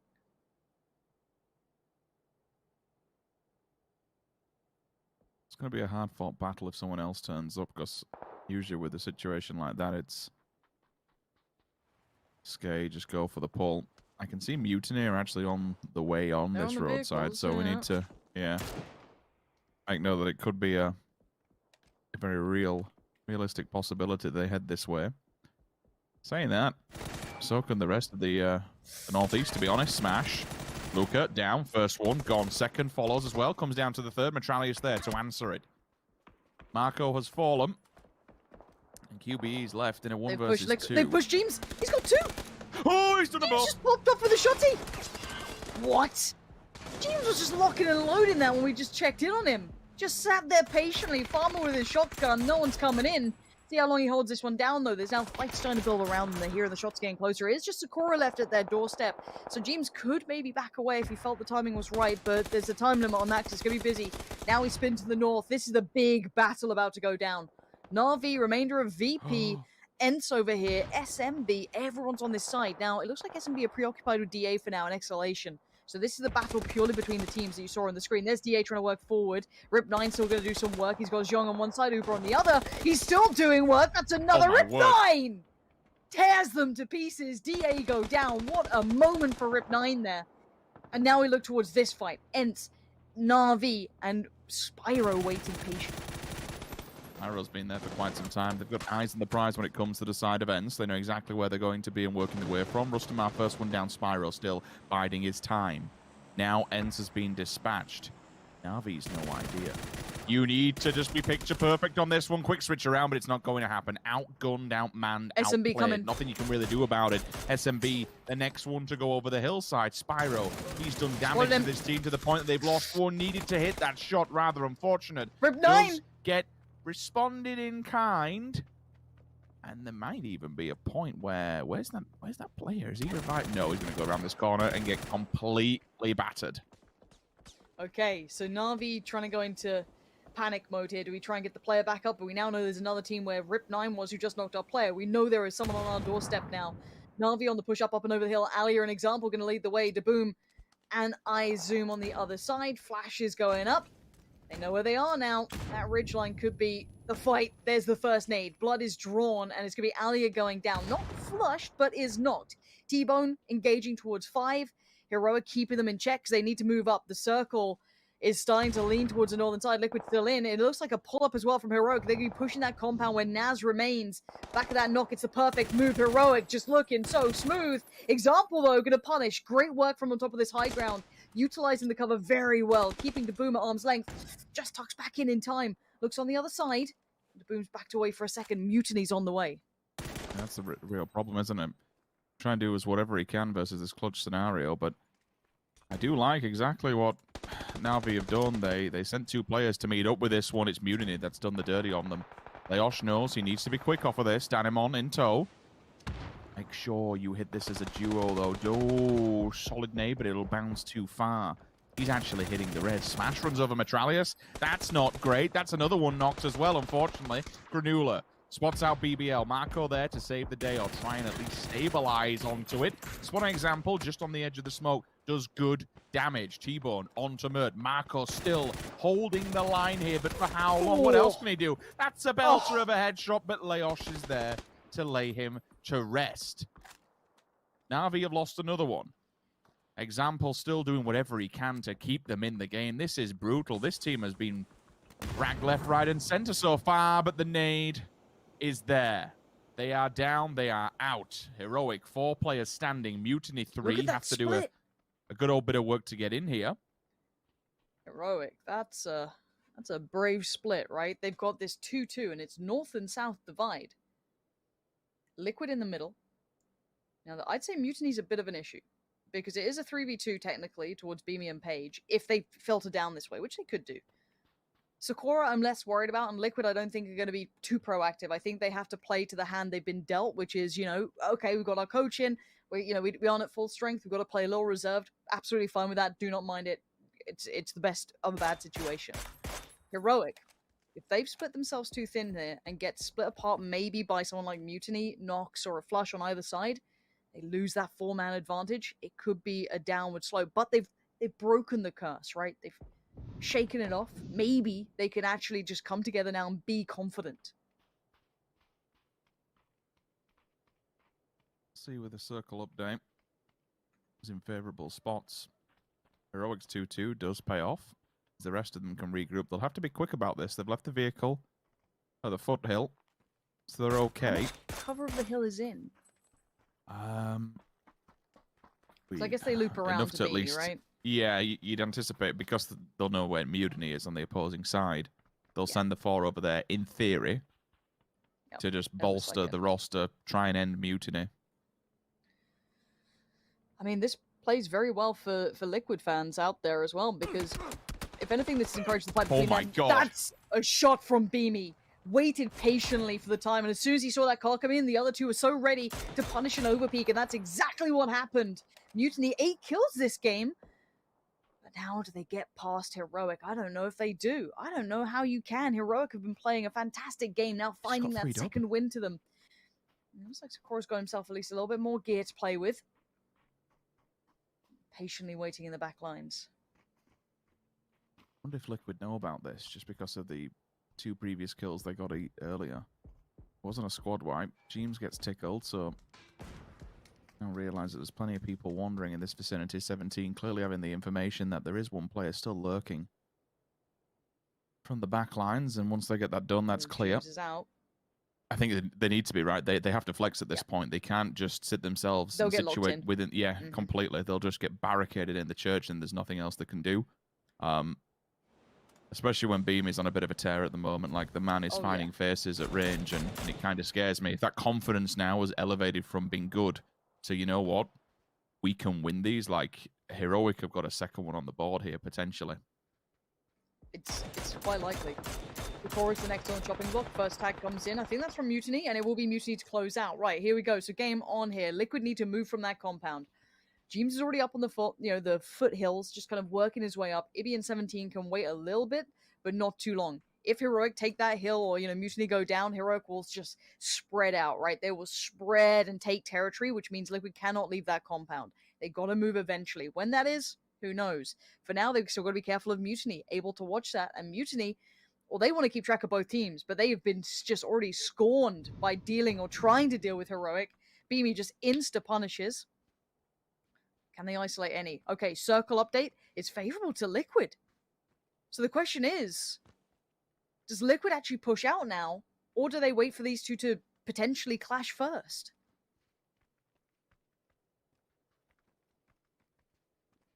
I'm supposed to be able to flex. They've got to try and get rid of Mutiny, or at least put some suppressive fire down. If they can get to the crutch of the hill, then they can tuck themselves in and let Heroic dispatch them and deal with them. But getting past and getting to that point still the real issue.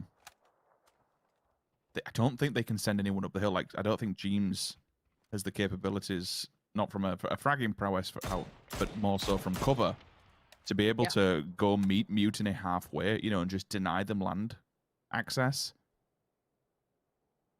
Page and Beamy are just eyeballing it, because they know that if they come this way eventually. Yep. It's still almost a 2-2 split, right?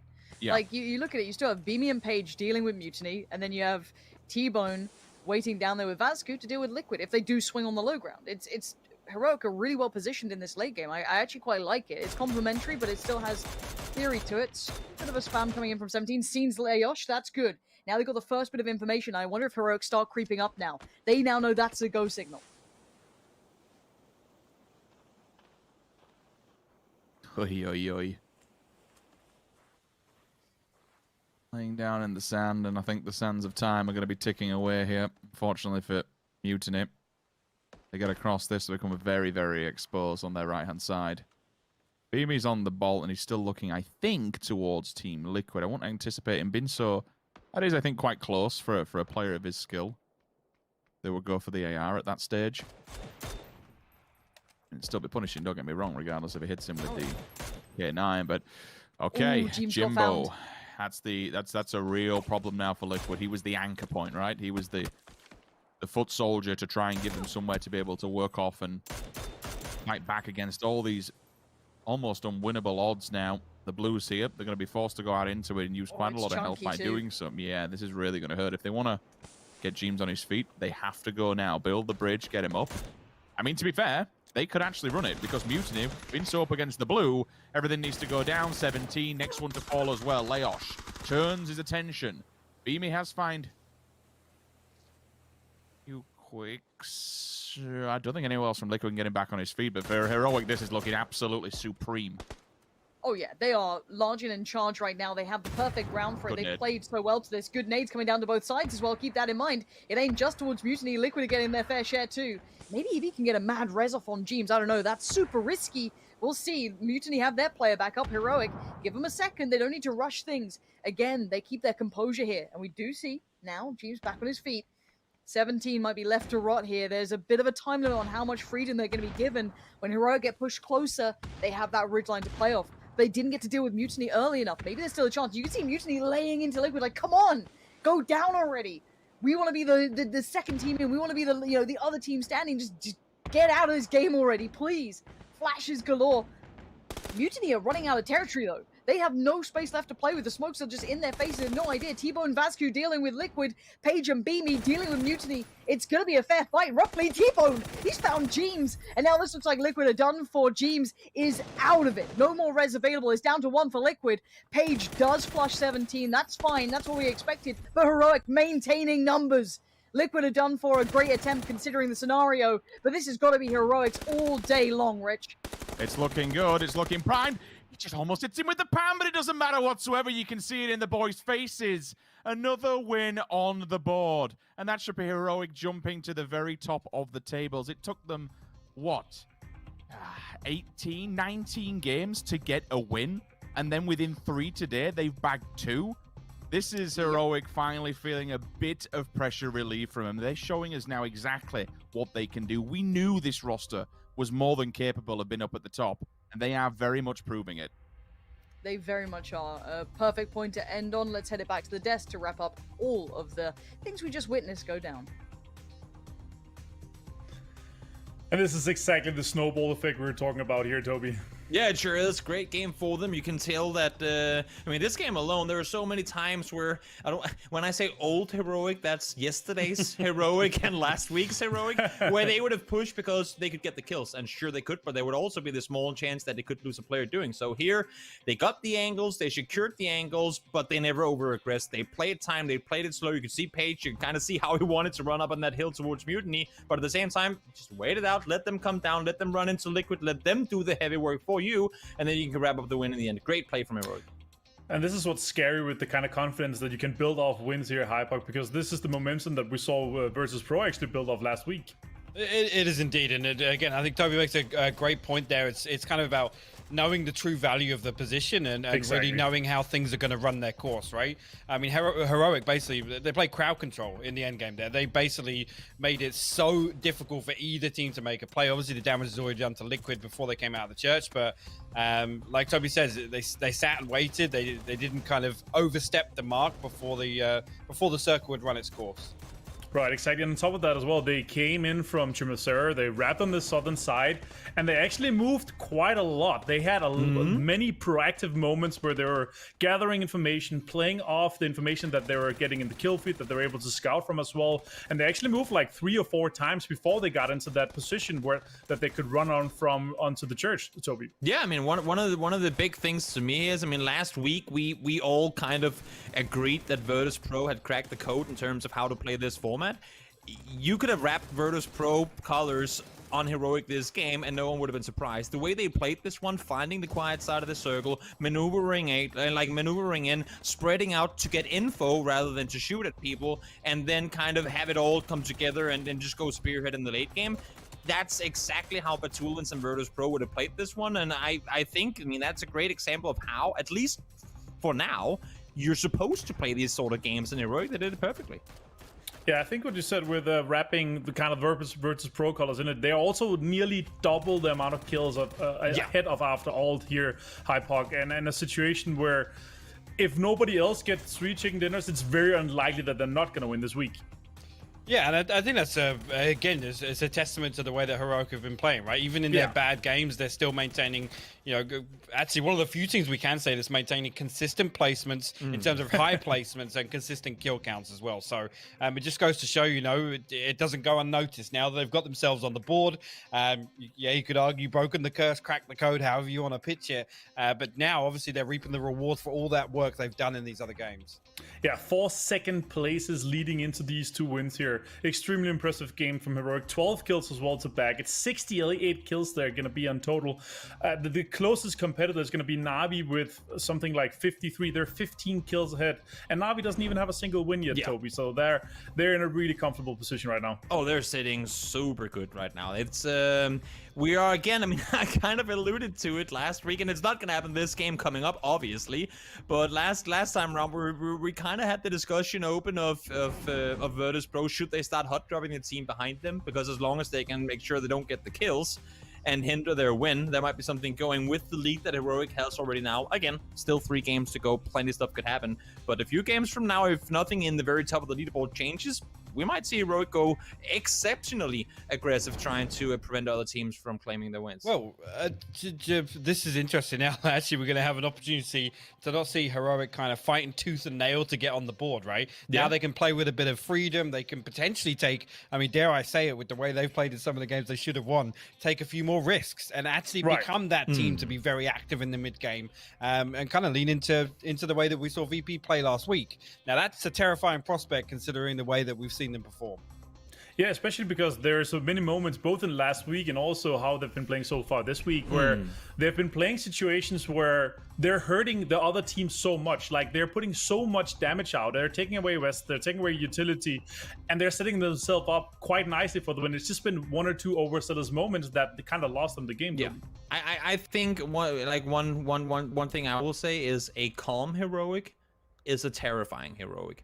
Right. Because they seem in situations where, we got to do this, we got to do that. We're like the aggressive dog that's been unleashed. And yes, we know that dog can go out and take everyone out, but you can't take everyone out at the same time. And therefore, in the past, they have been kind of punished for trying to maybe bite off more than they could chew. And now, as they start slowing things down, as they start picking their fights with more, I guess, concern of what happens next, or concern of the potential downfall or the result of what they do, that's when Heroic is going to be really scary in this format.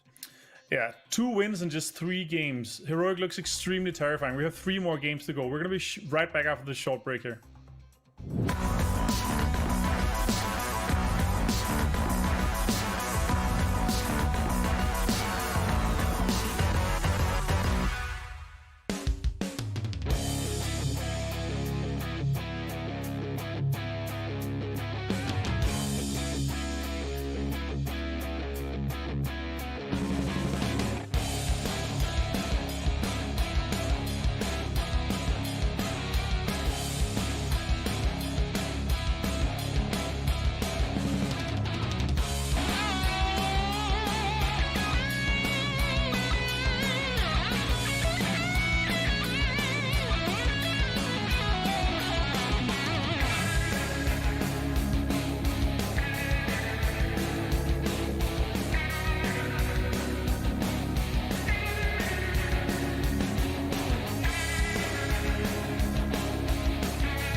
Welcome back. It's PCS4 Europe Grand Finals. We have 3 more games to go here, and after Heroics 2 fantastic wins for this one, they are looking unstoppable, Hypog. Yeah, they are. And again, like I was just saying previously, that this is now an opportunity for us to see them play under a bit less pressure, right? And not make some of these desperation plays to try and close out a game. And obviously with that buffer that they've built now with the kill points, I mean, it's only from strength to strength in my eyes. Yeah, and it was kind of the same situation last week with Virtus Pro. But Virtus Pro, they haven't really stepped up to the plate so far, Toby. But now that we're swapping on to Wrangle and we might not have as many wild circles, they could also be one of the contestants to kind of go for that second chicken dinner. Because I kind of feel like we're not going to see 10 teams, 11 teams have a chicken dinner. I feel like maybe one more and then it's going to continue. We're going to see multiple teams jump on that second one. I mean, it's not going to be 11, that's for sure, because there's only so many games left. But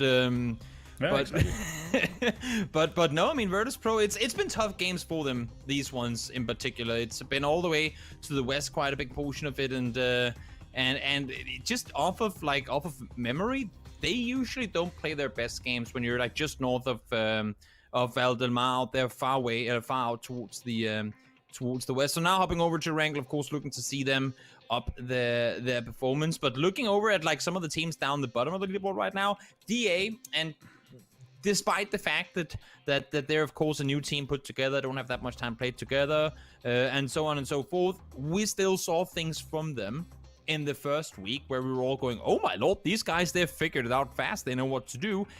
I have yet to see that this week. I don't know if it's because they have been underperforming or if it's other teams stepping up their game, but they were doing things that worked really well last week that don't seem to be working this week at all. Yeah, there's actually a few teams that I feel like it has the same case. We saw some kind of synergy potential and some potential with DA. And also last week, BBL did quite well. They had 46 kills and a win. But this week here, they're not looking as good, Hyper.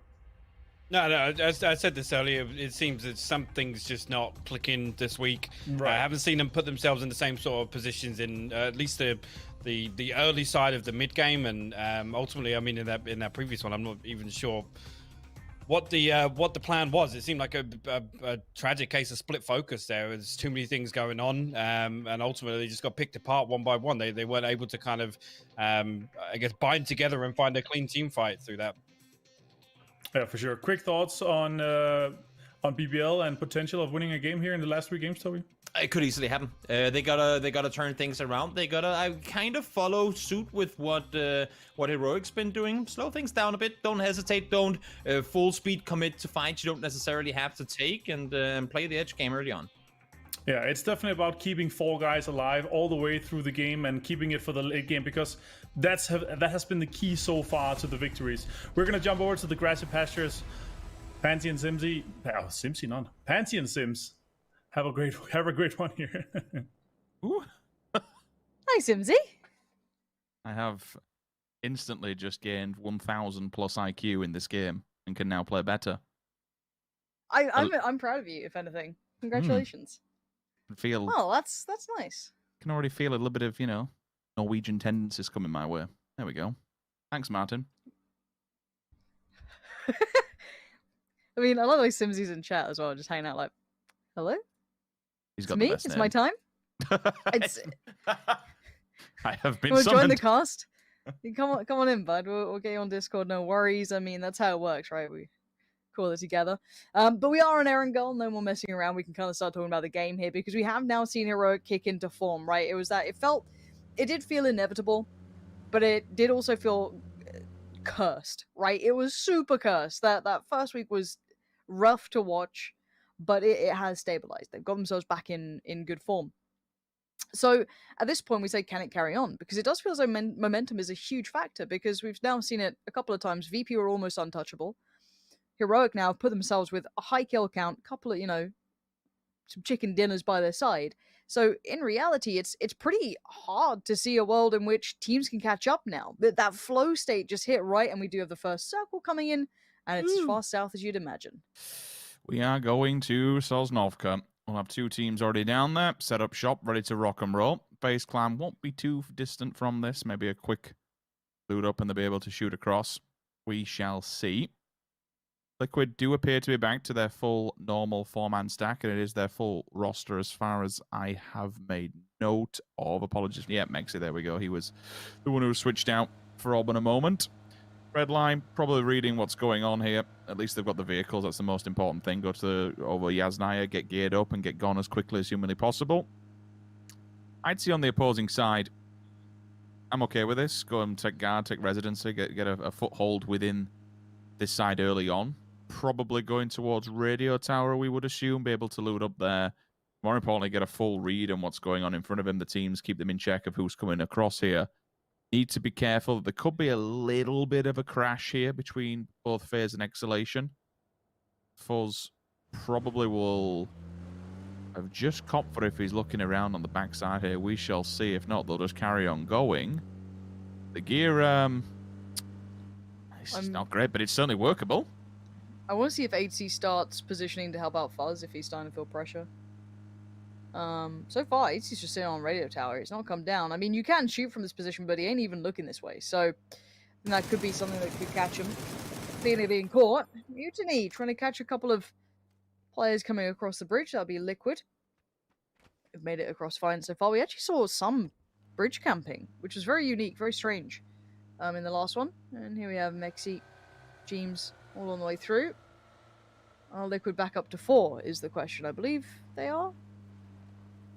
Yeah, I'm pretty sure of it. Yeah, the bridge camping was certainly different, but I suppose with the size of it now, it's you have more room to be able to... You have more room and more options is the best way of putting it, you know, to get vehicles across. So Na'Vi was kind of showing us what might be the go-to as we go forward with this, having 2 players underneath the bridge and then using the catwalk either side to just sandwich teams between one another. Iron Sight AKM that range, it's going to be an effort. You know, if they're under gear, then it's going to work. The level 1 helmet, no vest. I think he's under geared. I think he's got more to worry about. I think he had a shotgun as a secondary. Like, I love ambition. You know, I can't knock it. You played for position, but whew, I wouldn't be peeking that.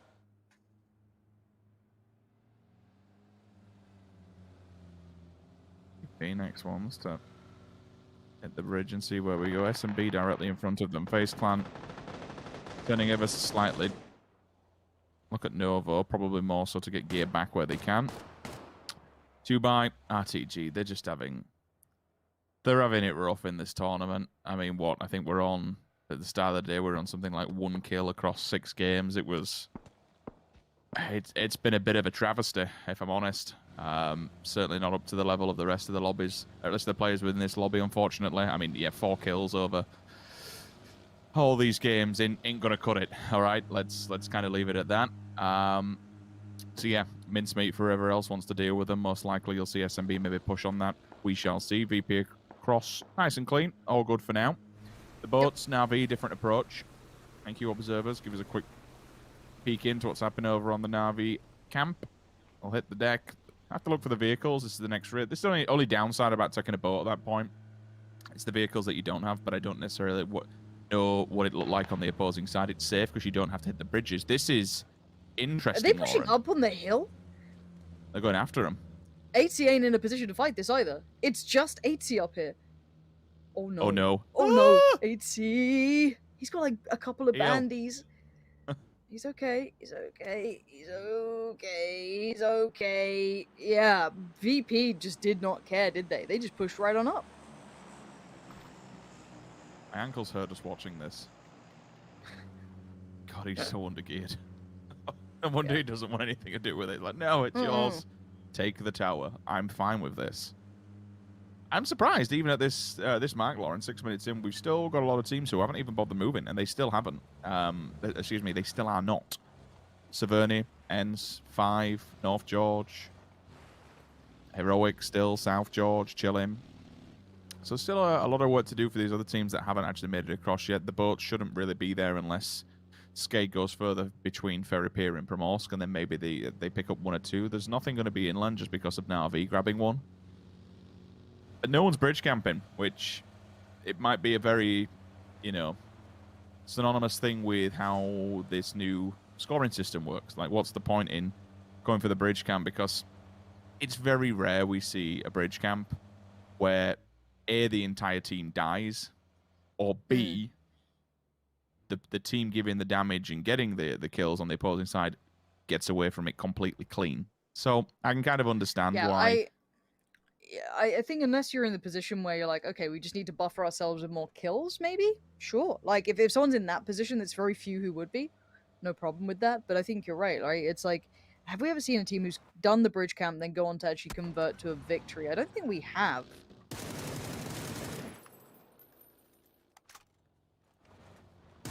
Trying to run it through my mind, but there's too much going on screen.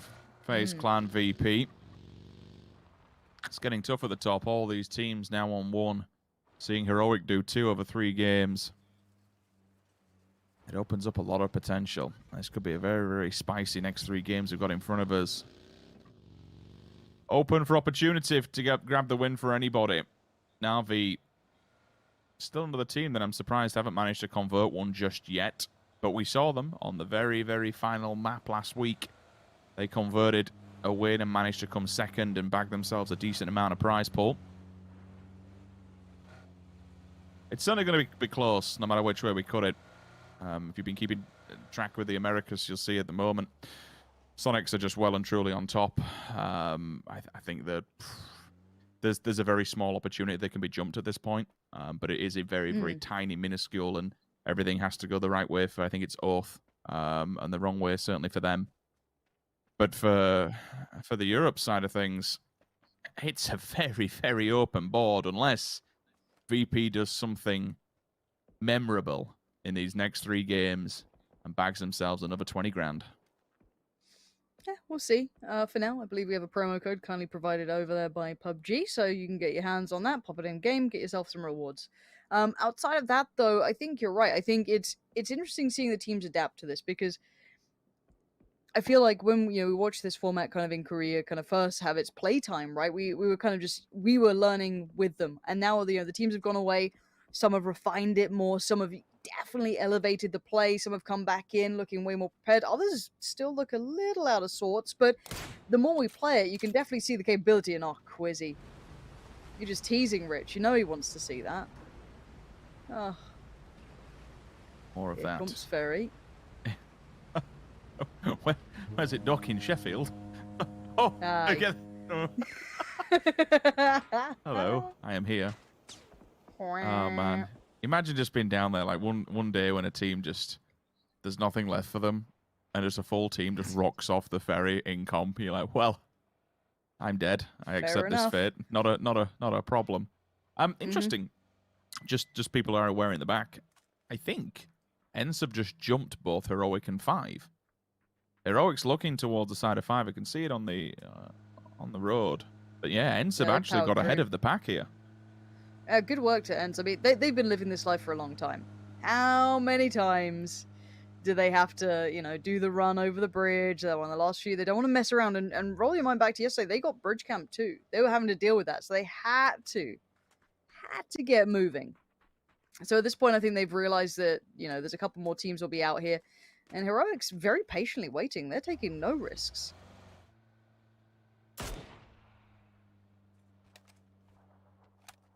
Interesting. Very, very curious. Already Rustamar's been picked up. That's going to be them coming across the western bridge and, meeting Skate on the way over. They were just playing on the western side. A lot of these teams have kind of lent heavily to the eastern side of this circle.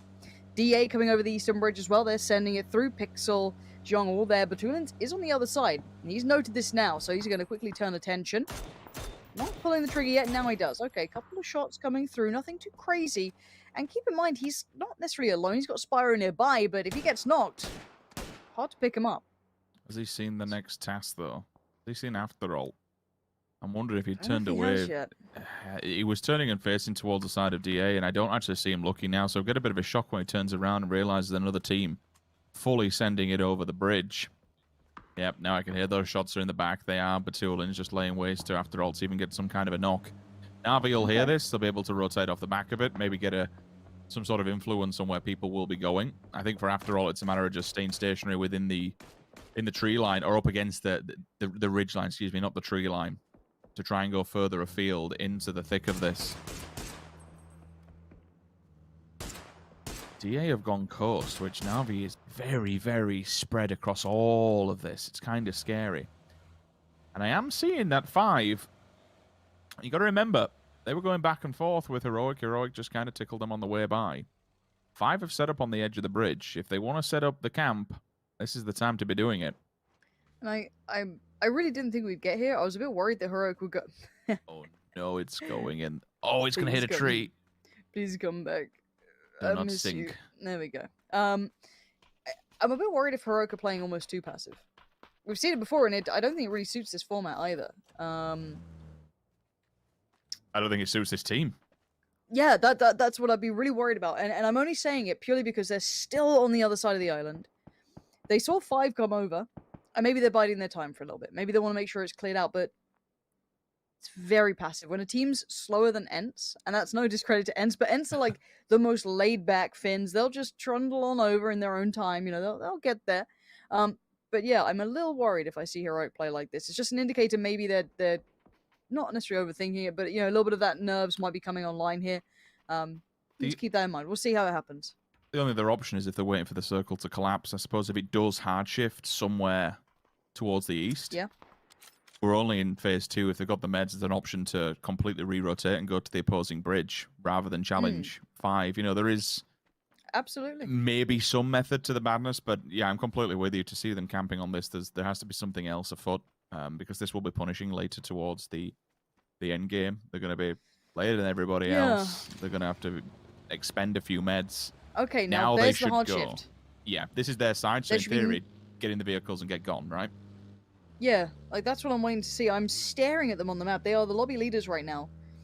Now, the only teams that could really hinder them would be like DA's AA. coming this way as well. Yeah, everyone's going to come this way. Everyone's going to swing around on the slow side. Like, there's very few people who can really kind of like actually jump and make a time. But remember, they have so many kills. They're overstaying their welcome, aren't they? Yeah, I believe so. Anyway, we'll touch back on that when we see them moving. For now, we see all the other teams just shifting. It's just a mass from right to left. All of them filtering on over. Navi's coming through. Ents is coming over.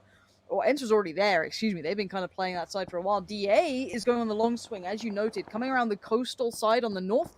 SMB straight in towards the actual melee base itself.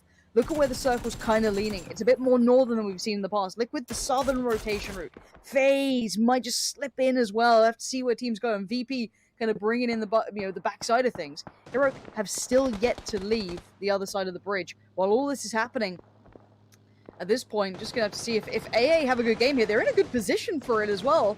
That's them on 3 wins. That's the difference maker here is your kills don't matter if someone jumps you on that dinner.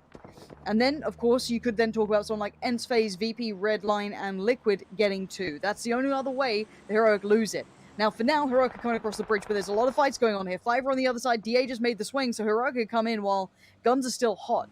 They're going to be following, it looks like, off the back of DA here. Page has gone down. Dex just finds him there. They were already kind of waiting on this one. They were already ready after DA sent it through. They're trying to do the seep swaps, keep themselves alive. They can slot in here. That's not a bad little position to pick up, considering. Pull in and just try and live, but very risky at that point.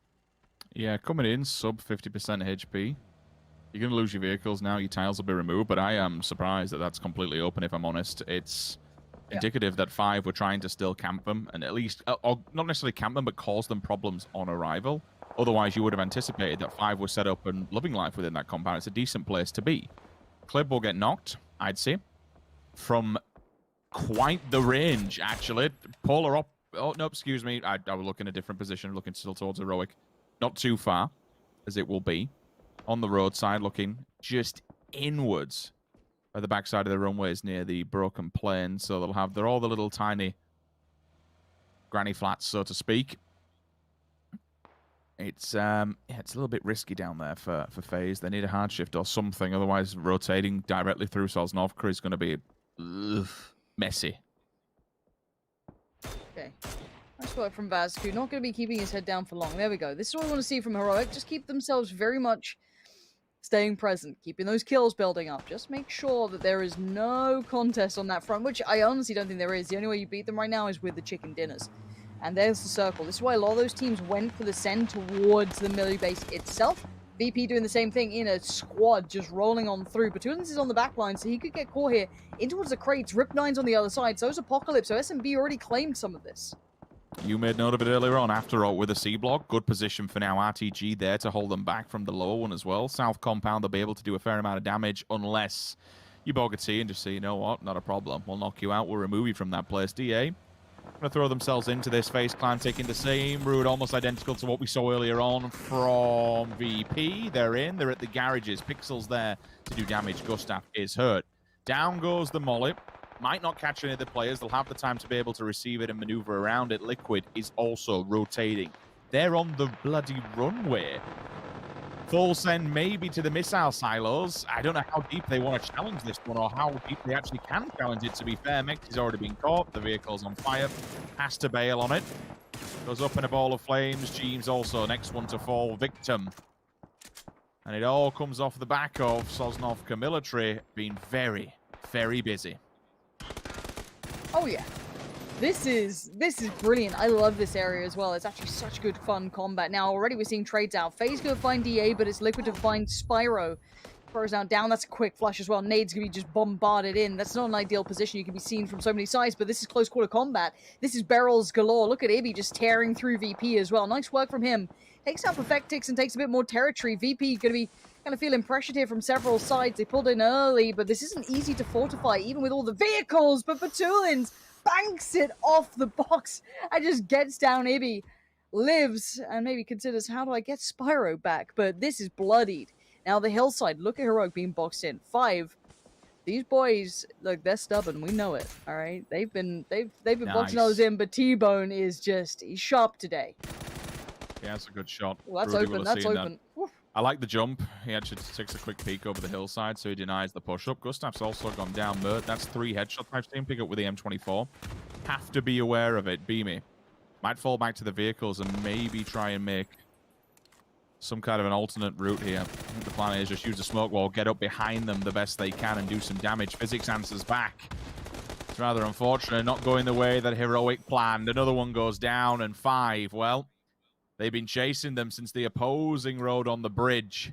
And ultimately, they just keep on the back of Heroic and deny them going further in this lobby.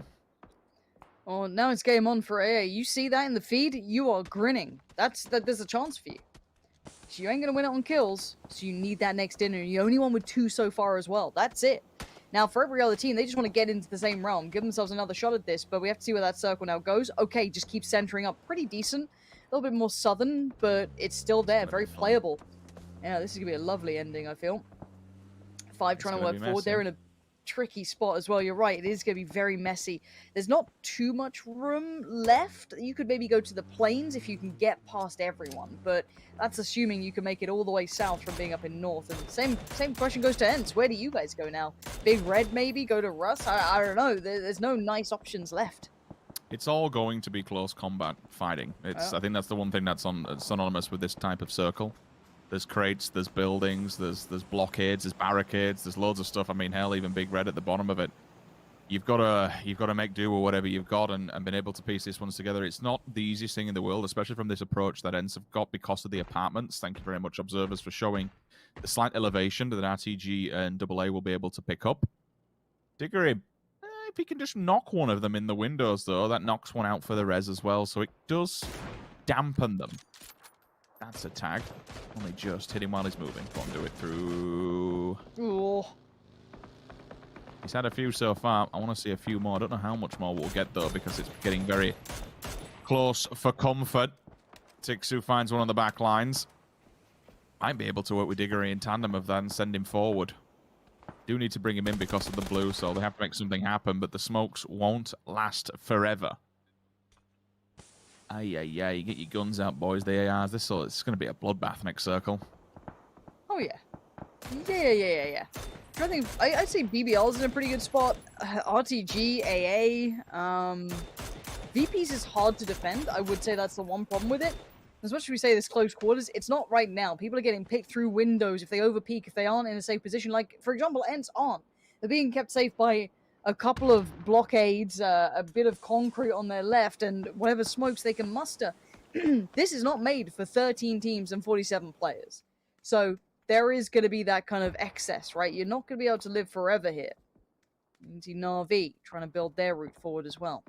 Well, that's a nice spot, isn't it? Countdown, shoot together, bye-bye. Tap your mate in the shoulder as well for good luck. And QBE, no chance of getting out of that one simultaneously putting him to rest. Navi has a good spread on this side as well. 2 further up towards the police station. 2 Tech Factory. Got to be aware of ATC. That's the only real issue. Getting them out of that. I suppose if they get into Factory, let the blue do the rest. Force them out of ATC. They'll kill them on arrival. And still have this ongoing battle between them and 5. One more well-placed grenade if he gets it through. God, even the vehicle's jumping over the fence. Wants to get involved and get cracked on with it. Sakura going down. I'd say. Nice little pickup. Circle. Do we go north? No, we actually slap back. Still keep a little bit of the runway in play. Okay. Now this, I'd say, once again strengthens SMB, BBL. VP needs to be careful that no one slips the net right. But how on earth do you make these crosses? Like, whenever you've dropped it, everyone knows it. Just that little, like, 10-meter, 20-meter cross, just from building to building or cover to cover. It is punishing. People have vision on this. So for someone like AA, they're in the vehicles. They are sending in cars nearly like 200 meters because it's maybe the best chance to try and move up. And it ain't easy. They've scouted the garages. Now, VP can see some of this. Not all of it. And there's Pokemon on foot. Finds Spyro. Flushes Spyro. There is a flush back, though. Zorf's gone down. Batulins will drag him down, even with him. If I die, that's fine. And RTG, they ain't pulling the trigger yet.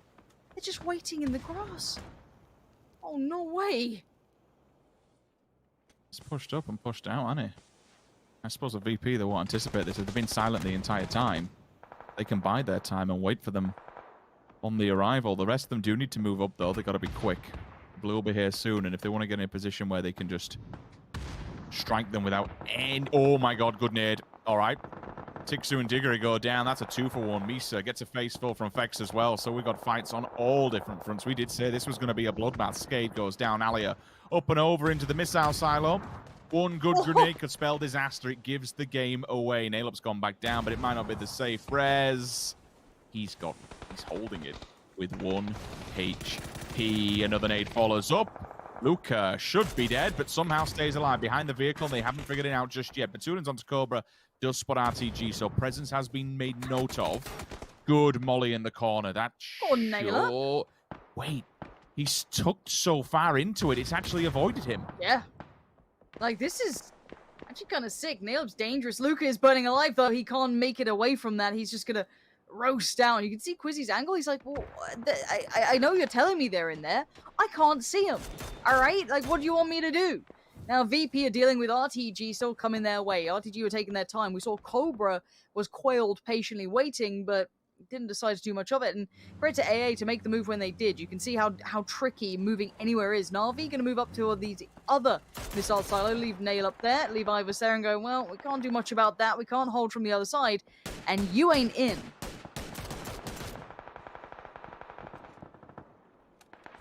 Here comes the blue. Yeah, it's going to force the fight. It's going to force the remnants of RTG coming out of C block. They're going to have to cross it as well. They can't really stall for time at the moment. They'll put the smokes down and let them plume. Off the back of it, they should be an easy spot, though. I'm waiting for some kind of counter off of this, and there it is. Dead from the blue. Strikes at the right time. VP is gone. 6 bandies and a shocker dream. for them. Yeah. Good. I do want to highlight that. Nice move from Na'Vi. Playing the circle really nicely then. Readjusting when they knew that Redline, well, we can't cleanly get them from here. The Blues moving in. Let's take the advantage while we have it and move up. And Mutiny claim a nice little spot. It will be maybe them and Exhalation right next to each other, but it's very playable now. BNR finding Na'Vi. Where did he just get those 2 shots from? Back-to-backs. Okay, suddenly this team's come alive out of nowhere. Been struggling until this point, but that SLR looks well placed. Alia, example, got punished for that. After Alton Phase, you have to make note of them. The last 2 standing teams here. 3 chicken dinners between them all as well. Salak down to a nade. Leosh finds it. Instinct with a follow-up on the molly as well. Still continuing the pressure. Road to glory, dead. Eyes on the prize towards Na'Vi is knocked 2. Maybe he can pick up something else. Position to get into the circle. It's you do or you don't, as simple as that. If you kill Na'Vi, great. It gives you a bit of another headshot on Melman. An avenue that you can walk through. It's fair play. I suppose if he's knocked the helmet off him previously as well, I don't know how much damage has been done across Na'Vi, so it could be an easy pickup. Running your teammate over, that won't be an easy pickup. That'll be a devastating one. 5 finally down. Yep. Fex seals their fate. You know what, FaZe actually, bar the one player of Danimon, they've got the most room compared to players around them.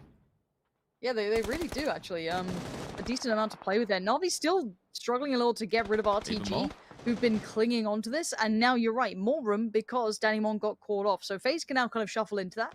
They know that no one's really behind them, but they will have to deal with Exhalation. And Fuzzface is in the vehicle. Okay, he didn't go far. Just moved up a little. Radio room now. Filled with SMB. Quite hard to clear comfortably. Let's see what they've got in mind here. Marco, that's not bad. Now, that's a little bit of elevation here. I wonder what he's going to do with that. That could be gorgeous. BNR. It's all headies for these boys. He's got like 6 bandages. That's it. But he still finds Quizzy. They move up. Nade comes through from example, though. Flash goes out. They're struggling to make it through this portion. Another flash goes in. Na'Vi clinging onto the outskirts. Dead. Trying to work again. Pushing up now. Alia on the other side. Has the molly ready. Posts it. Dead. Delivers. Example gets shredded. He needs a bit more, though. Quizzy's just below him, and Quizzy is low. Very low HP. A long ball of a nade comes out, and it goes through. Poke him all the way. Nabs away the kill on Quizzy, and that's going to be a quick top-up of gear. Because RTG were dead in the water. They had nothing. Yeah, that's a belter of a nade. That keeps them quiet. You made note of, after all, at the very start of all of this, where, in what position they were from both of these teams actually playing off the back of the C block. If they can get forward, maybe they stand a chance, but it's not going to be easy for now. They can just chill on the edge of it. FaZe, look at the cover that they have. These cylinders are just going to play so damn well. Ooh, that was the big nade. Yeah, that was the big boy. I would say the one thing, right, for AA, the problem is leaving where they are is going to be brutal. If they can frag out from it, great, but they need to also play late game. They're looking for chicken dinners, right? Now, as much as it sounds almost disrespectful to RTG, it's not meant to be, but their gear was not much, right? They were down to like 4 bandies, broken vests, low on ammo. If they've been able to top up from Na'Vi, they're in a better position to maybe do some damage towards AA. If they can, if that can happen, that's impressive. This position from Marco is actually so dirty. Like, it's so good. If he can just keep his head down, they get so much information potentially, and such an annoying place to play from for everyone else. High ground in this circle, you don't get it. So this is already FaZe suffering because of that. Looking towards the satellite dish is not exactly the first thing my mind turns to when I look over by police station. I'm like, oh, okay. Yeah. It is what it is. And Marco's, he can play it because there's no one else around them. They've all moved up. The next one's going to be... Yeah, it is. If he can get BNR as well and do with a follow-up onto it, it's going to be even bigger because then they can just focus their fire towards Exhalation. But be aware, look at the split that's just happened from FaZe Clan. The 2-2's gone off. You can see in the lower feed, that's a lot of bullets that's coming the way. If they can get another one over there. Oh my god, they're burning. Oh, that's sick. That is so... damn good, the execution. Wait, no, look who sent that molly. It was Salik.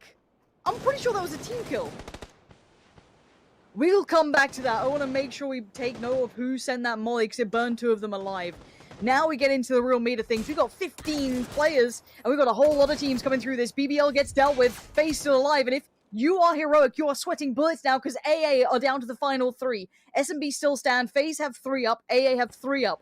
Who's got the better position on the circle, though? Hard to define. I mean, SMB maybe? If AA can cross, maybe, but Vex is position rich. That's so good. He can body block them. He can just stall them and stop them. But again, even when you're looking for the side of this one, they've got an angle on both teams. They can be a crutch to both of them as they try and advance forward. If you're thinking of an SMB player, then maybe after all, it's the bigger target here. You know that FaZe are directly in front of you. Send it to the side and try and take down the team that has 2 wins on the board. They would be the bigger threat in all of this. But still, points me prize, it's all about the win. You have to take the challenges that are directly in front of you. Yes. For after all, like, that this one container is basically their last stand. That's it. Unless they can get rid of Vex, which they can't. That's the problem. Their gateway to the rest of it would be Vex, but he can't do anything about that. Now they're getting pressure from the other side. Now, they're going to lose cover pretty soon, and they're being watched from both angles. They are being pinched in here, desperate for someone to show. One more smoke left on Pokemon. That's all they've got. Fex is smoked off for now. They really need a gateway here. Laz has moved up. Rip9's moved up. Bogaty's found Gustav, though. That's going to be game on. Fex is still standing. Keep that in your back of your minds. He is still here. These boys are playing them any piece of cover they can. Fex, 4 kills, and he wants more. Found a gap in the smoke to watch the playthrough. They could walk right into this, and they have no idea. Fex, he's gone down to the blue. AA might do this. SMB on the chance, though. Who's going to pick up? No, Bogaty gets him. It's still game on. 3v2. They are fighting to get themselves in first place here. Laz has been a beast, though. Can't quite find Pokemon. And Pokemon is an animal. And look at this. Ibaku's found Lazar. And they've done it. They're going to push themselves right back up into first place. That is just incredible stuff. Holding on by the skin of their teeth. One crate. Literally, you can see just how it was, but the blue's so damaging. It does so much, even to Rip9 on the back. Even Fex falls victim to it. Wow. He played no part in the final engagement between those two teams whatsoever. He's eliminated, and ultimately, after all, this is... I mean, if you were talking about wanting to be in a safety spot, these boys most certainly are now. For everyone else, it is one hell of a tough challenge to try and top them.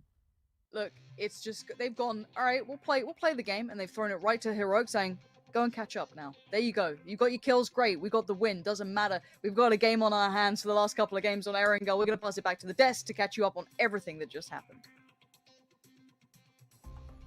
What an absolute insane and hectic endgame here to this one here. There's a few moments where we were expecting the teams to kind of throw it around, but after all, they managed to close this one out, winning 3 out of 10 games, Toby. Yeah, that was one of the least clean end games I've seen in a long time. There were a lot of things going on there that had me. I mean, you can't even say scratching your head because there's so much going on in these end games. So many comps being. You're trying to keep track of everything when in reality you can't, and at the same time you're trying to survive and also kill opponents yourself. It's so incredibly difficult, but oh my lord, did it look messy all the way through the end there. Yeah, this is pretty much a typical kind of urban endgame, even though it's not a city, but there's just so much copper here, Hybuck. Yeah, there is. It's always difficult, obviously, with the oil tanks, so the oil barrels and all the crates are still in. But a couple of these teams have actually should have had a pretty comfortable journey through to the end game. Struggled a little more. I actually felt like a few teams were a bit more aggressive than I was anticipating. Obviously, it came down once it was kind of thinned out across the rest of the military base. We had situations like BBL managing to get onto the rooftop there. I thought they were in a really good position, ultimately to punish everybody to kind of the north and the west of there. But unfortunately, to no avail. But yeah, when it came down to the end, there were so many opportunities for teams to push and find a clean team fight that I feel that once Phase 9 started closing in, it's almost too late then. Everybody has to wait to be the third party, right? They have to wait for something else to kick off. Yeah, exactly. And on top of that, After All has won 3 of 4 Erangel games here. Extremely impressive to see for them. And also, they were actually in the C block once the 4th and 5th circle hit here. And they actually moved around extremely well, Toby. They did. I mean, they in Phase 6, I believe they pushed down towards that that warehouse position, which is by no means a priority spot to play from, but they kind of surpassed 2 teams in claiming that spot, forced RTG to play out on the east, where they, surprising to me at least, did a phenomenal job trying to hold teams from making their way forward. They took out Na'Vi, they helped taking out other teams as well, and did a lot of damage there. And then this end game, I mean, you compared it to the city fights, Martin, and I would agree with you, except for the fact that, oh, you can see Lassa, he's pissed. They wanted that win. Blaze wanted that one. But no, the issue here is all the cover you have is prone cover. You have to be on your stomach in order to utilize this. And we saw, I mean, I'm pretty convinced Fex went 100-0 only from blue damage in that end game there. Rip was being tanked by blue, and that's because, I mean, the whole animation from getting from prone to standing up, it just takes so long. Yeah, those fences is extremely hard to play around, especially if you also have no more utility left. And it seemed like all the utility was actually on the side of After All, and they actually granted them quite a lot of space. And there is some crowd control that they can use with that one, Hypog. Yeah, it was. And again, it's difficult there for FaZe as well. I feel like they had the biggest gap to kind of close to get into a position to take that fight. Again, I think we would discuss this. I think Fuzz tried to dash for the helmet on the crate, and at that point, obviously, numbers-wise, it's down to Fex and Gustav to just ride it out with the position they've got. But yeah, utility is definitely a key factor in the end game there. Obviously, it enabled After All to really just sit on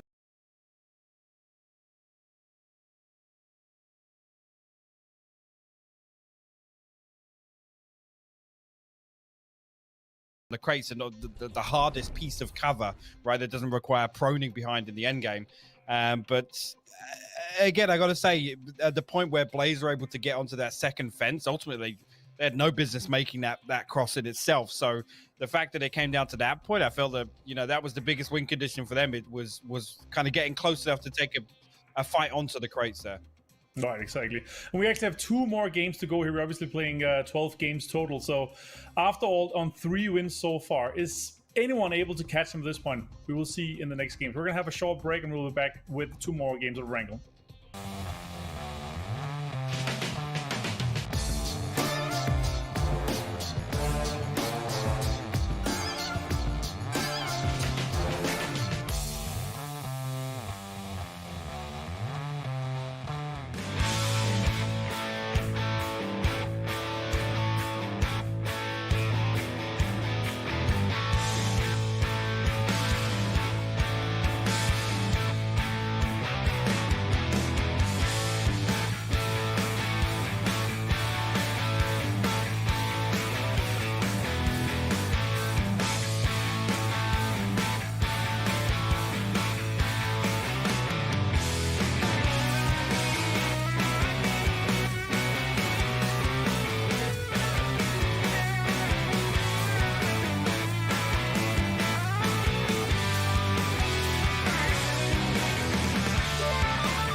Fire.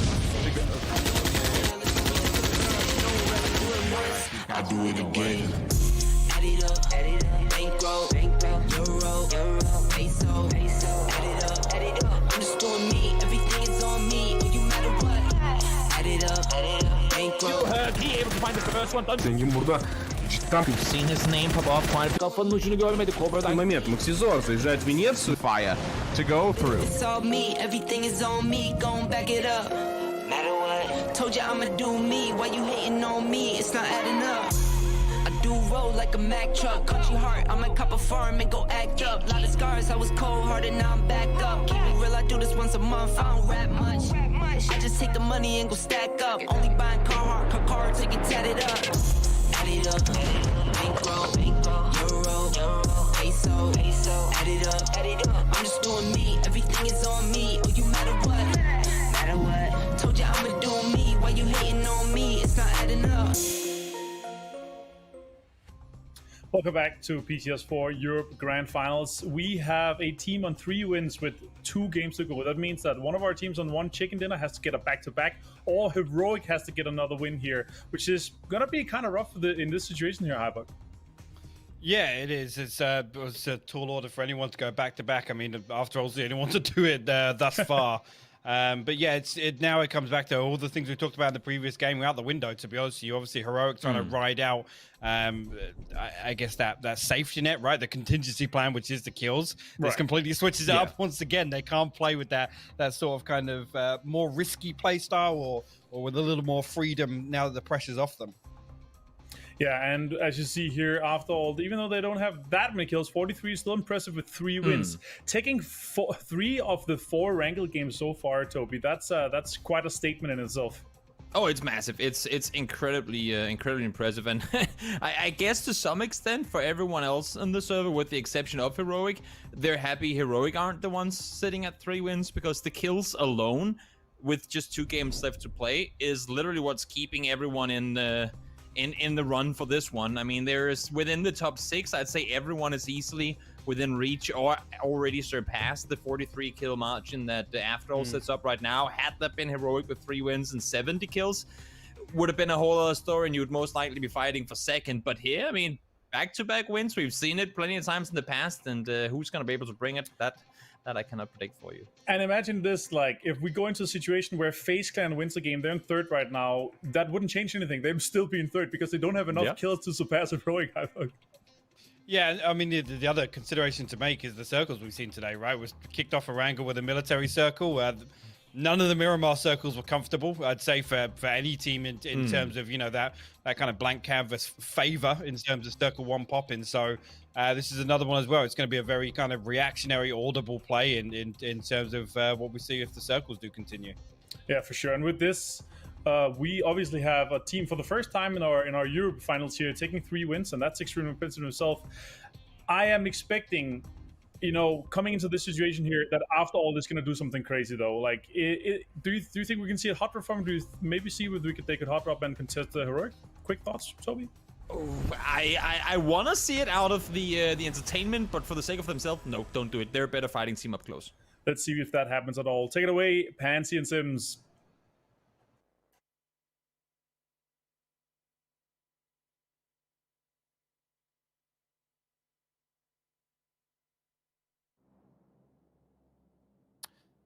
Yeah. Great point, Toby. Great point. Sorry about that. I muted myself. That's my bad. That's my bad. I apologize. I'll take one. But I do want to highlight exactly what Toby was saying. One, out of all of the teams that are in this that you'd have to hot drop against potentially, I really wouldn't want it to be Heroic anyway, if I'm honest, because we know that they have firepower, even if it's not necessarily converting every single time into the win. They are absolutely god tier at taking those fights if they're presented, and they don't exactly drop in a really easy to hot drop place either. I mean, for AA, it's like, we just got to keep playing your game, right? Like, as said, we would all love to see it. It's good fun when it's got that logic and theory behind it, but in reality, it's a very hard thing to pull off considering where they drop and how they play. I'm looking towards 5 to see if they actually hit Saverni.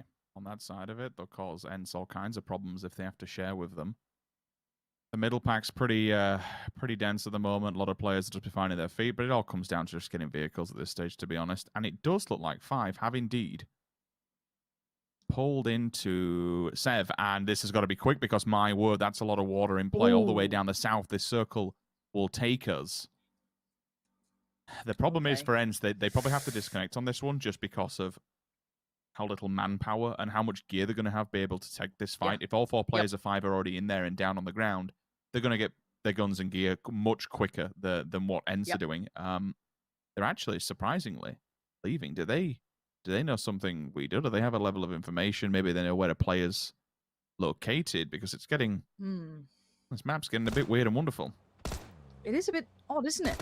And wait, Rustamar's got we've got a Tommy gun fight. Rich, what is it?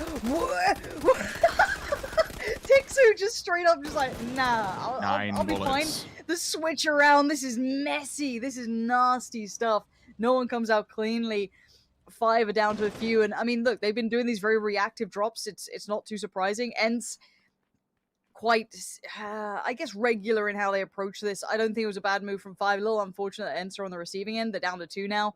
I think that it significantly lowers their chances going forward, but as said, 5, if they recover 3, then maybe there's a chance. Diggory's not badly geared, though. 2 vests, 1 helmet, AK, not bad. That's fine. A little bit of util, too. That should be a catch right there. It is. Good shots from Diggory. Needs a bit more, though.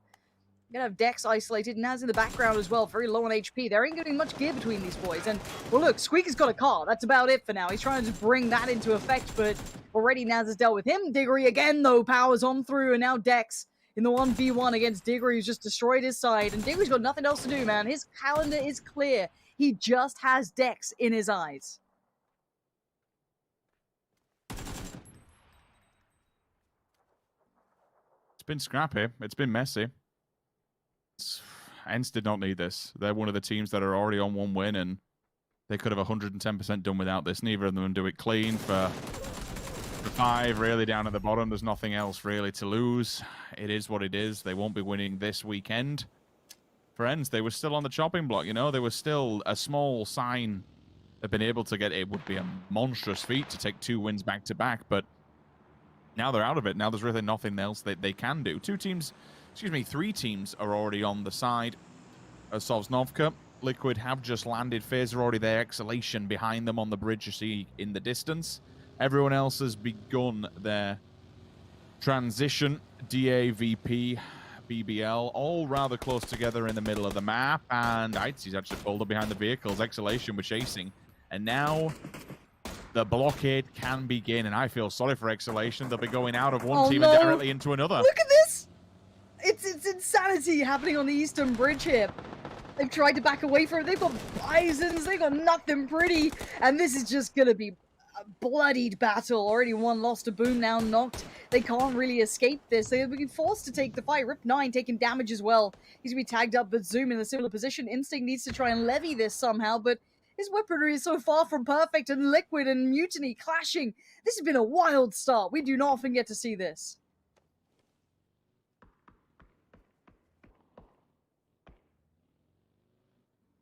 Listening for these vehicles to try and kind of tag along on, get a good guesstimation of who's above him. See what we're kind of fighting with. Bison in play. Lazar probably knows that he's not left this little cubbyhole that he's hiding within. He will go for the trade, does damage, gives up the game, and ultimately pays for it for life. The last two will still overstep the boundaries for all but a second off the back of the petrol station, try and get involved in this, but the damage has been good. It's even better. SMB, while it's not initially, you know, seen massive things from them individually, they are very, very good players. VP striking. Over from the shark fin, two of them say goodbye. More points on the board for VP. But AA, have they done enough? 3 wins towards the latter stages of this competition. Heroic, where are you in all of this? Let me just remind myself. Okay, so they're up by They could run into AA potentially. Like, there's a chance both of them move in, right? In a world that I'm seeing, it depends if they go east or west bridge. They could just split it and it'd be fine. If they both start moving down at the same time, they'll be crossing in a really similar place, or like timing-wise at least. That could be quite interesting between Heroic and AA. But VP are probably a little confused to see this going down in front of them as well. They pulled up, kind of, you know, oh, okay, it's crossing time. Like, oh, wait, no, there's a battle here? Same probably for Redline. They're behind kind of VP, and they're just like, wait, what? There's... Okay, I guess we've got to fight to try and cross over. But promo code on the screen for you guys now. Go grab it while it is there. 6VLB5MK9YVJA. Grab it while it's up there. Pop it in the game. Get it going. Anyway, back to topic. VP say, yeah, we don't fancy that bridge at all. That seems pretty dicey. We're out. We'll go somewhere else. Yeah, it's a hot area. If you've got the boat, you might as well get across. And for them, they don't know this yet, but it will be rather empty now. They're not going to be within reaching distance just yet.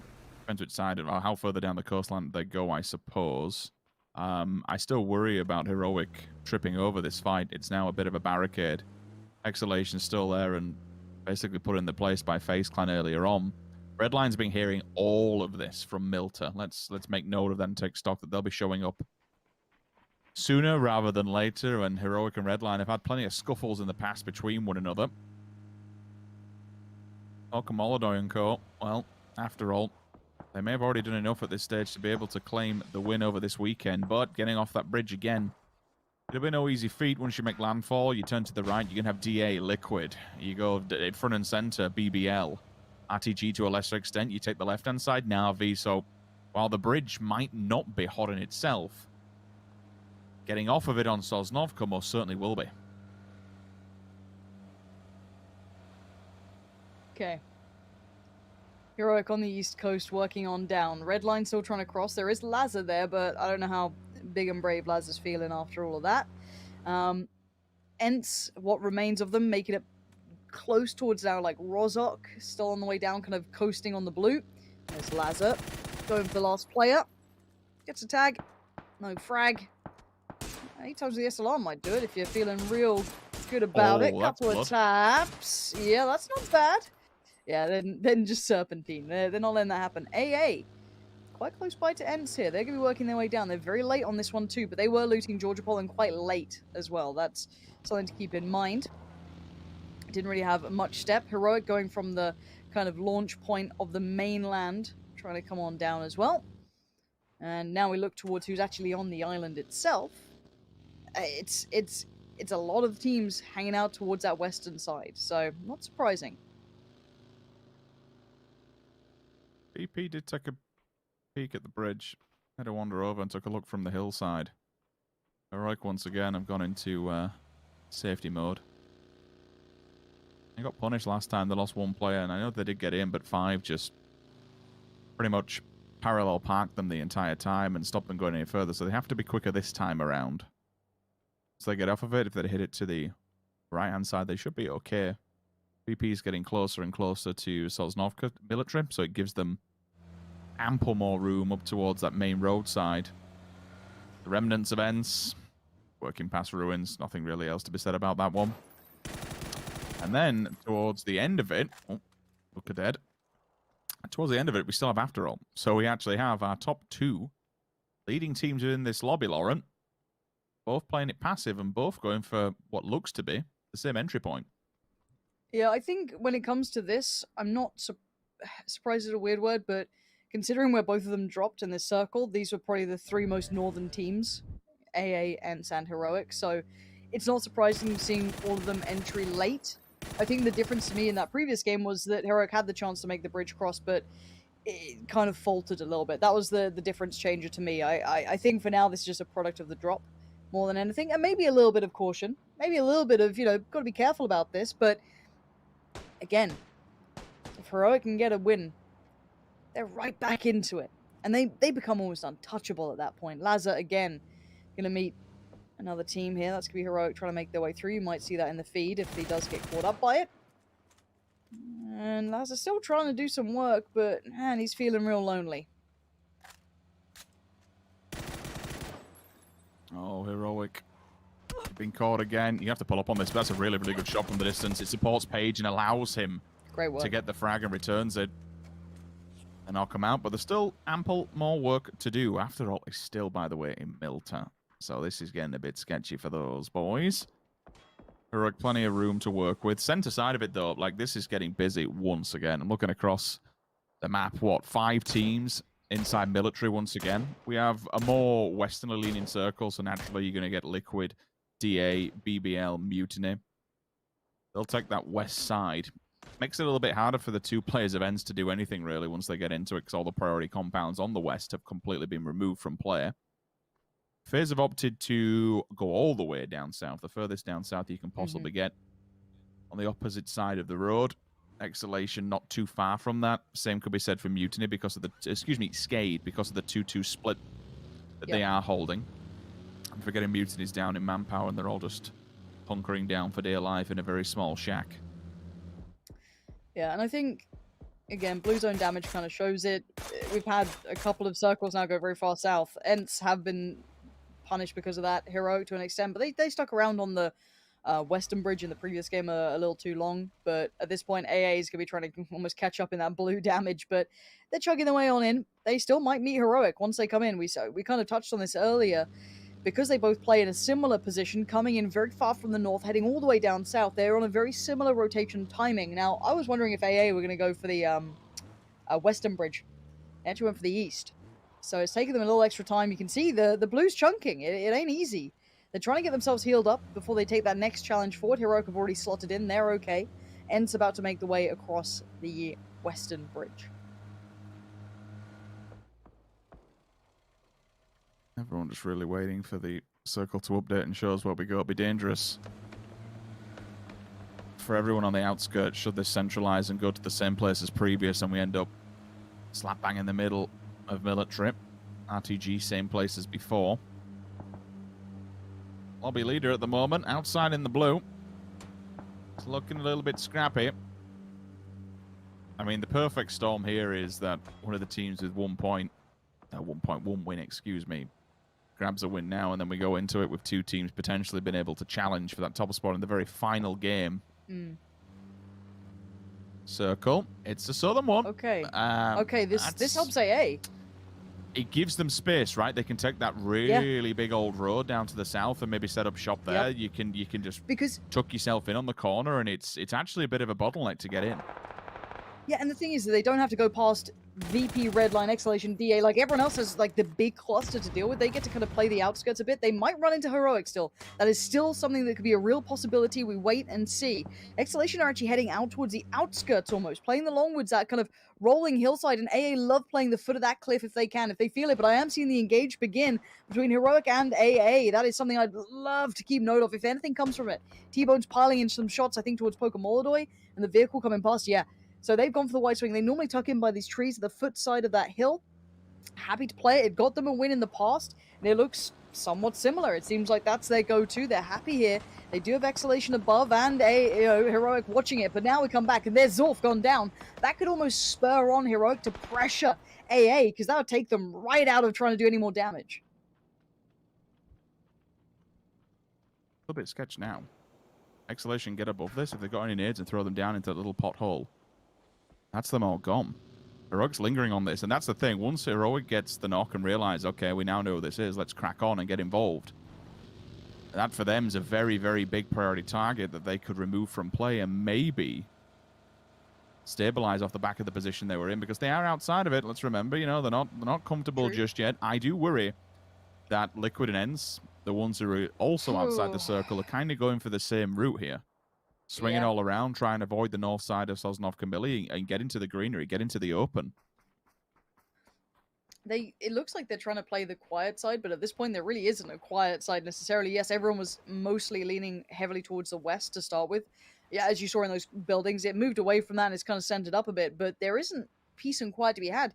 Weirdly enough, the industrial area is actually scot-free right now. No one's really in there. RTG's close, but they're not actually playing it, which is...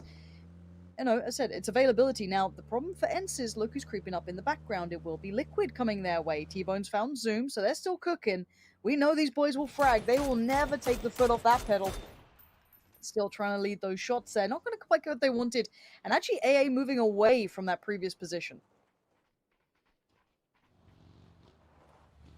Oh, it's Liquid. Has Liquid scouted it? Hold on. I wonder if they've scouted this.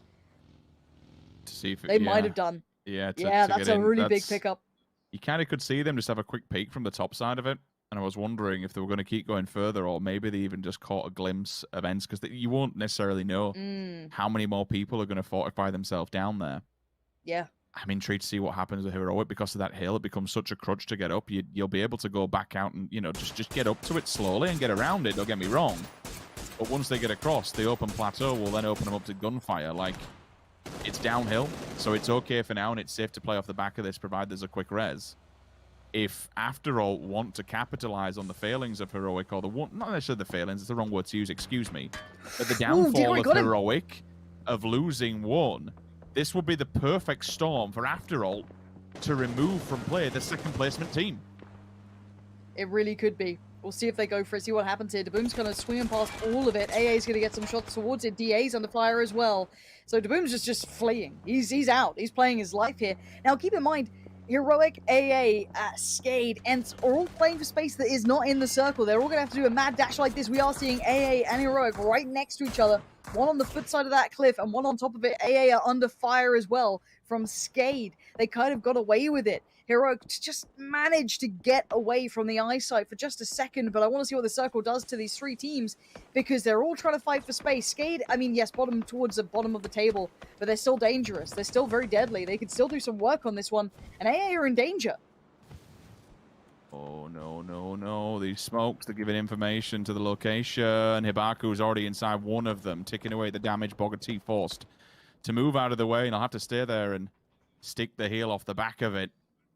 BP just watches in anguish as they see them scampering away. The bit Page.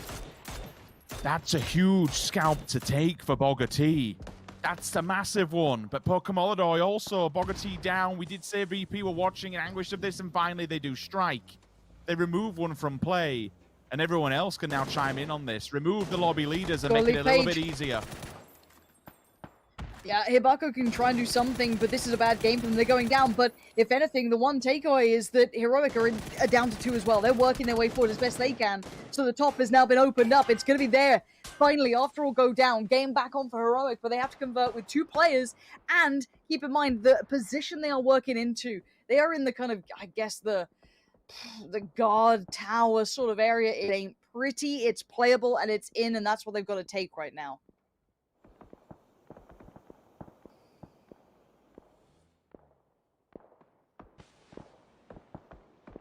This is getting interesting. I can't take my eyes off the map because I'm looking to see what happens with VP, whether this lines up for them. And they're laughing, otherwise we get the hard shift down south, and then maybe FaZe is given an opportunity for a heroic. It feels a little bit of a bridge too far with only 2 players to try and do it with, and they're hiding inside the ticket booths. Like, really, what can you fortify from that position? Not a great deal, to be honest. I mean, we're saying all this, you could go towards the north, and then everyone's kind of buggered because it will be a big old push, but we'll find out. It updates. It keeps heroic VP in play. Heroic. VP has a belting position. Yeah, they'll be loving that, won't they?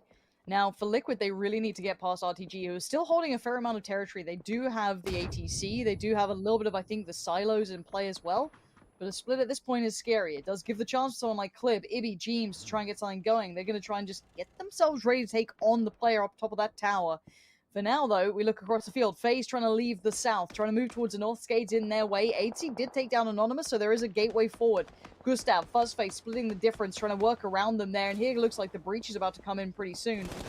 Team's on the pull-up as well. And here's the engage. Gustav, good work, but there's a quick trade out. Fuzzface going to lose his life in the back lines. Maybe trying to get around them, flank it out. But Skate are well prepared. They've got plenty of players here.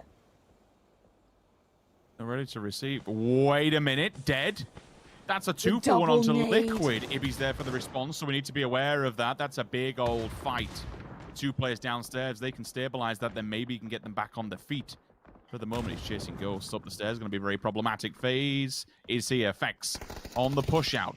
Sees one, it's Icy to respond. Anonymous is going for the T-Bone just got knocked. Resuscitation. He did indeed. So the game is afoot because you won't be able to get the revive. Liquid has gone down. 12th position for now. Anonymous holding on for dear life. His teammate really can't do anything until he's back on his feet, which he now is. Good shot, good lean. Quietens Gustav for all but a moment, and Sakura will answer back also. Moves away from the fire. That's good. FaZe have lost too many players in this engagement. Truly have. And now Anonymous, you can see what he's trying to do there. Moved away from the molly, but opens himself up in the end. There was nowhere to go in that. Too many players against them. But you're right. FaZe are now down to very few. I think T-Bone got flushed in this as well. I think it's just Vazku now left alive for Heroic. So their chances, they're trying to hold on as best they can. They know they've got a lot of kills, so even if someone joins them, it ain't going to be easy. Now, this is Dead's nade here. Let's see this one. Ticked it. Really nicely timed. Lovely work. Very well done. And the cavalry arrived at the perfect timing. Good work to RTG to really work that together. Nice synergy on that one. But still, you're right to say it. As pro, good positioning here. Uber probably can't do a great deal, especially if someone has to cross the road. FaZe, unfortunately, they needed that engagement to be so much cleaner. A little bit of land they could have worked with as well. They could have even taken the top side of the hill if they really wanted to. But primed and ready on the floor. If they've got the DMRs out and they've no idea where he is. Snapping on the snake and getting a bit of a nasty bite. Let's not forget about Na'Vi in all of this one. I didn't realize they're slotting themselves in the ATC. Excuse me, not the ATC. The missile silo playing off the back of it. So Quizzy with the vehicle, does he... Oh, surely he knows where VP... What he does now. Has to take the broken terrain as it updates. The road stays within. Ew. Red line. There ain't much here, Rich. No, there isn't. I mean, red line could, if it's that.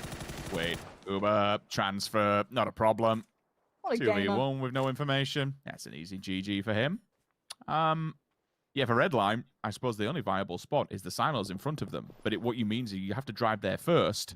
Oh, they've had a mare. One of the players run each other over on the side of RTJ. For red line, they've got to drive to the silos first and then turn and fight ends quickly because they'll peek over the ridgeline as they drive away. I mean, the only other thing that's going on, and I'm looking at maybe BBL to do it, maybe FaZe, they could crash towards Vazku's position just because if they've kept notice, they might realize there's only one player here, and desperation, it calls, right? It's a reasonable spot now. Mollying them in, try and keep them locked in. This ends. How do you get away with this now? How do you get out of it? Like, what are you meant to do? Same with Redline. You're both stuck in this.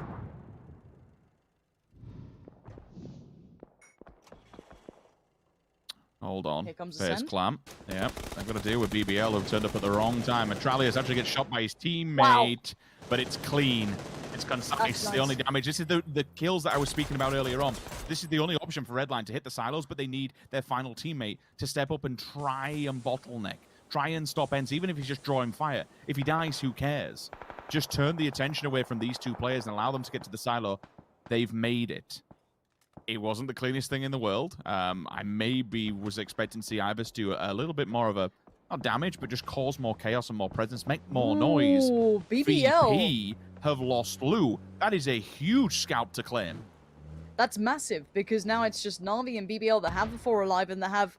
I don't want to say Na'Vi have good position, they don't, so BBL have the entirety of the South to themselves for now. And you can clearly see they are being proactive. Na'Vi need to make their move, and it's going to be happening right now. Smash is still going. He's having a tear. And VP turn up in style. Going to take down Example and Alia. The nades come in so perfectly. You just can't get to them. Melman now trying to thread the needle, work around the smoke, find a little bit of the point to maybe press on. But he has no idea what's in front of him. They didn't even get shots down, really. It was purely nades coming through. The audible cue on where the players are going to be lurking. He knows he's tagged him up, but it's no issues whatsoever. Bascu does go down. Redline, VP. 3 alive. Both on 1 win each. BBL, 4 players alive and kicking. Oh, by the ticket booth. They do. My only... I suppose it comes down to the circle, right? They've still got vehicles and they can stay mobile, but that road is very open. They could use the broken wall for cover. Exactly. They're fine. Everyone else has each other to deal with, right? You've got VP, RTG, Redline, Uber. What? There you go. See, Mert's just... He's got an arm on him. That's a throw. They're pushing this. I love this aggressive play from BBL. They want to get rid of Redline. Now Ivers is feeling surrounded, feeling worse for wear, feeling all alone. And Mert wants to put him down, and he does. BBL striding through the map now. They're even leaving Smash back to pay attention. Uber wants to be the thorn in the side for VP. This nade could be big. He's got to land it, though. Molly's coming right back in. Uber. He does get Batulins down. And while Metralius is focusing in as well. This is all paying attention. Uber! What a play from the man that's left. 2 snakes left, and 1 is looking venomous. That is disgusting. That is absolutely disgusting. Uber is just a machine. Helps BBL to what could be a win, and it comes down. You spoke about a snake. Well, you certainly got the name for it. Oh, it's a little bit messy. It's a little bit here, there, and everywhere with very little health. I mean, they could just pull the full-blown drive-by if they wanted to. BBL knows that this win is absolutely theirs, unless Metralius goes down to the vehicle going up. What? I mean, No way. It's made it a little bit easier, I suppose, but look at all the nades. He's down, he's dead, and BBL, they've got another win on the board, but the problem is in front of us, Lauren. For everyone else now, they're chasing their tail. They're chasing second place. There's only one team that really can get up there and make anything of it, and it's the one that has 2. Oh, you're right. The gauntlet is set, isn't it? You can really just see it quite clearly in front of you, the bar they have to meet. So already we do have BBL now joining the others, and what a great ending from them. But coming into that final game, I want to know everything we should be looking out for, and the boys to tell us exactly that will be the analyst desk. Thanks so much, guys. And that means that we obviously have another team joining us from last week that have won a game, but this also means that we're not going to be seeing a back-to-back here, Toby. Yeah, it's well, a back-to-back that contests, after. I get what you were trying to say. It would I have wanted to see VP win, not for favoring anyone over another, but it would have been fun to see one more team with a chance to to bring home the week. That would make this final game. I'm not gonna say more interesting, because the game on its own can be interesting for a multitude of reasons. But right now, I mean, Pansy asks what to look for. Heroic and After All. Those are the 2 teams that are fighting for the win here. Of course, there is money to all the teams at the top, so still plenty more teams could make some good money coming into the final week next week. But right now, our eyes have got to be on Heroic and After All. Yeah, for sure. That also means that BBL is obviously joining the top 8. That's going to be getting this a big share of the prize pool, or some share of the prize pool that's going to be important for the PGC points. But all eyes are on After All and Heroic here for the last game. Hyper. Yeah, definitely. And again, I mean, Dare I mention it? If the circles continue, there you go. I've said it out loud. I've vocalized it. But yeah, it just makes it so difficult here when you kind of chasing. And again, you can attribute this back to previous events and whatnot. But just having this extra pressure of having to rotate down to the million and kind of, especially now where there's so much emphasis on the win, obviously in terms of climbing the leaderboard, it's just insane. So. I mean, actually, I'm looking towards Heroic to make a similar move to the first military circle, right? It is coming kind of very late and very slow, and try and, I guess, make a later big impact rotation. We talk about kind of those game-winning moves, and ultimately, I spoke to her. By the way, this wipe by Dead is actually insane. Yeah, really well played by him. Liquid, easy. Super Where were roll. they? Where have they been? And the peek, and also it's kind of a lineup peek situation as well. You peek around the corner while he's already spraying. It's just a little wiggle to the side and he's gonna get. But yeah, they're definitely stepping up here. They only had a few kills leading into this, and now they're really showing up. Uber with a nice vibe on Mutiny as well, and also later on to VP Toby. That was a rough one for VP to swallow. Yeah, it's just overall, I mean, this push in particular, by the time Navi got actually to the other crater, there was only one player left because of the pre-nades. Just, we see nades being thrown early in a lot of these situations. They rarely ever work out the way you want them to, but here, I mean, nades galore. Uber gets the double onto VP. VP actually in a decent position here to do some damage. They had the smokes, they had the chance to push down to where Cobra ends up being there, and I thought for a good while they were able to do some real damage, but Uber said no. Yeah, Uber closed it out for them, and I was actually looking if they were able to find him and wrap him up. I was actually looking for VP to take on BBL, but it didn't happen. BBL takes 12 kills for this one here. Hyper. Yeah, as you say, they had a really good chance to kind of take a cleaner team fight than what they had from that ridge, at least. I got to say that the utility usage on that Na'Vi pull-up was so beautiful to watch. The pre-nades were just on point there to take out 3, and it was only Mailman down at that point. I mean, it's all but concluded, but yeah, just wanted to add that side note there. That's definitely a counter to the current drive-by meta and the drive-by situation. It's just to throw like a nade under the car, perfectly cooked. It's probably one of the hardest things to do. And actually, I think, in my opinion, it's one of the things that the most pro players have the hardest time to kind of master, because the vast majority of them, they focus on their gameplay, mechanical skill, and then on macro. So it's kind of a third leg of a skill that is a little bit undervalued sometimes, Toby.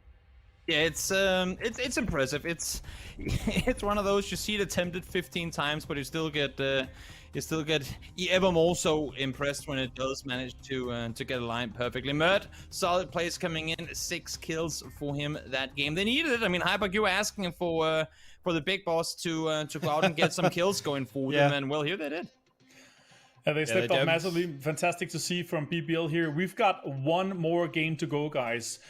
I'm extremely excited to see if After All closes this one out or Heroic manages to chase them up and take another win. Let's go to a short break before we have the last game.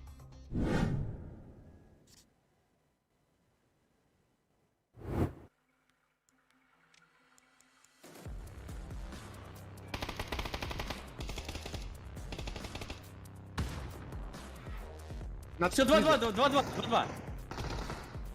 На тобой. Одно хп дерево. Да, хай. Играй, Квизи. Я хилюсь.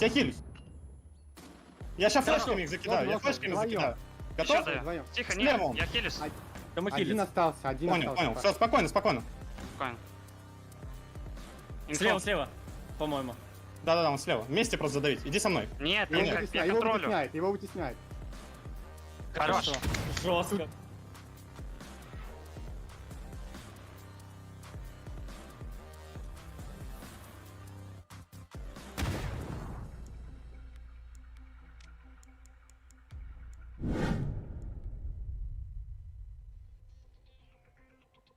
All right, big question here with just one more game to go is if After All is able to close this one out or Heroic is able to catch them, or if we're going to see a new winner that potentially joins the fray. Na'Vi, they got 2 wins last week, but so far they haven't gotten anyone, Toby.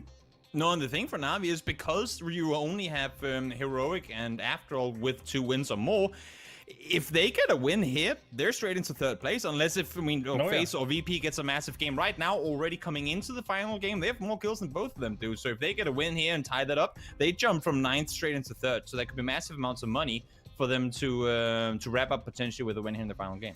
Yeah, for sure. And after their fantastic performance last week, if they're able to get just this last chicken dinner, it's going to be a massive difference for them. Some, like a huge chunk of the prize money or nothing at all is going to be what potentially gives them 150, 200 PGC points or nothing at all for this one here, Hypok.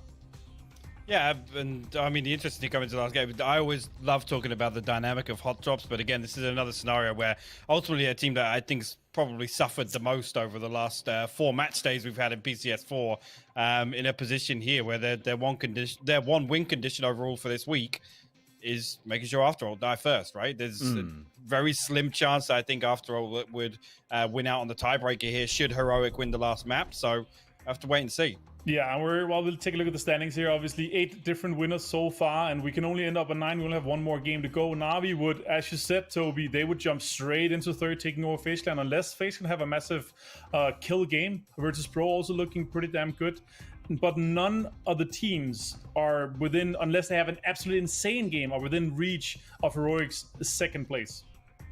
No, it's the kills. The kills alone are separating them by such a big margin that is practically unreachable for any other team, averaging almost 1,300 damage a game. I mean, that's wild for Heroic, and again, I mean, we can start looking back already now to the games that didn't go their way, the 3rd places, the 2nd places that they've had in this week alone. Had they converted all of those into wins, that would have been them sitting with 5 wins now, right? So. Of course, not quite the case, but coming into the final one here, no one's gonna beat Heroic for 2nd. Heroic has nothing to lose. That's a good. Heroic that's a good doesn't point. technically need. No. I'm just Heroic doesn't technically need to beat After All early because they're not really a threat to them. They're just gonna win the game as a whole. If After All can get just 1 player killed, even if they lose 4, if After All can kill just 1, because we talked about it earlier, After All not as great as an up-close fighting team as Heroic. If they hot drop Heroic, if they can kill just 1, I would say job done. You would much rather be, this is gonna sound weird, but you would much rather be dead and have a 3-man Heroic try to win against 15 teams than be 4 up and have the entire Heroic running around on the map. With the way that they've been playing this game, they've been playing incredibly well, and if I'm After All here, I go for it. I feel like there's absolutely no way that After All is going to hot drop them, kind of knowing how their roster played, and they are kind of elusive in a situation, Hypok, where they'll just drop anywhere in the map to try to survive, because that's the only thing they need to do. Yeah, I tend to agree with that. And again, even talking about the first half of today, probably a team that we've seen be fairly absent in the games, or they haven't been able to get into a decent mid-game position. And like I said, kind of ride that positioning out. I don't think they've kind of been gifted any wins by any stretch of it. It's come down to a kind of tough fight in the end game. But the overall, I think we look at kind of the differences between the way both of these teams play. I would expect After All to actually probably ride this out in the early game and just hope for Heroic to fall or not be able to win out. I think it's a very interesting thing, though, Toby, what you said. There's a chance that After All could think a 3-man or 2-man Heroic is a lot weaker than, trying to and winning against 14, 15 other teams could be a lot weaker than putting them into a situation like this. It's going to be the ultimate game of Wrangle for today. Take it away, Pantheon Sims. Will do, and this is what we want to look at: is what does Heroic do here? Because are they going to then change things? Are they looking to switch things up? Yeah, I'm going to keep my eyes on what they're up to. With a playing path like this, we have been seeing a great deal of melee circles coming in, but I'm also looking to see if there is a chance that After All do chase. Keep your eyes on if maybe you start seeing Heroic in the kill feed, if you start seeing names popping up, if they can work out where they are, they might beeline towards them. For now, there is no hot drop, unless FaZe get involved. But it looks like Heroic are going to get the vehicles and probably just go Novo at this point, or just kind of slowly work their way around, but no change-ups so far. Yeah, I suppose there is maybe the chase on for 2nd, but it would take a hell of a lot of kills to do so. These two teams will come in close proximity of one another, so have to be very careful when we look towards the side of Heroic and FaZe Clan. After All, fine. It's no issues whatsoever. Nope, 5 will find themselves in their drop spots that we found them yesterday, up towards Zaki. Ends this time a little bit more cleaner. They're certainly going to be kicking themselves with what's just kind of gone down in the previous round, that they had 5 there. You never know, they might even just say, you know what, stuff it, we know where 5 lives, let's just go kill them. deny them a win altogether and really punish them for dropping on us previously. Circle, it's up with After All. There it Okay. is. It was the 50-50, it felt like, right? You either get the north end of it or it's Millie Yep. Island. I think that's kind of what we're used to seeing now. So for these guys, they're laughing. They are loving it. Heroic probably seething at this. They live it out there. 2 milli circles, and then finally we get a milli drop for them, and it's complete polar opposite. It's gotta feels bad, man. Yeah. I tell you what, like I'm gonna kind of say now we had 1, 2, 3 last week. It's at the moment it's not identical, but certainly is a number 1 spot. Feels like for the fastest few PCSs that we've been doing, CIS has just been running rings around European PUBG. Like the scene really exploded at the start of this year, and it's just continued. Like the CIS scene is so formidable and so good for the last 16 to 18 months. Yeah, I'm impressed. The amount of players that have come out in that region have been phenomenal. Oh, they've been amazing. I mean, I think it's hard to look past the depth of talent. I mean, it's so easy when we just had maybe like 1 or 2 very notable teams, right? Whether it be whichever roster of Na'Vi you're looking at or Tornado Energy, to that sort of extent. But the entirety of the CIS region is really dominating right now. I think that's a very comfortable thing to say, is especially as a collective and as individuals. I still think they pack a punch, and I think, if I'm not mistaken, they have the most representatives here from any region. When it comes to this tournament at the very least. So that on its own is enough to indicate what sort of caliber is being brought into this. So credit to them for finding so much potential, so much talent, and grinding so damn hard. And I love the way it's not just like one playstyle. When you think of regions, normally they have like playstyles to them. It's very strange to see it characterized almost by that sort of aspect. But I'd say the CIS region has some extremely explosive teams, very high octane, high tempo. Then you get your more thinking man's teams, which, for example, on your screen, very much the thinking man's team. Batulins, Perfectix, all these guys, they are ingeniuses at this game. I'd still say they're one of the most successful in this format so far, at least it was to what we get to see. We'll have to see how that continues forward. It's been a quieter week this time for them, but still, you're spot on. The CIS has a couple of players they should be very proud of. I think it's over a third of the lobby. I'm just kind of trying to track it. I know a quarter of the lobby certainly is Russia alone. Yeah. Ukraine's in there. There's some other countries in there also. So it's it's upwards 35-40% of this lobby CIS region. It's just a telltale sign. In terms of fan bases, the one thing that I have noted over the past year as well that's really come to light is the Turkish fan base. Like they have been coming out well and truly supportive of their players, and it's always good to see when you see a country really backing its fans. I get quite a lot of Finns also seeing on the timeline. We have a lot of Finnish players on some of these bigger names, these bigger brand names, and these bigger teams.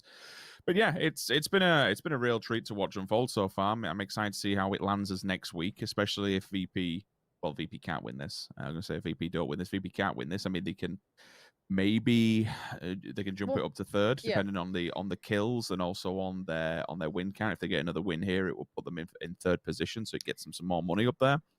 But certainly, it's things are starting to even out a little bit now. All the ups and downs of the format have kind of got out of the way, and everyone understands the lay of the land, so to speak. Should be an interesting year. Yeah, I do want to highlight as well. I know people are saying, "Oh, AA are guaranteed a win. If this was, the other format, it'd be totally different." I'm like, well, they're not guaranteed to win. There is someone who can very much chase. They're just in a bad spot, which is nothing to do with the new format. That's just how it goes. That's the way of the game. If you wanted a better chance, they had to play better. That's just how it is, right? Like that's the way of PUBG. No matter what, the winner takes it all. So again, yes, AA can indeed be caught. There is no clear winner yet. If Heroic pick up a chicken dinner, look at the amount of kills they have. No one can touch them. They are untouchable. They have been grafting away at that. So absolutely not. You're going to see very much a potential chase, but it puts all of the pressure on Heroic to do something about this. Now, BBL in the spot of bother. They've got Mutiny pretty much got them dead to rights, at least if they don't make it out of this field. No, yeah, Granada's got it straight away. Metralius is flushed as well. I am a little bit worried about Heroic and this is why. Thank you, observers. I don't know if RTG. I was just looking at it from the map side. They can't. So Don't go for it, T-Bone. Don't, because they'll bridge camp you. I don't think it's worth it. I really don't. Let them go. They're clearly scouting to get across this. Just let them go freely. This gives you a clean entry point to the opposing side. Let them be. Leave them be. You'll be able to join them shortly afterwards. There we go. That's fine. That's okay. Smash. BBL losing 2 players off the back of a win. Not great. It makes grabbing second place or even third almost nigh on impossible. Nothing out of the picture just yet. 35 frags. Not great. They needed the manpower to be able to push themselves up at least above red line. Maybe even try and tack onto the back of ends. But it would take, what, 15 kills to do so? Excuse me, 10 kills to do so. No, 15. I'm right. My math's okay on that one. Yeah. Lots of different things. And it's all about that end game. Us kind of doing all the mathematics of who can do what, where things can happen. It always used to be a fun thing where we get to the final game and the chase will be on, all right, who can jump who? Who can do this? Who can do that? It's still viable, and it's still very possible, and it's the one thing they always get a kick out of when we're casting this. It's who can do what with one circumstance, and how do people capitalize it on another. You can still jump people. You can still hot drop if you really want to. It's all very viable. Okay. See how it goes. At this point, the one thing you've got to highlight, though, is that AA's position is extremely strong. They are split, but they couldn't be any more central. So that's a one huge bonus for AA, is that they can sit here and write it, whereas Heroic... Do you know what? If the one thing I'm going to say is, if Heroic do this, there couldn't have been a harder circle against them, or a harder team leading in front of them. AA aren't going to catch up on kills. They're on 43, Heroic are on 74. So, as said, it's on the win. Didn't they win... I have short-term memory loss here. They won one of the previous games, right? And it was, they started off in all the way down polar opposite of the circle. Yeah, one of the mirror map. Yeah, all the way down the bottom. They had to work their way up, and they managed to do it. And I suppose you can even be said for... Same can be said towards Liquid when they got their win last week. Like, they had to go for a team first with the late starters to the game, late start to the party, and still formulate a win together. So it's, even though they are that far, it's not out the realms of possibility. Hell, they could get double hard shift and end up near Pachinki for all we know at this stage. What we do know is in front of them, in front of Heroic, it's very open, it's very clear. And apologies if we are focusing on them quite heavily. Today's been a good day for them. We've seen them struggle. They have been a bit of a storyline getting up there, and now they're under a win condition, right? They're the only ones that can jump AA, so we have to rightfully focus on them. Ooh, Luca. Nice shot on Diggory.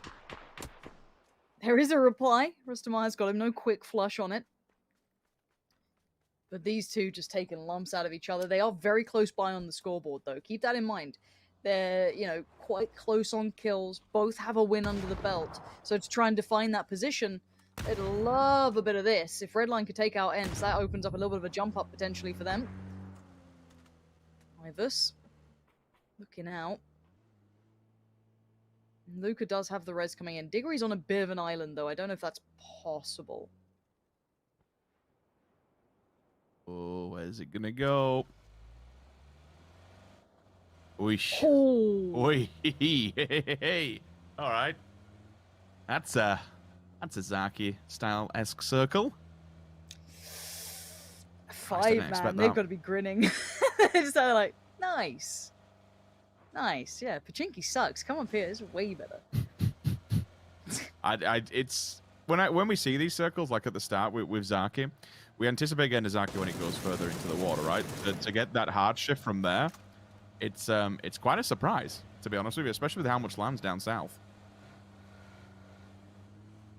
I mean, I understand, obviously, land ratio doesn't play effect until we get into that jump into 4, but still. Yeah, I'm in a little bit of shock, and I suppose so are the players, but everyone now is transferring. A large migration comes through. BBL are just behind Liquid. Keep aware of that. Keep a track of that. AA, keep what you kill at the moment. They are claiming the land of the territory they took early. North George is theirs, and they will still continue onwards. Mutiny, the only team really within reaching distance of them, which is kind of good, removing one player. Makes Mutiny on red alert that there is a team lurking somewhere within the city, so keep going, and they'll force it up all the way into the fields. What else have we got lingering yet to come in? RTG still on the embankment over by shooting range. FaZe is 2-2 split causes quite a lot of damage for people who want to try and utilize the northern road or the coastline road, whichever way you want to cut it, because they'll be able to shoot you from 2 different angles, so it'll be problematic. Red line's in the mix as well. BBL will might even have to pull up on this because there's nowhere else really to go, unless that one is the turntable. Run away from this, my dudes. This is not a great place to be fighting. Nope. Red line not loving this at all. You can just see he's in a bowl here. If Mert wasn't lower HP, maybe he could have had a couple of peaks on that, but he has been kept somewhat pushed back, and Marco as well. Now tucked down, bit of a spot of bother for himself. QBE's trying to tap away, but he's not going to get much using the tree for cover for now. At this point, I am seeing Heroic getting towards shooting range, quite close towards Na'Vi, so keep that in mind. Heroic are the ones on the chase. Code Marco getting a little bit of damage. Na'Vi eyeing up Heroic. They've definitely seen them, and there's enough shots been sent past the Heroic are now skirting the edge. Okay, so here we go. Let's just check in on what they're up to. So they've moved away from Na'Vi. They've actually made it to a relatively good position in relation to maybe the next circle hitting. They can springboard quickly. They're not in that middle pack, though, which is 5, VP, BBL, Red Line. I guess you could say Ensign Liquid a little bit, FaZe a little bit. They are going to be on the outskirts here. But that has worked out for teams in the past. So we'll wait and see what they do with this. If they go far north, they're going to come past RTG, and then maybe FaZe if they keep going counterclockwise. So that's kind of on the cards here. But they're not alone on those long flanks, Rich. There's a couple of other teams on a similar route. You've got SMB up there, Exhalation up there. So I wonder who's going to follow who in this one. The good thing off the back of that is that going further afield above shooting range, you get those hills that you can utilize and maybe just lay down a little bit of fire. Keep people at bay, keep them back off the backside of shooting range, which actually, funnily enough, I can see happening. Tracer fire from T-Bone. He's using that elevation just to force SMB away from the shooting range, give them more room to breathe. For Heroic, it's advanced forward, and honestly, one of the shacks is looking viable. Like, there's nothing else really you can do, and the shack becomes even more viable. But SMB's going to turn into this as well, so they need to be very careful. Both of these teams could come to a head. Who's there? There's a play. Okay, Heroic have got the boots on the ground. They are there first. They've claimed a great spot here, but they now need to weather the storm. Everyone is looking their way. They have so much pressure now. Dip in. Vaspu gets to safety. Heal up. Build a barrier. Get yourself safe because you have been given a huge shift on this one. Now AA are out of the circle. They were in Georgia Pole. They've got to come through all the teams that were in this central position. This is a really hard shift for AA to maintain now. Heroic have the gateway back into this. It's not perfect, but it's something. The problem is that T-Bone's about to be picked on by 4 players here. He was unable to get away from the shooting range as quickly as he'd like, so now he's got so many players coming his way. Na'Vi getting a couple of shots in on Exhalation. I don't care so much about it unless they crash in towards Heroic or AA. I'm looking at the top here. This is going to be a top-heavy race in my eyes. So now T-Bone's in the vehicle. He's actually managed to get away from SMB for now. I say for now because he's not that far from one of the players. They have taken residence in shooting range. Now, on the other side, T-Bone's got to be real careful because there's one player pushed further ahead from the others. He does have support. He's got a player beside him. He's not alone in doing this. He's got Beamy there. But again, this is a very risky peak on this ridgeline, Rich. They're playing in open waters, especially for players that will be uphill of this one. Should Ents lurk the way off the back of the plane, they could take a peek down the hillside, maybe spot what's going on. But Ents have problems of themselves. They're going to have BBL, they're going to have Exhalation. And before we all get into the mad and wild action of DA versus Liquid, we'll throw a code up on the top mid so you'll be able to bag it while you can. Nades are going up. We'll continue with this fight. You guys can grab that at home. Not quite the nade that he wanted, but they still will keep going with it. The utility and abundance here for DA, so they will force EB back. So much damage he is going to have to run from this one. Mexi down and out.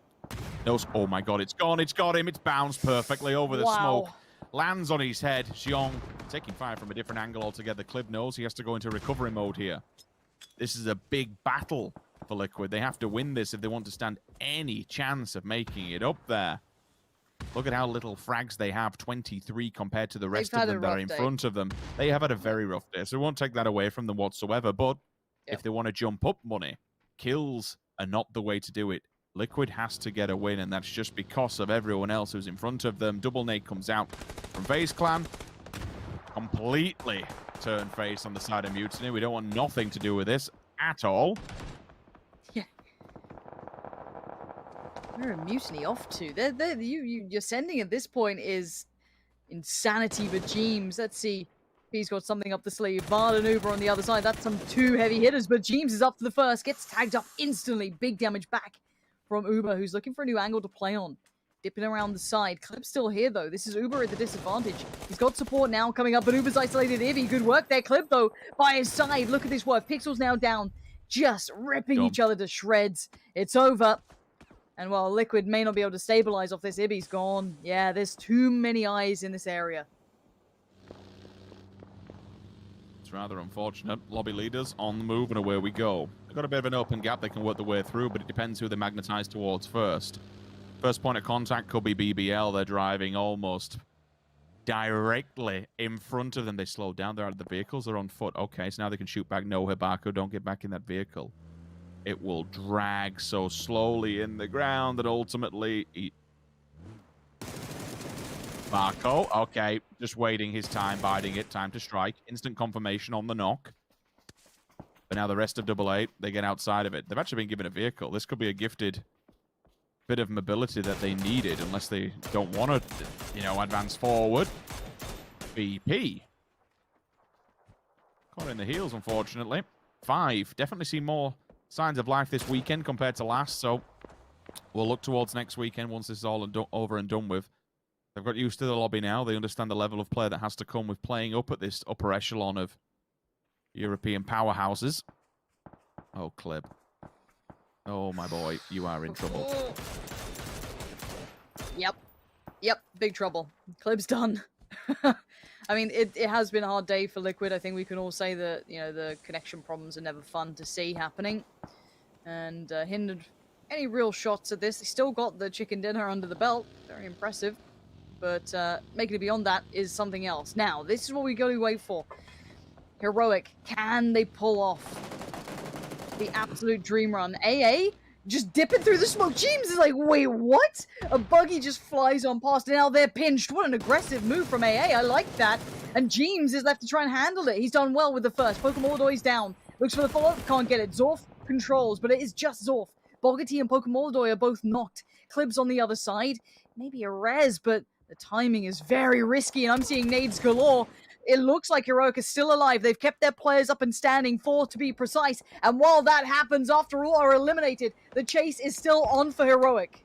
There is a sign of life. There is a sign of resurgency here for Heroic. They'll take the 2-2 and they will keep control of where they were originally. They move a little bit more to the left-hand side. SMB has been dying. That is the bigger benefit in all of this. Their next possible point of contact has been going down left, right, and center. I think they're down to 1 or 2 players at this stage. Yeah, BBL, 1 surviving. If they go up against RTG and pound for pound, player for player, we put Heroic above them any day of the week. Yeah. If Paige and Vasku can get a read on these 2 players who are distracted, it's going to be so prominent and being able to take them down and then advance forward. Decent circle. It's getting to be a lot of foliage, a lot of greenery. Yep. And you have to remember, it's quite an uphill battle for Heroic if you want to take that route. This is the playing path that runs, and you know that once you move to the left-hand side of that playing path, it pretty much dips down low. Now, FaZe the one receiving all the attention right now. And if you're Heroic, you let this happen. You let them play this out for a little bit. You hold off for just a second. Let them take the fight. Be the third team to the party here. As it looks like RTG are turning their attention towards Heroic. And you don't want to get leapfrogged. There's such a fine balance on this. Virtus Pro working away in the south. They can't really do too much about this. They've got a good load of kills. They're trying to jump towards FaZe themselves, put themselves in a better position. But I care about who wins this one. If there's someone who has the chance for it, I'm looking at Heroic. RTG have let FaZe go away for a second. Not long, but long enough to buy time for Heroic once again to just keeping track of RTG. Now, FaZe are getting taken chunks out of. This is good news for Heroic fans out there because they'll be thinking, okay, well, that's going to be one less team potentially to swing north. This will be Heroic to deal with RTG, which they're doing. That's the first step. Cobra's now down. While all this was happening, RTG was still focused towards FaZe. They were looking the other way. T-Bone with a banger! Just taps away, so precise. And now they can start moving up. And look at the side they're on of this circle. It's just them and RTG. FaZe are too busy with 5. Na'Vi are too busy with Exhalation. This is a gateway forward if they deal with RTG cleanly. That is all you can do. Na'Vi dealing with exhalation down in the distance. The nades go up and over. Daboom and Instinct left and right. If they can clear this out, then it'd be good. T-Bone still from a distance. Spots Melman, and that's a big scalp to be taking. The more damage they can do to Na'Vi at this stage, the easier life becomes further down the line. Base Clan, another team, falling victim of 5, but there's responses. Every single team is literally battering the living hell out of each other. The win conditions of Heroic right now, they're lining up, getting better and better every single time. They are truly lining up here. VP Ents still trying to fight out for those kind of, following places, both with one win between each other, still trying to do something about it. Quizzy on the cleanup does find the two from Exhalation. And you're right, the push is coming in, and it's going to be Heroic towards Na'Vi. Now, this is going to be important. This is a big one to have. Melman is not. Quizzy, Example, and Alia still stand. Do Heroic need this territory, or do they just want to posture for it? That's the bigger question. Show presence, try and maybe dissuade Na'Vi from rotating towards the northern side, keep them focused where they are, disallow that play, force more teams to fight. Batulin's now looking towards maybe Skade, that could be the next target. Ents are just among the plane crash. They are not leaving that position, it's way too strong.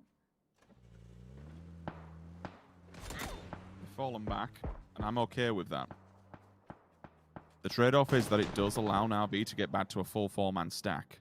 That's the only thing. Circle. Ents smack bang in the middle of it. Yep. This is still a lot of teams with a lot of players standing to get up there.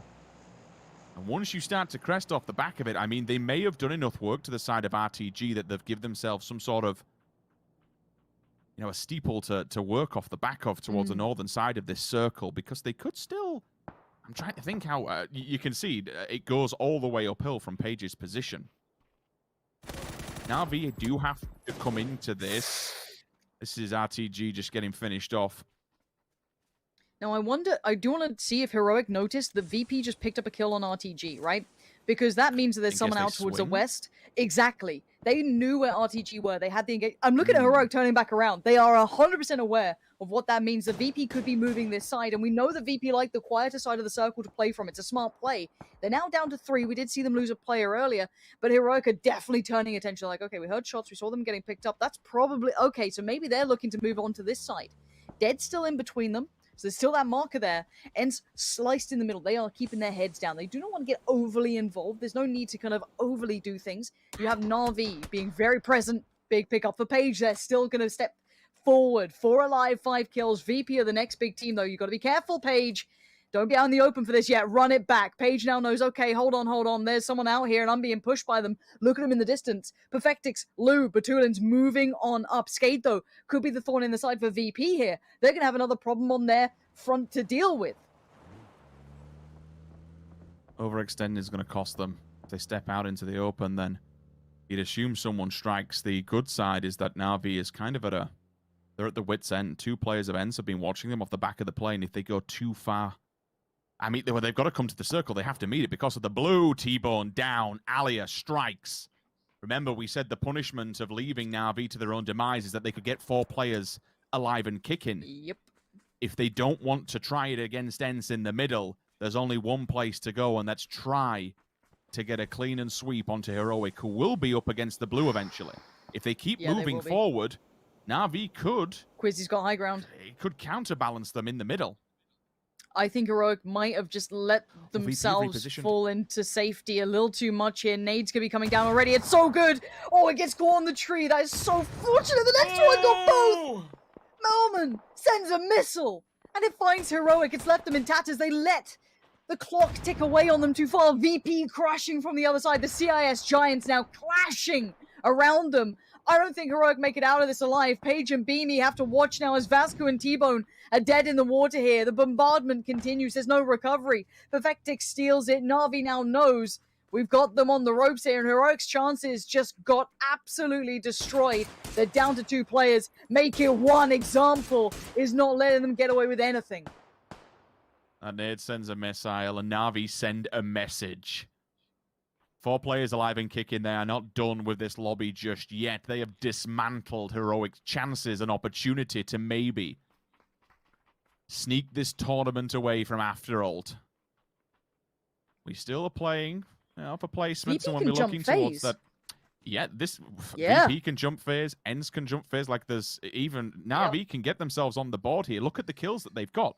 They could instantly, with one win alone, jump phase clan. So all of these teams. I thought kills don't matter, and PUBG is down bad. Sorry. You're all good. It's fine. Look, I've got to have some fun, all right? Leave me be. But you are right. The kills really do matter, and there is a very real chance for jumping in this one. Keep your eyes on it. FaZe have to just sit back and watch now. Yeah, the Fate's in their hand. Heroic is eliminated. While it might be devastating for fans out there who are looking for the final placement to go, they've had a phenomenal run this week, or especially today, excuse me. Second place at the moment, and definitely safe of that. No one else is going to be able to get up to the realms of the 70-plus kills that they have. Squeaky onto Quizzy. Now, this is finally coming to a head. Ends have been in the playing path for quite some time. Circle hasn't been favorable to the backside of it, but so much noise has been made now. Everyone is fixating towards Na'Vi. There's 2 players alive and kicking. Let's not also forget about Skade in all the back of this. They have more land than anybody. Okay, example on the push-up. Quizzy is knocked. They're trying to get him back. Oh, no res. Not for you. Now keep your eyes on the kill count. VP, I think they've done enough to jump FaZe pretty soon. They are so close to this. One more, and I think they jump FaZe. I feel as though they might be able to do that. Batulins with the wild spray, 3'd up, geared up, still got loads of util, loads of smokes, loads of goodies, and Ents is patiently waiting in the back lines too. They could still do some damage on this. Hell, someone's got to win it. I've got to be careful. Alia needs this heal as soon as possible. All the smokes will go there to just deny vision for now. Skade's lurking, and they may even reposition over by the western bank. Again, they have to be careful if they overextend too far outside of the circle. That's when they become visible. For Skade, I think they hold and hang fire here. They let all these teams beat each other to death and then pretty much mop up whatever's left over. One win will send them, what, 30?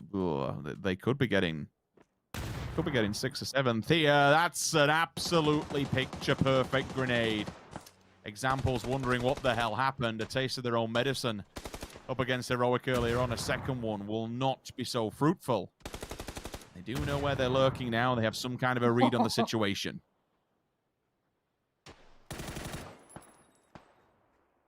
Perfectix. Now, Wall is the dividing factor here. He can't do anything about it, really. You can see the nades now being more and more pinpointed, closing in on it. They know it. Wait, Rustamar got that? How did Ents pick up one of those knocks? I have no idea, but there it is. Alia's still alive, but barely. Ents, Naboy, both of those kills. They pop them in the pocket and say, "I'll do for me. No worries."